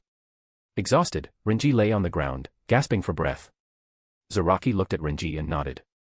Didn't expect you to be somewhat decent, holding out against Ikaku for so long. Though Ikaku wasn't going all out, you're not bad. Since Hitsugaya asked me to take care of you, you'll train under Ikaku from now on. In the end, one newcomer didn't pass Zaraki's test and had to be reassigned to another division. Perhaps this was for the best for that newcomer. The 11th Division frequently battled hollows, and insufficient strength would just mean death. Maybe this was why Yamamoto allowed Zaraki to change the rules so freely in the 11th Division. 13th Division. Swish. A middle-aged Shinigami slid open the break room door, then respectfully said to the newly joined Rukia, "Please wait here a moment. The captain will arrive shortly." Then, the middle-aged Shinigami bowed, preparing to leave. Rukia hesitated. The Shinigami asked, "Yes. Is there anything else you need? I am just an ordinary new member. Please treat me the same as other members." Rukia said. "Yes, yes, yes. I'll be mindful in the future." Though he verbally agreed, the Shinigami instinctively adopted a bowing, obsequious posture. Then, he closed the door and left. Who is that? That one. She's from the Kuchiki clan. Another delicate noble vase. I heard she was exempted from both graduation exams and the entry test. Humph, typical noble games. Are you kidding? We work so hard to get in here. It can't be helped. She's from a great noble family, after all. Though Rukia was inside the break room, the discussion outside kept drifting in. So, it's the same here too. Rukia said melancholically. Ever since entering the Kuchiki clan, everyone around her viewed her this way. Just then, a voice suddenly sounded outside the door. Hey, move, move. What are you loafing around for? Nothing to see here. Get back to your posts. Swish. The break room door slid open. A young Shinigami with black hair, bearing a strong resemblance to Ichigo, appeared. I am Lieutenant Shiba Kyan. Pleased to meet you. Kyan Shiba greeted Rukia. Rukia was momentarily stunned. Yes, pleased to meet you. Ah. Pleased to meet you. What kind of greeting is that? Kyan pressed a hand down on Rukia's onion head. The lieutenant gave his name. Can't you cheerfully say yours? What's your name? Kuchiki Rukia. Rukia said, somewhat dazed. And then. Kyan pressed. Pleased to meet you. Rukia said with difficulty. Kyan released her. Good girl, Rukia. An ordinary greeting, ordinary scolding, ordinary superior-subordinate relationship. Yet, Rukia felt inexplicably reassured. Kyan smiled. Welcome to the 13th Division. Our captain is often ill, so I'm mostly in charge. So even if you sometimes forget the lieutenant and accidentally call me Captain Shiba, I can magnanimously forgive you. Rukia blinked, somewhat at a loss. Yes, I will, consider it carefully. Faced with such an unreliable lieutenant, Rukia couldn't help but feel a sense of relief. Perhaps coming to the 13th Division was a good decision. Rukia couldn't help but think so. Chapter 87, Chapter 87 A Shinigami's Resolve. Rukongai. Toshiro was leading Momo and several other 10th Division's members on patrol. Momo had been in the 10th Division for a while now, gaining some understanding of division affairs. But this was her first time out on patrol, so Toshiro, feeling concerned, personally led the team. Though the 10th Division was only responsible for patrols, with a casualty rate not as high as the combat-specialized 11th Division, they were often the first to discover hollows, so the danger wasn't small either. Suddenly, Toshiro, leading at the front, stopped. Momo, closely following behind, unexpectedly bumped into Toshiro's back. With Toshiro's robust physique, he wasn't hurt, but the feeling of something soft pressing against his back sent a ripple through his mind. Toshiro couldn't help but think inwardly, this girl's developing really fast. Though she can't compare to that Kawamatsumoto Ranjaku, she's quite well developed among her peers. Damn it, when will this body of mine grow up? When the time comes, I'll definitely. Momo, completely unaware, asked, Toshiro, what's wrong? Why did you stop suddenly? Ahem, remember, during work, you should call me third seat Hitsugaya. Toshiro said seriously. There seems to be Ryatsu from a hollow not far ahead. Let's hurry and check the situation. When it came to business, Toshiro's expression turned serious. Hearing this, everyone quickly used Shumenpa to rush over. Roar. At the foot of a mountain, a Jillian was roaring. It then prepared to head towards a village in the distance. Swish. Toshiro and the others appeared. Seeing only one hollow, and just a Jillian slightly stronger than ordinary hollows, no one was too concerned. A member stepped forward. Hitsugaya-sama, it's just one hollow. Leave it to me. This member wasn't a seated officer but had been in the division for years. Though not particularly talented, through hard training, his strength was quite respectable, approaching seated officer level. Seeing only one hollow, this member wanted to show off in front of Toshiro. Given Toshiro's prestige in the 10th Division, being noticed by him would guarantee a bright future. However, Toshiro didn't grant his request. Instead, he said to the newly joined Momo, Momo, you handle this hollow. Just me. Momo said with a dazed expression. Although Momo had graduated from Shino Academy and joined the 10th Division, she had never killed a hollow. She had only seen a real hollow once during the field training mission when they were attacked. Back then, Momo, a newborn calf unafraid of the tiger, wanted to fight the hollow. She, along with Renji, Kira, and Hisejai, teamed up against a real hollow. Unfortunately, even with their combined efforts, they couldn't do much to it. If Toshiro hadn't saved them, they might have died. Since then, Momo had developed a bit of a psychological shadow towards hollows. Momo said fearfully, and no, I can't. If it's just me, I can't defeat a hollow. Toshiro said sternly, Momo. You must remember, you are a Shinigami now. You must possess a Shinigami's resolve. As a Shinigami, fighting hollows and protecting Soul Society is an unshirkable duty. Moreover, you now know your Zanpakuto's true name and have mastered Shirkai. Your strength is different from before. It's just one Jillian. I believe you can defeat it. As a Shinigami, sooner or later, your hands will be stained with hollow blood. Since Momo joined the 10th Division, Toshiro had been guiding her training. Momo had finally mastered Shirkai a few days ago. Although her Ryatsu hadn't reached seated officer level yet, her overall strength approached it. After all, in the original work, she became a lieutenant, so Momo's talent wasn't bad. And her opponent was just a Jillian, only slightly stronger than the weakest ordinary hollows. With Momo's current strength, performing normally, she could definitely win. I understand, Toshiro. Though still somewhat afraid, Momo drew her Zanpakuto and walked towards the hollow. Third seat Hitsugaya, is it really okay to let member Hinamori go? Should I go help? Although member Hinamori's strength is decent, she's just joined the division and lacks experience fighting hollows. The Shinigami who volunteered earlier asked worriedly. He wasn't trying to steal Momo's chance to shine but genuinely concerned for her safety. Though Momo's strength was okay, this was real, life-and-death combat against a hollow. If her mindset faltered, performing poorly, she could die even with higher strength. He had seen many newcomers die because, lacking experience, fear prevented them from performing at their true strength during hollow battles. It's fine. She'll have to experience this sooner or later. I believe Momo can handle it. Toshiro said with certainty. Though he said this, Toshiro couldn't help but tense up, ready to rush in and rescue Momo at any moment. Though he wanted to temper Momo, if she were truly in danger, Toshiro absolutely wouldn't stand by and watch. Ha! Momo shouted, slashing at the hollow. The Jillian, though large, dodged nimbly to the side. Schlick. Momo's Zanpakuto only left a shallow wound on the hollow. The hollow seized the opening during Momo's attack, swiping a claw at her. Momo hastily raised her sword to block. Clang. The hollow's claw struck Momo's blade, sparks flying, and the sound of metal clashing rang out. Momo was forced back several steps. Clearly, close combat wasn't Momo's forte. Seeing this, Momo quickly used Shuinpa to create distance. Heido number 31, Shikaho. Momo extended her right hand towards the hollow and shouted. A red energy sphere appeared before her palm and shot towards the hollow. Boom. The shikaho struck the hollow, blasting a sizable hole in its body. Roar. Intense pain made the hollow scream. Enraged, the hollow fired a bala rapidly at Momo. Boom.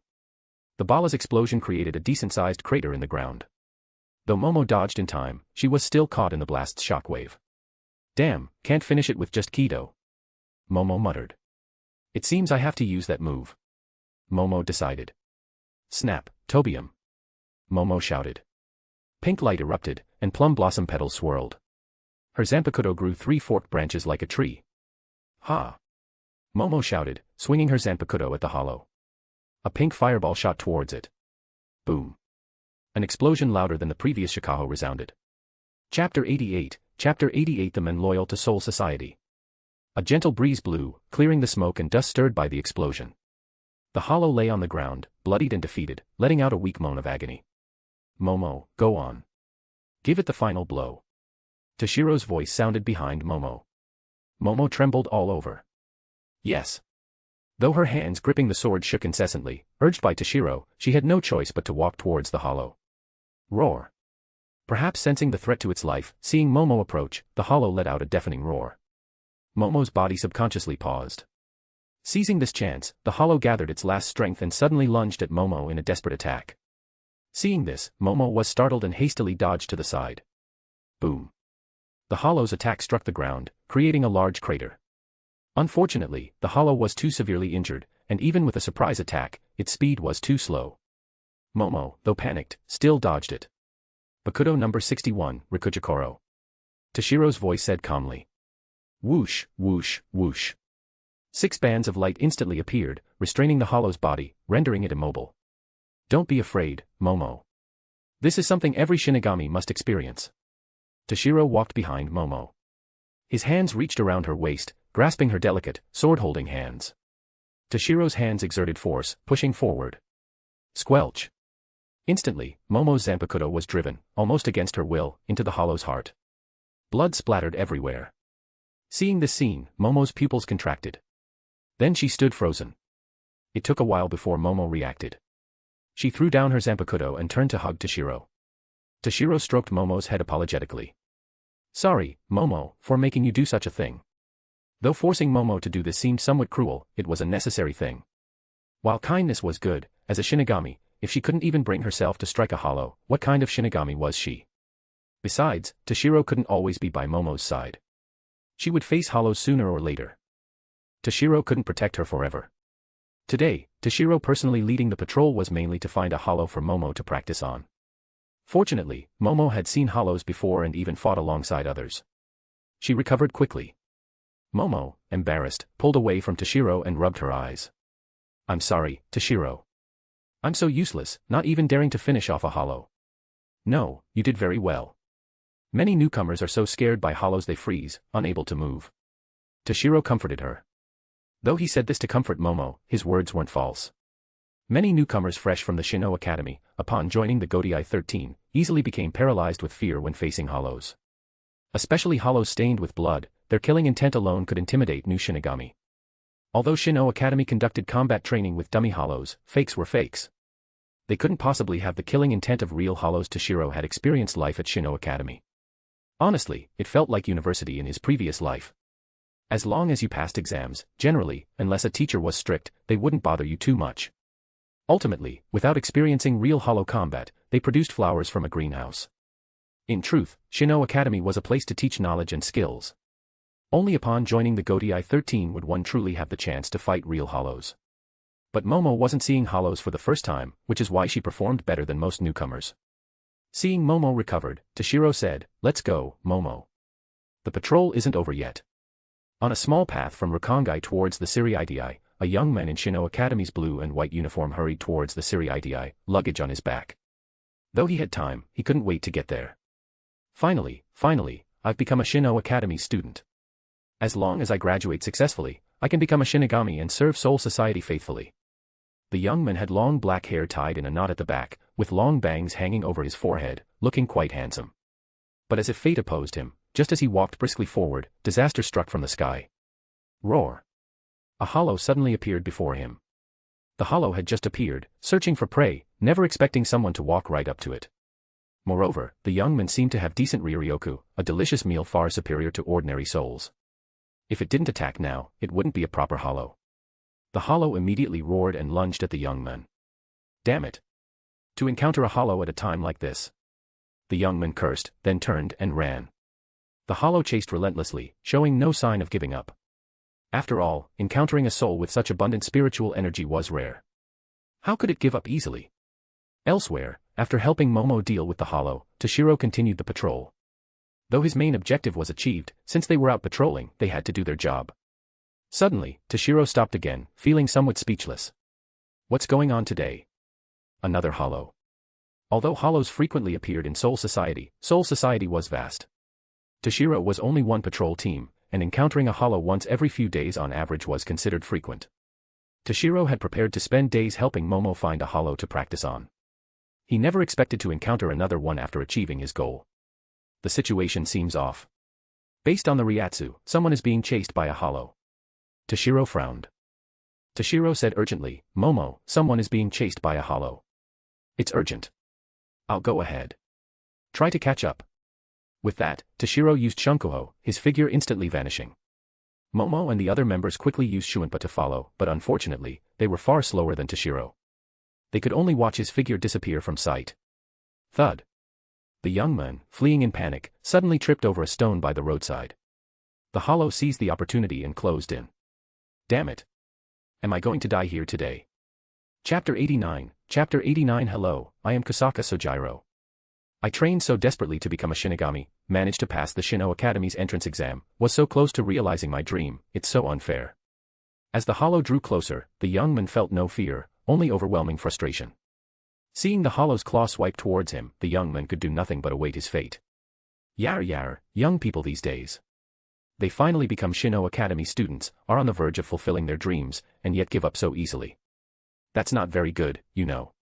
A voice suddenly rang out. Swish. The young man only saw a flash of blade light before his eyes. The hollow in front of him was cleanly sliced in two, and a petite figure appeared before him. The newcomer was none other than Toshiro, who had rushed over at high speed. Shing. Toshiro sheathed his Zanpakuto at his back. Hey, you all right? Toshiro extended a hand to the young man lying on the ground. I am fine. The young man was momentarily stunned by the hand offered to him. Then he reached out his own hand and was pulled to his feet by Toshiro. The young man bowed to Toshiro. Thank you for saving me. No need to be so polite. It's my duty. Toshiro waved it off. Are you a Shinigami of the Gotei 13? The young man asked hesitantly. Although Toshiro was wearing shihakusho and dressed as a Shinigami, he was simply too young. Hearing the comment about young people these days, the young man had thought the speaker was much older. Toshiro said somewhat annoyed, What, doesn't it look like it? No. It's just, becoming a Shinigami at such a young age feels a bit unbelievable. The young man waved his hands frantically. Anyway, thanks to you, I was saved. Otherwise, I wouldn't have escaped death just now. The young man thanked Toshiro again. All right, no need to be so polite. It's my responsibility. Toshiro said indifferently. Looking at the young man before him, Toshiro couldn't shake the feeling that he looked familiar, as if he'd seen him somewhere before. Could this person be a character from the anime? Toshiro wondered to himself. The original Toshiro had few friends besides Momo. The current Toshiro had a few more, but this young man clearly wasn't one of them. So, if he felt familiar, it must be someone who appeared in the anime. Thinking this, Toshiro couldn't help but ask, You look like a new student who passed the Academy's entrance exam this year. What's your name? Oh, how rude of me. I haven't even introduced myself to my savior. The young man said apologetically. He patted the dust off his clothes and said with a serious expression, Hello, my name is Kusaka Sojiro. A man who has sworn loyalty to Soul Society. Oh, Kusaka Sojiro. A good name. Wait, what? Toshiro suddenly exclaimed in shock. It's actually him. Toshiro hadn't recognized Sojiro at first. Although Toshiro had watched Bleach in his previous life, Sojiro was only a character from a movie. Toshiro had seen that movie, but only once, a long time ago. He only remembered the general plot. What's wrong? The young man, Sojiro, looked puzzled at Toshiro's strong reaction. And no, it's nothing. I'm just a bit surprised by your vow. Toshiro said.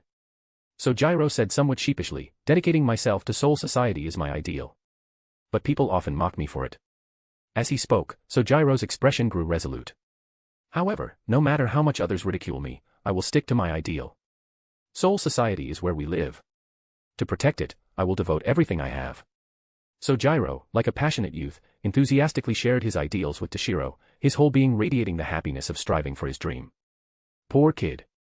You probably don't know that the Soul Society you've sworn to serve will betray you one day. Toshiro thought to himself. Toshiro looked at Sojiro Kusaka with complex emotions. This was the man who swore loyalty to Soul Society yet was betrayed by it. In the original work, he's Toshiro's best friend, who later became an enemy. He never thought Sojiro actually existed. Movie content was non-canon, and it didn't appear in the manga. Kusaka Sojiro is a character from the Bleach movie, The Diamond Dust Rebellion, another Hyarinmaru. In the original story, he was Toshiro's classmate after entering Shino Academy and his best friend. He swore loyalty to Soul Society. After entering the academy, he trained hard, hoping to serve Soul Society one day. But fate was cruel. Both Sojiro and Toshiro awakened the Zanpakuto, Hyarinmaru. According to Central 40 SIXS law, two identical Zanpakuto could not exist.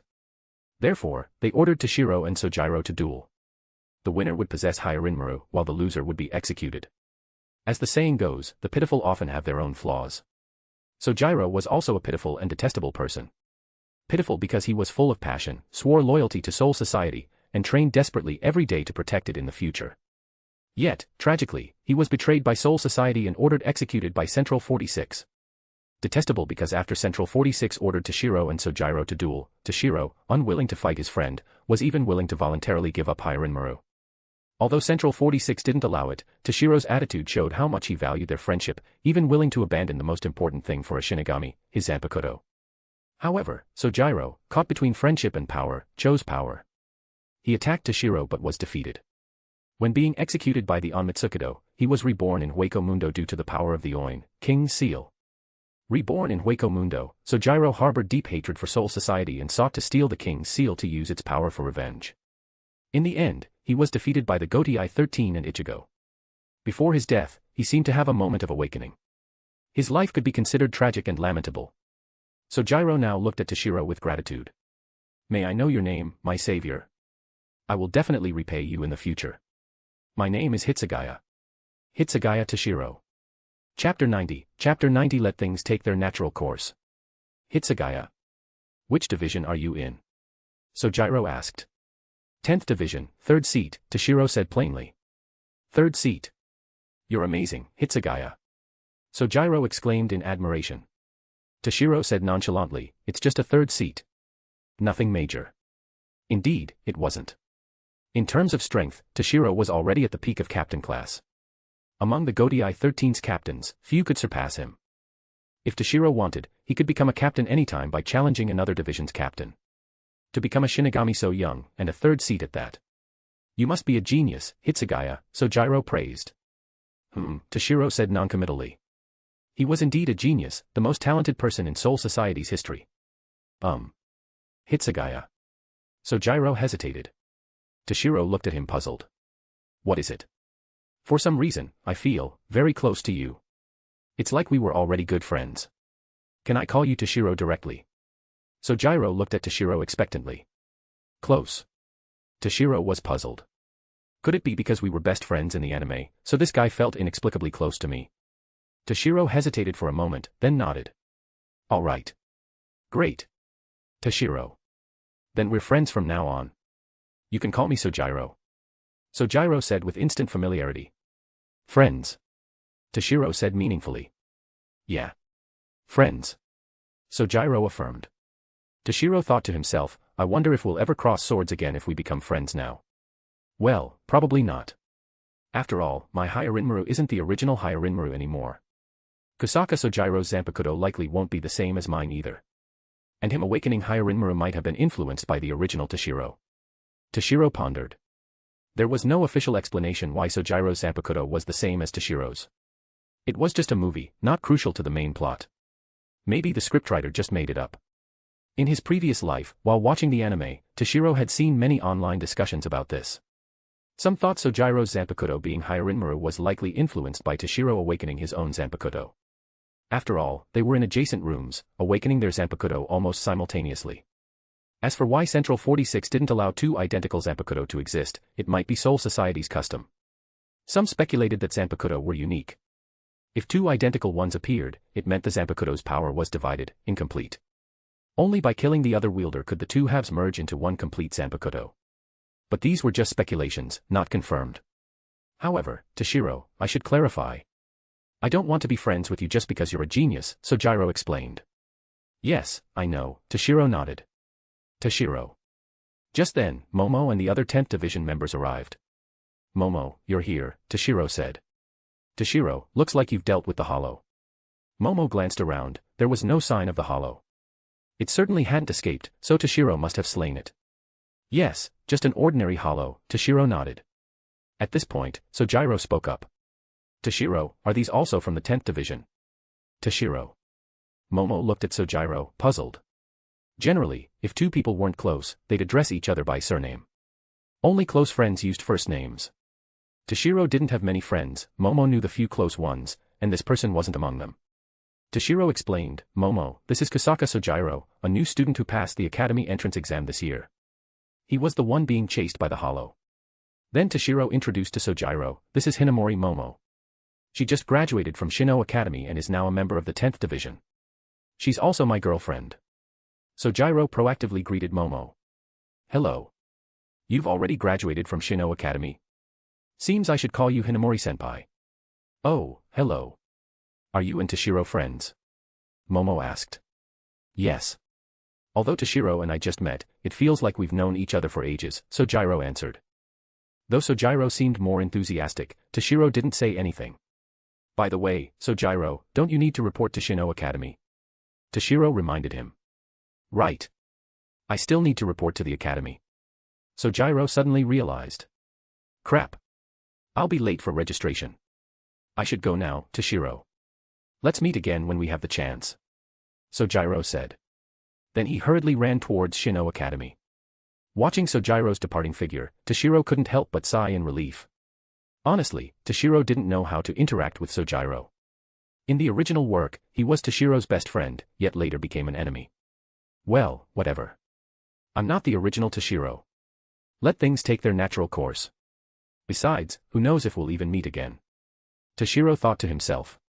Sojiro had just entered Shino Academy. Graduation would take years. Toshiro wouldn't go to the academy for no reason. Not seeing each other for years, Sojiro might even forget today's encounter. Toshiro was about to leave with Momo and the other 10th Division's members when Sojiro, who had started walking away, suddenly stopped. Sojiro turned back and said, Oh, right, Toshiro. Serving Soul Society is the same in any division. So to repay you for saving my life, after I graduate from Shino Academy, I'll come find you in the 10th Division. With that, Sojiro walked away again, disappearing from Toshiro's sight. Chapter 91, Chapter 91 You know nothing about genius. Shino Academy. Welcome, new students. Our Shino Academy has a history of over 2,000 years. The Academy's campus broadcast played the same, unchanging welcome message. Cherry blossoms fluttered across the campus, incredibly beautiful. However, Sojiro had no mood to appreciate them. He hurried towards class 1-1. I am your homeroom teacher, Unabara Jengoro. Our class 1-1 is a special advancement class gathering all students with outstanding exam results. I hope you will not only join a division in the future. The homeroom teacher for class 1-1 was still Unabara. Sojiro stood outside the classroom, looking pained. Despite hurrying, he was still late. Whatever. It's because I ran into a hollow anyway. The teacher will probably understand. Sojiro steeled himself and pushed the door open. Rattle. Sojiro slid the door open and entered the classroom, appearing before everyone. I hope every student can. Aonabara, in the middle of speaking, was interrupted by Sojiro Kusaka's sudden entrance. Aonabara immediately frowned. Aonabara was an extremely strict teacher who always detested tardiness. In his view, being late was highly irresponsible. Over the years, aside from Toshiro, whose talent was so monstrous the school instructed not to constrain him too much, so he didn't comment when Toshiro was late, anyone else daring to be late never received a pleasant look from Aonabara. Not to mention Sojiro also interrupted his speech. Aonabara looked at Sojiro with a displeased expression. What's your name? Why are you late on the first day of school? Sojiro hurriedly explained, I'm really sorry, sensei. I'm Kusaka Sojiro. I'm late because I encountered a hollow on the way. Hearing this, Aonobara's expression softened slightly. Then he asked with concern, are you all right then? Although Aonobara was very strict as a teacher, he wasn't a bad person. He just believed strictness made students study harder. He actually cared deeply about his students. So hearing Sojiro ran into a hollow, he immediately showed concern. Thank you for your concern, sensei. Fortunately, 3rd Seat Hitsugaya of the 10th Division arrived in time, so I'm fine. Sojiro explained. Hitsugaya. Aonobara's expression showed a hint of reminiscence. Oh. Sensei knows 3rd Seat Hitsugaya too? Sojiro asked. After being saved by Toshiro, Sojiro was extremely grateful and very eager to learn about him. Know him. I taught him. Although only for a month. Aonobara said with a proud expression. Speaking of Toshiro, a faint smile appeared on Aonobara's perpetually stern face. This amazed all the students. Although they'd only been with Aonobara briefly, he'd kept a stern face the whole time, as if everyone owed him money. Clearly not a kindly, approachable teacher. Yet now, because of one person, he smiled. They were utterly astonished. This made all the students intensely curious. Who was this Hitsugaya person to make the unsmiling Aonobara show such an expression? These students were freshmen, so most didn't know who Hitsugaya was. Sensei, can you tell me about Hitsugaya? Sojiro asked expectantly.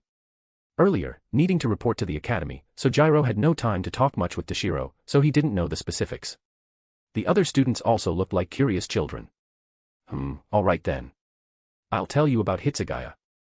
Seeing everyone's curiosity, Aonobara nodded. Aonobara thought telling the students about Toshiro might be good, perhaps motivating them to study harder. Aonobara addressed everyone. Hitsugaya's full name is Hitsugaya Toshiro. He is the most talented student in Shino Academy's history, no, perhaps the most talented person in all of Soul Society's history. In terms of talent, if not unprecedented, he's certainly peerless. Hearing this, all the students were shocked. The most talented person in all of Soul Society. Sensei, you're exaggerating too much. Immediately, some students became dissatisfied. Class 1 was a special advancement class. Those who entered here were all geniuses. Geniuses were often proud. For Aonobara to say Toshiro was the most talented person in Soul Society's history made these students dissatisfied. You know nothing about genius. Aonobara found their aggrieved expression somewhat laughable. As Class 1's homeroom teacher, Aonobara had seen countless so-called geniuses. But compared to Toshiro, even the most brilliant genius became trash. Ahem. Aonobara cleared his throat. Then, Aonobara continued, let me tell you about Hitsugaya's achievements. Let you realize the gap. When Hitsugaya entered Shino Academy, although very young, only a few dozen years old, he had already awakened the strongest ice-type Zanpakuto, and his Ryatsu had reached lieutenant level. Hiss. Hearing this, all the students couldn't help but inhale sharply. Awakening a Zanpakuto before entering the academy, and Ryatsu reaching lieutenant level. Most Shinigami in the Godai 13 never awakened their Zanpakuto in their lifetime, only using Asachi. Not to mention having lieutenant-level Ryatsu upon entry. Captain-level individuals appeared only once every few decades or even centuries. There weren't many in all of Soul Society. So even for these talented Class 1 students, reaching lieutenant level in their lifetime would satisfy them. Yet Toshiro achieved it upon entering the academy. Moreover, Toshiro reached lieutenant level when only a few dozen years old. Most students here were over 100 years old. Toshiro's age was just a fraction of theirs. Thinking this, the previously dissatisfied students instantly felt ashamed. Chapter 92, The Legendary Hitsugaya Toshiro. Seeing the students' ashamed expressions, Aonobara nodded with satisfaction. Class 1 was a special advancement class. Students who entered here had good talent, but precisely because of that, each one was somewhat proud and complacent. Using Toshiro to knock them down a peg and prevent excessive arrogance was a good thing. Aonobara continued, moreover, after Hitsugaya Toshiro entered Shino Academy, he skipped grades to the 6th year in less than 3 months. Later, leading first-year students on field training in the living world, he, with lieutenant-level strength, slew a captain-level Minos Grande that attacked the students, saving them all. Wadash. The students were shocked again. A captain-level hollow. In Soul Society, probably only Godai 13's captains could deal with that, let alone someone at lieutenant level. Seeing their shocked faces, Aonobara couldn't help but show a satisfied expression. He had been utterly shocked back then too. Not long after that, Hitsugaya Toshiro fought the 11th Division's captain, Zaraki Kenpachi. Guess who won? Aonobara asked all the students. It should be Captain Kenpachi, right? Although Hitsugaya Toshiro defeated a captain-level Minos Grande, Captain Kenpachi is Kenpachi. Throughout history, Kenpachi has been called the strongest captain of the Gotei 13, a well-informed student said. Though Onabara's expression suggested things weren't as simple as he thought, the student couldn't help but say it. After all, if someone at lieutenant level could defeat a captain level Minos Grande, that was already exaggerated. In ordinary people's eyes, Kenpachi meant the strongest captain aside from the captain commander, so if even the strongest captain, Saraki Kenpachi, lost, then Toshiro Hitsugaya would be monstrous beyond belief. Too bad. You guessed wrong. It's said that although Hitsugaya Toshiro fought very hard in that battle, he ultimately won, Onabara said. All the students couldn't help but open their mouths wide, wearing dumbfounded expressions. As if feeling the students weren't shocked enough, Onabara continued, after fighting Captain Kenpachi, Hitsugaya Toshiro began Bankai training. He mastered Bankai in less than a day, setting a new record in Soul Society. Then he dueled Captain Kenpachi again and won easily. Originally, after defeating Captain Kenpachi, according to Gotei 13's rules, Hitsugaya Toshiro could have become the new captain of the 11th Division, but he refused. Finally, upon graduation, he joined the 10th Division as a third seat. This time, the students didn't show shock. They were already numb from earlier shocks. Now, even hearing something more outrageous would seem natural. There are many more things about Hitsugaya Toshiro. For him, early graduation was simple. If graduation exams weren't held only once a year, perhaps he would have graduated from Shino Academy in less than half a year. There are also rumors that 6th Division's captain, Kuchiki Byakuya, was once defeated by Toshiro. Although Hitsugaya Toshiro graduated from Shino Academy several years ago, legends about him still circulate within the academy. I believe he will be our Shino Academy's most outstanding student. Onabara stated with certainty. Although Onabara only taught Toshiro for less than a month, he still regarded Toshiro as his best student. Wait, sensei. Don't say any more. If you keep going, I'll be so demoralized I won't have the confidence to live. A student covered his face. I used to think I was a genius. Now I feel like trash, another student said bitterly. If Toshiro were only slightly better than these students, they might feel jealous or unconvinced. But Toshiro was so much stronger they couldn't even muster jealous. Seeing the students sufficiently shocked, Onabara stopped talking about Toshiro. Hitting students a bit to prevent complacency was fine. But hitting too hard, causing them to become sluggish, wouldn't be good. Alright, no need to feel discouraged. If you study hard, even if you can't compare to Hitsugaya Toshiro, your future achievements won't be low. Now, let's continue class, Onabara said. Although Toshiro himself was unaware, within Shino Academy, the name Hitsugaya Toshiro had become a legend. Whenever teachers educated students, they used Toshiro as a comparison. Toshiro had become that kid from another family. Thanks to this, although Toshiro graduated, few in Shino Academy didn't know of him. It had a feeling of, I'm not in the arena, but the arena circulates legends of me. 10th Division. After finishing patrol with Momo and several other members, Toshiro returned to the 10th Division, completely unaware that Onabara and this year's freshmen were discussing him. But even if he knew, Toshiro wouldn't care. Hitsugaya-sama, you're back. Hitsugaya-sama, hello. Walking through the 10th Division, members greeted Toshiro one after another. Mem, hello, Toshiro nodded in response to each. After sending the members who patrolled with him back, Toshiro and Momo headed towards the captain's office. Toshiro pushed the door open and walked in with Momo. Not here again, huh? Looking at the empty captain's office, Toshiro couldn't help but sigh. I wonder where Captain and Ranjiku ran off to play this time. Toshiro unceremoniously plopped onto Ishin's captain's seat. Momo obediently poured Toshiro a cup of tea. Toshiro took a sip, then frowned deeply at the desk before him. A thick stack of documents sat there. When Toshiro led the patrol out, he had processed some and left the rest for Ishin. But now Toshiro found the mountain of paperwork not only hadn't decreased but had actually increased. Just then, a member walked in carrying another stack of files. Seeing Toshiro sitting in the captain's seat, he showed no surprise. Where did the captain and lieutenant go? Toshiro asked the member. Oh, the captain and lieutenant. They went to attend a captain's meeting, the member said, putting down the files. Captain's meeting? Toshiro said, somewhat surprised. He thought they had just gone somewhere to slack off again. A captain's meeting. Wonder what happened this time. Toshiro murmured. Aside from division's captains reporting routine work to the captain commander, captain's meetings were only held when major events occurred. But report times were fixed. Today wasn't the scheduled reporting time. So something must have happened. Chapter 93, Chapter 93 The Hueco Mundo Expeditionary Force. Yar, that old man Yama, really. Finally found time to have a drink with you, and then he suddenly calls a captain's meeting. Kairaku complained to Yukitake. Kayaraku had finally gotten a day off today and went to find his good friend Yhwach, only to suddenly receive a notice that Yamamoto was calling a captain's meeting. So, Kayaraku and Yhwach headed to the First Division together. Following behind them was 13th Division's Lieutenant Kai and Shiba. For captain's meetings, the lieutenant also accompanies the captain. As for 8th Division's Lieutenant, Ise Nanao, since she wasn't with Kayaraku, they would have to meet at the First Division. Yhwach, what do you think happened? Why would Old Man Yama suddenly call a captain's meeting? On the way to the First Division, Kayaraku asked Yhwach, who was walking with him. Cough, cough, cough. I don't know. But it must be something important. Otherwise, Genryusai-sensei wouldn't suddenly call a captain's meeting, Yhwach replied. Hey, Yhwach, are you alright? Why don't you go back and rest instead? Skip the captain's meeting. I'll get you a leave, Kayaraku said, concerned, seeing Yhwach cough as if his lungs were about to come out. Kaien, following behind Yhwach and Kayaraku, also expressed concern. Yes, Captain, don't push yourself. You should go back. I'm fine. It's an old problem, nothing serious.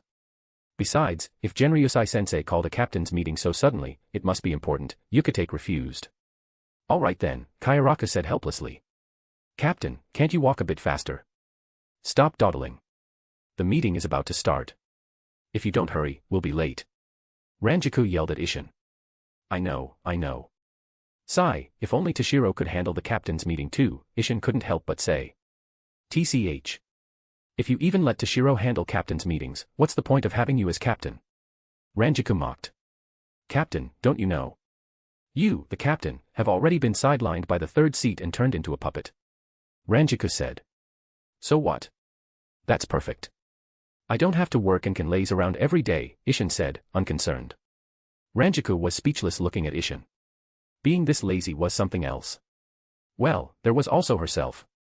Although Toshiro had never actively sought power in the 10th Division, thanks to these two unreliable people, 10th Division's members had to turn to the reliable Toshiro whenever anything happened. Gradually, Toshiro became the backbone of the 10th Division, and Isshin slowly became a puppet. Of course, neither Toshiro nor Isshin really cared about these things. Meanwhile, the captains and lieutenants of other divisions were also rushing to the First Division. First Division, Meeting Hall. Wahaha. Sorry I'm late. Isshin walked in with a foolish grin. A quick look showed he was the last of the 13 captains to arrive. Yamamoto's eyebrows furrowed slightly, but he said nothing. Thud. Yamamoto struck the floor forcefully with his cane.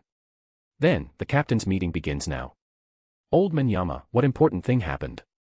Today's my hard-earned day off, Kayaraku spoke up first. The other captains also looked at Yamamoto.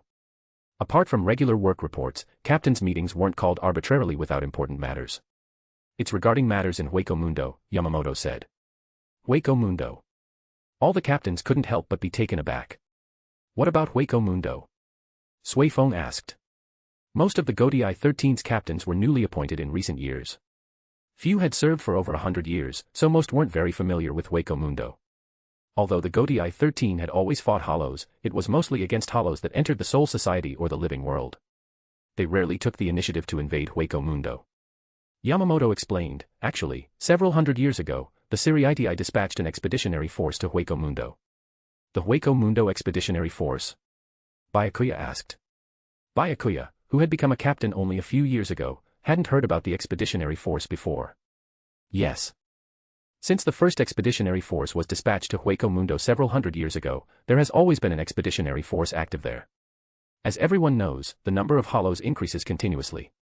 If left unchecked, once the Hollow population reaches a certain level, it can affect the balance between the three worlds, the Soul Society, the living world, and Hueco Mundo.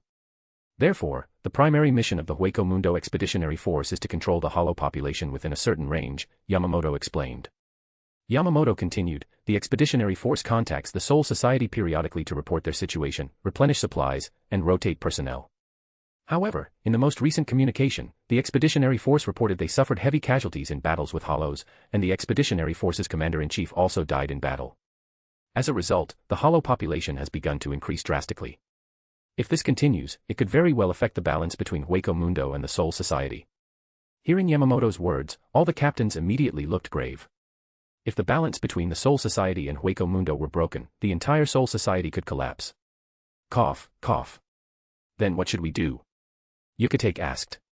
The Expeditionary Force requested aid from the Soul Society, hoping we could dispatch reinforcements to support them. So, what are your opinions? Yamamoto asked. I think we should agree to their request for aid and immediately dispatch reinforcements to support them, Kayaraku replied. Although usually lazy and carefree, once something serious happened, Kayaraku was quite serious. I think Shunsui is right. We should send reinforcements immediately.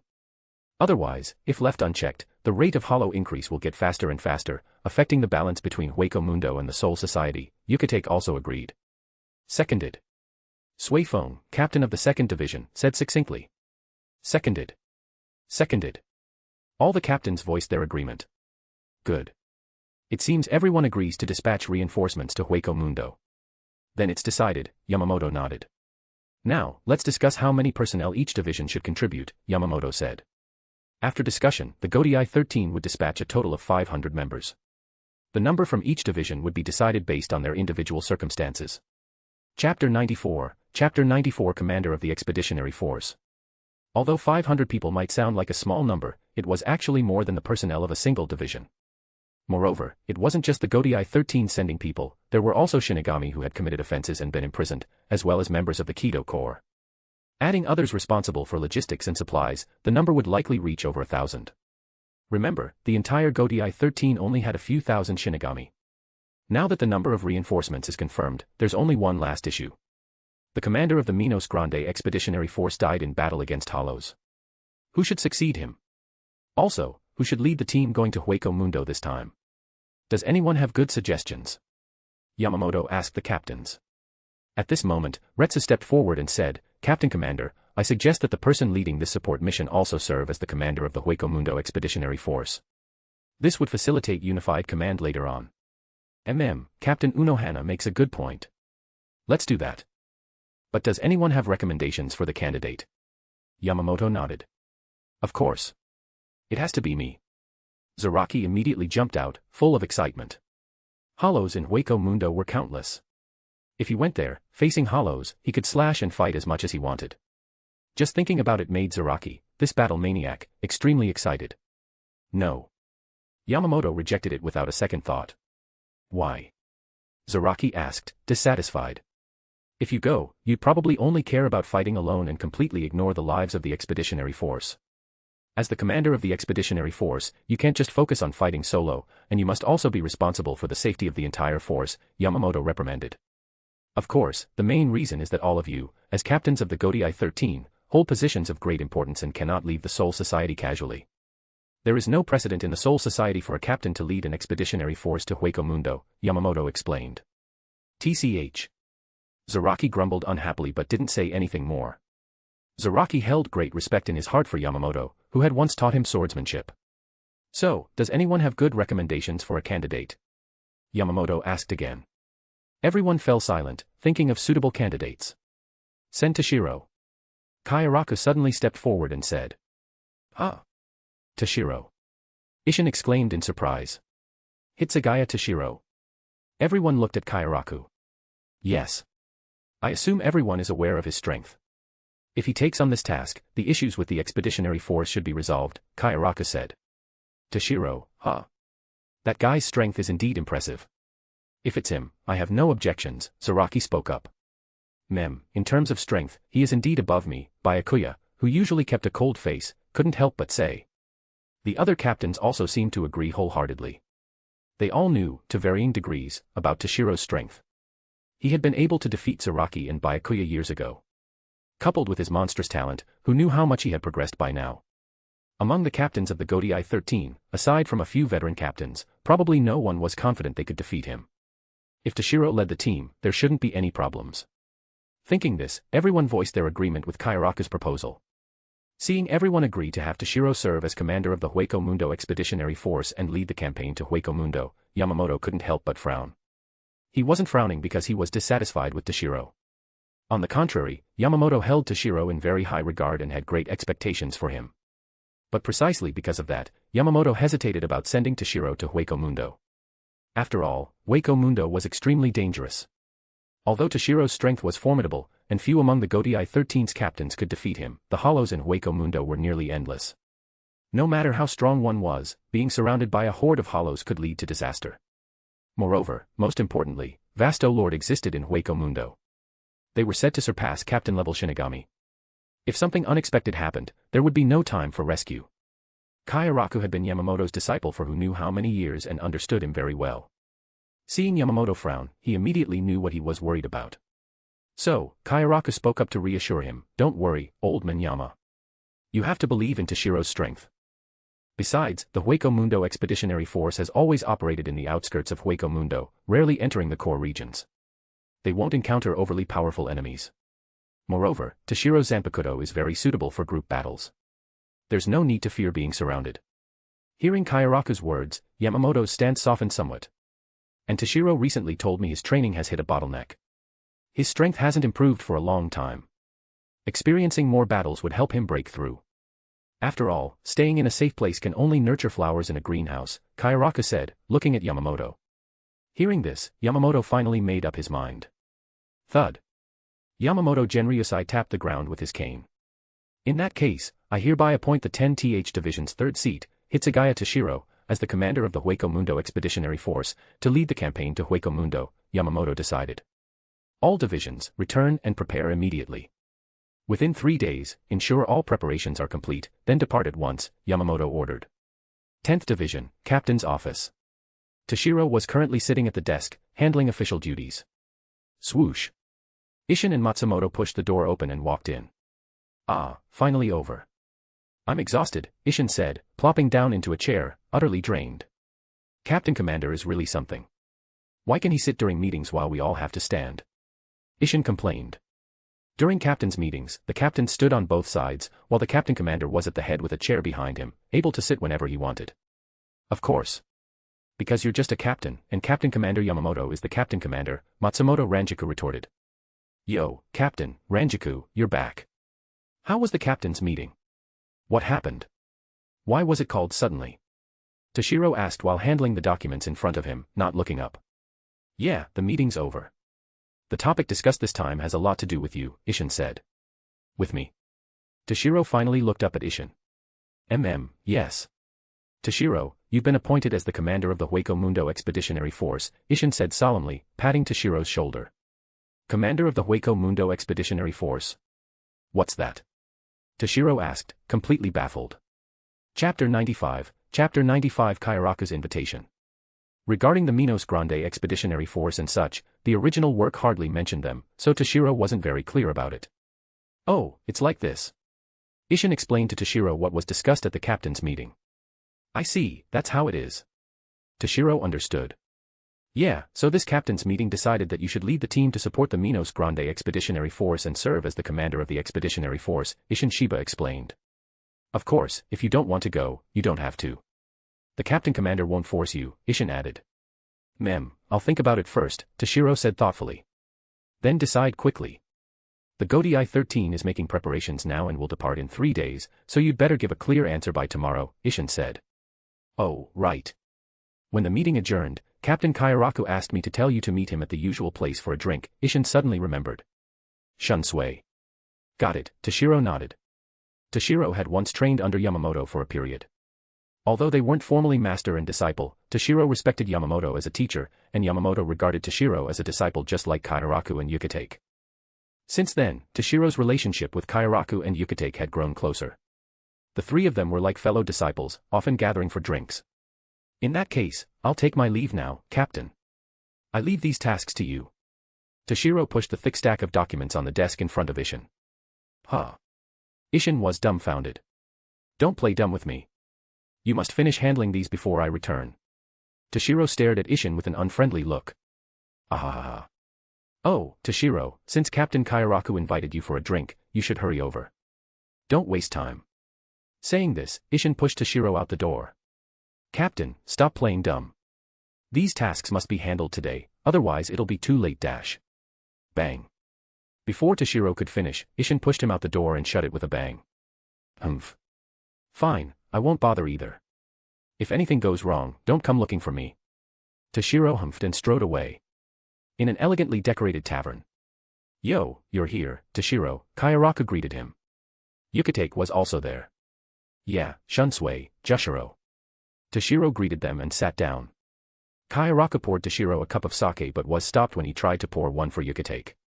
Cough, cough. Sorry, Shunsui, Toshiro. I'm not feeling well today. I'll have tea instead, Yukitake said apologetically. If that's the case, no need to force it, Toshiro said indifferently. It was often like this when the three gathered. If Yukitake wasn't feeling well, he would have tea instead of sake. Therefore, during their gatherings, Yukitake drank tea far more often than sake. Come on, let's have a toast first. Kayaraka raised his cup. Cheers. The three clinked their cups and drank in one go. Except Yukitake drank tea. All right, Shunsui. We've had a drink. Now, what did you want to talk about? Toshiro asked, putting down his cup. About the Hueco Mundo Expeditionary Force. Captain Shiba should have told you, right? Kayaraka asked. Yeah, said something about me being the commander of the expeditionary force, Toshiro nodded. Actually, I recommended you this time. Old man Yama was worried about your safety, so he wasn't keen on sending you. I was the one who persuaded him, Kayaraka said. Why? Toshiro asked, puzzled. Haven't your powers been stuck at the peak of captain class for a long time? Breaking through the captain class limit to reach a higher level isn't easy. And battles, especially life and death battles that push you to your limits, make breakthroughs more likely.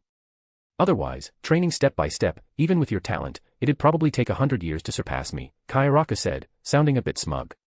Even though Toshiro would eventually surpass him with his talent, at least for now, Toshiro wasn't his match. Among the three, Toshiro, Kayaraka, and Yukitake, Toshiro had the highest talent, but his strength was currently the weakest. Kayaraka and Yukitake, as two of the most senior captains, were definitely beyond captain class Shinigami, and not weak ones among those beyond captain class either. Moreover, serving as commander of the expeditionary force and leading the campaign in Hueco Mundo will greatly increase your experience. You're a captain commander candidate, you know. When you succeed to the captain commander's position in the future, it'll make people more convinced, Kayaraka continued. Speaking of captain commander candidate, aren't you one too? The one succeeding the captain commander might be you, Toshiro retorted. Shunsui, don't you care at all? If I hadn't appeared, you'd be the only captain commander candidate. You'd definitely succeed Genryusai-sensei's position as the new captain commander, Toshiro asked curiously. If following the original work's development, the one succeeding as captain commander would be Kayaraka. You're right.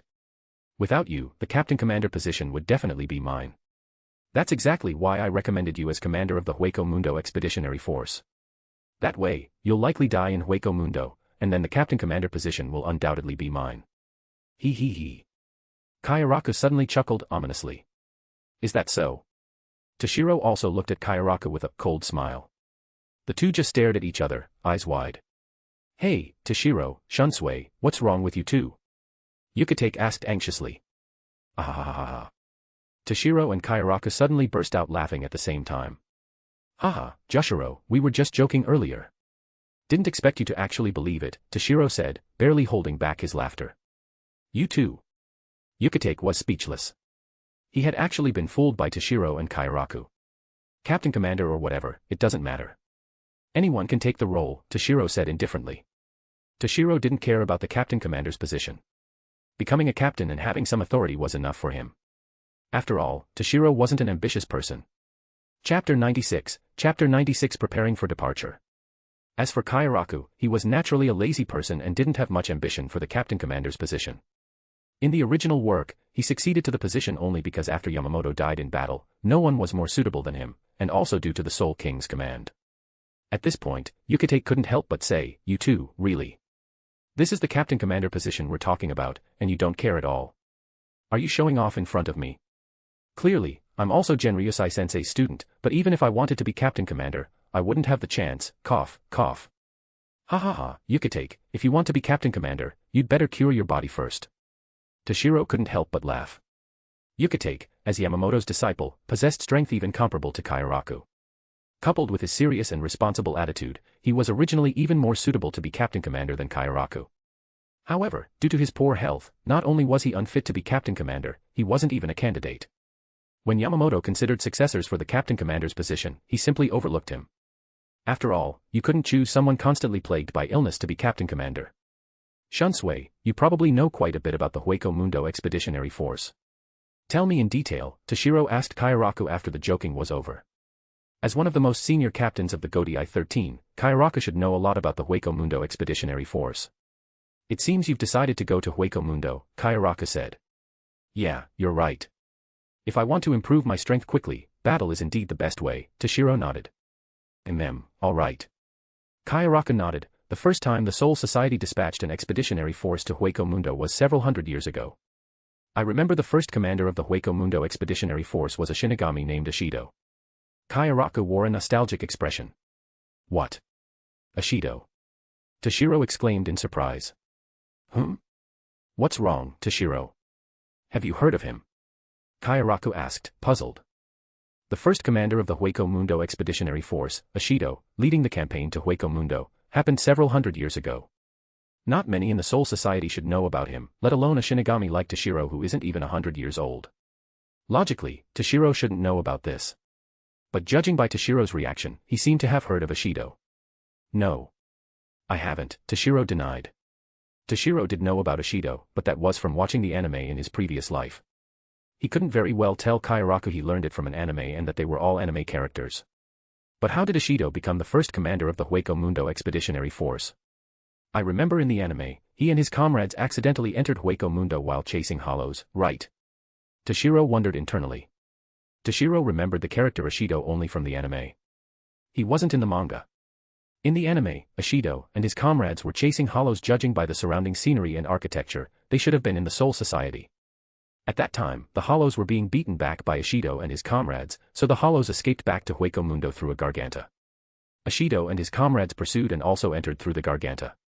By the time they realized it, they were already in Hueco Mundo, specifically in the forest of Minos. Then, they faced almost endless hollows. Could it be that the first commander of the Hueco Mundo expeditionary force, Ashido, and the Ashido from the anime aren't the same person? Toshiro wondered. What Toshiro didn't know was that although Ashido wasn't in the manga, official novels mentioned that several hundred years ago, a Shinigami named Ashido did lead a campaign to Hueco Mundo. Whether the anime's Ashido and the official novel's Ashido are the same person, perhaps only by asking the anime's Ashido in person could Toshiro find out. Although Kayaraka noticed Toshiro's slightly odd expression, suggesting he might know about Ashido, since Toshiro didn't want to talk about it, Kayaraka didn't press him. Speaking of which, the first expeditionary force commander, Ashido, led the campaign to Hueco Mundo but later disappeared. However, I believe he will return. Toshiro, when you go to Hueco Mundo this time, if possible, help me look for him, Kayaraka requested. Oh. Is this Ashido a friend of yours, Shunsui? Toshiro asked. Well, not exactly my friend. But he was the close friend of my good friend, Kurayashiki Kenpachi, Kayaraka explained. Kurayashiki Kenpachi?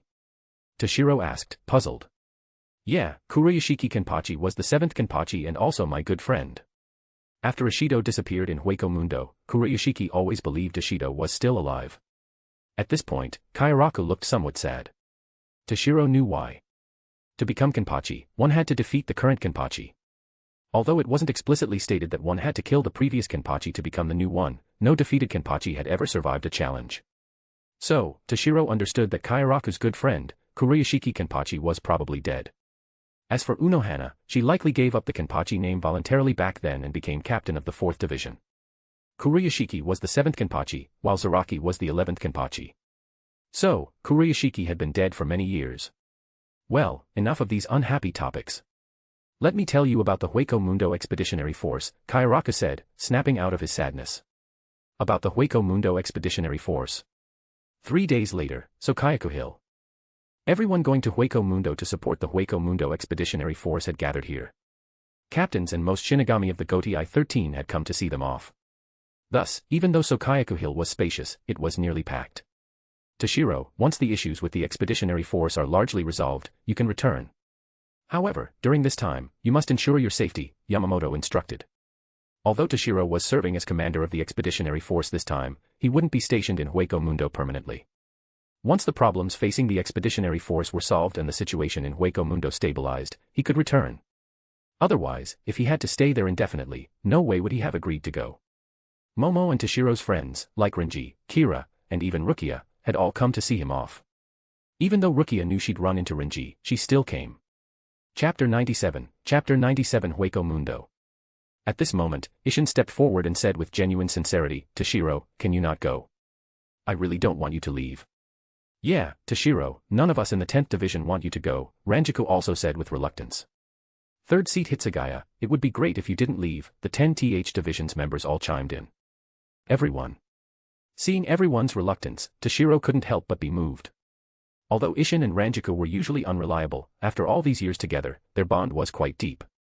Moreover, although Isshin and Ranjaku were usually lazy, leaving the division's work to Toshiro, aside from Isshin, how many would willingly hand over power to a subordinate?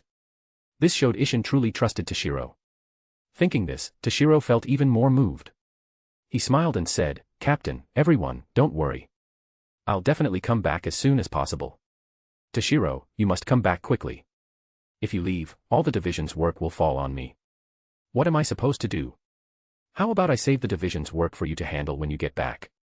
Isshin suddenly hugged Toshiro's leg and wailed. Ranjaku also said with a pained expression, "Yeah, Toshiro, after you leave, the division's work will fall on the captain and me again." The smile on Toshiro's face instantly froze. Damn it. Give me back my moved feeling. Toshiro inwardly roared. He had just thought Isshin and Ranjaku were reluctant to see him leave and was finally touched by them. Little did he know they were just worried that with him gone, there'd be no one to handle the work, meaning they couldn't slack off anymore. Toshiro didn't know when he'd be back this time, and Isshin actually wanted to save the work for him to handle upon his return. This was utterly unbearable. Toshiro kicked away Isshin, who was hugging his leg, and roared, "Get away from me, damn it. I must have been out of my mind to join the 10th Division in the first place." Saying this, Toshiro wanted to go punch Isshin. Isshin put on a pitiful look and said, "Toshiro, please stop. You're partly responsible for me becoming so lazy, you know." "Oh. So you being lazy is my fault too." Toshiro was almost amused by this guy's audacity. From frugality to luxury is easy, but from luxury to frugality is hard. Before you came to the 10th Division, the division's work, no matter how much I and Ranjaku didn't want to do it, we had to. But ever since you arrived, you've been handling all the division's work. Ranjaku and I just had to laze around. But now you're just leaving like that. How am I supposed to live? So it's all your fault?" Isshin complained with a shameless expression. "Oh, so it's all my fault, is it?" Toshiro said with a cold expression. Bang. Thud. Crash. Toshiro went over, pinned Isshin down, and... Phew. After beating up Isshin, Toshiro felt refreshed. Isshin had almost driven him mad earlier. Next, after saying goodbye to Momo, Renji, and the others, Toshiro walked up to Yamamoto and said solemnly, "Captain Commander, I'm off then." "Mem, go ahead," Yamamoto nodded. Then, Toshiro came before the team that would follow him to support the Hueco Mundo Expeditionary Force. Toshiro shouted, "All forces, heed my command. Move out." Toshiro looked back one more time, then resolutely walked towards the Senkamen leading to Hueco Mundo. The team supporting the Hueco Mundo Expeditionary Force followed closely behind Toshiro into the Senkamen. Watching Toshiro disappear into the Senkamen, the shameless expression on Isshin's face vanished, replaced by concern. "Toshiro, you must come back alive," Isshin murmured. "Don't worry, Captain. Toshiro will definitely return," Ranjaku said with certainty. Hueco Mundo. Toshiro was the first to step out of the Senkamen, arriving in Hueco Mundo. Looking around, it was an endless expanse of desert. Hueco Mundo was the dimensional space where Hollows and Arankar lived. Its environment was vastly different from the Soul Society. Unlike the living world or Soul Society, there were no streets or buildings. It was a barren wasteland, filled with desolate, sand-like ground and tall stone cliffs everywhere. Hueco Mundo was vast, at least several times larger than the Soul Society. According to the information Toshiro received before coming, Hueco Mundo's known territory was divided into inner and outer circles. The inner circle, centered around Las Noches, was under the jurisdiction of the self-proclaimed king of Hueco Mundo, Baragan Luzenbairn. Outside, there were Minos Grande dispatched by him as guards. At this time, Aizen hadn't yet conquered Hueco Mundo, so the largest faction was still Baragan's. The outer circle was a wilderness frequented by low-level Hollows. This was also the main operational area of the Hueco Mundo Expeditionary Force.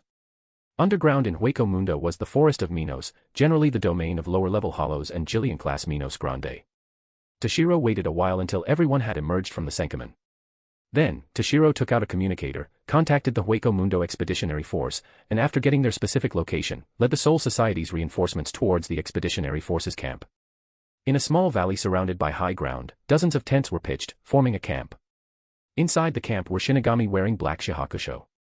At its peak, the Hueco Mundo Expeditionary Force had several hundred members. Now, less than a few dozen remained, each one wounded, bandaged, and looking utterly miserable. Sigh. When are the reinforcements from the Soul Society coming?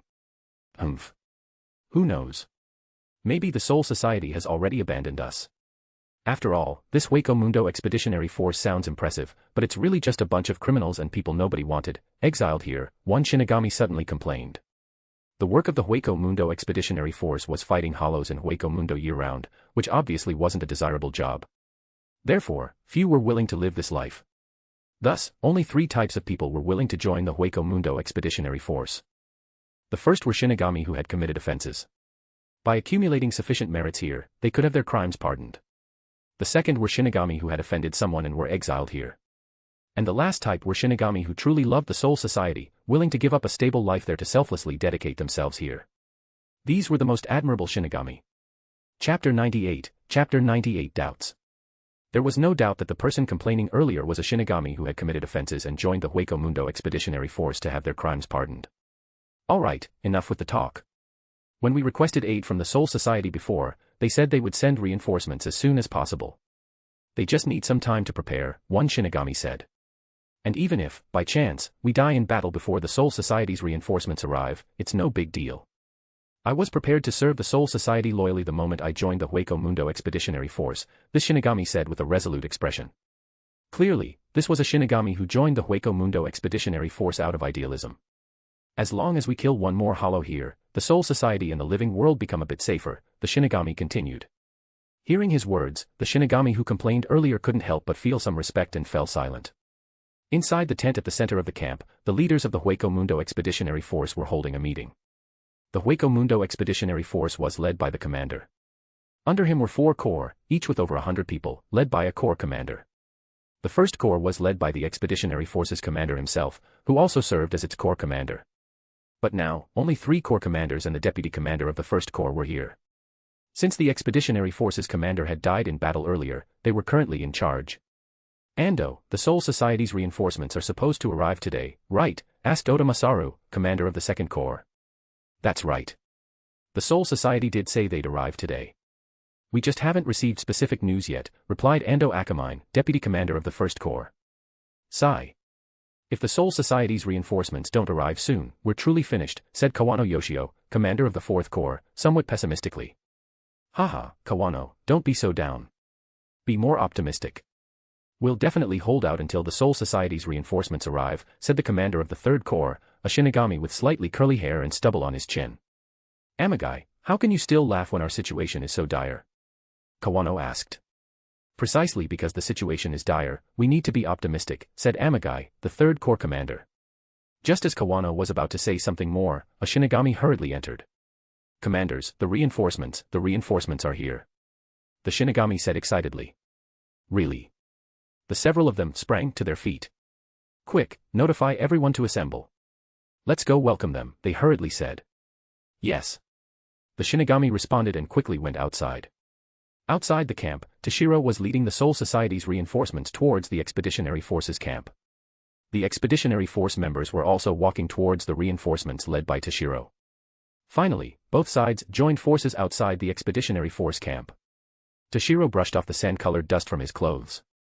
Since most of Hueco Mundo was desert, Momo had made him a cloak to protect against wind and sand before he left. Then, Toshiro looked at the corps commanders leading the Hueco Mundo Expeditionary Force. That, you are the reinforcements sent by the Soul Society. I am Ando Akamine, deputy commander of the 1st Corps of the Hueco Mundo Expeditionary Force. Where is the person in charge of the reinforcements? We have matters to discuss with them, Ando said, looking at Toshiro, who stood at the front of the reinforcement ranks. Toshiro frowned slightly and said, I'm the one leading the reinforcements from the Soul Society this time. You. The corps commanders looked at Toshiro incredulously.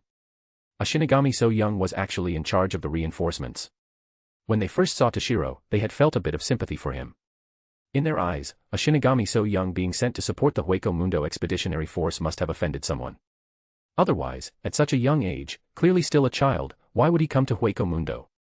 The corps commanders looked over the Soul Society's reinforcement ranks again, but to their disappointment, no one from the reinforcements denied Toshiro's words. Meaning, this child in their eyes was indeed the person in charge of the reinforcements. Toshiro ignored the corps commanders before him and instead looked at the ranks of the Hueco Mundo Expeditionary Force.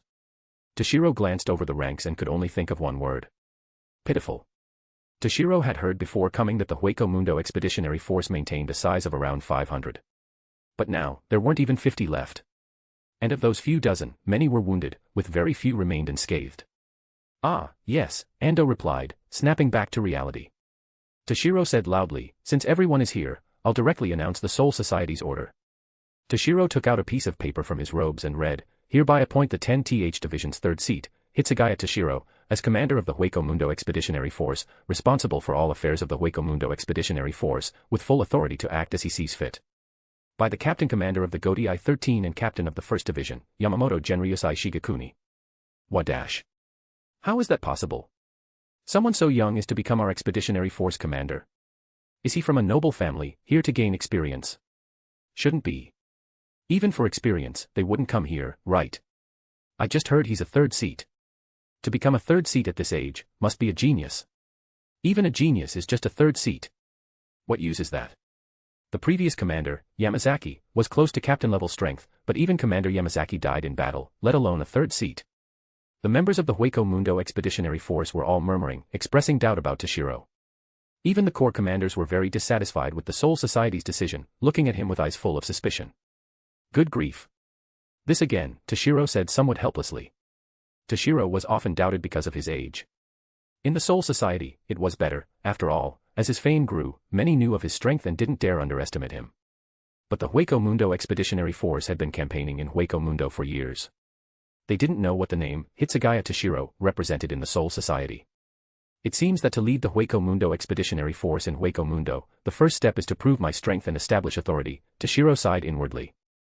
Chapter 99, Chapter 99 The Hollow Horde approaches. Hey! What do you people know? 3rd seat Hitsugaya's strength surpasses that of many captains in the Godai 13. Facing the doubts of the Hueco Mundo Expeditionary Force, Toshiro himself hadn't said anything, but someone from the reinforcement force he led stepped forward to defend him. Toshiro looked back and saw that the Shinigami speaking up for him was from the 10th Division. Toshiro couldn't help but feel a bit gratified. It seemed my reputation in the 10th Division was still quite high. However, Toshiro spoke up, no need to say more, Yamauchi. Letting the Shinigami continue wouldn't be good for unity between the reinforcements and the expeditionary force. But the Shinigami named Yamauchi wanted to say more, but Toshiro waved his hand to stop him. Even if you say more, they still won't believe it, Toshiro explained. Yamauchi glanced over and, indeed, it was just as Toshiro said. The members of the Hueco Mundo Expeditionary Force were pointing at him and Toshiro, with some saying he was bragging. In their view, it was already unbelievable for someone Toshiro's age to be a 3rd seat, let alone stronger than a captain. Honestly, anyone who didn't know Toshiro's accomplishments would never believe that someone his age could match a captain level, let alone surpass some Godai 13's captains. Alright.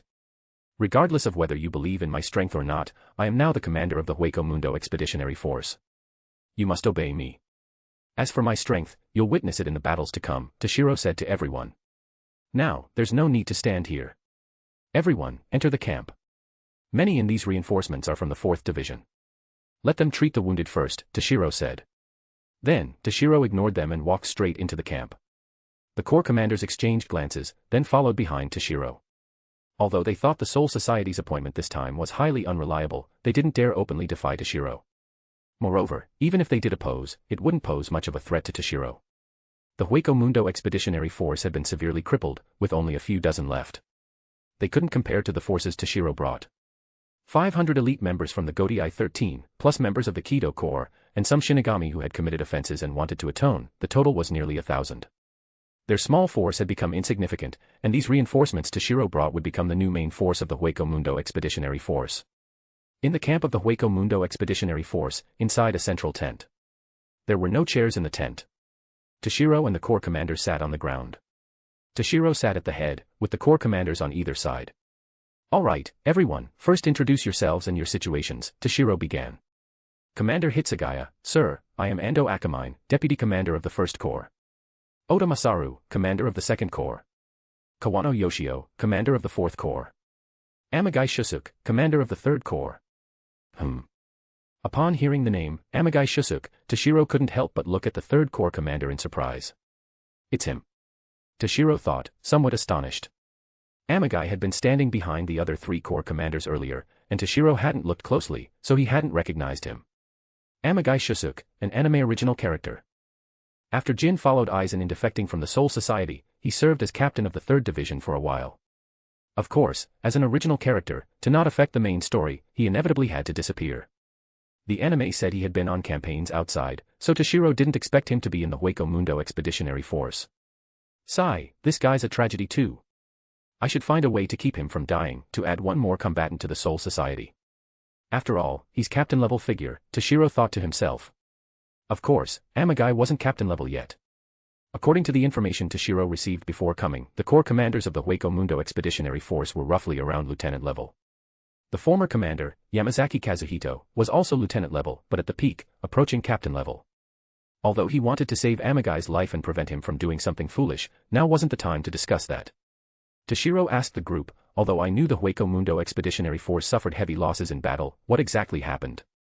Ando, deputy commander of the 1st Corps, answered, it's like this.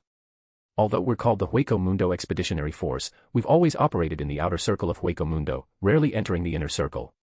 Because the hollows active in the outer circle are mostly ordinary, weak hollows, or slightly stronger large hollows. Even Jillian, the weakest Minos Grande, are rarely encountered. So, we could handle it. Usually, our 4 corps operate separately, clearing hollows in 4 directions simultaneously.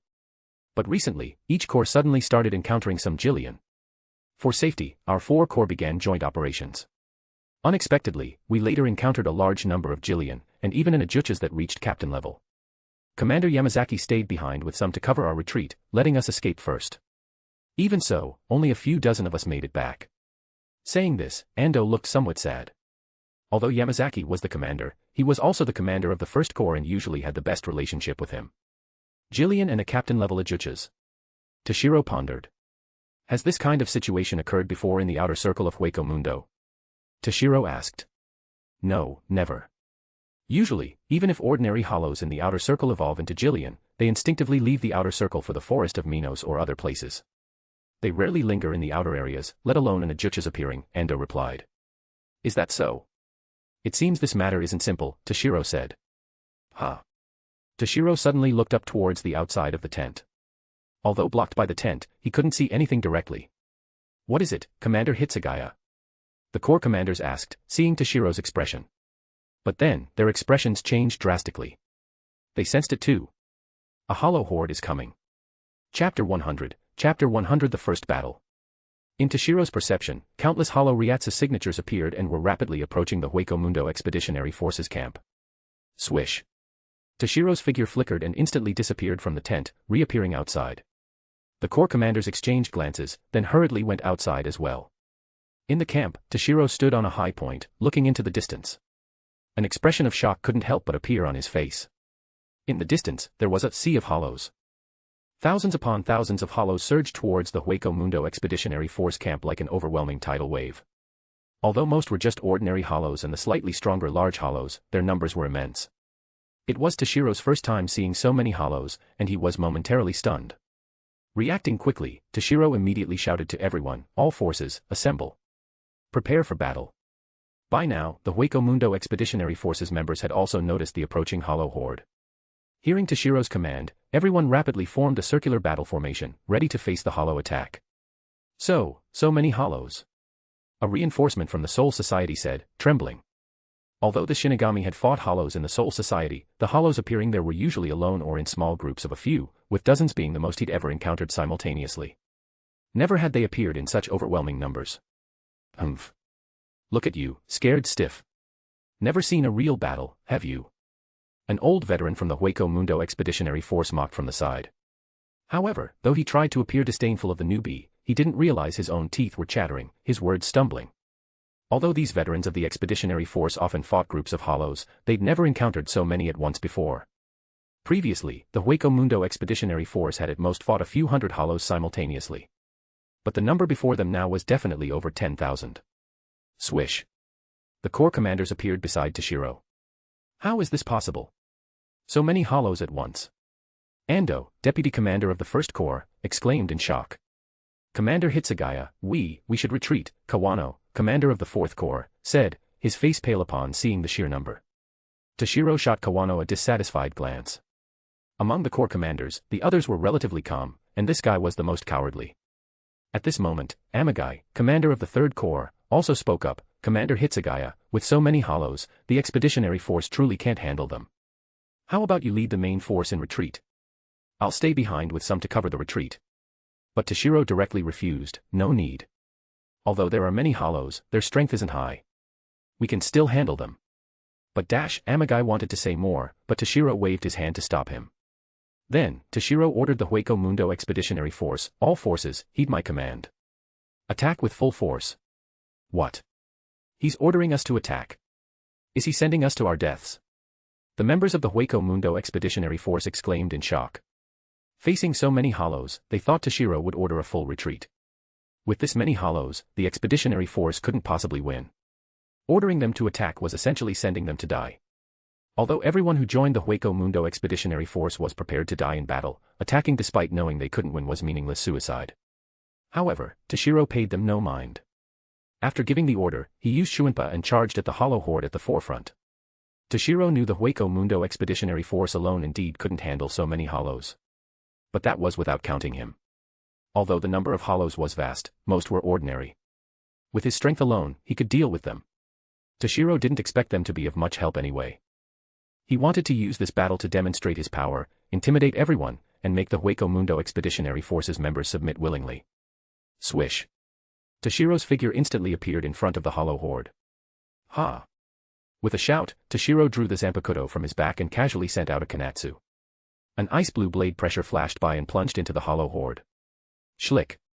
Countless hollows were sliced in half at the waist by Toshiro's single Kanatsu. The wave composed of countless hollows couldn't help but pause for an instant. Countless hollows halted their advance because of Toshiro's Kanatsu. But the hollows were numerous. Soon, even more surged towards Toshiro. Swish. Toshiro's figure flickered and vanished, directly appearing amidst the hollow horde. Then, with flashes of sword light, Toshiro sent Kanatsu in all directions. Each Kanatsu swept out a large empty area. These hollows couldn't even get close to Toshiro. Whenever they approached, even if Toshiro did nothing, the hollows would be frozen by the Ryatsu emanating from his body. Even if some hollows used Bala for ranged attacks, Toshiro paid them no heed. The attack strength of these hollows couldn't even break through Toshiro's physical defense. A Shinigami's body is composed of Raisure. Through continuous training and compression, the density of Raisure in Toshiro's body far exceeded others. Therefore, his physical defense was much stronger than even an Aaroncar's Hierro. Meanwhile, the distant Hueco Mundo Expeditionary Force watched Toshiro's battle with the hollows in stunned silence. No, that couldn't even be called a battle. It was a slaughter. A one-sided slaughter. Toshiro charged into the hollow horde, freely cutting down hollows, while the hollows, even with their utmost effort, couldn't inflict the slightest harm on Toshiro. And Toshiro hadn't even released his Zanpakuto yet. How powerful would he be if he did? However, they soon learned just how strong Toshiro would be after releasing his Zanpakuto. Amidst the hollow horde, Toshiro sent out a Kanatsu, clearing the hollows before him. Killing like this is too inefficient. Better release my Zanpakuto, Toshiro murmured. Swish. With a Shuinpa, Toshiro directly disengaged from the hollow horde, standing in the sky. Sit upon the frozen heavens, Hyarinmaru. Toshiro intoned. Boom. Boom. Boom. Pillars of ice-blue Ryatsu shot into the sky, seemingly trying to pierce the sky. Dark clouds gathered, and the entire sky began to darken. Roar. Suddenly, a dragon's roar sounded. A frost dragon, tens of meters long, appeared in the sky, coiling and circling around Toshiro. Boom. An immense pressure emanated from the frost dragon. Countless ordinary hollows and large hollows nearby were instantly frozen. The grand spectacle, the magnificent scene, in terms of sheer presence upon release, no other Zanpakuto could rival Hyarinmaru. Is Commander Hitsugaya a god? The members of the Hueco Mundo Expeditionary Force watched Toshiro, standing proudly in the sky as if the center of the world, and couldn't help but mutter in awe. As for their earlier doubts about Toshiro, those had long since vanished beyond the clouds. Chapter 101, Chapter 101 Annihilation. Humph. Toshiro looked coldly at the hollow horde below and swung Hyarinmaru. Roar. The frost dragon circling around Toshiro roared and instantly plunged into the hollow horde below. Simultaneously, an aura of bone-chilling cold capable of freezing everything emanated from the frost dragon, sweeping across a radius of nearly a kilometer. The frost dragon rampaged through the hollow horde. Everything in its path was frozen. By the time the frost dragon's Ryatsu was exhausted and had vanished, the sea composed of countless hollows seemed to have been frozen solid. Innumerable hollows were turned into ice sculptures. The originally sand-yellow desert had transformed into a vast, white world of ice and snow. Icicle birds. Whoosh whoosh whoosh. Countless ice pellets descended upon the remaining hollows like flocks of birds. Boom. Boom. Boom. The continuous barrage of ice pellets fell like hail upon the hollows, freezing them. Under Toshiro's relentless assault, the originally seemingly endless hollows began to decrease at a visible rate, eventually reduced to less than half. Roar! Seeing Toshiro standing arrogantly in the sky, attacking them so brazenly, some winged hollows refused to be slaughtered. They flew towards Toshiro with all their might, wanting to attack him up close. Humph. Ignorant hollows. The sky is my domain. No one else can stand in the sky but me. Looking at the hollows flying towards him, Toshiro snorted disdainfully. Weather subjugation, sky lock. Toshiro extended his left hand towards the approaching hollows and suddenly clenched his fist. The hollows flying midair suddenly felt their bodies freeze, completely immobilized. Roar. The hollows in midair began roaring in panic and struggling desperately. However, no matter how they struggled, they couldn't move an inch. Weather subjugation was one of Hyarinmaru's most basic abilities, yet also one of its most powerful, said to control all aspects of the sky. And, weather subjugation, sky lock, was a new technique Toshiro developed based on the weather subjugation ability. It used Hyarinmaru's dominion over the sky to repel and restrain enemies in the air. As long as an enemy was in the sky, they would face the rejection of the entire sky. Of course, though it sounded impressive, currently it could only be used against weak enemies. Against powerful captain-level or even lieutenant-level opponents, its effect wasn't significant. Although it could cause some restraint and pressure, it couldn't completely stop their movement in the air. But Toshiro believed that as his strength grew and he developed the ability further, he would one day become the true ruler of the skies. Then, no one would be able to stand above him in the sky. Vacuum Ice Blade. Looking at the hollows restrained and immobilized midair, Toshiro casually swung his Zanpakuto. Whoosh whoosh whoosh. Ice blades pierced through the hollows' bodies. The freezing power contained within the blades then froze them solid. Boom. The frozen hollows fell from the sky like meteors, shattering into pieces upon impact. Under Toshiro's attacks, the hollow horde's numbers dwindled further, while the hollows couldn't harm Toshiro at all. Finally, the hollows began to feel fear. At first, a few hollows started running away from the battlefield. Then, it triggered a chain reaction. More and more hollows began fleeing in all directions. Seeing the hollows scattering and fleeing, Toshiro couldn't help but frown. Since the hollows were scattering instead of staying grouped, the number each of Toshiro's attacks could kill decreased. Well, whatever. Let me show you my true power. Toshiro declared arrogantly. Bankai. Daiguren Hyarinmaru. Toshiro shouted. Boom. Powerful Ryatsu erupted from Toshiro's body, sweeping out in all directions. Simultaneously, Toshiro's appearance underwent a dramatic change. His sword-wielding right arm was covered in ice crystals, resembling a dragon's limb. A pair of massive frost wings spread from his back, nearly enveloping his entire body. Then, 3 sets of 12-petaled crimson ice lotus petals appeared behind him. His entire being radiated a sacred and imposing aura. Bankai. Did Commander Hitsugaya just shout Bankai? The Hueco Mundo Expeditionary Forces members exclaimed in disbelief. The reinforcements from the Soul Society showed no surprise. They had heard countless times in the Soul Society about Toshiro knowing Bankai. What exactly is Bankai?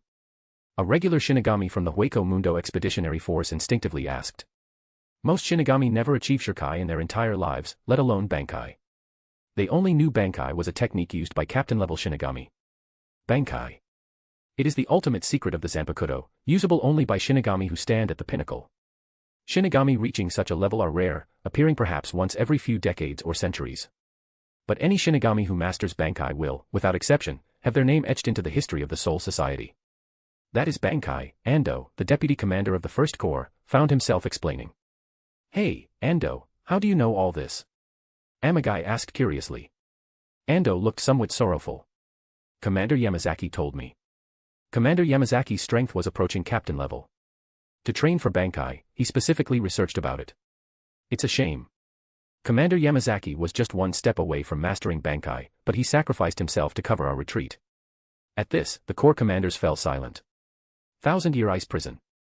Standing proudly in the sky after releasing Bankai, Toshiro looked at the scattering hollows and used one of Hyarinmaru's strongest ultimate techniques. Boom. Boom. Boom. One colossal ice pillar after another suddenly rose from the ground, blocking the hollows' escape routes. Boom. All the massive ice pillars rapidly closed in towards the center, forming a gigantic icy prison, like a cage of divine punishment. The hollows inside were all frozen, each preserved in their frantic, fleeing postures. In the sky, Toshiro looked around. The attacking hollows, numbering at least 10,000, were now reduced to a few hundred. The rest had been annihilated by Toshiro. Even these remaining few hundred hollows were intentionally left alive by Toshiro. In the Soul Society, hollows usually appeared singly or in small groups, rarely in large-scale hordes. Therefore, the reinforcements Toshiro brought from the Soul Society had no experience fighting large hollow hordes. Thus, Toshiro decided to leave these few hundred hollows for them to practice on.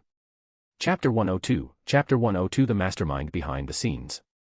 Seeing that the hollows were mostly dealt with, Toshiro released his Bankai. Although these hollows were numerous, most were just ordinary or large hollows. Even Jillian were rare. Therefore, Toshiro didn't actually need to use Bankai to deal with them. The reason he did was, besides stopping the hollows from fleeing, mainly to show the Hueco Mundo Expeditionary Force his true strength and make them revere him. Swish. Toshiro used Shuinpa to vanish from the sky, reappearing in front of the Hueco Mundo Expeditionary Force's members. Seeing Toshiro appear before them, all Shinigami looked at him with awe and reverence. The members of the Hueco Mundo Expeditionary Force thought back to how they had doubted Toshiro's strength earlier and felt utterly ashamed. Even the reinforcements from the Soul Society looked at Toshiro incredulously. Although they had heard rumors about Toshiro, few had actually seen him in action. As the saying goes, seeing is believing. Only by witnessing it firsthand could they understand Toshiro's power. Standing before everyone, Toshiro shouted, "Most of the hollows that attacked this time have been annihilated by me. The remaining few hundred were intentionally left for you. Go. Let me see if your strength is worthy of being my, Hitsugaya Toshiro's, subordinates." "Yes, Commander Hitsugaya." Everyone responded loudly. Then, one by one, they fearlessly charged at the remaining hollows. They weren't cowards afraid of death. The reason they wanted to retreat earlier was simply because facing so many hollows, they had no chance of winning. But now, with the Hueco Mundo Expeditionary Force plus the Soul Society's reinforcements, their numbers were nearly 1,000, more than double the remaining hollows. What was there to fear? Moreover, even if something went wrong, Toshiro was still there. They could fight with confidence and boldness. Phew. After everyone charged at the hollows, Toshiro, standing in place, couldn't help but let out a sigh of relief. At the same time, a trace of pallor appeared on his face. Although Toshiro had displayed immense power earlier, annihilating almost all the attacking hollows without suffering a single injury, his Ryatsu consumption had been significant. After all, there were definitely over 10,000 hollows earlier. Even if most were ordinary hollows, 10,000 pigs standing still to be slaughtered would tire someone out. Earlier, each of Toshiro's attacks swept through large swathes of hollows, but the cost was rapid Ryatsu depletion. Although Hyarinmaru had many wide-area attack techniques, the reason for their previous destructive power was Toshiro recklessly pouring Ryatsu into them. But thankfully, apart from Ryatsu consumption, Toshiro wasn't injured. After all, they were just a bunch of ordinary and large hollows. Toshiro looked into the distance. The Hueco Mundo Expeditionary Force and the Soul Society's reinforcements were already engaged with the remaining hollows. The Shinigami from the Soul Society's reinforcements and the Hueco Mundo Expeditionary Force charged at the forefront, engaging hollows in close combat, while the Kido Corps members were protected in the rear, casting Kido. Toshiro noticed that the Kido Corps members were killing almost as many hollows as the Shinigami. Moreover, the Kido cast jointly by a group of Kido Corps members was remarkably powerful. When he first arrived, Toshiro hadn't paid much attention to these Kido Corps members. After all, although Kido was quite powerful, with even captain-level opponents couldn't withstand some high-level Kido, it required chanting time. Though some could cast without incantation without losing power, those were the minority. But now, the Kido Corps members were safely behind the Shinigami, chanting freely. At this moment, their role couldn't be ignored. The battle ended after a while without any surprises. The result was a complete victory for the Shinigami side. In the Hueco Mundo Expeditionary Forces camp, everyone stood in neat, orderly ranks, with Toshiro standing before them. "Everyone, your performance earlier was quite good," Toshiro praised. No, Commander Hitsugaya, our performance was nothing," everyone said modestly. Although their performance was decent, compared to Toshiro, it was nothing. Toshiro alone was far stronger than all of them combined. "Alright, now I have an order to announce," Toshiro said. "Everyone, the Hueco Mundo Expeditionary Force previously suffered heavy losses. Now, all 4 corps combined have less than a few dozen members. Therefore, the reinforcements I brought from the Soul Society will be integrated into the Hueco Mundo Expeditionary Force, redistributed among the 4 corps. From now on, we are all one family. Get along well," Toshiro announced. "Each corps will still be led by its original corps commander. I will serve as commander of the 1st Corps concurrently. Ando, you will continue as deputy commander of the 1st Corps, acting as my assistant," Toshiro said to the corps commanders. "Yes, Commander Hitsugaya," they replied. "Good. Now, each corps, distribute the personnel," Toshiro said. In the central tent of the camp, Toshiro sat at the head, with the corps commanders seated on either side as before. Ando, continue telling me about the previous incident. You said earlier that the Hueco Mundo Expeditionary Force encountered a large number of Jillian-class Minos Grande and even an Ajuchas, leading to heavy losses, right? Toshiro asked. Yes, Commander Hitsugaya. Moreover, based on the situation, those hollows deliberately sought us out after searching, and it wasn't a chance encounter, Ando Akamine replied. So, someone specifically targeted you, wanting to eliminate the Hueco Mundo Expeditionary Force. Toshiro pondered. The Hueco Mundo Expeditionary Force had been campaigning in Hueco Mundo for centuries. However, since they operated in the outer circle, even the major factions in Hueco Mundo hadn't bothered with them. After all, the outer circle was just where ordinary hollows roamed. No matter how many ordinary hollows died, the major factions in Hueco Mundo didn't care.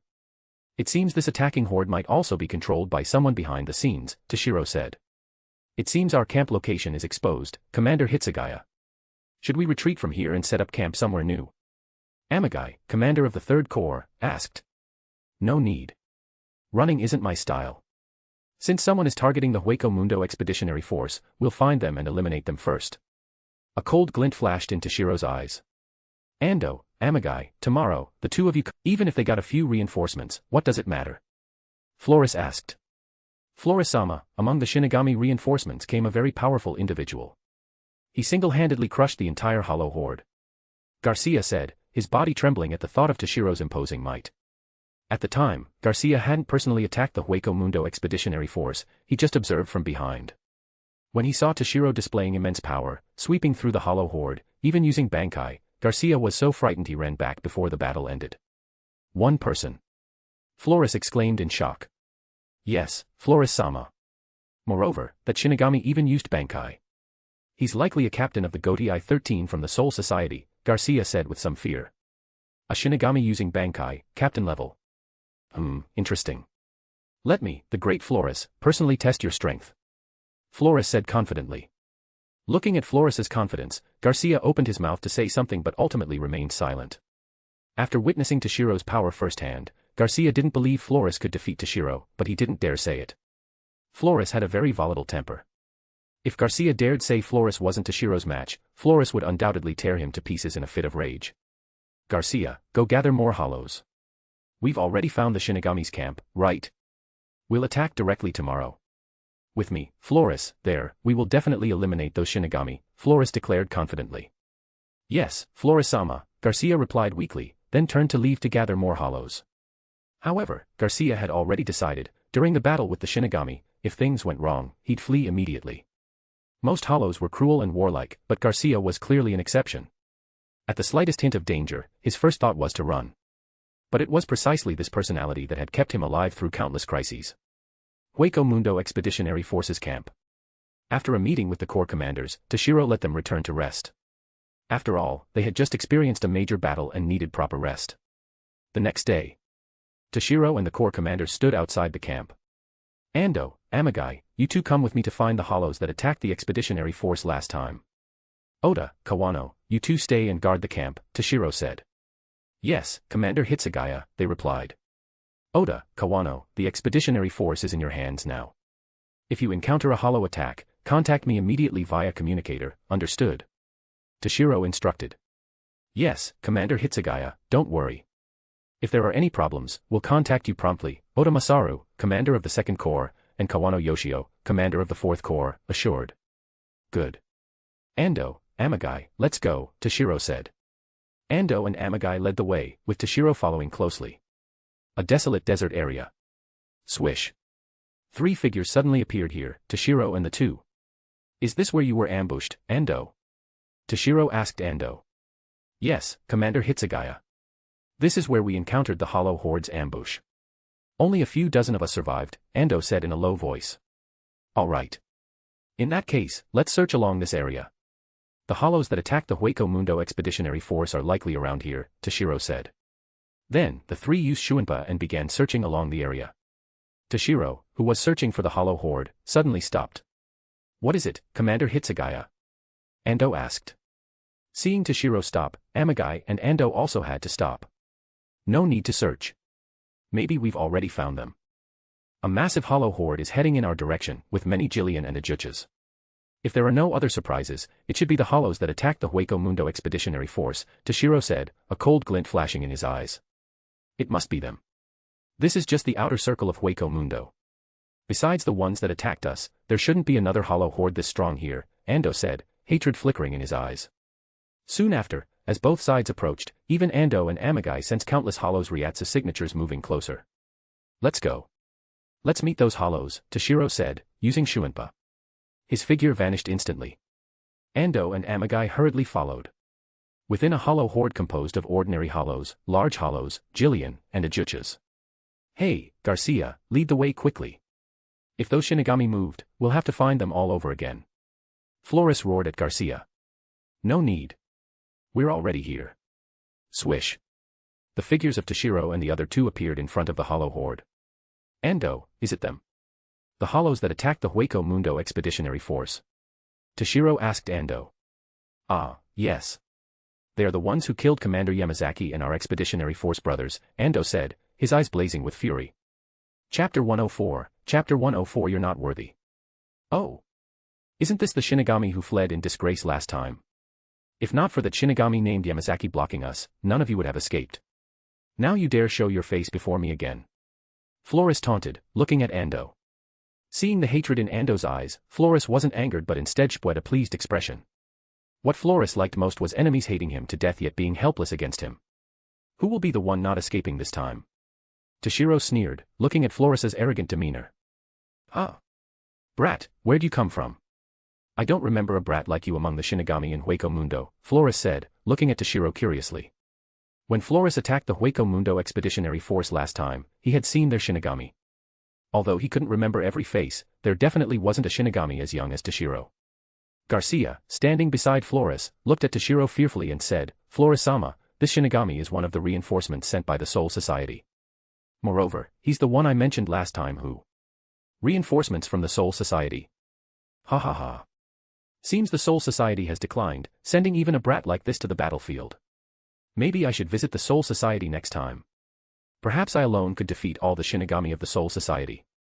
Ah ha ha ha. Before Garcia could finish, Flores arrogantly burst into laughter. Flores-sama, please don't underestimate this Shinigami. He's the captain-level Shinigami I told you about who has Bankai and single-handedly crushed an entire hollow horde, Garcia hastily explained to Flores. What? It's this brat. Flores looked at Toshiro in disbelief. Hey. Are you two done with the chatter? If so, it's my turn to say a few words, Toshiro said coldly. The reason Toshiro let these two hollows ramble instead of immediately cutting them down was that he had questions for them. Why did you attack the Hueco Mundo Expeditionary Force? Toshiro asked Flores. The Hueco Mundo Expeditionary Force had existed for centuries. Since they operated only in the outer circle of Hueco Mundo, mostly eliminating ordinary hollows, the dominant hollows in Hueco Mundo generally tacitly allowed their existence. If the hollow population grew unchecked, once it affected the balance between Hueco Mundo and the Soul Society, not only the Soul Society but perhaps Hueco Mundo itself could collapse. That's why the dominant hollows in Hueco Mundo tolerated the Expeditionary Force. Otherwise, it would have been eliminated long ago. If Hueco Mundo dared send a large force to the Soul Society wouldn't hesitate to annihilate them immediately. Why attack the Hueco Mundo Expeditionary Force? Humph. Blame yourselves for killing my subordinate. Flores snorted coldly. Flores's subordinate once entered the outer circle and happened upon the Hueco Mundo Expeditionary Force, resulting in his death. So, Flores wanted to eliminate the Expeditionary Force. Of course, this wasn't because he cared about his subordinate's life, he just felt the Shinigami killing his subordinate made him lose his honor. Flores, having recently evolved to captain level, was unaware of the tacit approval from Hueco Mundo's higher-ups regarding the Expeditionary Force's existence. In that case, there's nothing more to discuss. Are you prepared for death? Toshiro said coldly. Humph, interesting. Let me test your strength. Everyone else, step back. Flores declared arrogantly. Flores-sama, this Shinigami is too strong. How about having all the hollows attack him together? Garcia cautiously suggested. What?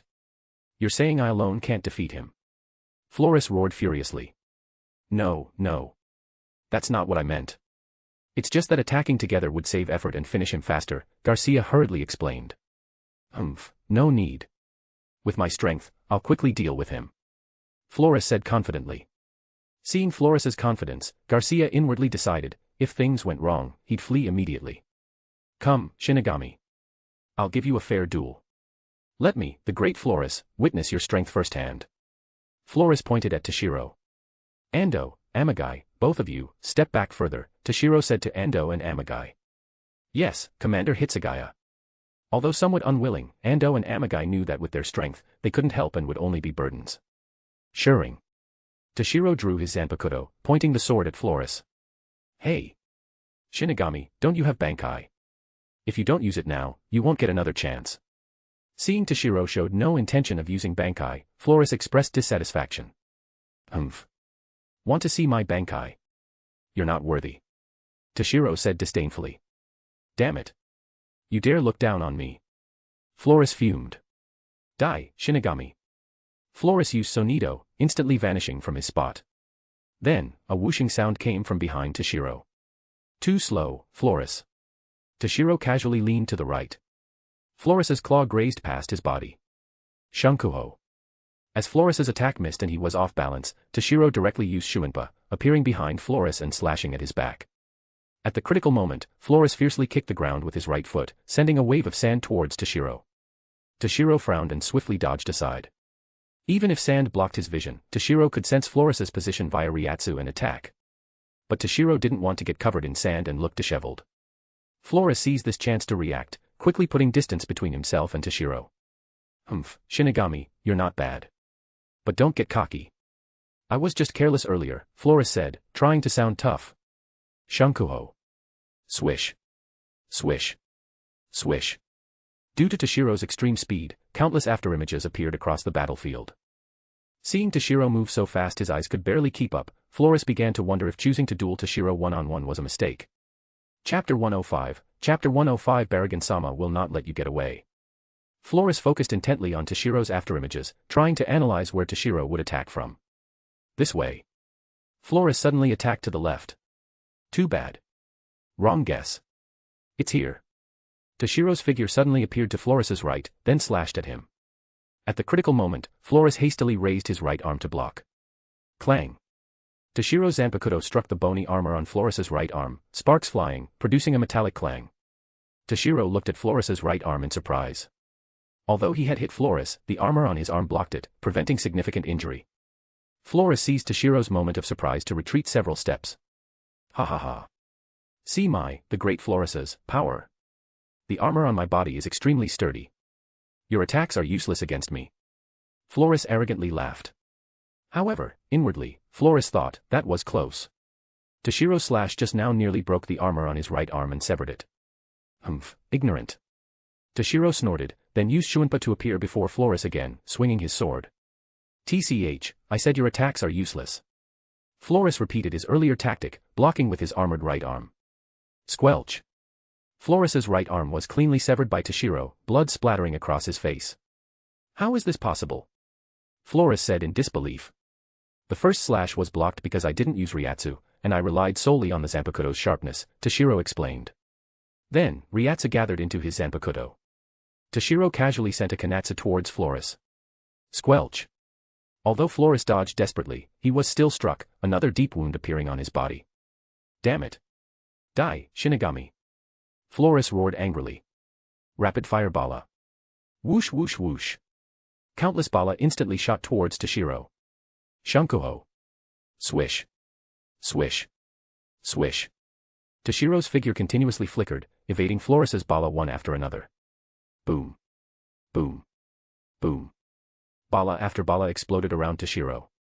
Although they didn't harm him, they forced him to dodge repeatedly, looking somewhat disheveled. Cough, cough, cough. Toshiro choked on the dust stirred up by the bala explosions. It seems I can't kill you without releasing my Zanpakuto, Toshiro said solemnly. Oh. Finally going to use Bankai. Flores tensed up. Bankai. You're overthinking. Sure Kai is enough to deal with you, Toshiro said somewhat disdainfully. Sit upon the frozen heavens, Hyarinmaru. Toshiro chanted softly. There were no earth-shaking disturbances, no shifting winds and clouds, because Toshiro didn't activate Hyarinmaru's basic ability. Weather subjugation. Only a frost dragon, tens of meters long, formed from Toshiro's condensed Ryatsu, coiled around him. Sure Kai. Don't look down on me, Shinigami. Flores said furiously. Zero. A white pillar of light blasted towards Toshiro. Roar! With a swing of Toshiro's Zanpakuto, the frost dragon instantly charged at Floris's Zero. Boom! The Zero struck the frost dragon but didn't shatter it. The frost dragon continued charging at Floris, pushing against the Zero. Seeing this, Floris hurriedly dodged to the side. Bang! The frost dragon crashed into the spot where Floris had just stood. Crack, crack, crack. Although the frost dragon didn't directly hit Floris, the dispersing cold caused ice to form on his body. Ice Dragon Flash. Toshiro compressed and gathered Ryatsu from his body into his Zanpakuto. Swish. An ice blue slashing attack shot rapidly towards Floris. Squelch.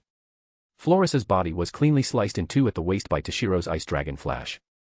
The cut was smooth as a mirror, with no blood flowing. For a moment, Floris, not yet dead, looked incredulously at his separated upper and lower body.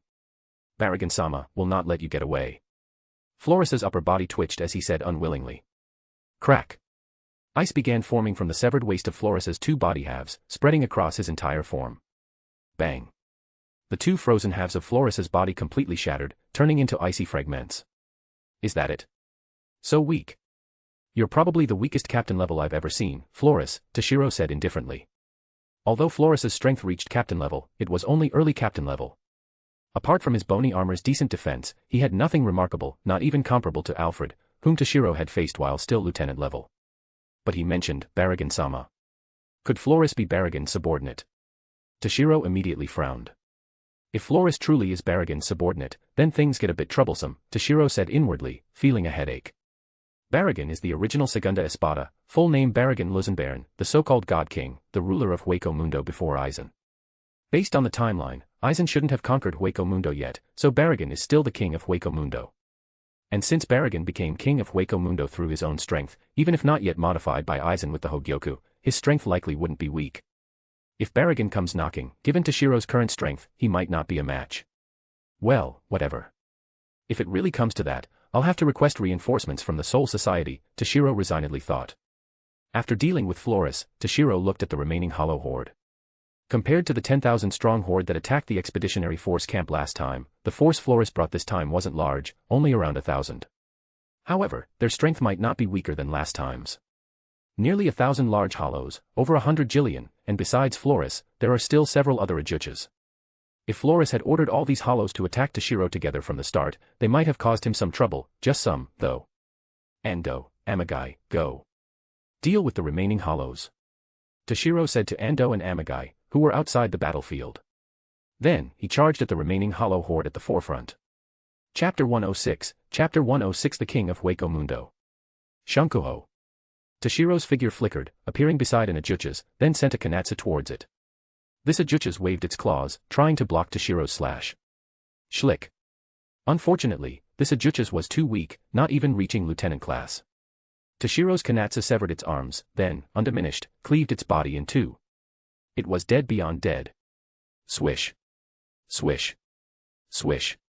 Toshiro's figure continuously flickered, appearing before one Ajuchas after another, killing them. Soon, Toshiro glanced around the battlefield. Apart from the Ajuchas Ando and Amagai were each fighting, there were no other Ajuchas left. Wait, I remember before the battle, there seemed to be another Ajuchas beside Floris, named Garcia, I think. Toshiro suddenly remembered. Roar. Just as Toshiro wanted to carefully search for the remaining Ajuchas named Garcia, the over 100 jillion in the field suddenly roared. Then, red Ryatsu light began gathering at the mouths of all 100+ jillion simultaneously. Zero. Toshiro exclaimed. Although it was just the Zero of the lowest Minos Grande, the jillion and a single Zero couldn't even breach Toshiro's physical defense, but this was over 100 Zero attacking simultaneously. If hit, even with Toshiro's physical toughness, he'd definitely be injured. Boom. Boom. Boom.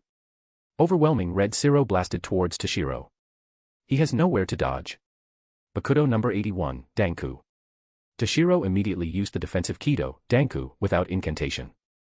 A transparent barrier instantly appeared before Toshiro. Boom. Over 100 Zero struck the Danku barrier in front of Toshiro. The transparent barrier rippled like a lake surface. One team plays the invader, the other the defenders. Then fight each other, Baragon ordered. All the hollows were instantly terrified, prostrating on the ground, not daring to move. Why aren't you moving? Didn't you hear me? Baragon urged impatiently. Under Baragon's urging, all the hollows dared not disobey. They spontaneously split into two teams, preparing to fight each other. If they followed Baragon's order to fight, they could survive by defeating their opponents. But if they dared defy his command, they would all die. Just as all the hollows formed two teams and were about to start, a guard from outside suddenly entered. Baragon-sama, a hollow named Garcia requests an audience, the guard reported, kneeling on one knee. Garcia. I don't recall having a hollow named Garcia under me, Baragon said, somewhat puzzled. Baragon-sama, that Garcia says he's Flores's subordinate and has important matters to see you, the guard respectfully replied. So, Flores's subordinate, Baragon realized. He didn't know who Garcia was, but he knew about Flores. Because Flores was his subordinate, and one he valued. Although Baragon was the king of Hueco Mundo with many powerful hollows under him, few reached captain level. Therefore, he valued those who did. Things like having all the hollows split into teams to fight each other, Baragon had done many times, but all captain-level hollows were exempt. Let that Garcia in. See what he wants, Baragon ordered. Chapter 107, Chapter 107 Vargas. You can stop for now. If I still want to watch later, you can continue performing, Baragon said to the hollows divided into two teams ready to fight. Phew. All the hollows secretly breathed a sigh of relief, simultaneously feeling grateful towards the hollow named Garcia. If possible, they would repay him, well, by devouring him to repay him. At this moment, the hollow named Garcia entered under the guard's guidance. It was the Yhwach that had been beside Flores earlier. Previously, when Garcia saw Flores decisively defeated by Toshiro, without even using Bankai, he panicked and immediately acted on his earlier decision, fleeing rapidly. He didn't stay like the other hollows to fight Toshiro. It must be said this Garcia had good luck. When Toshiro finished off the Yhwach present and noticed the Yhwach beside Flores was missing and was about to search for him, the Jillian attacked Toshiro. So, Toshiro didn't get a chance to deal with him. I pay my respects to Baragon-sama. Garcia immediately knelt respectfully, not even daring to raise his head. Baragon was quite satisfied with Garcia's respectful attitude, even though Garcia's strength was insignificant in his eyes. What matter do you wish to report? If what you say doesn't satisfy me, as punishment for interrupting my entertainment, you'll join their teams and fight each other, Baragon said. Although pleased with Garcia's respectful attitude, the fact remained that he interrupted the show. Merit is merit, fault is fault. Baragon was a hollow with principles. Garcia trembled. Yes, Baragon-sama. Baragon-sama, Flores-sama has been killed. Garcia said, head bowed. What? Baragon exclaimed in shock. Who? Who dares kill a subordinate of me, Baragon, king of Hueco Mundo? Baragon said angrily. Although Baragon valued captain-level hollows, and would feel some regret if one died, he wouldn't be this angry. The reason for his anger was that Baragon felt someone killing his subordinate was an act of disrespect towards him. Was it another Vasto Lord who did it? Baragon asked. Although Baragon was the king of Hueco Mundo was vast. The area Baragon ruled was only a small part of it. Other places had many powerful hollows, and some Vasto Lord, relying on their strength, didn't care about Baragon. Not like that, Baragon-sama. Flores-sama was killed by a Shinigami, Garcia replied. A Shinigami? Baragon said, surprised. Hueco Mundo is the domain of me, Baragon, king of Hueco Mundo. There are Shinigami daring to come here? Oh, right, I recall there are some Shinigami active in the outer circle of Hueco Mundo. Was it them? Baragon asked. Yes, Baragon-sama. It was them, Garcia replied. The outer circle is where ordinary hollows stay. Why would Flores go there? Baragon asked. Hueco Mundo had strict hierarchy. Different hollows generally didn't stay in the same areas. Some of Flores-sama's subordinates were killed by those Shinigami. So, Flores-sama went to seek revenge, Garcia hastily explained. However, I remember those Shinigami in the outer circle aren't very strong, right? Flores actually died at their hands. It seems Flores was ultimately just trash, Baragon said, somewhat disappointed. Baragon remembered those Shinigami in the outer circle weren't strong, and there are not a single captain level among them. It wasn't like that, Baragon-sama. Initially, those Shinigami were defeated by Flores-sama, and only a few dozen escaped. But later, some Shinigami came from the Soul Society. The leader among them was very powerful and could use Bankai. Flores-sama was killed by him, Garcia explained. Oh. From the Soul Society, and uses Bankai. Could it be a captain of the Goatee I-13? Baragon's tone became somewhat serious. If that's the case, Flores losing to him is understandable, Baragon conceded. Actually, centuries ago, after becoming king of Hueco Mundo, Baragon once sent an army led by a Vasto Lord to attack the Soul Society. However, they were easily defeated by the Soul Society. The Vasto Lord leading them was slain by the then captain of the 11th Division, the 7th Kenpachi, Kurayashiki Kenpachi. But even if it's a captain of the Gotei 13, daring to cause trouble in Hueco Mundo means death here, Baragon snorted. Since I'm a bit bored, I'll deal with him. Consider it passing the time, Baragon said, rising from his bone throne. Lead the way, Garcia. In recognition of your merit reporting this, you can serve under me from now on, Baragon said to Garcia. Thank you, Baragon-sama, Garcia said, kneeling, appearing excited. However, inwardly, Garcia groaned. Baragon was capricious, often making subordinates split into teams to fight each other. Therefore, serving under Baragon had a very high mortality rate. The reason Garcia initially pledged allegiance to Flores instead of Baragon was precisely this. Although Garcia's strength wasn't high, he had reached lieutenant level. If he wanted to join Baragon, it wouldn't be too difficult. Yet, he chose Flores. Lead the way, Garcia, Baragon said, stepping down from the platform. Please wait, Baragon-sama. At that moment, a tall hollow, resembling an ape, suddenly walked into Las Noches from outside. Moreover, he entered without announcement, and the guards outside didn't stop him. After this ape-like hollow entered, the other hollows respectfully bowed to him. Even Baragon didn't treat him with the same casual attitude as the hollows below the platform. Oh, it's Vargas. You've returned, Baragon said.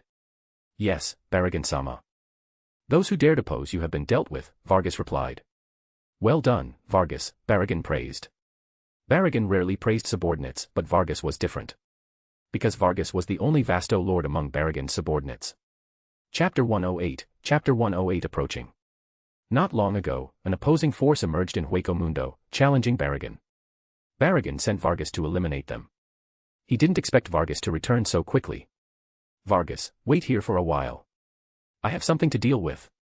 When I return, I'll hold a victory celebration for you, Baragon said to Vargas. Baragon-sama, what matter requires your personal attention? Vargas asked. Oh, nothing major. Some Shinigami from the Soul Society appeared in Hueco Mundo. The leader among them can use Bankai and seems quite strong. I'm a bit bored, so I thought I'd go meet him to pass the time, Baragon explained. Shinigami from the Soul Society. Hearing Baragon's words, Vargas's eyes flashed with hatred that seemed to burn everything. Baragon-sama, please let me go. I will avenge Delgado and kill all those damned Shinigami. Vargas said, his eyes bloodshot. The Delgado mentioned by Vargas was the Vasto Lord who, centuries ago under Baragon's orders, attacked the Soul Society but was slain by the 7th Kenpachi. Vargas and Delgado were Baragon's two Vasto Lord subordinates back then, his most powerful underlings, and they had always been very close. Since Delgado's death, Baragon was left with only Vargas as his Vasto Lord subordinate. Although Baragon had tried over the years to subdue other Vasto Lord in Hueco Mundo, most powerful Vasto Lord were proud by nature. None were willing to lower themselves to serve Baragon, another Vasto Lord, even though Baragon's strength was among the greatest among Vasto Lord. A/N, Stark was too low-key, so only few hollows knew of him. Even Vargas and the former Delgado became Baragon's subordinates because they had been under him before evolving into Vasto Lord. Vargas and Delgado joined Baragon together, even evolving into Vasto Lord around the same time. So, although most hollows were cold and ruthless, their bond remained strong. Thus, after Delgado was killed attacking the Soul Society, Vargas developed a deep hatred for Shinigami. If not for Baragon stopping him, Vargas would have invaded the Soul Society again to avenge Delgado. Very well, Vargas. This time, you may go, Baragon agreed.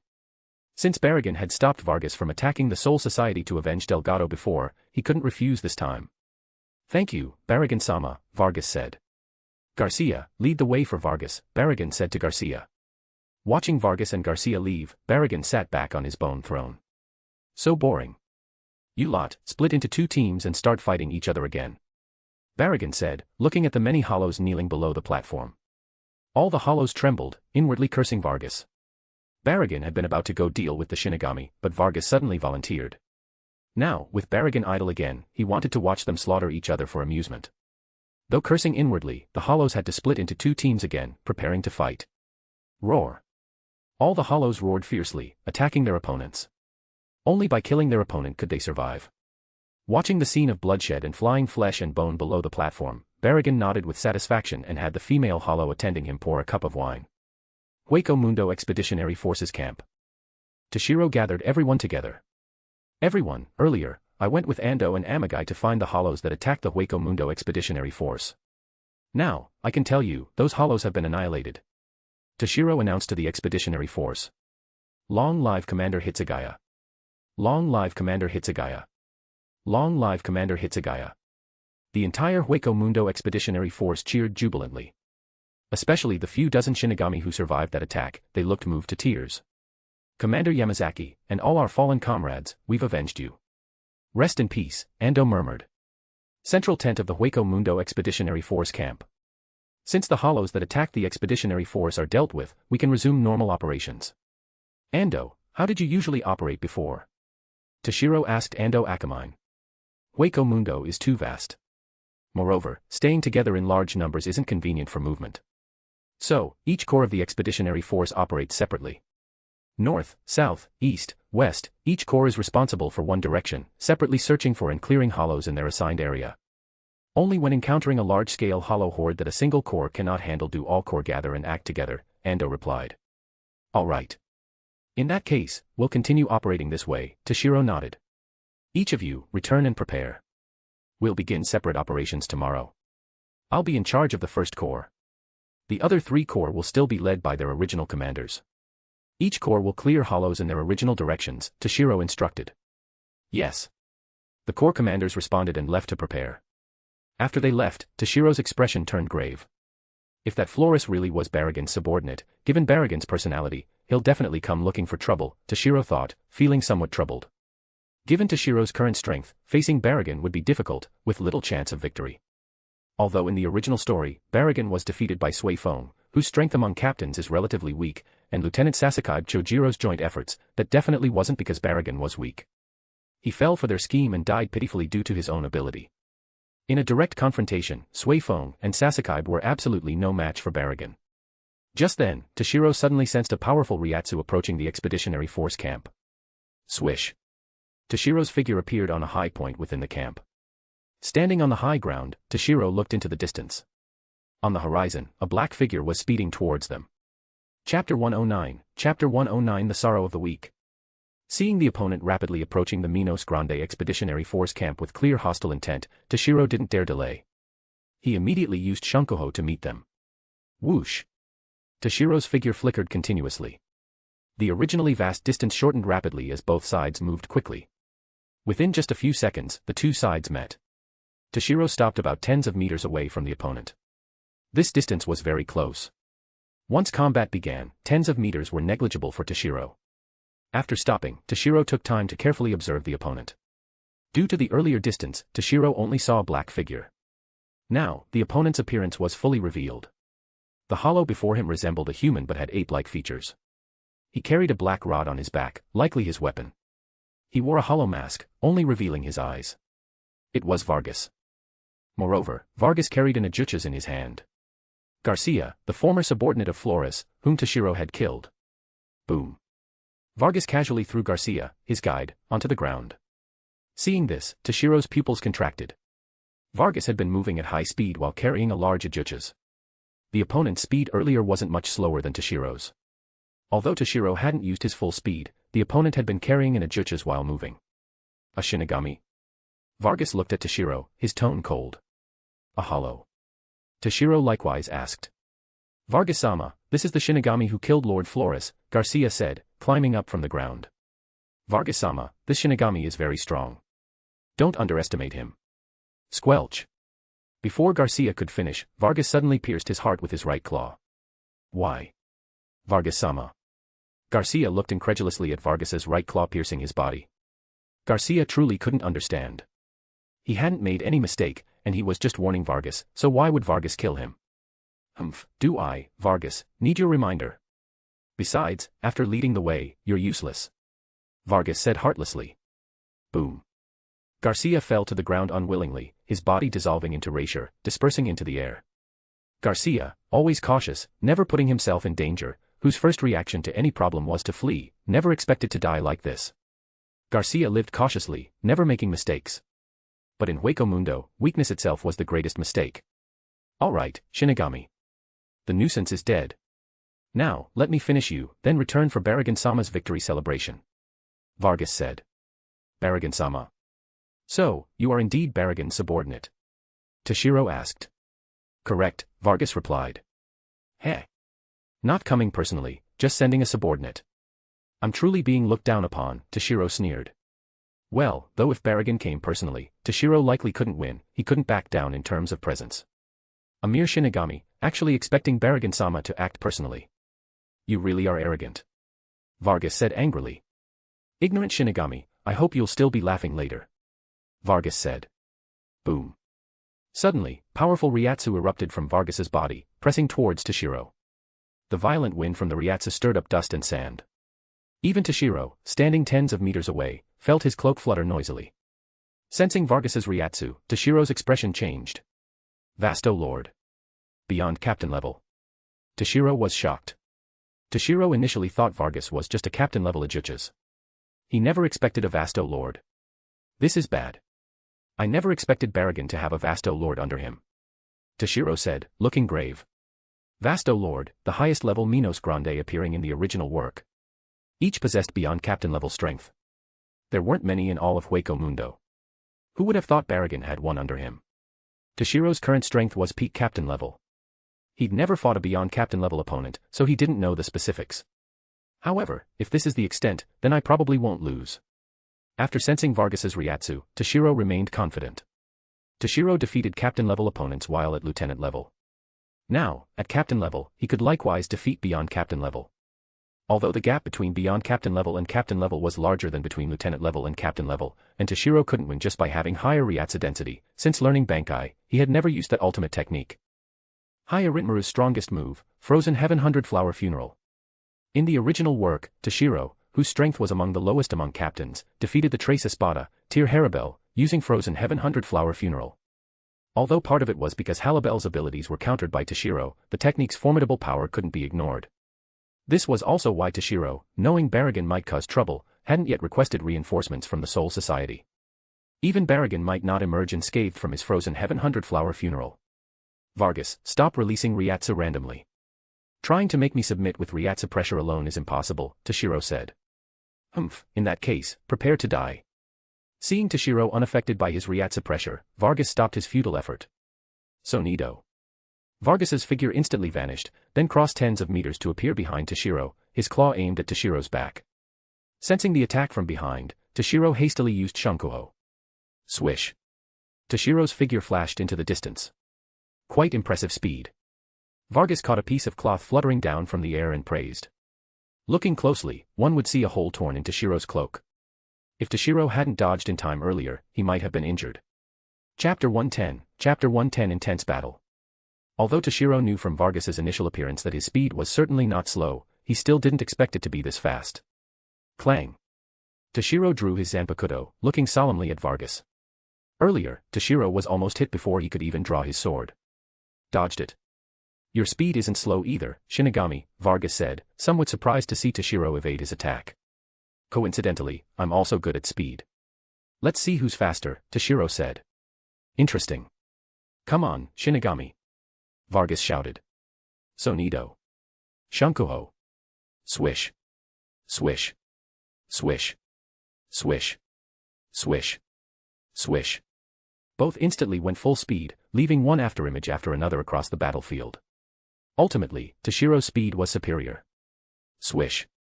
Toshiro's figure appeared to Vargas's left, then slashed. Facing this attack, Vargas met it with his right claw. Clang. Vargas's right claw directly struck Toshiro's Zanpakuto. Toshiro immediately felt a powerful force transmitted through his sword. His entire body trembled, forced back several steps. As Toshiro staggered, Vargas immediately fired a bala at him. Toshiro's pupils contracted. He hastily held his Zanpakuto horizontally in front. Boom. Vargas's bala struck Toshiro's Zanpakuto. Toshiro was blasted back, sword and all. Thud. Toshiro landed hard on the ground. Thankfully, the ground was sandy, so it wasn't too painful. Cough. A trace of blood appeared at the corner of Toshiro's mouth.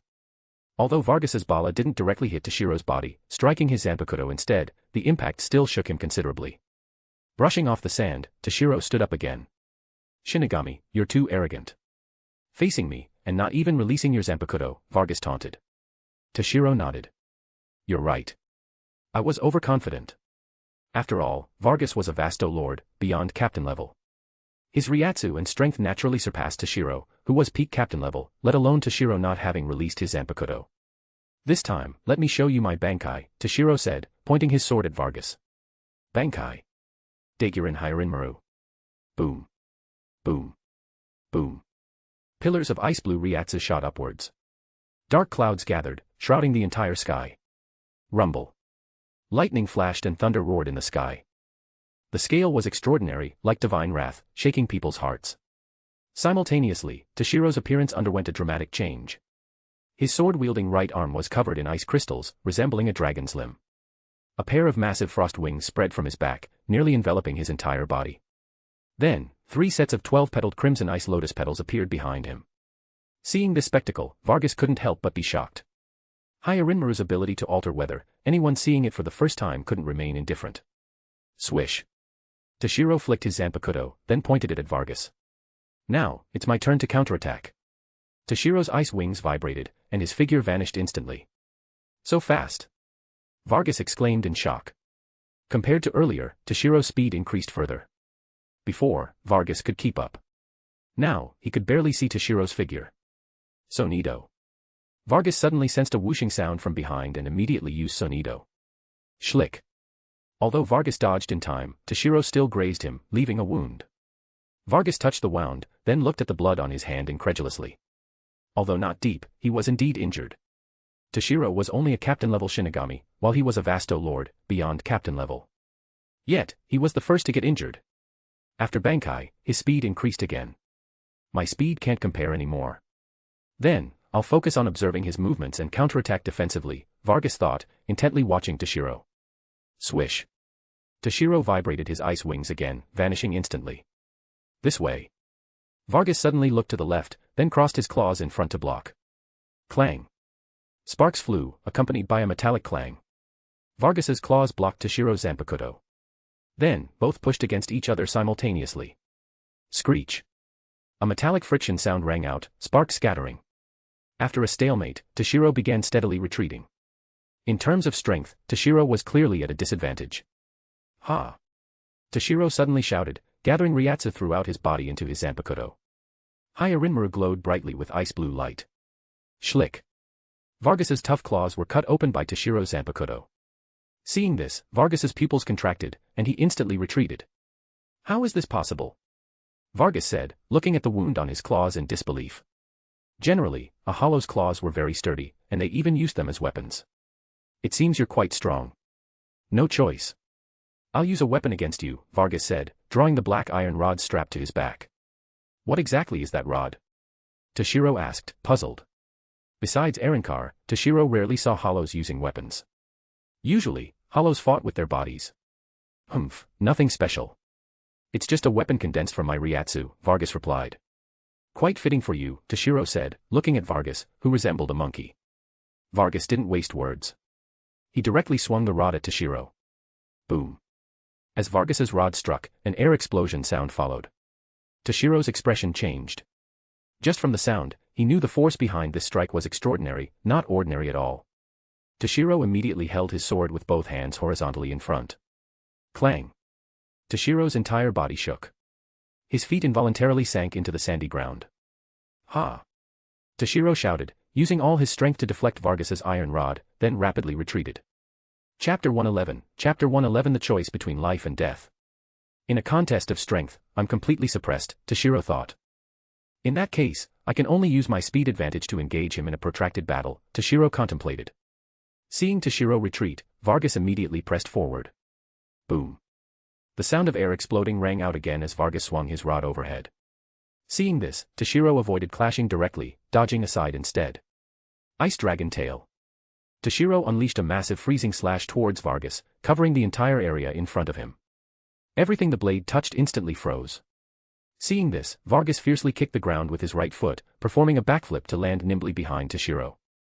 Ice Dragon Tail, Sky Sever. After executing Ice Dragon Tail, Toshiro turned with the flow, pointing his blade at Vargas behind him. Crack. Vargas was instantly frozen. After freezing Vargas, Toshiro didn't press the attack. Instead, he hurriedly retreated. Because Toshiro knew this move alone couldn't defeat Vargas. Bang. Toshiro had just retreated when Vargas erupted with powerful Ryatsu, shattering the ice encasing him. Bala. A bala instantly blasted towards Toshiro. Toshiro swung his Zanpakuto. An ice wall instantly rose before him. Bang. Toshiro's ice wall was instantly shattered by Vargas's bala. But Toshiro used this chance to dodge aside. Hail Flower Dragon. Toshiro's ice wings vibrated, and his figure rapidly charged at Vargas. The moment he closed in, Toshiro thrust his sword straight forward. Vargas hastily blocked horizontally with his rod. But the instant Toshiro's blade tip touched Vargas's iron rod, Vargas and his rod were instantly encased in ice. Swish. Toshiro's figure appeared behind Vargas. Meanwhile, Vargas behind Toshiro was frozen into a cross-shaped ice block. Boom. Vargas's formidable Ryatsu erupted again, shattering Toshiro's ice. Damn it. Is beyond captain level Ryatsu really this powerful? Toshiro couldn't help but curse. If it were a captain level enemy, after being frozen, they'd definitely shatter into ice fragments, not repeatedly break free. Rapid fire bala. Frozen repeatedly by Toshiro, Vargas angrily unleashed bala. Whoosh whoosh whoosh. Bala after bala blanketed the area towards Toshiro. Shunkuho. Swish. Swish. Swish. Toshiro's figure continuously dodged Vargas's bala one after another. Boom. Boom. Boom. Vargas's bala blasted deep craters in the ground. After Vargas's bala barrage finally subsided, Toshiro seized the moment Vargas stopped attacking to quickly unleash his technique. 1,000-year ice prison. Boom. Boom. Boom. Ice pillars rose from the ground, enveloping Vargas. Boom. The pillars closed in, freezing Vargas inside once more. Phew. Toshiro couldn't help but gasp for breath. Continuously using so many powerful techniques had taken its toll. Humph, I don't believe you can break out this time. Toshiro snorted coldly. 1,000-year ice prison was one of Toshiro's strongest techniques currently, besides Frozen Heaven 100-flower funeral. Unfortunately, facts proved Toshiro still underestimated the toughness of beyond captain level. Boom. A pillar of white Ryatsu directly shattered Toshiro's 1,000-year ice prison, shooting towards Toshiro. Toshiro's expression changed rapidly. He swiftly dodged aside. Boom. The white Ryatsu pillar struck the spot where Toshiro just stood. It blasted a bottomless crater into the sandy ground. Toshiro quickly looked at Vargas. He was also frozen stiff and numb, his entire body trembling continuously. Well, at least Vargas breaking free showed Toshiro's attacks weren't useless. As long as I keep attacking continuously, this guy will eventually give out, Toshiro thought. Gran Rei Zero. After being frozen repeatedly by Toshiro's ice, Vargas, in his fury, directly used his strongest attack. Gran Rei Zero. The white Zero pillar rapidly blasted towards Toshiro. Ice Dragon Flash. Toshiro gathered Ryatsu from his entire body into his Zanpakuto. Hyarinmaru glowed brilliantly with ice blue light. Then, Toshiro slashed at Vargas's Zero. Boom. The white Zero pillar and the ice blue slash collided instantly. For a moment, the world seemed to stand still. Boom. After a brief stalemate between the white Zero and the ice blue slash, Vargas's Gran Rei Zero ultimately destroyed Toshiro's Ice Dragon Flash.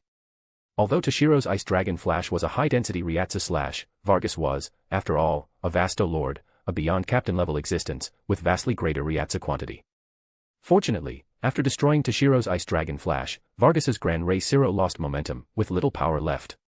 Toshiro casually destroyed it with a Kanatsu. After clashing with Vargas at full power, Toshiro understood where his strength stood. With his current strength, besides using his ultimate move, Frozen Heaven 100-flower funeral, Toshiro could at best barely contend with a beyond captain level opponent, and only one like Vargas, at the early beyond captain level stage. However, Toshiro didn't plan to use Frozen Heaven 100-flower funeral now. The main reason Toshiro came to Hueco Mundo was to break through to beyond captain level through battle with hollows. During the earlier intense battle, Toshiro could already feel the previously sturdy bottleneck in his body developing a crack. Crack! Suddenly, a sound of something shattering came from behind. Toshiro looked back. Behind him, 6 of the original 12 crimson ice crystal petals had already shattered at some point, leaving only 6. Since mastering Bankai, few could last so long against Toshiro, making him almost forget his Bankai was still immature and had a time limit. Damn. If the ice flowers behind me completely shatter, I won't even be able to maintain Bankai. Then, I'll be defeated by Vargas, Toshiro thought. Now, Toshiro faced 2 choices, either use Frozen Heaven 100-flower funeral to defeat Vargas before all the ice flowers shatter, or break through to beyond captain level before then. Otherwise, Toshiro would undoubtedly lose. I'm going all in. I don't believe I can't break through. Toshiro said fiercely. Chapter 112, Chapter 112 Breakthrough. Beyond captain level. Ha! With a shout, Toshiro charged at Vargas again. Bisection. Toshiro held his sword with both hands, gathering Ryatsu into his Zanpakuto. Then, he leaped up, delivering a full power slash straight down at Vargas's head. Seeing this, Vargas blocked horizontally overhead with his rod. Clang. Sparks flew, and metallic clanging rang out. Thud, thud, thud. Using the impact force from his descent, Toshiro's slash even forced Vargas, who had superior strength, to retreat continuously. However, force works both ways. Although Toshiro's slash pushed Vargas back, the recoil split Toshiro's perlicue, blood staining his Zanpakuto. But the bottleneck within him loosened further. As long as I persist, I'll break through soon, Toshiro thought, feeling the loosening bottleneck, somewhat elated. But at that moment, Vargas, pushed back by Toshiro, seized the chance to fire a Siro at him. Ice Dragon Flash. Toshiro again met Vargas's Siro with Ice Dragon Flash. Boom. A massive explosion sounded. Terrifying shockwaves swept in all directions, throwing both Toshiro and Vargas off their feet. However, mere shockwaves obviously couldn't harm either of them. After being thrown, Toshiro and Vargas immediately stood up again. Ice Dragon Tail. Toshiro swiftly unleashed a freezing slash at Vargas. Bala. Bang. Vargas's Bala shattered Toshiro's Ice Dragon Tail slash. Rapid Fire Bala. Whoosh whoosh whoosh. Bala after Bala blanketed Toshiro and the surrounding space like a storm. Shunkuho. Swish. Swish. Swish. Toshiro's figure flickered continuously, like a petrel navigating a storm, trying to evade Vargas's Bala. However, Vargas's Bala were simply too many, and Bala's speed was 20 times that of Siro. Toshiro ultimately couldn't completely avoid them. Bang. A Bala struck Toshiro. Puffed. Toshiro couldn't help but spit out blood. His rapidly moving figure inevitably stalled for a moment. Seeing this, Vargas immediately fired more Bala at Toshiro. Icicle birds. Whoosh whoosh whoosh. Countless ice pellets met the countless Bala like birds. Boom. Boom. Boom. Ice pellets and Bala collided, cancelling each other out. Seizing this chance, Toshiro used Shuinpa to appear behind Vargas, then slashed. Squelch. Blood sprayed. A deep wound appeared on Vargas. Roar. In pain, Vargas roared, then quickly turned to attack Toshiro. But Toshiro immediately dodged and retreated. Thus, Toshiro and Vargas fought back and forth, the battle intensifying. After who knows how long, neither could gain the upper hand. Although Vargas had superior Ryatsu and strength, Toshiro's speed and techniques were formidable. Toshiro and Vargas were fully immersed in battle, neither daring to be careless. In such intense combat, a moment's distraction could mean defeat and death. Boom. After another exchange, both retreated. Pant, pant, pant. Toshiro gasped heavily, his remaining Riryoku nearly depleted. Although Vargas also seemed significantly drained, he was much better off than Toshiro. After all, Toshiro was only captain level. Although his combat power was strong, even capable of contending with beyond captain level briefly, his Riryoku ultimately wasn't as vast. In prolonged battle, Toshiro would be the first to give out. Crack. Suddenly, a shattering sound rang out. Toshiro looked back, his expression turning grim. Only one ice crystal petal remained behind Toshiro. Damn. Bankai's time is almost up. Toshiro frowned. But Toshiro still hadn't broken through to beyond captain level. And now, even if he wanted to use Frozen Heaven 100 Flower Funeral to defeat Vargas, his Riryoku was insufficient. My Riryoku is nearly gone. I'll bet everything on this next move, Toshiro murmured in his heart. Ice Dragon Flash. Toshiro gathered Ryatsu into his Zanpakuto. Hyarinmaru glowed brilliantly with ice blue light. Ha! With a shout, Toshiro charged at Vargas. He condensed Ice Dragon Flash's power without releasing it, directly slashing at Vargas. Boom. An air explosion sound rang out. Vargas likewise struck at Toshiro with all his might using his rod. Clang. Their powers collided. Bang, bang, bang. Bang, bang, bang. Both Toshiro and Vargas were forced back continuously by the impact. Puffed. Toshiro spat out a mouthful of blood from the shock. However, Toshiro paid it no mind. Instead, he gathered all his remaining strength to assault the bottleneck within him. Crack. Crack. Two shattering sounds rang out simultaneously. One was the last ice crystal petal behind Toshiro. The other was the sound of his internal bottleneck shattering. After the last petal shattered, the massive ice wings behind Toshiro also disintegrated, as if he had released Bankai. But Toshiro's previously depleted Riryoku not only instantly recovered but began to surge dramatically. Boom. Powerful Ryatsu erupted from Toshiro's body. A fierce gale whipped up countless sand and soil, sweeping in all directions like a sandstorm. Toshiro's Ryatsu directly broke through to beyond captain level. And after breaking through, it didn't stop. Early beyond captain level. Mid beyond captain level. Perhaps because Toshiro had lingered at peak captain level for too long, after this breakthrough, his Ryatsu directly surged from peak captain level to mid beyond captain level before stopping. Simultaneously, Toshiro's body grew rapidly. His original height of 1.33 meters increased to 1.8 meters. His previously childish, elementary school-like appearance transformed into that of a handsome, dashing youth. The previously shattered ice reformed like armor covering his body. This. How is this possible? Vargas stared at Toshiro incredulously. Originally, although Toshiro's combat power was strong, even capable of briefly contending with him, Toshiro's Ryatsu ultimately wasn't as vast. As long as they kept fighting, victory would undoubtedly be his. And things had gone just as Vargas thought. Toshiro's Ryatsu was eventually drained by him. Just as victory seemed within reach, why did Toshiro suddenly fully recover his Ryatsu? Not only that, after recovering, his Ryatsu surged dramatically. It increased until it surpassed his own level. Even his appearance changed drastically. All of this left Vargas in disbelief. Chapter 113, Chapter 113 100 Blossoms bloom for your burial. Toshiro's Ryatsu stopped increasing after reaching the mid-level of beyond captain level, no longer rising. Once everything settled, Toshiro felt the immense power within his body and couldn't help but show a trace of intoxication. Finally broke through to the beyond captain level, and even reached the mid-level at that, Toshiro said with satisfaction. Hey! Shinigami. What's with this form of yours? Vargas asked, his voice tinged with panic. Earlier, Toshiro's strength could already match his. Now, Toshiro's Ryatsu suddenly became stronger than his. Didn't that mean he was completely outmatched? The thought made Vargas begin to feel afraid. However, Toshiro completely ignored his words. Instead, he gestured with his left hand, creating an ice mirror with his Ryatsu. Looking at his handsome, dashing, and incredibly cool appearance in the ice mirror, Toshiro couldn't help but smile with satisfaction. Is this what I'll look like when I grow up? So cool it's unreal. Because Hyarinmaru's power was too immense, Toshiro, while at the captain level, couldn't fully harness Hyarinmaru's power. His previous Bankai was also immature. But after breaking through to the beyond captain level, Toshiro could now unleash his true Bankai. As for why his body suddenly grew, this was just a side effect of aging after achieving full Bankai.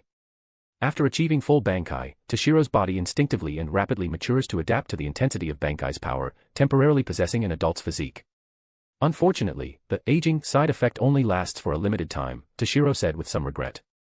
Although Toshiro in the original work didn't particularly like this form, the current Toshiro was quite pleased.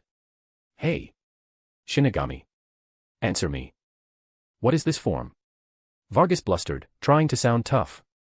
Hey, Vargas, you're really annoying, you know. Toshiro, interrupted while admiring his own handsome face, said impatiently. Then, Toshiro casually threw the Ryatsu-created ice mirror like a projectile at Vargas. Humph. Vargas snorted coldly and swatted at the ice mirror with a claw. What a foolish guy, Toshiro couldn't help but mock, watching Vargas directly touch the ice mirror with his claw. Bang. Vargas shattered the ice mirror with his claw. However, Vargas didn't look happy. Instead, his expression suddenly changed drastically. Crack. Vargas's left claw, which had touched the ice mirror, instantly froze. Unlike before, this time, no matter how hard Vargas tried, he couldn't dispel the ice on his left claw. Moreover, he couldn't even sense his left claw anymore, as if it didn't exist. What is this? Vargas said, somewhat terrified. After achieving full Bankai, my ice can completely freeze the functions of any substance. So, the function of your left claw has been completely frozen by me, Toshiro stated indifferently. Then, Toshiro casually stepped forward, his figure instantly vanishing. Although the ice wings on his back had disappeared, Toshiro's speed was now even faster than before. Swish. Toshiro's figure appeared in front of Vargas, then slashed at him with a single-handed strike. Vargas immediately blocked horizontally with his staff. Clang. Vargas immediately felt a tremendous force. His knees bent, nearly forcing him to kneel. Ugh. Vargas used all his strength, his entire body creaking, yet he still couldn't match Toshiro. His knees slowly continued to bend downward. Crack.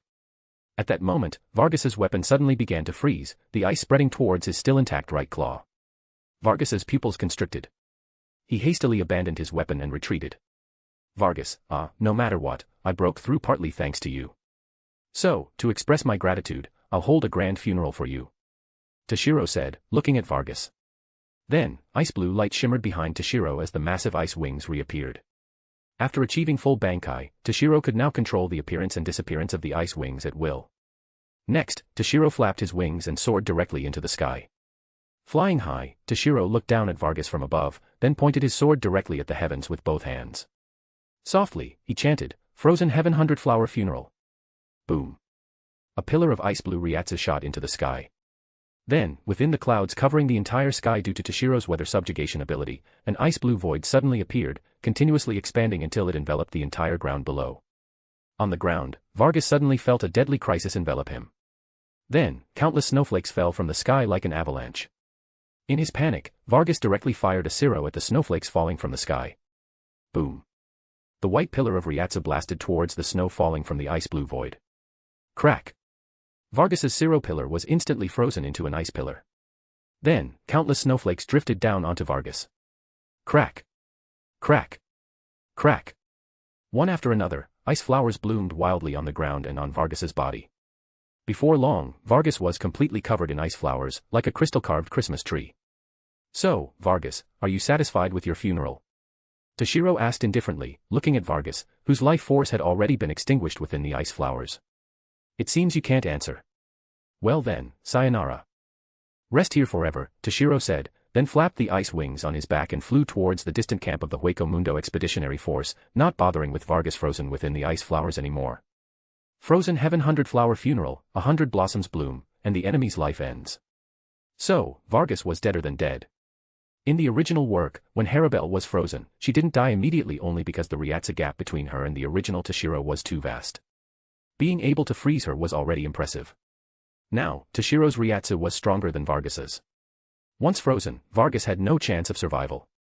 As for these ice flowers, they might remain here forever, becoming a unique landmark in Hueco Mundo.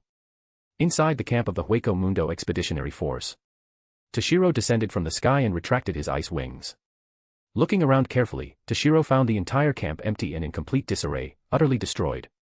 Although the earlier battle was several miles away from the camp, it was still inevitably affected. Chapter 114. Chapter 114. Are you Toshiro's older brother? Then, Toshiro carefully sensed the Ryatsu of the Hueco Mundo Expeditionary Force members and found they were all hiding far away. Toshiro's figure flickered.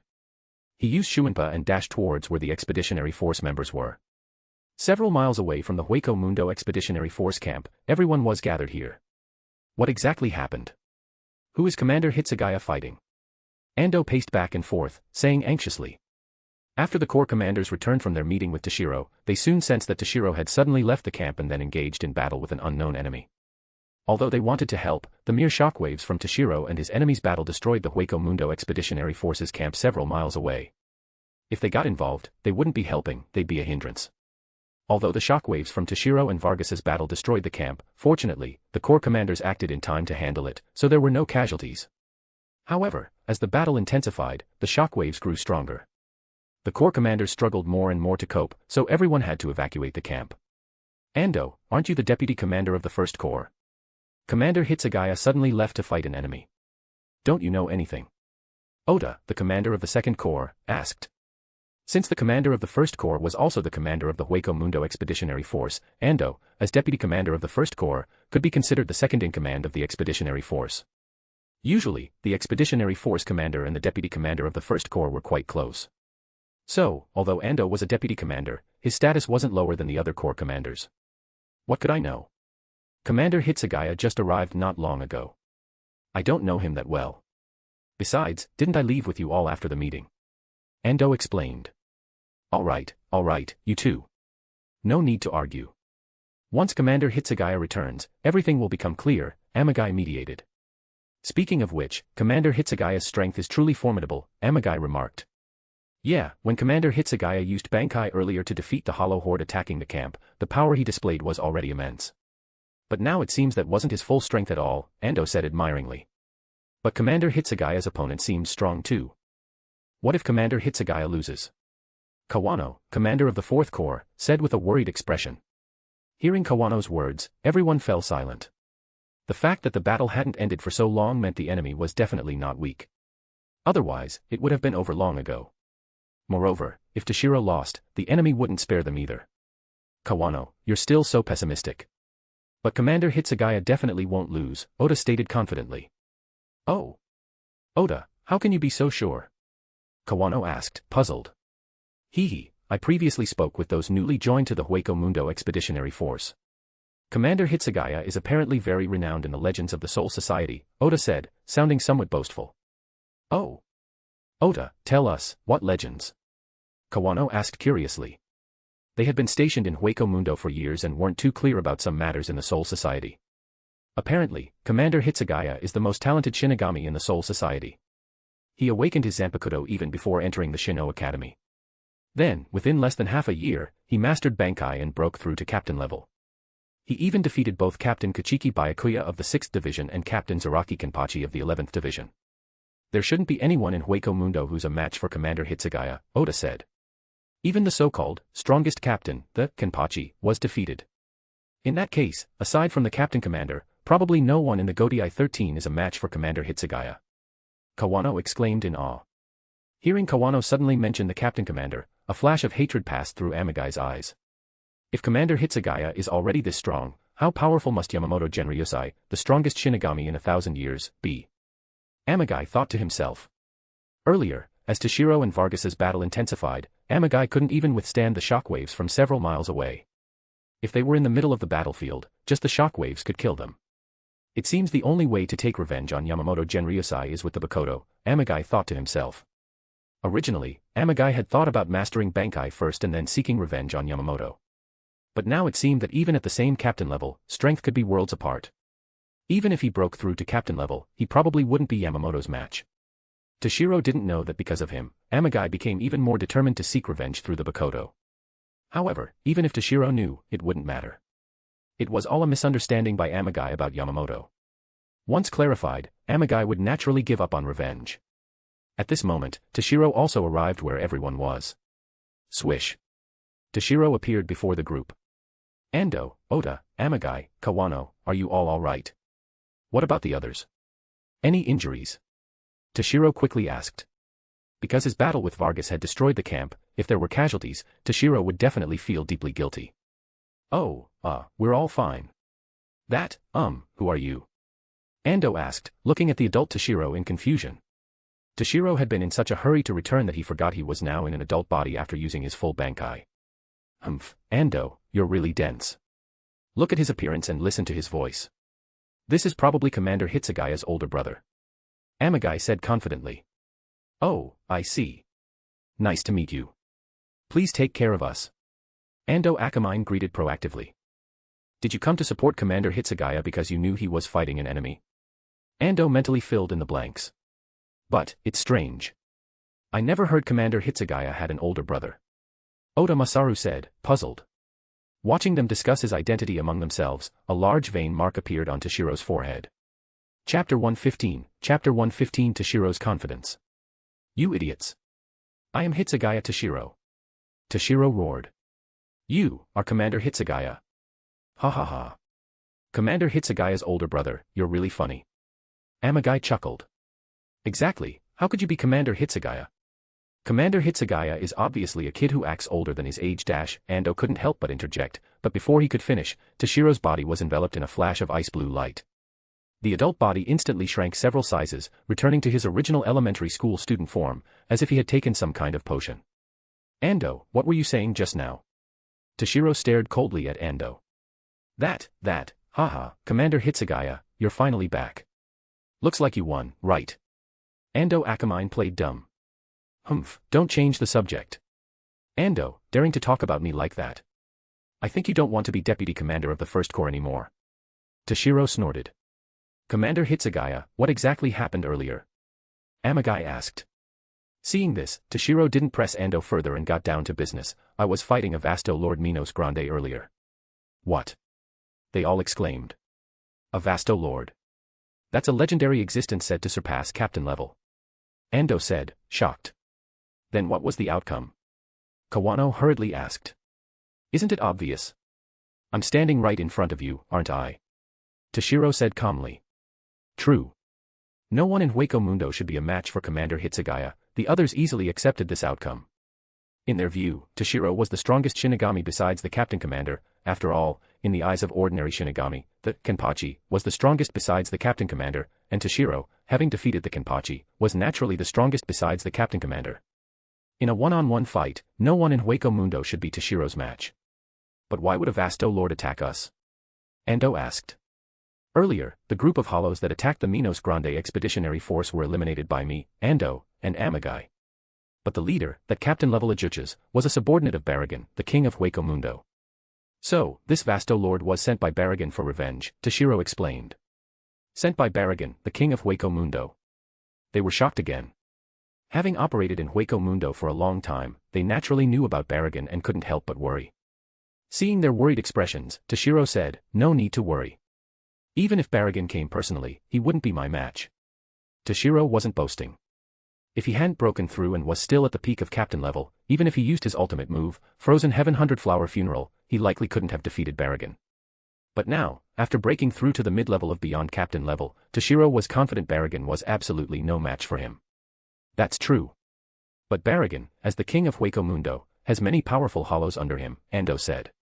You're overthinking, Ando. No matter how many hollows Baragan has, what does it matter?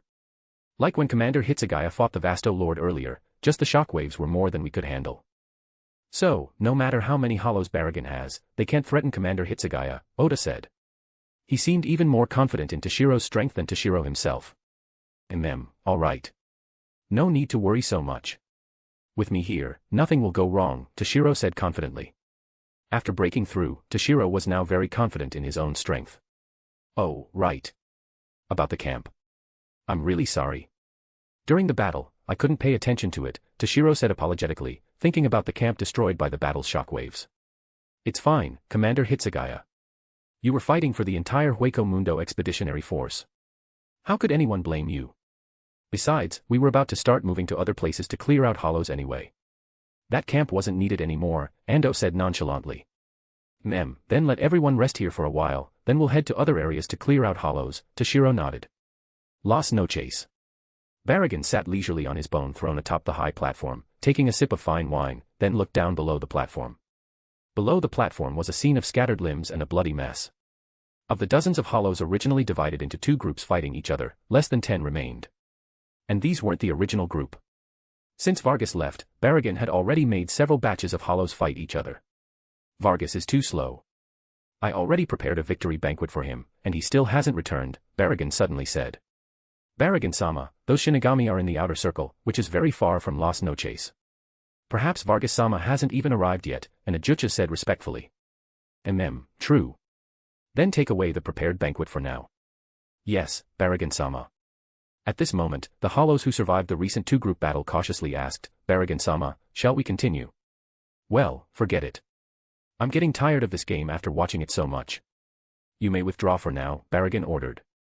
Yes, Baragan-sama.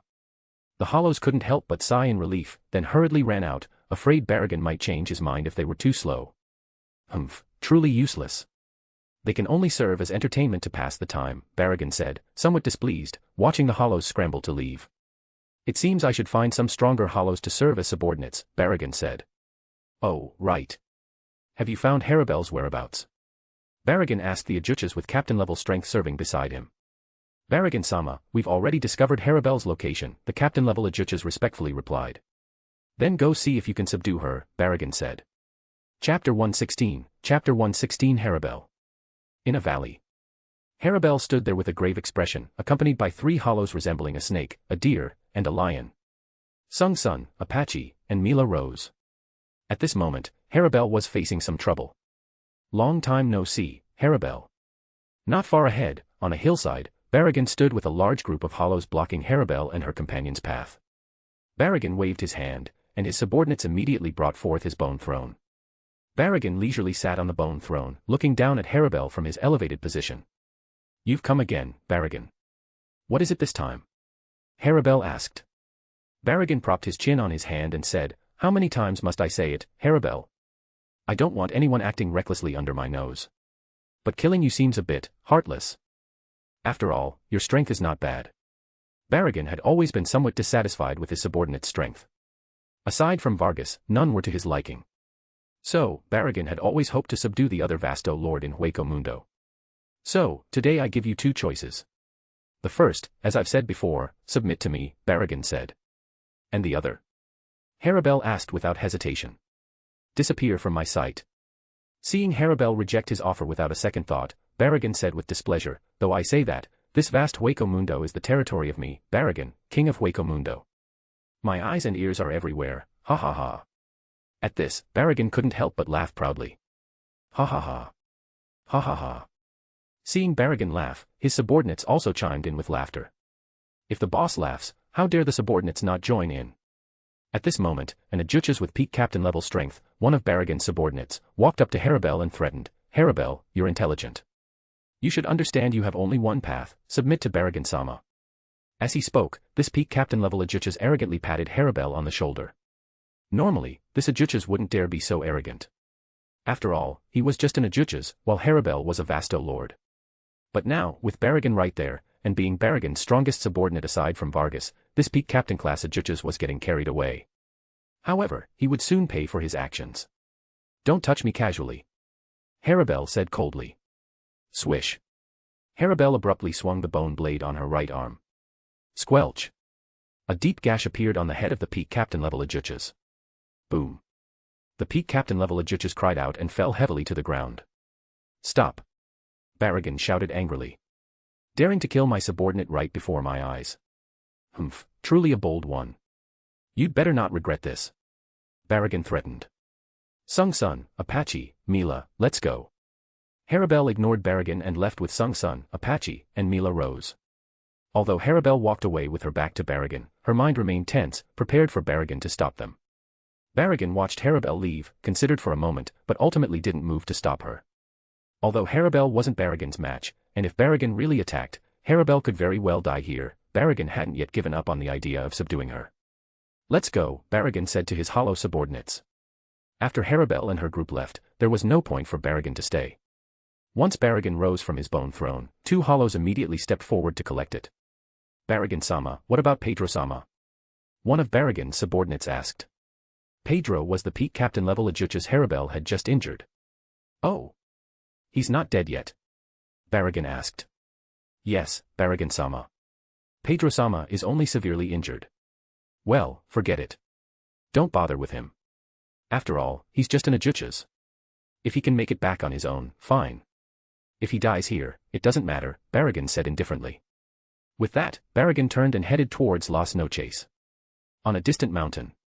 Aizen, Jin, and Tozen, who should have been in the Soul Society, suddenly appeared here. Era, that's a large group of powerful hollows. Jin said, looking at Barragan and his group of hollows in the distance. Noticing Aizen staring intently in one direction, Jin asked curiously, what? Found something that pleases you again? No, not quite, Aizen said, looking at Harabel departing in the distance. Alright, let's attend to our main task first. If we're out too long, the Goatee I-13 might notice something amiss, Aizen said. This time, Aizen used Kyoka Suigetsu's ability to have others impersonate himself, Jin, and Tozen. Meanwhile, the real Aizen, Jin, and Tozen came to Hueco Mundo. It's a rare opportunity. First, let's go greet the king of Hueco Mundo, Aizen said, looking at Barragan heading towards Las Noches. Las Noches. After returning, Barragan sat idly on his throne, unsure what to do. The hollows below the high platform knelt in neat rows, but the more Barragan looked, the more dissatisfied he became. You useless lot, what good are you to me? Barragan asked. The hollows below immediately bowed their heads, not daring to speak. Don't you know how to answer with anything other than yes? Barragan said, somewhat disappointed. Just then, something unexpected happened. Swish. A flash of sword light, and the hollow guarding the entrance to Las Noches was cleaved in two. What's happening? Gagamaru's been killed. Many hollows exclaimed in shock. Swish. Swish. Swish. Three figures suddenly appeared inside Las Noches. It was Aizen, Jin, and Tozen. Who goes there? One of Barragan's subordinates asked nervously. These hollows never expected anyone would dare intrude into Las Noches. Although some powerful hollows in Hueco Mundo didn't recognize Barragan as king or submit to his rule, no one had ever dared to barge into Las Noches and cause trouble. Now that someone had intruded, the hollows couldn't help but panic. Of course, their panic wasn't due to the intrusion itself, but fear that Barragan would become angry and take it out on them. Chapter 117, Follow Me. Roar. An Yhwach roared and charged at Aizen and his two companions, wanting to kill them to gain favor with Baragon. Swish. Tozen swiftly drew his sword. A flash of blade light, and the Yhwach fell heavily, dissolving into erasure. Attack. Kill them. Baragon's hollow subordinates shouted. Wait. Baragon suddenly spoke, stopping his subordinates. I'll handle this. It'll help pass the time, Baragon said. At this moment, Aizen spoke, first meeting. I am Aizen Sosuke. You are Baragon, the king of Hueco Mundo, correct? Indeed. And who are you? Baragon asked. Before Aizen could answer, Baragon continued, since you don't wear hollow masks, you're not hollows, are you?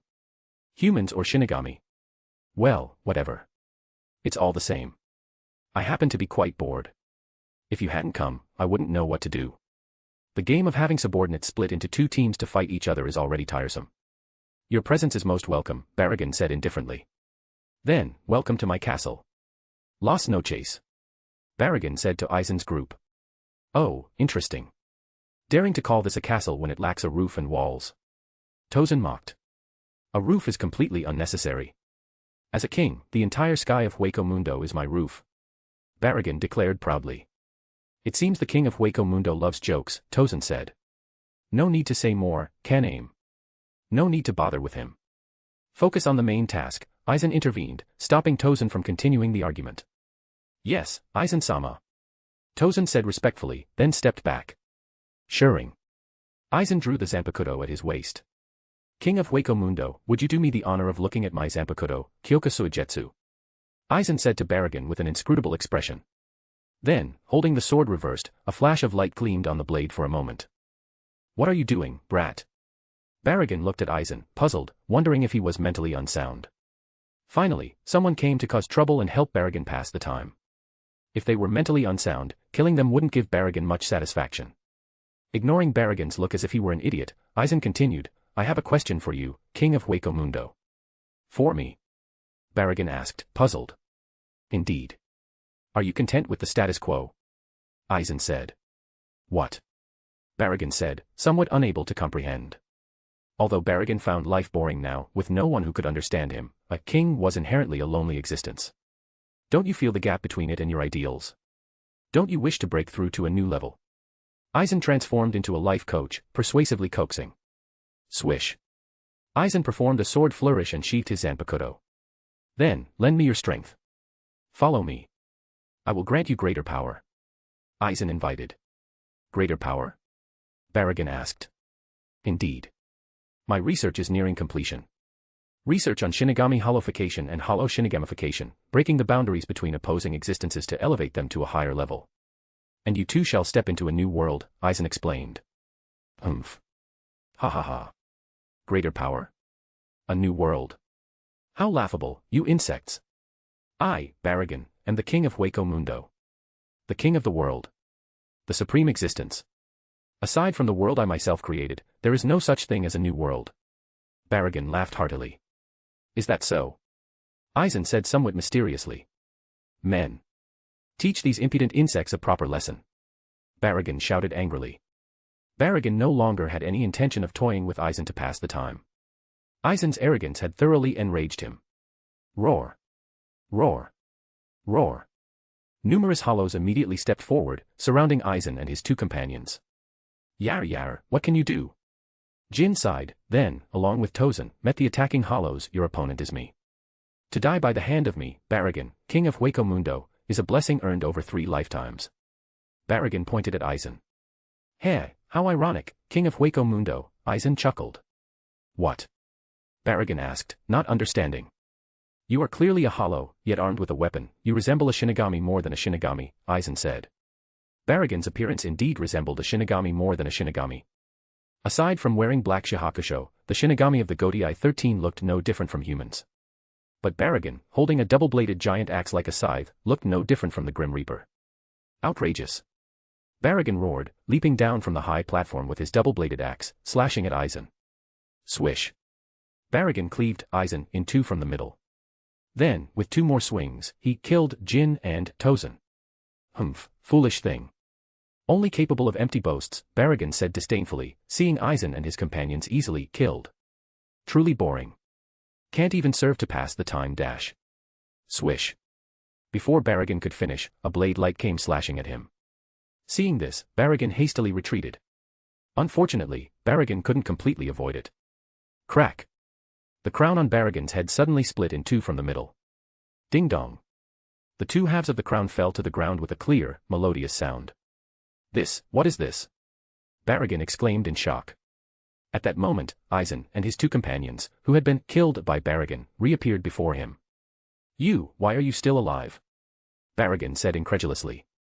The true ability of my Zanpakuto, Kyoka Soijetsu, is complete hypnosis, Aizen said. Complete hypnosis? Baragon asked, puzzled. That means what you just killed were merely illusions, Aizen explained. Shatter, Kyoka Soijetsu. Aizen deactivated Kyoka Soijetsu's ability. How? What's going on? Baragon looked around in disbelief. The entire Lost No Chase was filled with scattered limbs and severed bodies, a hellish scene of rivers of blood. All of Baragon's hollow subordinates lay in pools of blood. This is your world, Aizen explained. Earlier, when Baragon ordered his subordinates to attack Aizen's group, those hollows had already been killed by Aizen and his companions. What Baragon saw afterward, of his subordinates attacking Aizen's group, was merely an illusion created by Kyoka Soijetsu.